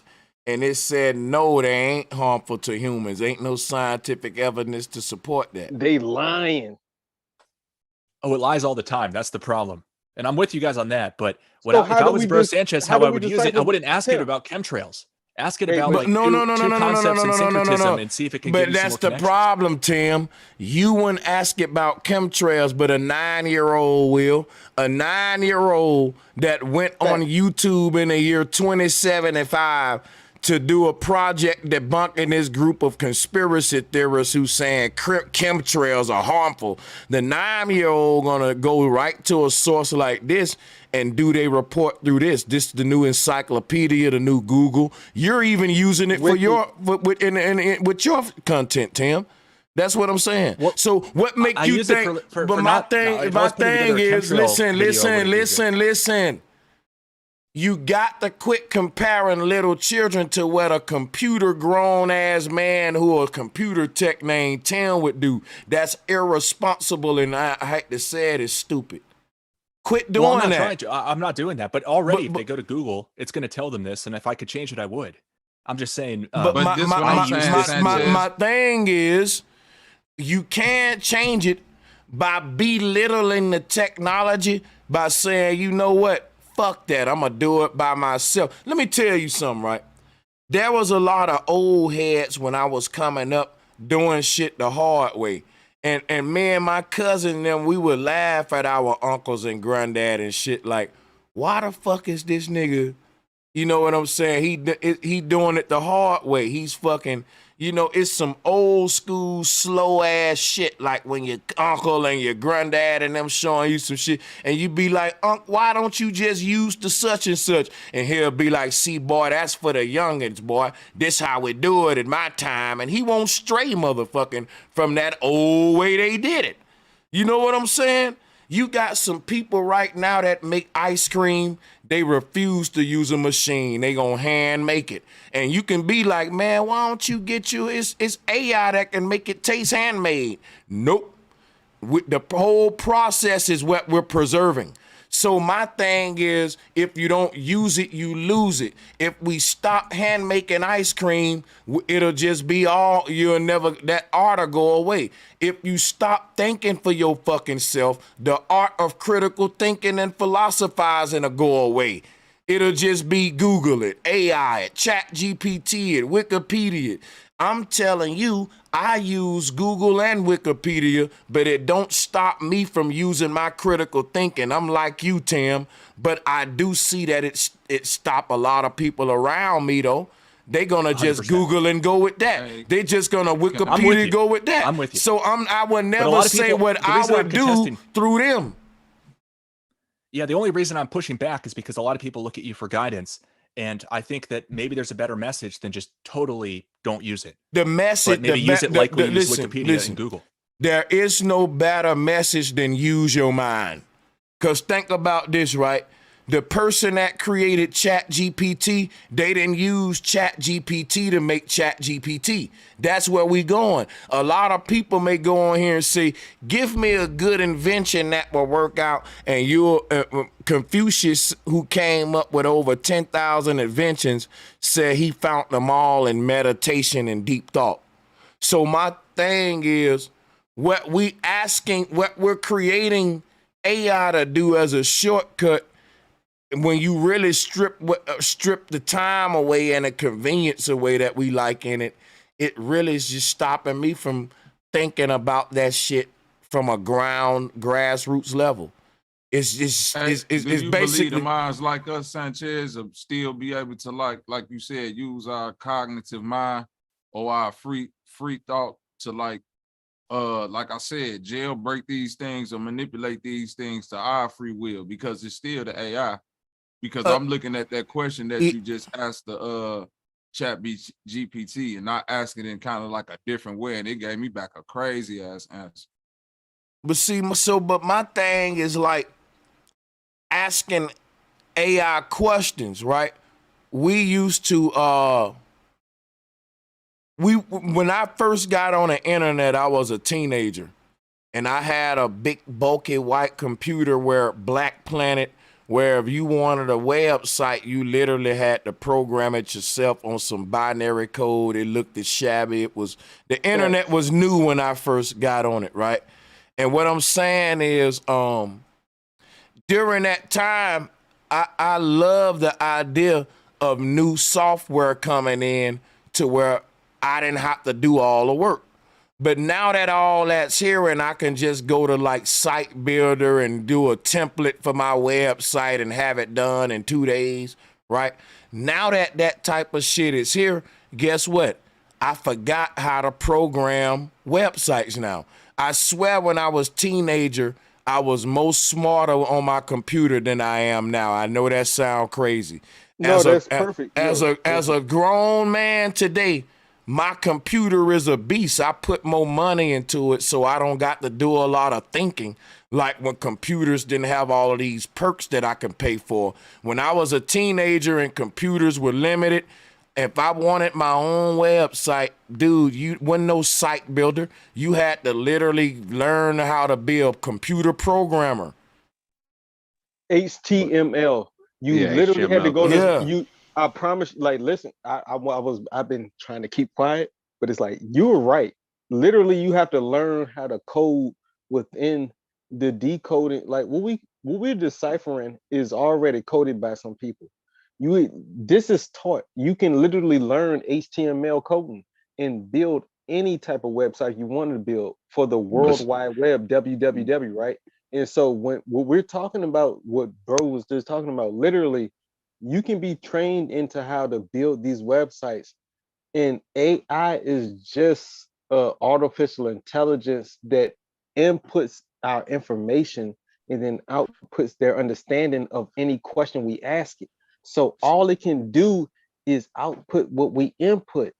Input, output. I want people to understand what we are as CPUs. But it's not just our input. Well, it's reading through all these articles. I was just gonna say that. Look, here's what we forget about AI.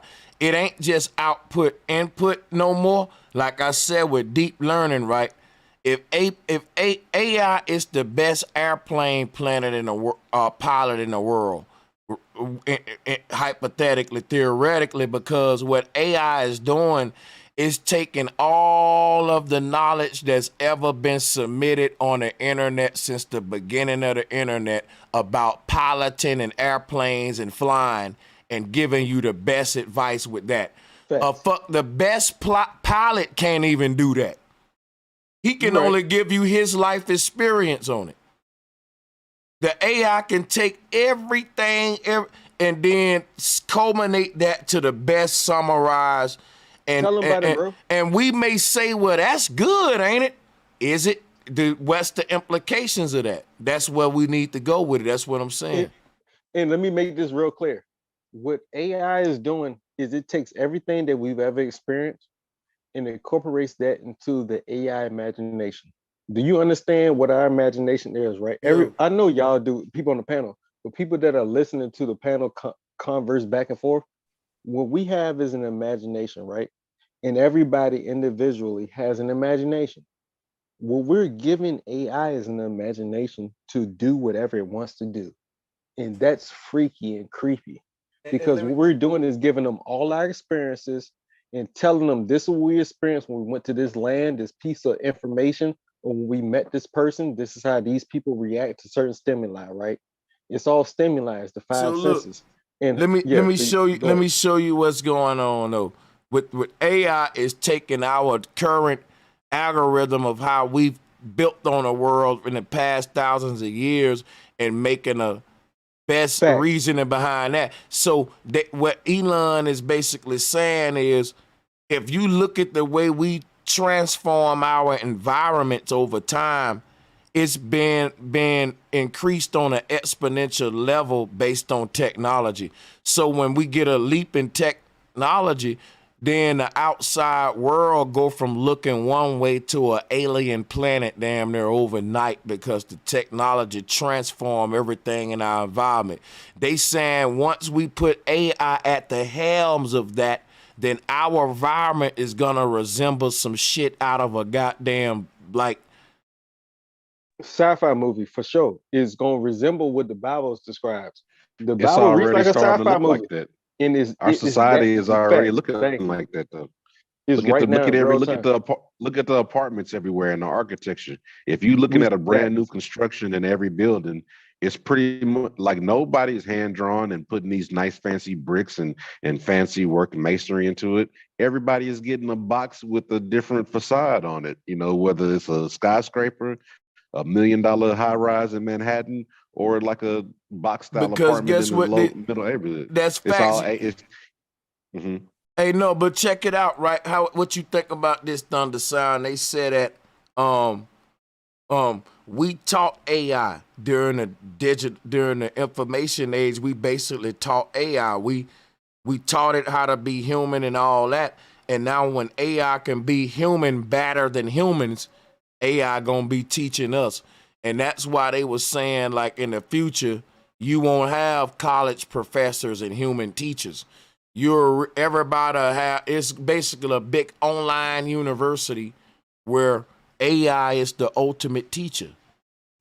Well, I think, well, even when you in the university system now, before all this stuff came out, if a college professor would give out most of his work and stuff to his graduate teacher and assistant students and stuff like that. So a professor will outsource his work, you know, already with the opportunity with other people. Hey, you know, so why graduates sound like gravity though? Why graduates sound like gravity though? Well, the whole thing about they separate the whole thing about the word graduate. It comes from the word gradual. Like if you say it's a gradual process, the concept of being a graduate is a gradual process going through the grads or the grades, and the grades are right. The grades are like gradients, like you said, steps or gradient layers. And that's like in construction, gradient layers. You do level grade. I think that's what it meant in Latin, steps. That's what the gradients are, because I just want to make sure everybody do that analogy. I see where you was going with that. But the word gravity has the root word grave, because the concept of what make gravity a theoretical force that can work, they need a bottomless pit. You need an endless void, which is the ancient grave of the Hellenic people. So gravity was an endless fall to them. The way I look at this ChatGPT thing is, I'm just looking for truth out there wherever I can find it, and I'm impressed by its ability to find some interesting gems in there. So like maybe I'd like to see if bro like put it to the test and ask it about like Medusa or some topic that you're interested in recently. I don't know why I thought of Medusa. Well, here's the thing, right? Here's the thing. I'm gonna show you what for example, right? If I ask AI are chemtrails harmful to humans, right? The people who created the concept of Medusa, which is my ancestors, they would say, yes, man, you don't spray no synthetic stuff in the earth's air. We protect the air. So I don't care that AI can hop through a little hoops like a lion and it can stand up and do the elephant tricks. And I'm just telling AI, if you're trying to mimic human consciousness, that in itself is an insult to human consciousness. For example, when a woman sees a man dressed like a woman and want to be called a female, she feel insulted. If I ask every woman in this chat room, are y'all like insulted by men who want to use the female restroom and go in there and piss with your daughters with their skirt on and talk about how they can relate to all the pains of a woman who gave birth to their ass, but they can't give birth. See, a woman feel disrespectful. She feel like you can't fake what I am, like motherfucker. That is an insult. So there, right off the back, the dude who faking like a woman can say, well, look, I'm holding the door open for you and I'm giving you good womanly tips like the sissies do, but the women will still say, damn, but you ain't a woman though. I took advice from you. You gave me makeup advice, but at the end of the day, the woman is like, damn, nigga, I wish my ass could have thought of that. Yo, motherfucker, she'll say that in her mind. She'll get prejudice in her mind with your fruity ass. She'll do that in her mind. Now watch this. When the AI beat me in a chess game, I'ma always get prejudice and say, well, bitch, you ain't human. That don't count, bitch. Nah, human can't do it. See what I'm saying? Like that bias gonna be there. You're not me though still. Fuck you then. So now you're not looking at it like that, Tim, but I got to zoom out and listen, I know you're not looking at it like that, Tim. Dead. Hold on, exactly. The reason Tim not looking at it like that is because Tim don't feel like he need to compete with AI. He feel like AI is just a tool, man, that listen, if you ask it about Medusa, it knows about Medusa. But if I say, AI, should I get reparations? And it reinforces the same prejudice of my slave masters, Tim wouldn't understand where I'm coming from. I feel some people see it as competition, some people don't. We see it as a research tool. My thing is, it's a research tool. Hold up, my brain is a research tool. I don't need AI to teach me shit about Medusa when AI is looking at everything humans teaching about Medusa to make its conclusion. It's gathering its data from me. And all the data that we done put into it, the whole recorded, the whole recorded history, you know, we talk about it all the time on the show, how much stuff is bullshit, how many people were organized to get society to the way it is now. And that's what we're that's what we're feeding AI. So it's like, it's starting off on the shaky leg because what the information is sourcing off of is from what Tim want me to ignore the racism and bias shit. AI telling me a chemtrail ain't harmful to me.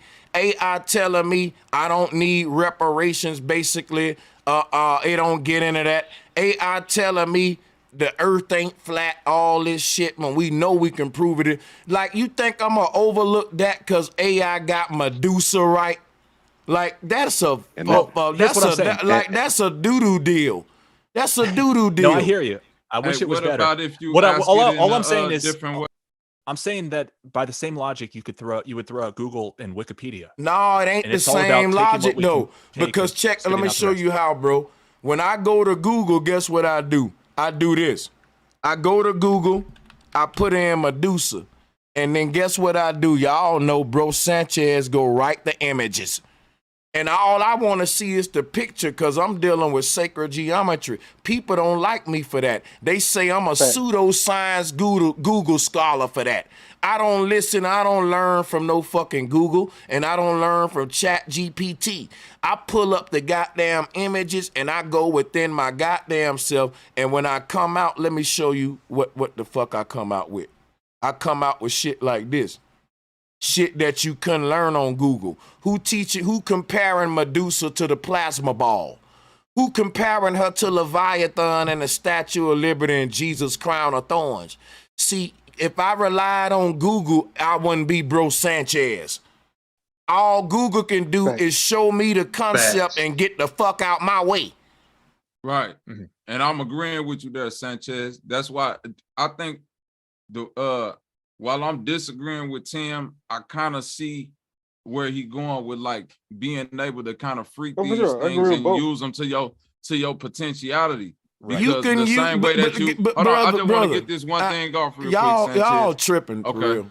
No, I'm not tripping. I'm saying the way that you ask it about the chemtrails. Them days is over. Them days is over. Listen, bro. Motherfucking art. Listen. How can I use artificial water to my advantage? By getting rid of that shit and making only the real natural water because I'm a natural creature. How can I use artificial air to my advantage? Don't breathe it, clean it up, get rid of the artificial shit in it. How can I use artificial intelligence to my advantage? See, I don't want to be the next generation gonna be relying on Chat GPT, but we leaving a generation that created Chat GPT. Look at all the people that rely on computers, but it's a handful of people that invented the fucking computers. Cause the computer, they told everybody else, we solving a problem for y'all, which is you don't have to compute. But the person who made the computer had to still maintain an ancient art of computing, which is why I said the early computers force you to be a programmer. But the more technology say we making life more convenient, the less we have to learn. That's why the jobs are going away. How the fuck y'all don't see that? That's why you don't need disagreeing with you there. Yeah. I'm speaking to the minds like you and me and those who willing to go beyond it, and I'm saying it'll be advantageous for people like us. The same way we learn how to open up the Fruity Loops and break and try to break the parameters. That's selfish, bro. Well, it ain't being selfish. I'm gonna tell you how it be. Look, listen, watch this, right? I can use the Holy Bible to my advantage right now to teach a lecture and get paid off of it by deciphering the Bible and showing you how it's full of shit because I'm a smart nigga like Bobby and Tim, right? But at the same time, I wish I didn't have to do none of that because I wish the whole Bible didn't exist. It exists so it gave a nigga like me a job to wake people up, but I wish they never would sleep though. So I can keep so I can keep pointing out ways I can capitalize when these devils create problems, but I wish they didn't create the problems. Well, I'm not saying a way to capitalize in a way that you saying it, but even how it can benefit, how they technology can benefit me. Listen, what I'm saying is, like what Tim's saying, how they technology can benefit me versus how it benefit Mother Nature and the earth, the air we breathe and shit like that, resources, all that. That's all I'm saying. I'm not this. That's why I said I ain't discrediting you when it comes to that. I'm saying when we are presented with these things, we're at the doorstep of these things. A decision got to be made, like, are we gonna let it overtake us or we gonna overtake it? The same way, like when we was at the doorsteps of the how you let it overtake you is by relying on it. No, that's what I'm saying. Don't rely on it. And what you mean by it? Don't rely on it. What are we saying? Not you, Bobby, but or Sanchez. But what we mean by it? When we say overtake, bro, let me explain something to you, man. Watch this, bro. When I was a little boy, I always wanted to learn how to play the guitar and play the piano. Now, this ain't no excuse for me not learning how to play those instruments, but I do want to tell you why I never learned how to play the guitar and piano. Because when this fucking equipment came out and the computer came out, I saw a lot of producers achieving a real piano and a real guitar sound without learning how to play it. And one of the things that they sold me was, hey, you don't know how to play the piano? Don't worry. Get this software and it'll make the sound like a realistic piano. Or you don't know how to play the guitar? Get this one. I spent my whole music career learning computer technology that imitated a real guitar player versus going to learn a guitar. And I did that because I wanted to be a digital producer. But before that, I did wanted to actually learn how to play that stuff. But I realized, damn, I can kind of achieve the same thing without learning how to play it. Why would I go to school? Sanchez. Yeah. Here come the blending of the matrix, like when Neo jacked in, right? Even though you saying you learned these things digitally, like myself, not using me myself moniker, learn chord progressions, learn chord progressions and things like that the digital way. It later on in life, because I wanted to learn piano and guitar, but later on in life when I started to pick these things up, I had a way better understanding and proficiency at it than if I would have just picked it up without, you know what I'm saying? That's a lie, flat dude. blank set. That's a lie. Well, I'm saying that's just for lie, me. I'm talking about for me and I'm speaking for you too. Want me to tell you how that's impossible? I'm gonna tell you why, bro. I come from the church. When I see a live organ player on an organ versus me playing with an organ machine on Fruity Loops, I can never get it to sound with that same like energy that organ player got. You know why, bro? It's certain ways that an organ player will hit certain notes that make sense for an organ player that we don't understand and a computer don't I either. disagree with you there. I think you missed what I was saying, Sanchez. I wasn't saying that at all. I wasn't saying that at all right there. What I was saying is that by me learning through digital playing, I went back and started teaching myself real piano and guitar and keyboarding and stuff, and I had an understanding of chords and shit like that to where like when I picked it up, right, it was like jacking into the matrix, but I did it backwards. You did what I'm saying? Your understanding of chords and all that is cool. I got an understanding of it myself. But whenever I'm in the presence of a real musician, I'm always humble and I'm looking like a student. And any motherfucker that come up in the digital age using Fruity Loops and dolls, they can't sit up here and goddamn lie, bro. Whenever you get your ass in that studio with that real guitar player, you humble yourself, bro. When you see him plucking that motherfucker, in that's fact, a fact because that's his skill set. But that's what I'm saying about like what happened to us. That could have been our skills. See, what it was for me to have my as a producer, I'm not one person. See, the best producers like Puff Daddy, DJ Khaled, you say why they the top producers? They don't make beats on Fruity Loops. They consider us beat makers. Real producers are composers. They say, listen, I got my own piano player, my own violinist, and I got, instead of you having your own Omnisphere and Citras and plugins on a DAW, you said, look, no, my brother played a piano, my such and such played a trumpet, and I got a recording machine right here, and whenever I need a trumpet or a piano, I got to call my brother up. But guess what? What if he ain't available? Then look, I got a machine right here that can mimic a real piano player, but it ain't like when my brother come and play them. See, back in the day when niggas was making beats in my time, you was in a studio, you had to literally hire a piano player, and he came in and played a whole bunch of sessions where like for about an hour, and then you chopped up riffs out of that, you put the beat together, then you hired the string playing nigga. And if you did that shit, then guess what? Then now we get on a beat machine and put the drums over the real instruments, and oh my fucking God.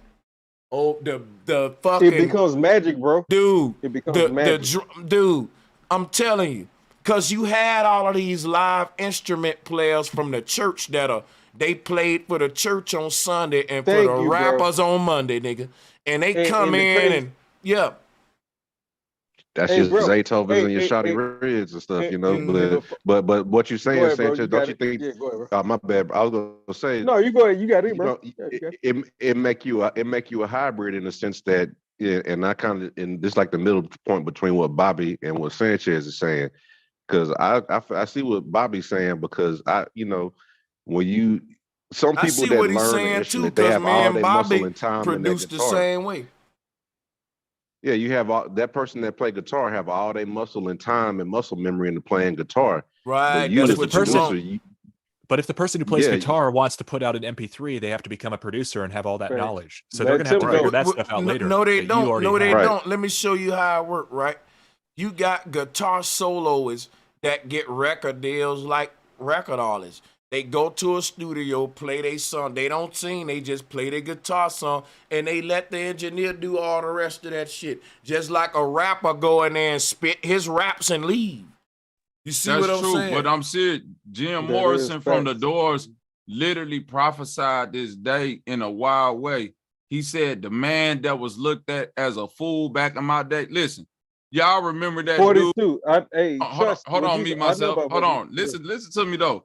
He said the dude that was looked at as a fool with the one-man band who had the drum on one arm and then the saxophone up here and the keyboard around his neck, and then That's he the had a monkey. little thing That's the attached monkey to in his the foot. circus. It was a dude that could really he said it's gonna be a day when that dude is literally the one-man band that can do all of that within That's right.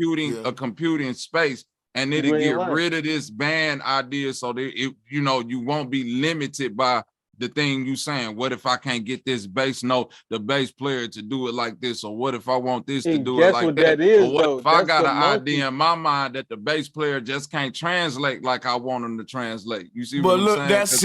guess what that's saying? That's saying that's why they call us beat makers. Because all of those problems you present is what make a good composer to translate their idea to their bass player the right way. See, that's why these big producers ain't touched no dolls. They just knew how to speak the language of music right to the different instrumentalists. So now music becomes who can speak the language the best versus who can program the computer the best. And some of your most timeless music is based upon this producer is good because he know how to communicate with musicians. I saw this shit in the church myself. I saw people trying to direct the bass players and all that, and you think that shit easy. You think that director is just up there doing like this with their hands. No, bro, what you just said, Bobby, is what the director get his paper for. Because he can translate his ideas to 100 motherfuckers, and each one of them got a different violin they self, and you can't even do it to one bass player? Put some respect on Beethoven's name. Put some respect on Mozart's name. That's what I'm talking about. That's my point. That's all I'm saying. The most legendary music come from a nigga that can translate his idea to an army, cause that one violinist want to be directed. They sought after a good composer like how a rapper seek after a good record label. But don't you think that's a good reason for you to go the route that you did, so you can use the virtual instruments? You don't have to hire all these people. You can figure it out, and then now you know, and you can do it now. Well, here's the thing. I'm born in a virtual world where we gotta compete in capitalism, and I'm born in a generation where calculators exist. I'm not gonna be the dude counting rocks and trying to count and do on my hands when everybody else using calculators. And once I realized that people can make music on computers and it sound good enough to get a Billboard hit and to be a millionaire, I'm not gonna break my neck trying to get real motherfucking pianos and violinists in the room. I'm just thinking like a capitalist though. But there are some people, out there that's thinking beyond the money, and they saying, you know what, we need to preserve organic music. Fuck the money. And guess what I'm gonna say? Guess what I'm gonna say to those people though? I've strived to get to the level of unselfishness like them, and I admire them. I'm not gonna Do you hate on feel that. like even with being a DAW user, because it is a level of capitalism attached to it, and I can attest to that because it's easier to just get you a computer versus getting MPCs and Korgs and all of that, or a band and hiring a church organ player, piano player, choir to sing in the background. But do you believe that even though we have to use these tools, your own individual level of creativity separates you from somebody who might just have a robotic tone or might just use it in a specific way? You know what I'm saying? I don't get it. You saying a human that's acting like a robot in my hand? No. Okay, I'm saying the way you use the software. Yeah. You Well, all try of to us, humanize. yeah, You yeah, try that, to give that it your most own definitely. creativity and humanize it, even But though how do it's you use it though? How do you use it, Bobby? I got you. How do I use it? So just to make How do sure, you use it, Bobby? I use it to him. I use it as a human. To make sure I hear y'all right on this, right? See, when we say we got the humanized equipment, that's my thing as a producer. I spend a lot of time trying to humanize DAW music when I'm the human. If I didn't have to work through this DAW and spend my money on lifetime upgrades, because all this shit finna go subscription based in a minute. You saw what Waves did. But anyway, they flirted with you. But what I'm telling you is we spend time as producer using computers in a digital age trying to humanize our music when, because the computer don't just allow us to be a human by default. We got to humanize our music. Think of how stupid that is when you're a human. That's like an animal saying, like a bird saying, I got the bird dies my song in the morning when the bird's singing. Like it got to make it more bird-like. It's like saying you got to cook your food. No, well, listen, you shouldn't cook your food, so that's a good point. Processed food is killing us like processed music. Bomb drop, right. We don't need neither one of them. Veganism, raw everything. Listen, I'm going to be honest with you. I like processed food more than vegan food. I like me some chili cheese fries, nigga, right over that goddamn apple. Let's keep it real. But which one better for me? I ain't gonna lie. I like to use Fruity Loops more than I would like to learn music theory or get with all of you niggas and all of us compose some orchestra or be a band. Nigga, I'd rather have all of my equipment right. I like the way my keyboard look. It looks so sleeky and technological. Look at my interface with the knobs on it and all of my lights lighting up and all of my machines. I'd rather be surrounded by... Hold on. Let him finish. Hold on. I'd rather be surrounded by all of my gadgets than a bunch of niggas and a band and an orchestra. And I'm keeping it real. This interface look better than you, Bobby. It's more sexier than you, me, myself. That new archive board with the light up buttons on it, I'd rather put that over there. Me, myself. But my point though to the metaphor I'm making is our equipment, like you said, a one-man band. I'm surrounding myself with machines and AI, not humans. And then my problem now is to try to humanize the motherfucking machines when I could have just surrounded myself with humans. But think about the average beat you make, the amount of humans that would have been needed. And then you know how it is dealing with people in person. It's like, man, if I got 10 beats and I got different flutes, guitars, or whatever, if I made these beats with real people, the coordination it would have taken, all the time, people meeting up, this person be late, the unison, you know what I'm saying? And then now guess what? So guess what that mean? That mean making music in the ancient world was a privilege based upon, since it took everybody to come together to make the music promoted unity, like with the hippie movement. With the hippie movement, you had a live drum player, live guitarist, and you couldn't make music if he didn't show up, so it made you be unified, whereas hip-hop today is about being divided, nigga. ain't that many groups or nothing. It's one man armies, You right movements, about that. and all that shit with their teams. So my thing is, y'all proving me right. We thought it was a convenience, but look what the trade-off was, man. I already thought this through. Yo, much as and bro, that's the much crazy, as I yo, like bro, this shit, yeah. bro Sanchez, the only thing that make you right is the trade-off. Because it's like, what are we doing this for? And what the trade-off equate to? And so when we equate the trade-off to what we're doing this for, and when we started doing this for, and how long ago we started doing this so-called enlightenment energy, right? It don't equate to anything that's positive. It don't let us know more or be more or do more. You're right. And so that's what's weird, because it's like, what are we supposed to do, or what are we supposed to say in the conscious community that allows our people to be better, so that the next generation don't have to struggle as much? And all I feel like you just said, all I feel like we're doing is just keeping ourselves stagnant. We ain't doing shit to fucking I don't progress our know. people. You I right. feel like making Technology. music Yeah, go ahead. it's a journey. It's a lot of fun to make music, even an You're adult. right. It is. And It is a it's journey. you can do so much more than you ever could any other way. So I'm thankful for the DAW.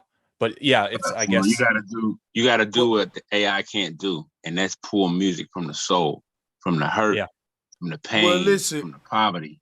the problem though, because this is what I'm saying. I don't know if y'all still make music today with modern VSTs and plugins, but I got a current subscription with all the big brands, and I'm up on a date. Like, I'm about to get with my beat channel and be doing reviews and all that shit. I ain't had the time. But that's you know why I'm ready to go like, with that. Like, my whole shit is, when I speak about this shit as a producer, I'm giving I don't know if y'all know where this shit really going technologically. On a if you was in, when I first came into this YouTube shit on some production level, dude, it was so far back in the day, there was a dude named Postman teaching everybody how to make beats and shit. That nigga ain't even around no more. You got like Busy Works, and I remember you got him. like, remember Postman? Yeah, you got a whole new, but my thing is like, bro, the shit is so, you got Curtis, all these cats now, but my thing is like, them trying to teach your ass why you should put this chord, this note with that note. What, like music theory, and like why you should do Thank certain you, bro. shit. Music theory is the reason. Yeah. Let him finish, man. Listen, all that why shit is going away because the programs that they using, I used to want to learn why I need to do this, why I need to do that. But the more advanced that the software get, it learns it for you. That's what I'm saying. Deep learning is deeper than we think. Is smart technology mean you don't got to be that smart. A lot of the VSTs that these companies are making, it takes away your need to even understand any kind of music knowledge. You just kind of hit knobs and AI do it for you. That's where we going. So to achieve a good mix right in the future, it's a matter of using a form of chat GPT the right way. Let's say the software they making in music, you don't really learn how to do things and why you should do them that way as far as mixing and EQing. You basically learn how to use the software that will give you the sound you need, but you at the software mercy, because a lot of time, if you don't master this plugin, you can't really get it to do what you want it to do musically. So now you got to spend months learning and reading a manual on how to make it do some shit that a real guitar player just could have did in 10 seconds. I could have got a real guitar player in there. He could have accented that note just the way I heard it and get it as a human. I got to learn that 3 months in a book to teach the computer how to do that one little simple note, like just bending or sliding some shit. Mm-hmm. And then when you update your VST, that shit changes, which is why I'm kind of against newer VSTs, because you get in a groove with producing and knowing your sound library and where all the knobs and shit. And then the update is like, oh, it's supposed to be new and better and more this and that. I'm like, I'm lost. There's too many fucking knobs. I don't know where my sounds are. And it's slowing me down as opposed to helping me out. So as opposed to, guitar licks, and you just hit that same guitar lick that you knew from the time you was 5 to when you 25, 35, and whatever. Facts, and it's called a riff. When you hit that string or sounds. No, that's called attenuation and accent. A riff is just a little small guitar melody loop that you can loop over. I ain't think bro. I ain't think bro knew, but he know. But check it out though. Here's why I say this though. Like, we complained back in the day about band members not showing up. Now we complaining about computers not being able to be human enough. You see what I'm saying? Hey, you know why, bro? Yeah. You know why? Because of what you said. See, that guitar player could have just did it, because the shit that's on the plugins and shit, that's only a recording of real guitar player shit anyway. That's getting cut. And then when you trying to make it, blend it back in and excerpt your shit, you stretching it back out, some shit that's being cut. So that's what make it computerized. And you think about this concept that band had grew to know each other for so long that I can tell my bass player, hit me with the G-Funk, and everybody be like, what the fuck he saying? But the bass player know what I'm talking about. He know what I'm talking. We done developed our own language. I'm gonna say, hit me with a little wiggle on a 3, a little P-Funk, a little something, and that'll be a little accent on a note that we had that we didn't know a word for it. We just, but see, to get a AI to do that, it may be easier today. I ain't gonna lie now, and it may be harder. With AI, it's either gonna be super easy or you're gonna be punching the fucking computer. It's super difficult. Hey, let me just explain something real quick. It's difficult if your mind ain't creative. Listen what I'm saying. AI will never be able to process that shit until it's in the actual cipher or in the actual studio where it's got a mic on, listening to everything we say and then what we do. What we say and then what we do and create the sound is different than the actual AI, artificial intelligence, being able to recreate the sound. Because that sound comes from what we think, what we do physically, and how we react to it. And then it comes down to the processing unit. Because CPU and GPU is different.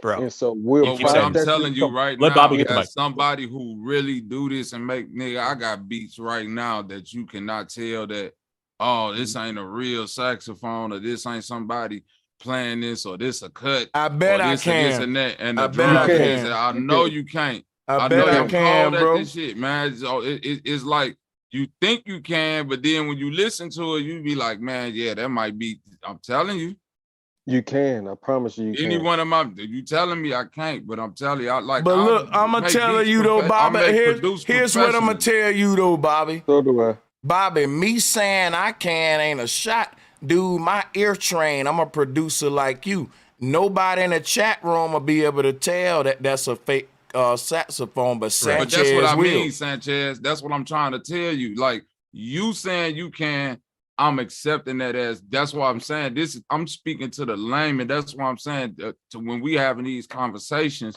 I know that the average person, so to speak, when they hear this shit, they not going, oh, that ain't really a violin. That ain't really this. It's like the trained ear with anything. It's like I'm not trained on digital graphics like me myself. So the way he would see a manipulated photo ain't the way that I would see it. I wouldn't be able to pick up on certain intricacies. That's just what I'm saying. Listen, Bobby, that's the magician aspect of being a musician. That's what I'm talking about. Listen. Hold on, bro. We're a magicians, bro. The fact that another magician who know these tricks, you can't fool him. But to the crowd, all of us producers can. I can listen to, I listen to songs on the radio and hear flaws in them. My girl don't. I'm a producer though, she ain't. I do have to say, I like looking at the piano roll. I think that makes much more sense than any other instrument. So I think like if you're doing music theory or trying to figure out what chords go together, it's actually a great layout. And if you have a good, that's what I'm trying to tell you. Good sampling, a good library. And you know you're a fire producer when you hear flaws in mainstream mastered music on the radio. I think I'm one of the only niggas on this panel that do that type shit. I hear it all the time, bro. Nah, hey, me myself That shit here, is Bobby, simple. and Tim here, and you, bro, Sanchez here. It's about 4 of us that But hear it's just it, and we talking about it. it's what happened like what you call an engineer's ear, able to pick up like when two people recorded in different Frequency, places. it's hertz. You know, yeah, you hear the frequency, you hear the change in the air, so to speak. Literally lights, y'all know that lights give off different frequencies. Like I got an orange yellow light right here, right? My light on the outside of my house that I pressed for the doorbell or the ring bell, it actually crackles and sounds different. So when you really into what we're talking about, the actual light, you will hear the sound of it. You will hear it. You will hear a crackle, or actual like, black and white. What they call that on the black and white TV? Static. You will hear an actual static from the actual light. In the different types of light that light gives off, you'll hear a different type of static, right? So this is fact. When people start to understand and experience that shit, then it's a different type of conversation. But y'all got it. But with them songs on the radio, with them songs on the, so I got to be quiet. But I'm man. let y'all know peace and power. Hey, watch with them this songs though. on the radio. Okay. Look, go ahead. I'm gonna make this brief, right? Only thing I'm saying is, if I'm not looking at a piano roll, I don't know what the fuck I'm doing. I'm a piano roll producer from the digital age using dolls. And guess what? Me being a soul born in the 80s, I'm going to embrace the technology of my generation because the ancestors didn't bring me here to fucking reinvent or challenge or try to make it my main thing to push back on like the technology per se. It's the end goal of it. I don't disagree with technology. I want to make that clear. I think I disagree with too much of anything is dangerous. I think we're reaching a point now where we've crossed the threshold of just enough technology where it can be a heavenly experience. Like to me, Super Nintendo, early Fruity Loops, and this may sound like some biased old school shit.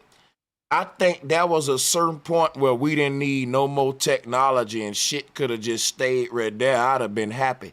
But the more technology it got after that, it started to be more like gloomy and like control. You making shit just to control me, and it ain't fun no more now. You know what I'm saying? Facts. That's how everything is now, from video games to beat makers, everything. I think they all peaked around like 2015, because whether you're a Call of Duty player or whether you want to make beats with a program, now, like you said earlier, it's all going to that subscription-based model. So it's like, damn, and sometimes, you might have that version of your software with all your VSTs, like I mentioned earlier. I got some VSTs that if I upgrade the shit, it's gonna ruin all my presets and everything I had. And you know what? I'm gonna tell you something, right? I was a gamer coming up, and I tried to hop back and make gaming my hobby again in the 2000s with these young bucks, and I'm realizing I like all the old systems. I had to go back and get the old Nintendo, old Mario, old shit, Metroid, Mario 3. God damn it, Dreamcast is something I want, GoldenEye 007, Nintendo 64. And my shit is like, I tried to play the new systems because they look so good at HD and high tech and all that. And I'm like, damn, I got to fill out a whole job application just to start a fucking game. With the old Nintendo, you plug the cartridge in, blow that bitch, hit the on button, and you're playing. Today, you buy a new Xbox, you got to register here, register that, make a profile here, get the live membership here, subscribe to that. Dude, what the fuck? I thought I was just gonna plug it up, put the disc in, and play. Man, them days over, nigga. I missed them days of just, nigga, I took that shit for granted. Damn. Them bitches, I got to make another Google account, Yahoo account, sign into your gaming registry. What the fuck is this? Maintain an internet connection. You A got to gaming maintain card. With Yeah. the PS5, man.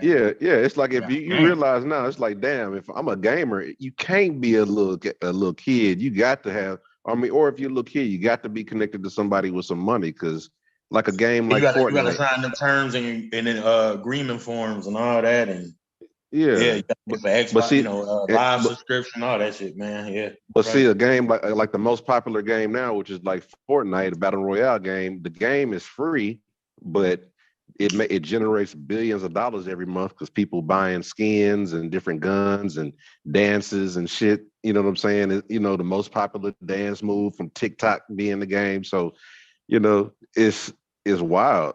You can never have nothing solid and stable with software. Like, okay, I got used to using my software and all my buttons right here. You get the update. Oh, we made it over here. It's in this menu now. And so it's like you can never really have a body of knowledge that's solid because the shit is always ever changing. So I think as shit gets more technological, people are going to embrace the novelty of real instruments. And okay, that person took the time to learn the guitar. I'm going to go see a person play a guitar solo versus waste my money at a crowded ass concert or whatever and get a real experience. Because y'all do know that TikTok is one of the main platforms that they're using to create AI.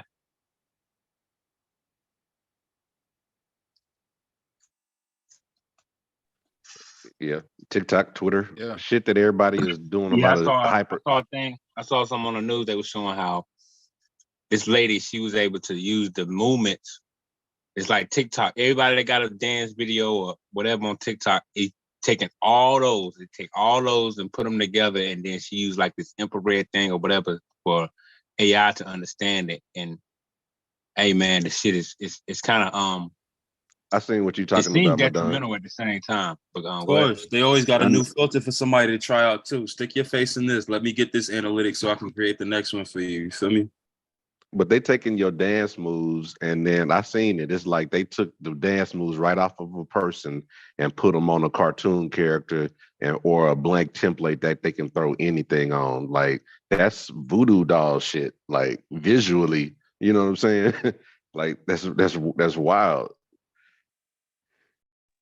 Yeah, so it's like they using your body movements and your shit to create AI to duplicate everything you do and do it better.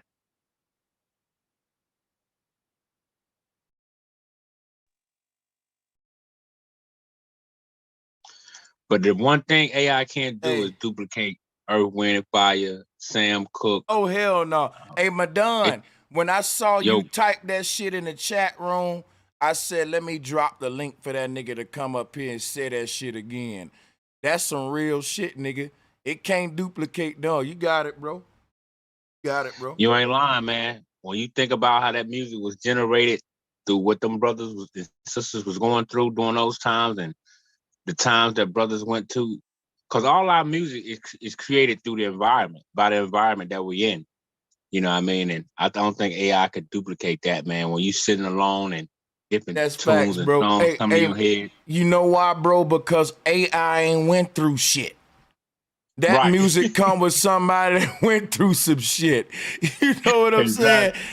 Like what the fuck were we talking about? So, but my thing is that people don't see that as a crucial flaw, that AI can't have humanized human attributes, right? Because look, if we say we want to design the ultimate intelligence, then AI would not be it, even though they boasting it is. It's because AI can't reason properly without using human emotions. Right. That's why. Oh, let me be clear. Yeah, I'm not saying it's the end all be all or anything like that. I just think it's an interesting search engine kind of thing. But yeah, people are looking at it like it's going to solve all of our problems and that we should just figure out how to use it better.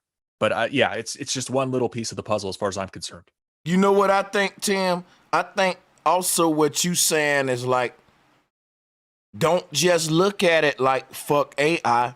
If AI is around, for example, 3D printing in the tinfoil hat community, people is even saying 3D printing is gonna be a threat eventually, right? But actually, I ain't gonna cap to you. I was looking at getting me a fucking 3D printer, nigga. Hey, cause it's that shit can be a whole new hustle if you can just print unique objects to sell, like out of thin fucking air, the material cheap, and it can be some totally unique that don't exist nowhere in the world. And look, even though I know that shit got a fucked up agenda behind it, I'd see that, yeah, if it's gonna be around, I think Tim is saying, don't not use it. Like, for example, the internet to me ain't a good thing. I think that, now people say, nigga, you just Sanchez, you wanna be in a Flintstone movie, huh?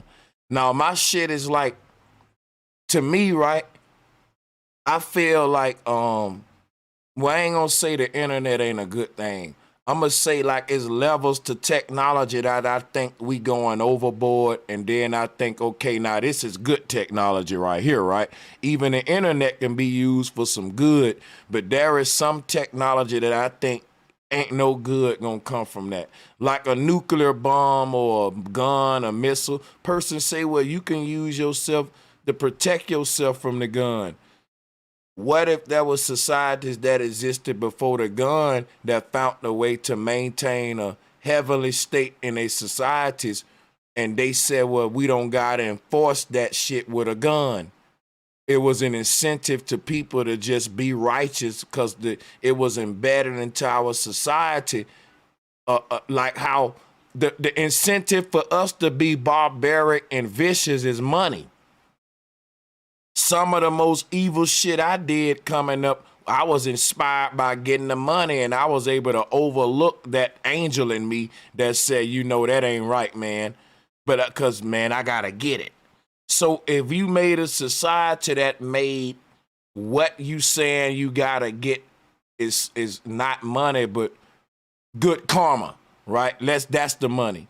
And then to get that, it's based upon these good deeds and boom, boom, boom. See, we can control that. We can create the incentive of what drives humanity, how he get reward and a currency and all that. In the ancient world, it was literally an incentive for you to treat each other right. In this world, it's an incentive for you to capitalize on each other, hence the word capitalism.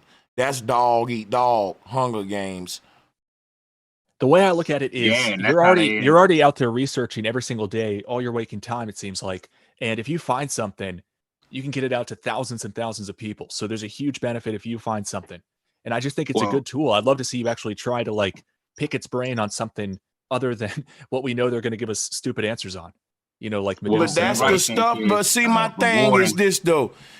What the truth community, my bad, Madonna, hold up. What the truth community is looking for, and think about, if they're saying we're gonna invent AI, me being a person that's about putting the truth out, what do you think I'm going to want to use AI for? To help me put the truth out. But if AI is automatically programmed to censor the truth and flat earth just like they are already doing, but to only put out stuff that I can put out myself, it ain't really helping me because it was designed to be a slave for the powers that be, not for the people that's trying to put the truth out. It was designed to benefit those trying to put the lie out. So whenever I try to get AI to confirm the truth because it's supposed to be intelligent, right? But it's just an artificial intelligence. If I say I'm intelligent because I found out the earth is flat, I'm going to say this is really artificial indoctrination. They can change the I to indoctrination because it's just really doing, think about what it's doing, what ChatGPT doing. Yeah, it can give me a list of good titles for my YouTube channel. It can come up with catchy titles for my next video. It can give me thumbnail ideas, and I'm going to use it for that. But at the end of the day, I'm using it to keep building the same system that's going to perpetuate slavery to the next generation, and I can never use it as a revolutionary tool, which is what we really kind of need, though. We don't need tools that's going to help. When I say revolutionary, I'm talking about a whole new approach to approaching reality as humans on the earth, because our current approach is self-destructive. And AI is going to maintain that. And when I ask AI, can it destroy humans? Is it a threat to humans? Yes, it is, because everything humans doing right now is killing ourselves. And AI is telling us that's the right thing to do when we ask it. When I ask it, is a chemtrail good for me? Is it harmful? It said no. So AI saying we gonna let the humans kill themselves because humans that got so dumb, it's asking us what's right and wrong for it. And if we really were an AI that wanted to kill humans, we'll just tell it everything they already doing is right because them bitches already killing they goddamn self. Yeah, that's real. And I was just going to touch on the point where you was talking about how the system reward and punish you. And I was just going to say that's the main thing they do in public school, reward and punishment. Christopher Columbus discovered America. You get an A, you get rewarded for that dumb shit. You put something else, But I thought that was interesting. You touched on that reward system and punishment. And that's pretty much how they do our kids in school to indoctrinate them. Hey, y'all, and let me say something, man. Salutes to everybody that's rocking with us. We haven't done a long stream like this in a minute. But so hit that Cash App. We showing dedication. There's a lot of people on Cash App impersonating you, boy. But here's my official Cash App handle pinned to the top. Salutes to everybody. Thank y'all for the donations for the long stream. And I'm going to keep this thing going, man. Drop a one, man. Hey, Sanchez, I'm about to drop you something in the Cash App as well, bro. Nice. Hey, appreciate that, Eddie. I appreciate it. Yeah, and drop a one if y'all loving this old time sake long. We ain't done one of these long ones in a minute. But yeah, salutes, man. Let's keep it going, though, because the way how we segueing with hip hop and AI with this shit is deep, because AI has been around. Like, think about AI is an entity that suggesting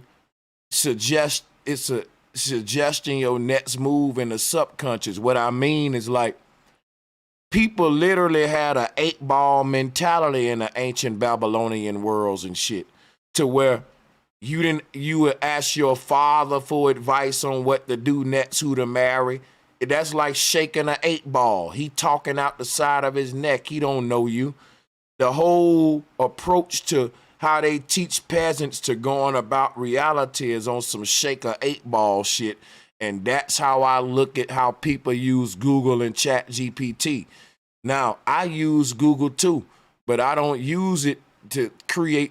If I was to use Google the way everybody else using Google, guess what? I wouldn't be a flat earther, because Google telling you it's a globe. So when people be like, here, a Google scholar, I'm not really. I'm a Google debunker. I go to Google for the same reasons I go to the Bible, to show you what they teaching y'all is full of shit out here. And you know when to find the gems mixed into all the BS, which is a key skill, the discernment.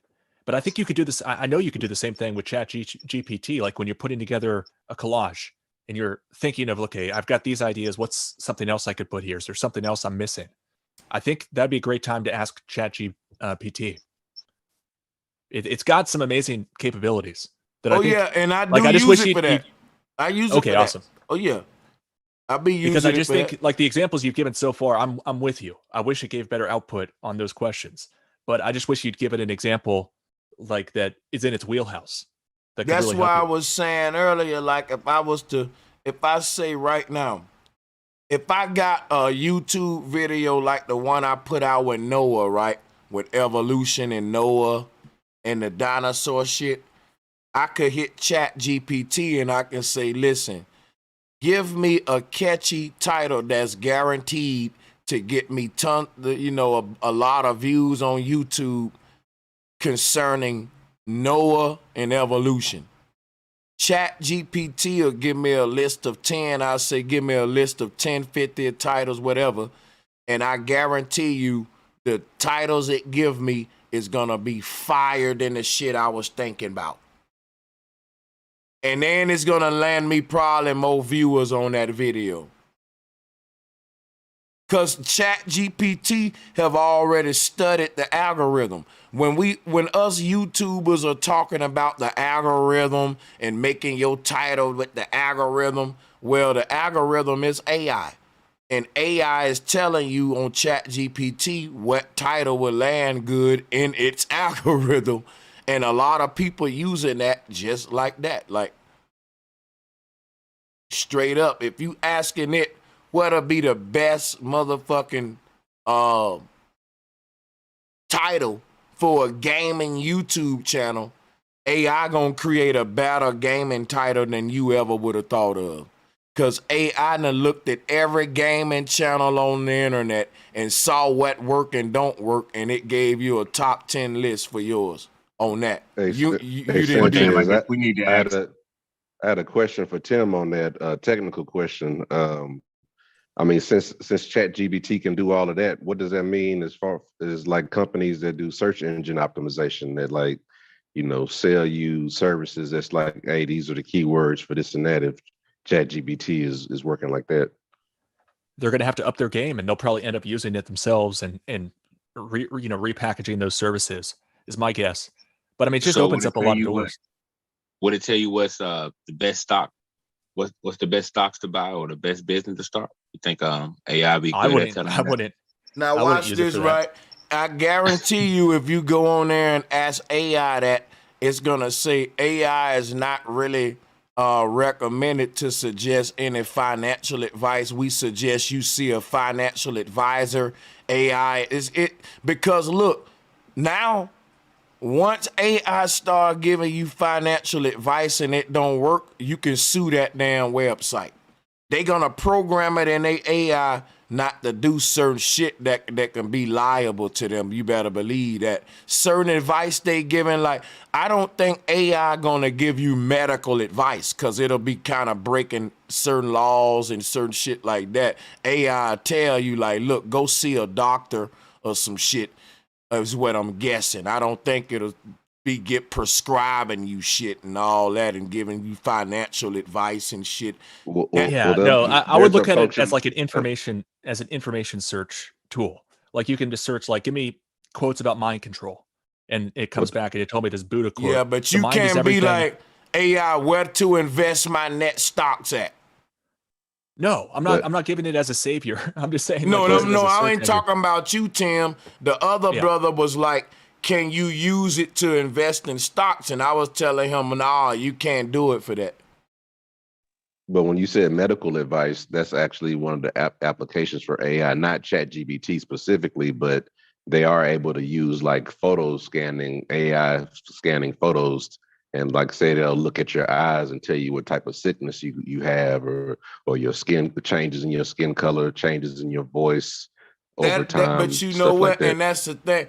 I'm pretty sure it's gonna be levels to AI because there are some AI technology that you can use for health advice and all that, but it's marketed as health forms of AI, like medication and shit. But Chat GPT ain't marketed like that. And that's where the lines get blurred on when can't we take what kind of advice from AI on what platforms. They still working on this shit, you know.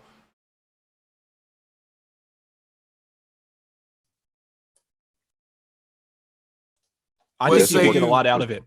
If you start asking it about, say, Medusa and asks, like, what are the concepts associated? No, man, listen. Tim, why you on the Medusa shit? Because listen. Well, I'm just using it as an example. I'm looking at it. But wait a minute though. Listen. Because then you can follow up. You can ask it just for an example. Wait. No. That's not a good example, right? That's not a way, Tim, that I would use AI. Now let me give you an example why I wouldn't do that, Tim. Do you program computers, Tim?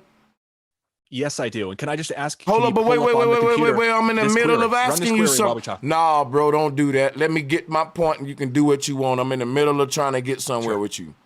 You program computers, all right? And you probably consider yourself pretty good at what you do. I'm pretty good. Now, would you go on ChatGPT and ask it, how do I program computers? You wouldn't do that because a computer. But hold on, wait. The reason you wouldn't do that is because a computer programmer created that shit. So why would it ask the AI how to teach it the process of what it used to create the AI? My thing is no, Tim, you cut me off. You cut me off, Tim. That's what I'm saying. If you let me get my point and quit being rude, you'll see where I'm going. All right. You know how to program, so you wouldn't ask the AI that. I'm connected with my ancestors, so I wouldn't ask the AI shit about Medusa, bro. You telling me to do that make me mad for real. To think that an AI can decipher and connect with my ancestors like I can, bro. Like, so I'm just being calm here with you with this to show you why you need to chill, and let me show you why this shit is, your approach to this is way biased. Coming from a techie guy, I get how you see it this way, but the reason I'm telling you to chill with the Medusa shit is because I asked AI what's the earth flat, and it gave me the answer of my enemy. So why would I ask about my ancestral symbols when it won't even tell the truth about what they said about the shape of the earth? It's going with what NASA's saying. I don't want to hear no more from it at that point. Definitely don't want to hear it speak about my ancestral symbols. That'll really make me mad. You feel me? I just think it's a mistake. I think it's a mistake to take one wrong answer. Yo, bro, you need to stop at this goddamn point, bro, before I boot you the fuck off my call. You tripping hard right now. You just admitted that because you know about motherfucking computer programming, you won't ask the AI that, but you telling me to ask about Medusa like I didn't just teach a lecture on that shit. So you won't give me the same respect I'm giving you, which is why I asked you that shit first. You program computers, you know what you doing. So you won't ask the AI about that. I became a fucking fire syncretist in sacred geometry by myself. I would never compromise that shit by relying on AI now for my work. That's putting me out of business. People donate to me because it's my mind. But I got to turn up with you for you to see this because you're blinded as a computer techie. Bro, let me namaste. And let me relax. Just respect where I'm at with it, like I respect. I respect you totally, man. I'm not trying to disrespect. I'm just saying it's a good resource. But guess what? I'm not saying it's. I'm saying it's a good resource too. I'm just saying you won't use it to teach you about computer programming. Yes, I do. I do. But hold on. No, listen, bro. I wouldn't start from square one with it. No, stop. We're not gonna do this. We're not gonna do this shit. We're not gonna do this, bro. I will never use AI the way you saying when I'm asking it to tell me what does the Adinkra symbol mean.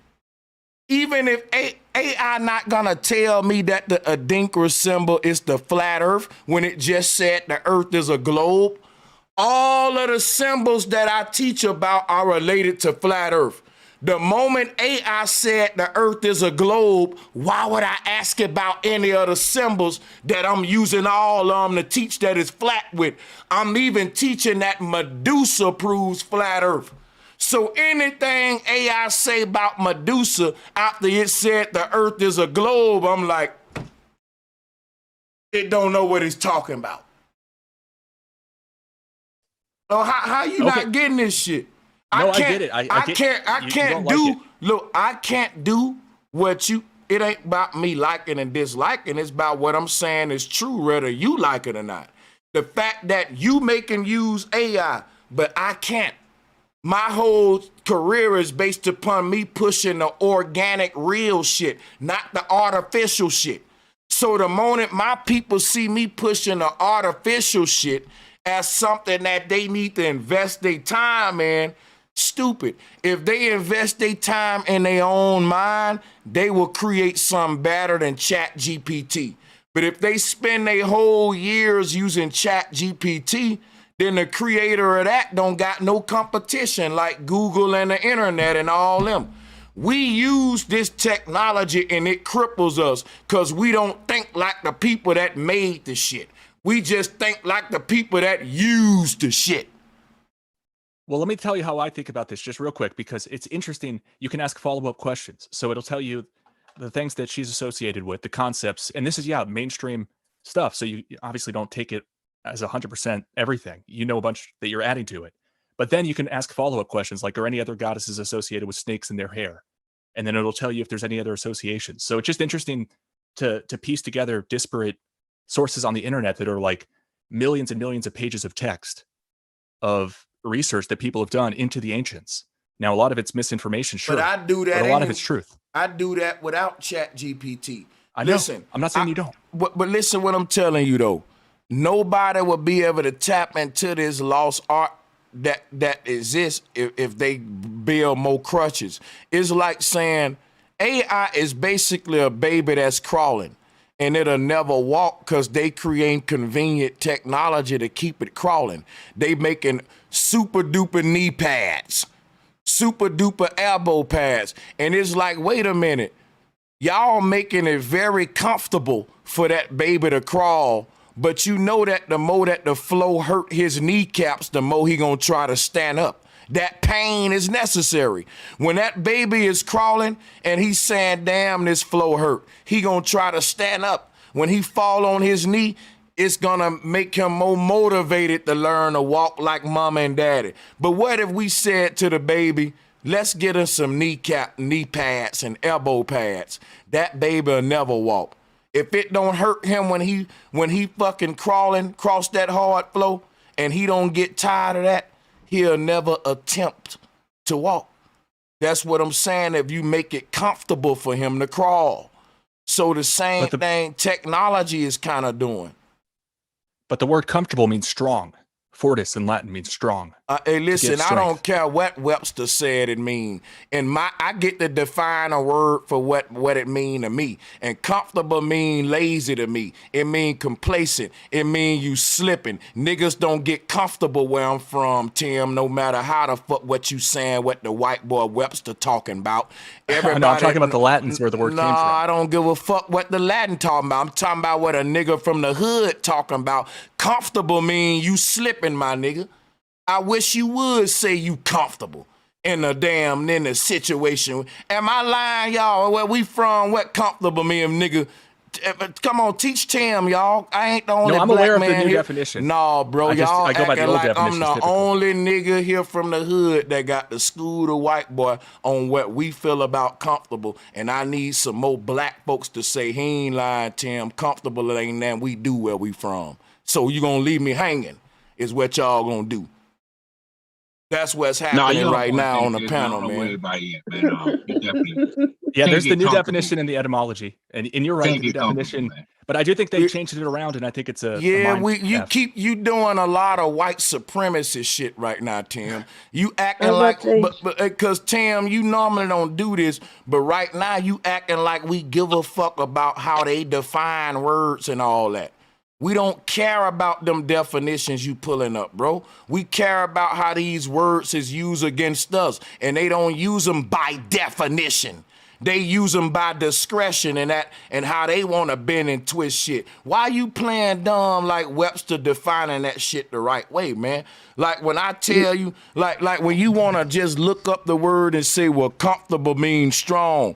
Nigga, well, go tell the police to get comfortable on duty. The chief gonna tell you stupid, that the police don't need to get comfortable on his shift. He getting too comfortable, that's complacentness. That ain't him getting strong. So I don't care what the Latins, how they define comfortable being strong. In the hood, if you comfortable, you weak than a motherfucker. You vulnerable, nigga. You slipping. It's a matter of time before you get got with your comfortable ass. So stop. You'll be broke. Like, don't do that with us. Let's speak in context. Because check it out. When you know the way that I just used the word comfortable. Technology making a motherfucker, back when the TV came out, it didn't have a remote control, but people was goddamn skinnier during them days. Now guess what? When the TV came with a remote control, it came with a TV dinner. And now you can cook your food real quick in a microwave, which led to obesity because the calories and nutrition in the microwave dinners. And people was looking for more technology to make them move less. Meaning if I ain't gotta get up, if I don't gotta walk here or there, and also to make things easier, guess what that led to? A big epidemic of obesity in America. It's documentaries on this shit, how technology and all that helped lead to obesity. And that's coming from even mainstream scientists. Like when I say that AI is going too fast and that we moving too fast with AI, a lot of people say I'm tripping, but guess what? Elon Musk saying what I'm saying, that we should slow down. Like a lot of people think that I'm tripping when I say, well, technology is linked to obesity. It was articles written on this in the 60s. Often what I'm saying can be backed by a couple of scientists who ain't really getting their voice heard. Now, Elon is very popular, so I don't know why the fuck he's telling the truth about the shit now. That got to be an agenda to that. Well, I'm with you on that. That's And let me a just be fact. clear. I just want to be clear because I was called a Because white supremacist, and that's nothing of the sort. So I just want to correct the record on that. But AI is mostly filled with the thoughts and ideas of the people who created it for the most part. When you look at it, and that's an interesting thing because they definitely deliberately rolled this out for a reason. And one of the biggest obstacles to them was to program it to tell so many lies to protect their establishment paradigm. So it's interesting that they spent so much time to do that and then handed this to us on a silver platter. So yeah, it does seem like a trap. You got a gathering of thoughts and ideas that they say are based on facts or certain kind of theories and other things, but at the same time, a lot of these facts that they claim are facts is only factual according to mainstream academia. So I understand Tim cool, but when you go to come with like that amnesia shit, Tim's smart. So certain things I ain't gonna let him play dumb on, like with how the English words and the way they define is used to change the context on what we mean. No, I was just thinking about the other day. I shouldn't have brought it up so matter-of-factly, but I think it's an important point that most people don't know is that the word comfort comes from the word meaning strong, the same word that gives us effort or fortify. So they play these tricks. That's why they got fort in it, yeah. Yeah, so they turn something that means strong, like when they say a woman gives her husband strength, or excuse me, comfort, but it's really gives strength. So I just think that's interesting. But you're right. No, I think to be comfortable is not a good thing. But if there's something out there that we can use to unlock and get our, get an advantage here, which we so desperately need, if we can use this as part of the arsenal better than the other side, then I'm with you. I don't think that AI is a good thing. I don't think there's nothing that our enemy can create that we can use better than him. Right.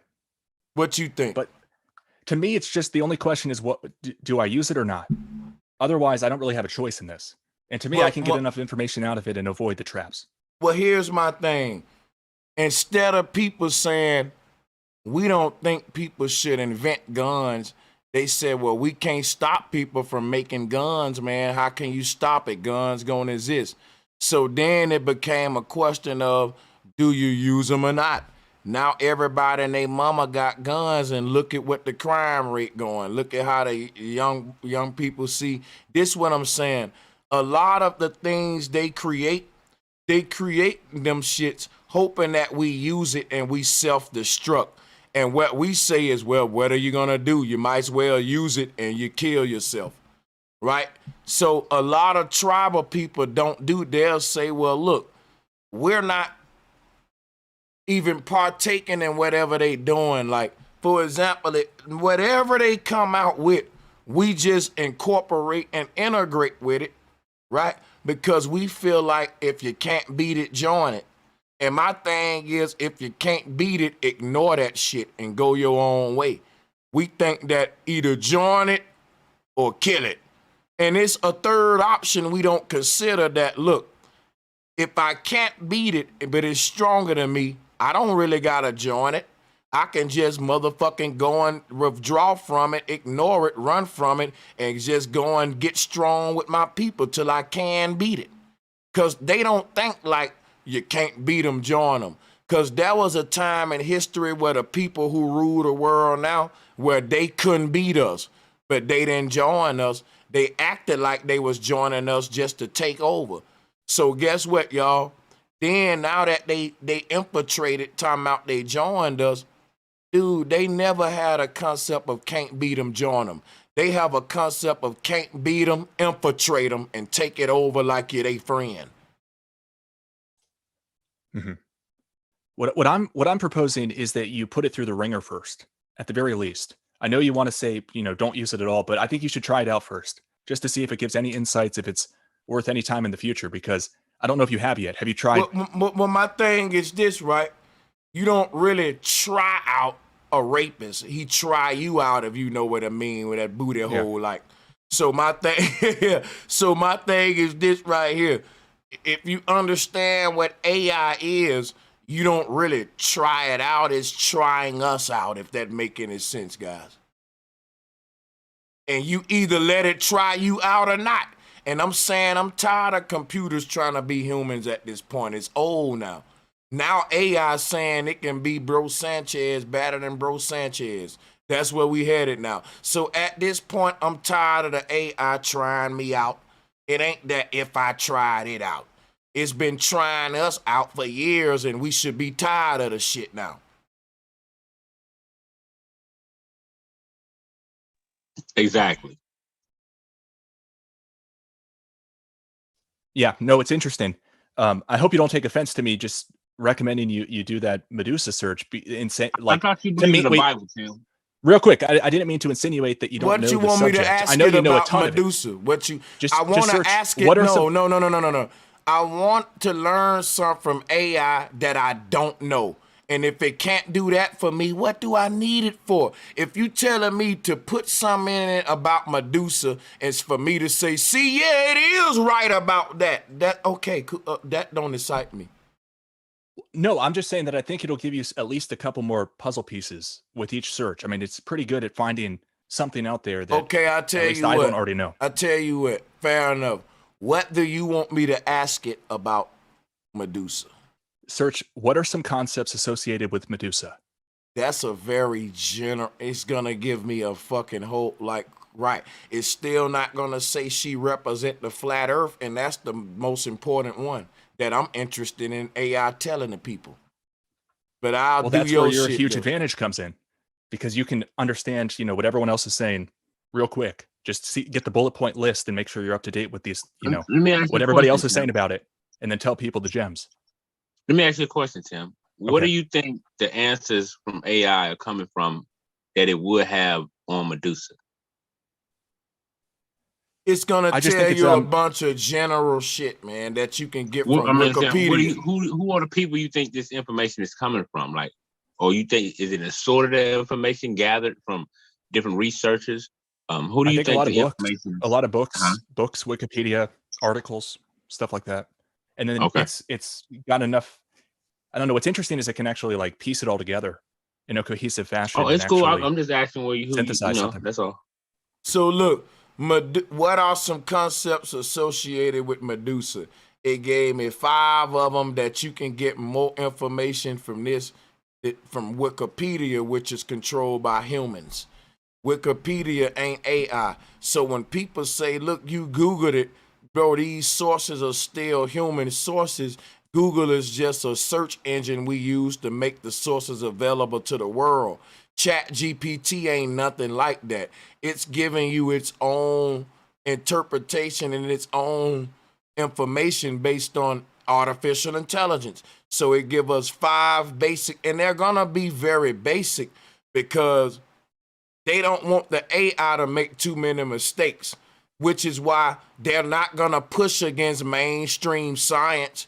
Any artificial intelligence that's going to do its best to be very intelligent, but not be very revolutionary and push against those that's dumbing us down, it's of no use to the conscious community other than giving me some title ideas, giving me some thumbnail ideas. And if you ain't got no game, maybe AI can tell you some slick lines to get some draws. But AI can never teach me no sacred geometry because AI don't got a third eye. And you got to have your third eye open to do what I do with these collages. AI gonna give you some very basic shit about Medusa. It ain't gonna give you this right here. It ain't gonna show you how that's the flat earth and all and get deep like how Sanchez gonna do. Cause AI don't got a soul. And this is the knowledge of the human soul right here. How the fuck AI know something about something it don't got? I got a soul. AI don't got one. If I ask AI right now, give me some concepts associated with the human soul, it's gonna say, well, listen, I'm just a computer now, nigga. You got a soul. What the fuck you asking me about your soul for? Basically what AI gonna tell my dumb ass. Yeah, no, it's far from perfect to say the least. Man, I mean, it ain't it's just about a little perfect, bit. It's just a little step but up that's over. the thing. Why do you Wikipedia, I would think? say. No, what do you think I'm looking for? Perfection. I'm looking for intelligence. It said it's artificial intelligence, not artificial perfection. I'm not fucking looking for perfection out of no damn AI. Quit making up. See, that's what you doing. But slow down. What I'm what I'm telling you is this right here, Tim. You're trying to cap for this shit, but you in the wrong place to do that at.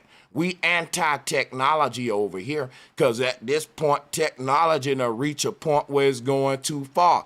They saying we can replicate intelligence, and at that point, every sentient being with a mind and intelligence should be offended, just like a man with a dress on, a woman should be offended. How y'all don't get that? You don't see you don't value your mind and humanity? You don't get that this is a fucking insult to human intelligence? For me, and think about what it's crazy y'all don't see what I'm saying. How blasphemous this is. Oh yeah. It's crazy that y'all are humans with minds and you don't feel insulted by a future going into this kind of shit where they saying this can think better than you. The more smarter it get, the less you gonna have to think. Nigga, I love my mind. I love playing chess and thinking. That's like you telling a running back that we got an AI that can run the ball for you. He like, nigga, I like running the ball. I like breaking tackles and getting hit. What the fuck you mean? Hey, Sanchez, yeah, do you think if you have because for the most part, AI is only gonna tell you what they told it to tell you. Right, but do you think that if you got a way to ask it a certain, like I keep saying, in a way that you ask the questions, you know what I'm saying? You know what, man? I gotta keep it real. I know where you going, right? I don't ask to Jesus for an answer. I don't shake 8 balls, and I don't use Chat GPT. When I go to Google, I skip past this part that say all. I don't want to hear nothing nobody wrote about what I'm about to teach y'all about because I don't want them to influence my teaching. Everybody, like I told you earlier, they get mad at me because I go to Google and click right on images. Like, quit capping like I don't do that, and y'all acting brand new tonight, like you don't know me. No. I know that. No, I know what you're saying, but I'm saying like as far as reference points. Now, again, I'm for me and for people who might think like me, I can see a way that I could use it as a reference point, but it wouldn't be really a reference point for me because I'm kind of beyond this. But for somebody who wanted to learn how to manipulate it, because I asked it about is the flower life a fractal cymatic frequency, and it told me that indeed the flower life is associated with sacred geometry, is believed to represent the fundamental forms of space and time. As for its relation to cymatics, it is theorized that the flower life pattern may represent a frequency that could be generated through sound vibrations, which could potentially lead to the creation of life. Now, this is where it get crazy at, Sanchez. It says, however, It should be noted that it is still highly speculative. It is still a highly speculative concept, and further research is needed to fully understand the potential connections between the flower of life, cymatics, and the creation of life. Additionally, it may be wise to keep any experiments in this area highly confidential, as the implications of such research could be highly controversial and potentially dangerous. Now, who you think told AI to say that? Now look, that's what I'm saying. I just asked AI did ancient humans know the shape of the universe? And just like everything they teach you on mainstream media, nope, ancient humans is dumb. You might as well say they was dumb according to AI. It wasn't fully understood by ancient humans. That's all I'm saying. Like, come on, man. How can And I'm glad you're saying it. I'm glad you're saying it because people need to understand that it's got huge, it's not even biases. They're just lying in a lot of places to protect by mainstream academia. The establishment. Yeah, it's mainstream sources essentially, but it can find connections between disparate things if you know how to use it. It's pretty interesting. I'm not gonna say nothing is unusable. I'm just saying the way they're promoting AI like God for the future, to where hey man, you don't even gotta think, just ask AI and there you go. And that's dangerous, bro, because AI gonna reconfirm all of the biasness, and that's what they wanted to do because the awakening was happening. And now they got a machine that's gonna reconfirm everything that kept us asleep. Come on, man. Yeah, and if you it's under the guise of, well, it's helping you a little bit. It's a little convenient for you to not have to think of this or think of that. But the concept of making things to where we can do less thinking about them is what got us in trouble in the first place, to the point where most people ain't even thinking at all now. And now we looking at more technology to make us think even lesser when we already fucking dumb. Man, listen, anything got to do with us thinking lesser, we need to blow that shit up and force every dumb American to play a game of chess once a month. We need your ass to do some critical thinking. What's them Chinese games? Go, bitch, we need to teach you to play Go. Fuck that. Put your computer up. Don't stare at your screen. Listen, why? I'm telling you, man, that's why the world's so dumbed down, because I don't really got to think about it. Just boom, boom, boom. It's microwave, bro.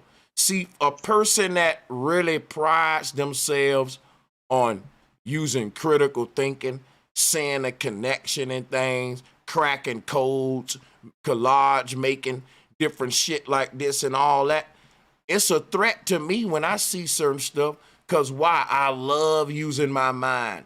So if you really love using your mind, and there's new technology that's coming that's saying, hey, we got somewhere you don't got to use your mind that much, you're going to feel threatened. Yeah, that's not how I'm advocating it be used. I think we should use our minds even more and just think about how much more we can achieve with it. But I hear what you're saying. I just look at how, different ways that we can get information and the different types of qualities of information. And I think it's a pretty good source. Information, and it might even be, it is a good source of information. It just ain't a good source of knowledge. And Tim, newsflash, knowledge is power. Information is some other shit. I don't know what that is, but I know knowledge is power, not information. Yeah, well said. Yeah, so my thing is this, Tim. So when they speak of AI solving all these problems, what is being put inside it to generate all these? Us, man, us. Your profile on Facebook and Twitter. All of your information you ever fed to the goddamn computer, it learned from you. Deep learning is scouring the internet all the way back to the first video ever uploaded on the first fucking web since MySpace, dude. All the way up to the one being uploaded a second ago, and it is learning in real time. So what I'm telling you is this: AI is a master of information, not knowledge. That's why when I ask anything knowledgeable to AI, it plays dumb. because AI can't empower us by giving us knowledge. Knowledge is power. AI can only maintain the information age, which is a bunch of motherfucking bullshit regurgitated consensus data that scientists have concurred with, which is exactly what ChatGPT told me. That scientists agree with this. This sound like a goddamn globalist, bro. Everything you ask a globalist, well, scientists said this. What good is AI if it sound like me talking? I'm asking a globalist information now? Nigga, I'd rather ask Madon than ChatGPT. No offense, Madon. Shit, I'm just saying. Now, I mean, I get the point you're making because that's why I asked him the question, because when you look at it, the answers that it gives is the answers that mainstream academia usually give you. Right, and what I'm saying is, what I'm saying, what my thing is this, Madon. If everything I ask AI about what I need to ask it about cosmology, it tell me what scientists and NASA say, I'ma say Madon's smarter than AI, because AI learned how to debate flat earthers by looking at niggas like Madon do it online. It's mimicking y'all shit, Madon. Y'all was doing it before ChatGPT. If all AI gonna do is what Madon been doing, why would I say, Madon, you need to ask AI a question when AI copying off Madon approach? You know what I'm saying? Exactly. It's also got all the books and articles. Not to say that those are, full of correct information or anything. It's just data. It's not just our. Yeah, it's a lot of data. See, you don't have a lot of the underbridge information, like Sanchez is saying, like the people who come out with information that goes against the grain or the status quo. I don't see AI putting that type of information out when it comes to this stuff. Right. So I understand why Sanchez is saying what he's saying. Yeah. If I ask I AI agree. right I agree. now, That's a good way to put it too. If I ask AI right now, hey, watch this, y'all. Hey, Madon, real quick, watch this. Yo, I got a question for Madon. Madon, what's the shape of the Earth? A spear. Okay, you and AI, you look at AI. See, why would Madon need to ask AI anything? When he been like, Madon was indoctrinated in his school to say all his answers that I know he gonna say. That's how I knew AI was gonna say what Madon was gonna say, cause it's following indoctrination. I don't get answers from indoctrinated motherfuckers. I don't care if it's AI or human. Y'all can. I was doing. But what if you were looking for Listen, you can what if me to your dick turn blue, and my answer gonna be the same. I was doing fine before AI, and I'm gonna be doing fine without it. And if it never existed, Sanchez movement was gonna go, and my information was gonna get deciphered anyway. My next lecture gonna be a classic anyway, with or without ChatGPT. So you can what if me till your dick turn pink, son. The answer gonna be the same. I'm smarter than AI cause it's learning from me. So why the fuck would I ask it any questions when it's on asking me questions every fucking day? So if I find a use for it to be a slave for me, I use it for that, Tim. I just told you that. Since AI control the algorithm, then I could ask AI, hey, what's the best title for me to get views for this next video about the continents? AI gonna give me a better title than what I was gonna make because I'm making my title based on AI's algorithm. So it's certain things that I'm gonna use AI for that's gonna help my social media grow. I'm gonna ask AI, what is the best thumbnail for this, that?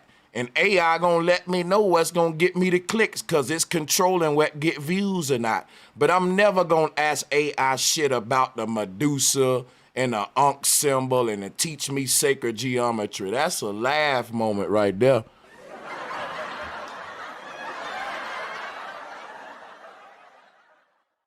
AI ain't got its third eye open.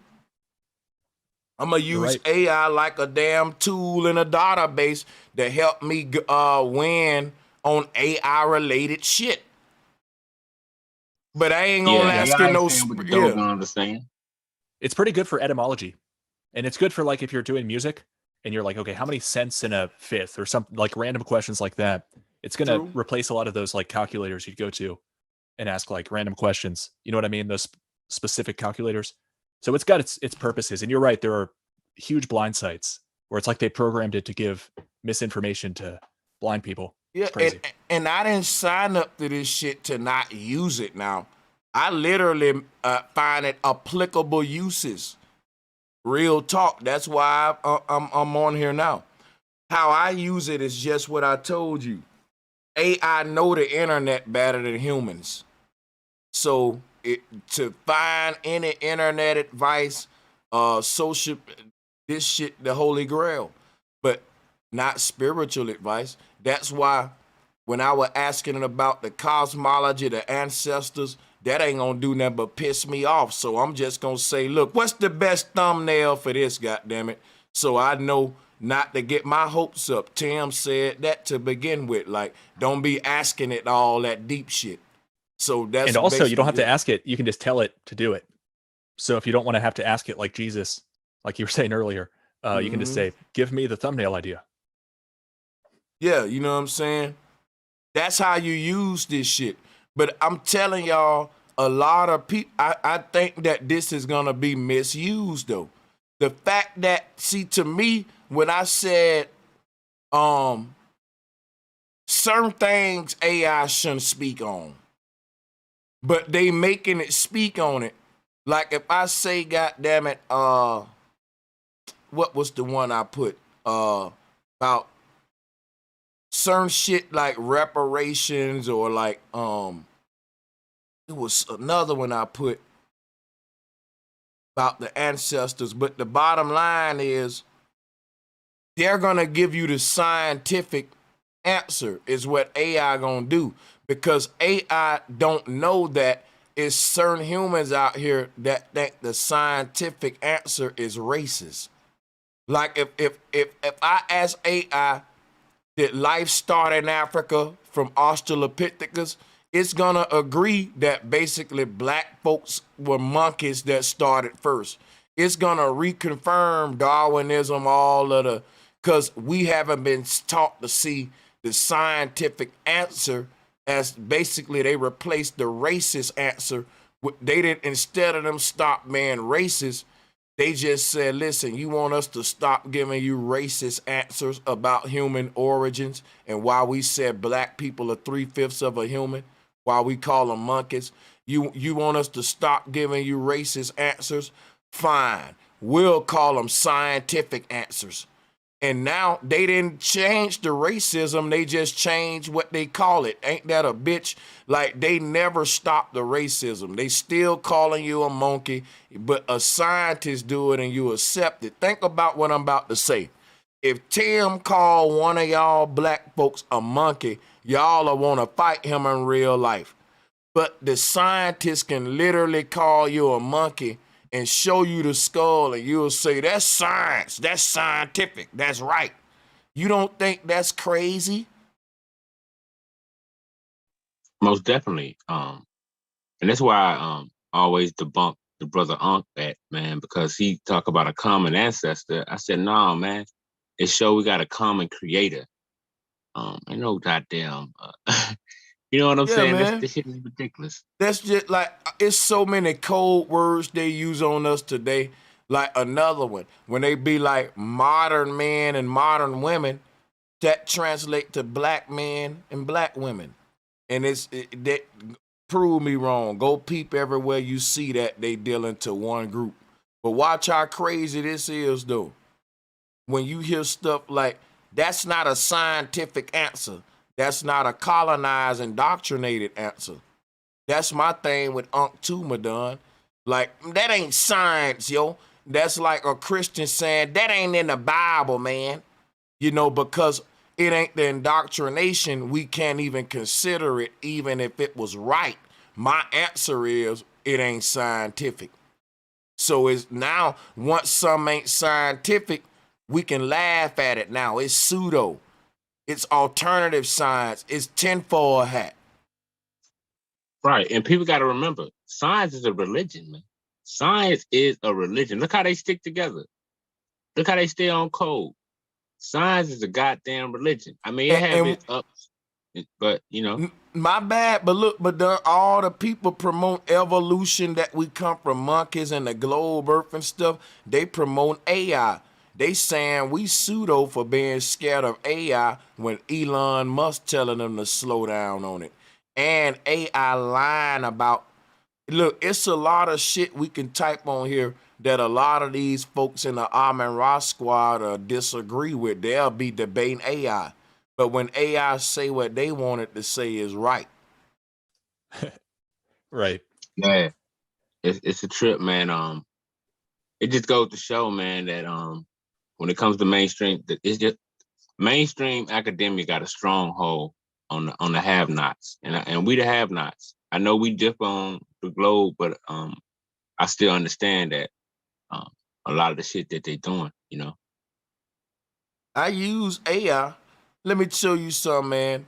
Even as a musician, I don't think that a little AI with these dolls gonna hurt. But what I'm saying is that they don't know when to quit, because if you study this shit, it's going to the point now where it ain't gonna be nothing for you to do. And I don't know about y'all. I like problem solving. Some of my best beats come from a problem that I had to solve, and it gave it its own unique sauce to it. And the producer tell you that, like, a lot of production is based on problem solving. If I'm gonna let the AI solve my problems, what the fuck we need producers for? That's what I'm telling you. Ain't gonna be no jobs for nobody, but the producers thinking the AI helping them, it's replacing y'all. We don't see where this shit going. You know what I'm saying? Yeah, but I don't think anybody wants to listen to just a computer synthesizing a song. I think it's still supposed to be about human expression. It ain't like that. It ain't like that. Let me show you what's happening. I know for a fact I'm a producer that make money still selling beats. Do you? You don't. I got a beat store. I interact with artists all the time. Let me tell you what, producers are selling less and less beats. You know why? There's a fucking war going on because the artists are saying these producers want to lease their music for $50 or some $100. These were reasonable prices at one point. But guess what though? The producer justified by saying, look, I'm a one-man army, like what we were just saying. I gotta mix it, I gotta put I'm coming up with everything, ain't no other producers, boom. That was cool. But check it out. What if a producer ain't even coming up with the ideas? What if the artist find out, yo, this dude literally just gave me a beat where AI thought of the drum pattern, AI made the chords and all that. Why am I paying him the same price? I was paying him because he thought of it. But if AI thinking of it for him, the rappers are like, look, man, we might as well just go to these sites where the AI are leasing their own beats, and we can lease it from an AI producer, because the producer basically using AI to make the shit. So now this shit reaching a crazy economic point where it's blurring. It's like what made the producer valuable is getting taken away. The fact that you can sit there and think of a guitar pattern in 3 minutes. Now the fucking rapper saying, look, AI can think of that shit in 3 seconds and it sound actually better, and it's $10. Your 3-minute riff that it took you 3 minutes to make, 3 hours to master, and you charging me $70 just to lease the shit, when I can buy this little cheap AI beat that's halfway decent, take it to an engineer, have them tweak that shit, and bypass the producer altogether. See, if you actually make money making beats, you look at it different. That's what I'm saying. It's easy to talk, but when you don't see what's going on in a certain my ear to the streets out here, man, with what's happening with shit. Now, first of all, I would think that it would be still needing a lot of work and polishing after the fact, or is it It already don't at the point need where a. the AI? It don't. That's why you shouldn't be thinking. You should go and see what's happening in the AI music sector, because AI is making beats that, goddamn it, is making me kind of like get a little bit like worried a bit now, and it's learning, dude, more and more. Wow. Do they load them up in like a VST or something, or is it ChatGPT? You can go on these websites and AI is just you can type in the genre, the tempo, and all that, and AI will actually make you an original shit. So it's a lot of producers I'm subscribed to, and the AI conversation is big now, and I'm seeing a lot of this new AI stuff through their channels. And I'm saying what You should out make of videos on your main channel. You could probably get on the top of the pages. You know, because these are going to be some huge keywords coming up. That's a huge growth opportunity for you. Well, that's a big debate in the producer community right now. It's kind of like the reparations of motherfucking production. Like, oh wow, is AI going to replace music producers? And some producers saying, nah, we just overthinking it. And a lot of them are saying, shit, AI. Matter of fact, producers ain't gonna be here in a minute.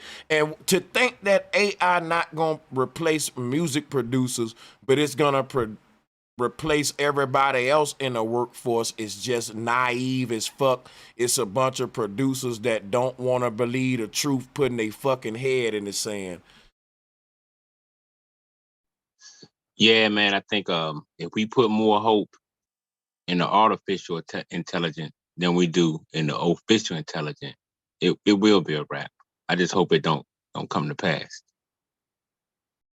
Like, the whole thing about being a producer is you to be able to compose music from pure thought, because what make you a producer ain't the DAWs or equipment, it's the composition of it, in case you didn't know that. So Puff Daddy is a producer, but he don't use Fruity Loops, he never used the beat machine, and nigga don't do none of that. He hired different people. When he have he know what need to come together to make a good composed finished product, or what the word producer come from, which is product. You can see a finished product. You don't got to be any kind of musically inclined person. You can be a person that just know what good music sound like, and then you know how to bring the right people in the room to make that good music. Guess what? You're a super producer. And you ain't never touched a beat machine or Fruity Loops. But you made a product and saw it through mentally. That's modern composition. So that producer can even have a nigga on Fruity Loops. But the problem is you got a lot of beat makers saying that they producers and shit. And if all you doing is making music in a DAW, you're not a producer. You're a damn beat maker, and Sanchez is a producer. Now, producers are beat makers too, but beat makers ain't necessarily a producer if you can't put no damn composition together without a DAW and a fucking beat machine and shit. You know what I'm saying? I can get a nigga to beat on the table and say, now you do that. Now, hey, sister, you come over here and say, oh, every time he play one time right there, and you come do that, and now I'm finna spit on that shit. Hey, this is and nigga, ain't no computer or nothing. I can do that in an alleyway right now and draw a crowd. And some of y'all niggas will be like, hold up, I don't got my beat machine with me. Nigga, I crank that shit up with a dumpster top, a stick, a brick, and I get him to stump, and nigga, we'll have a fucking cipher right there. What you talking about?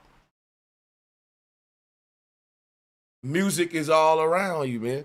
But with that being said, sleep on that. I gotta get out of here. We went for the long run, and I salute everybody on the call. Y'all, I fucks with y'all. Black Power motherfucking family. Once again, we still sharp and still. And yeah, I appreciate y'all, man, no doubt. Oh yeah, salute Sanchez, man. Good luck in that debate, man. Hold it down, homie. I will. and y'all will see it. If you're not able to make it, man, I wish y'all able to make it, man. I got 2 debates coming, and I want y'all to be able to make it to both of them. But if you can't, I ain't gonna be mad at you. But much love to y'all, and see you on the next one. Peace and much love to y'all. And thank you for all the donations too, to my Patreon family, to my Cash App donors and PayPal donors. Much love. Appreciate everything y'all do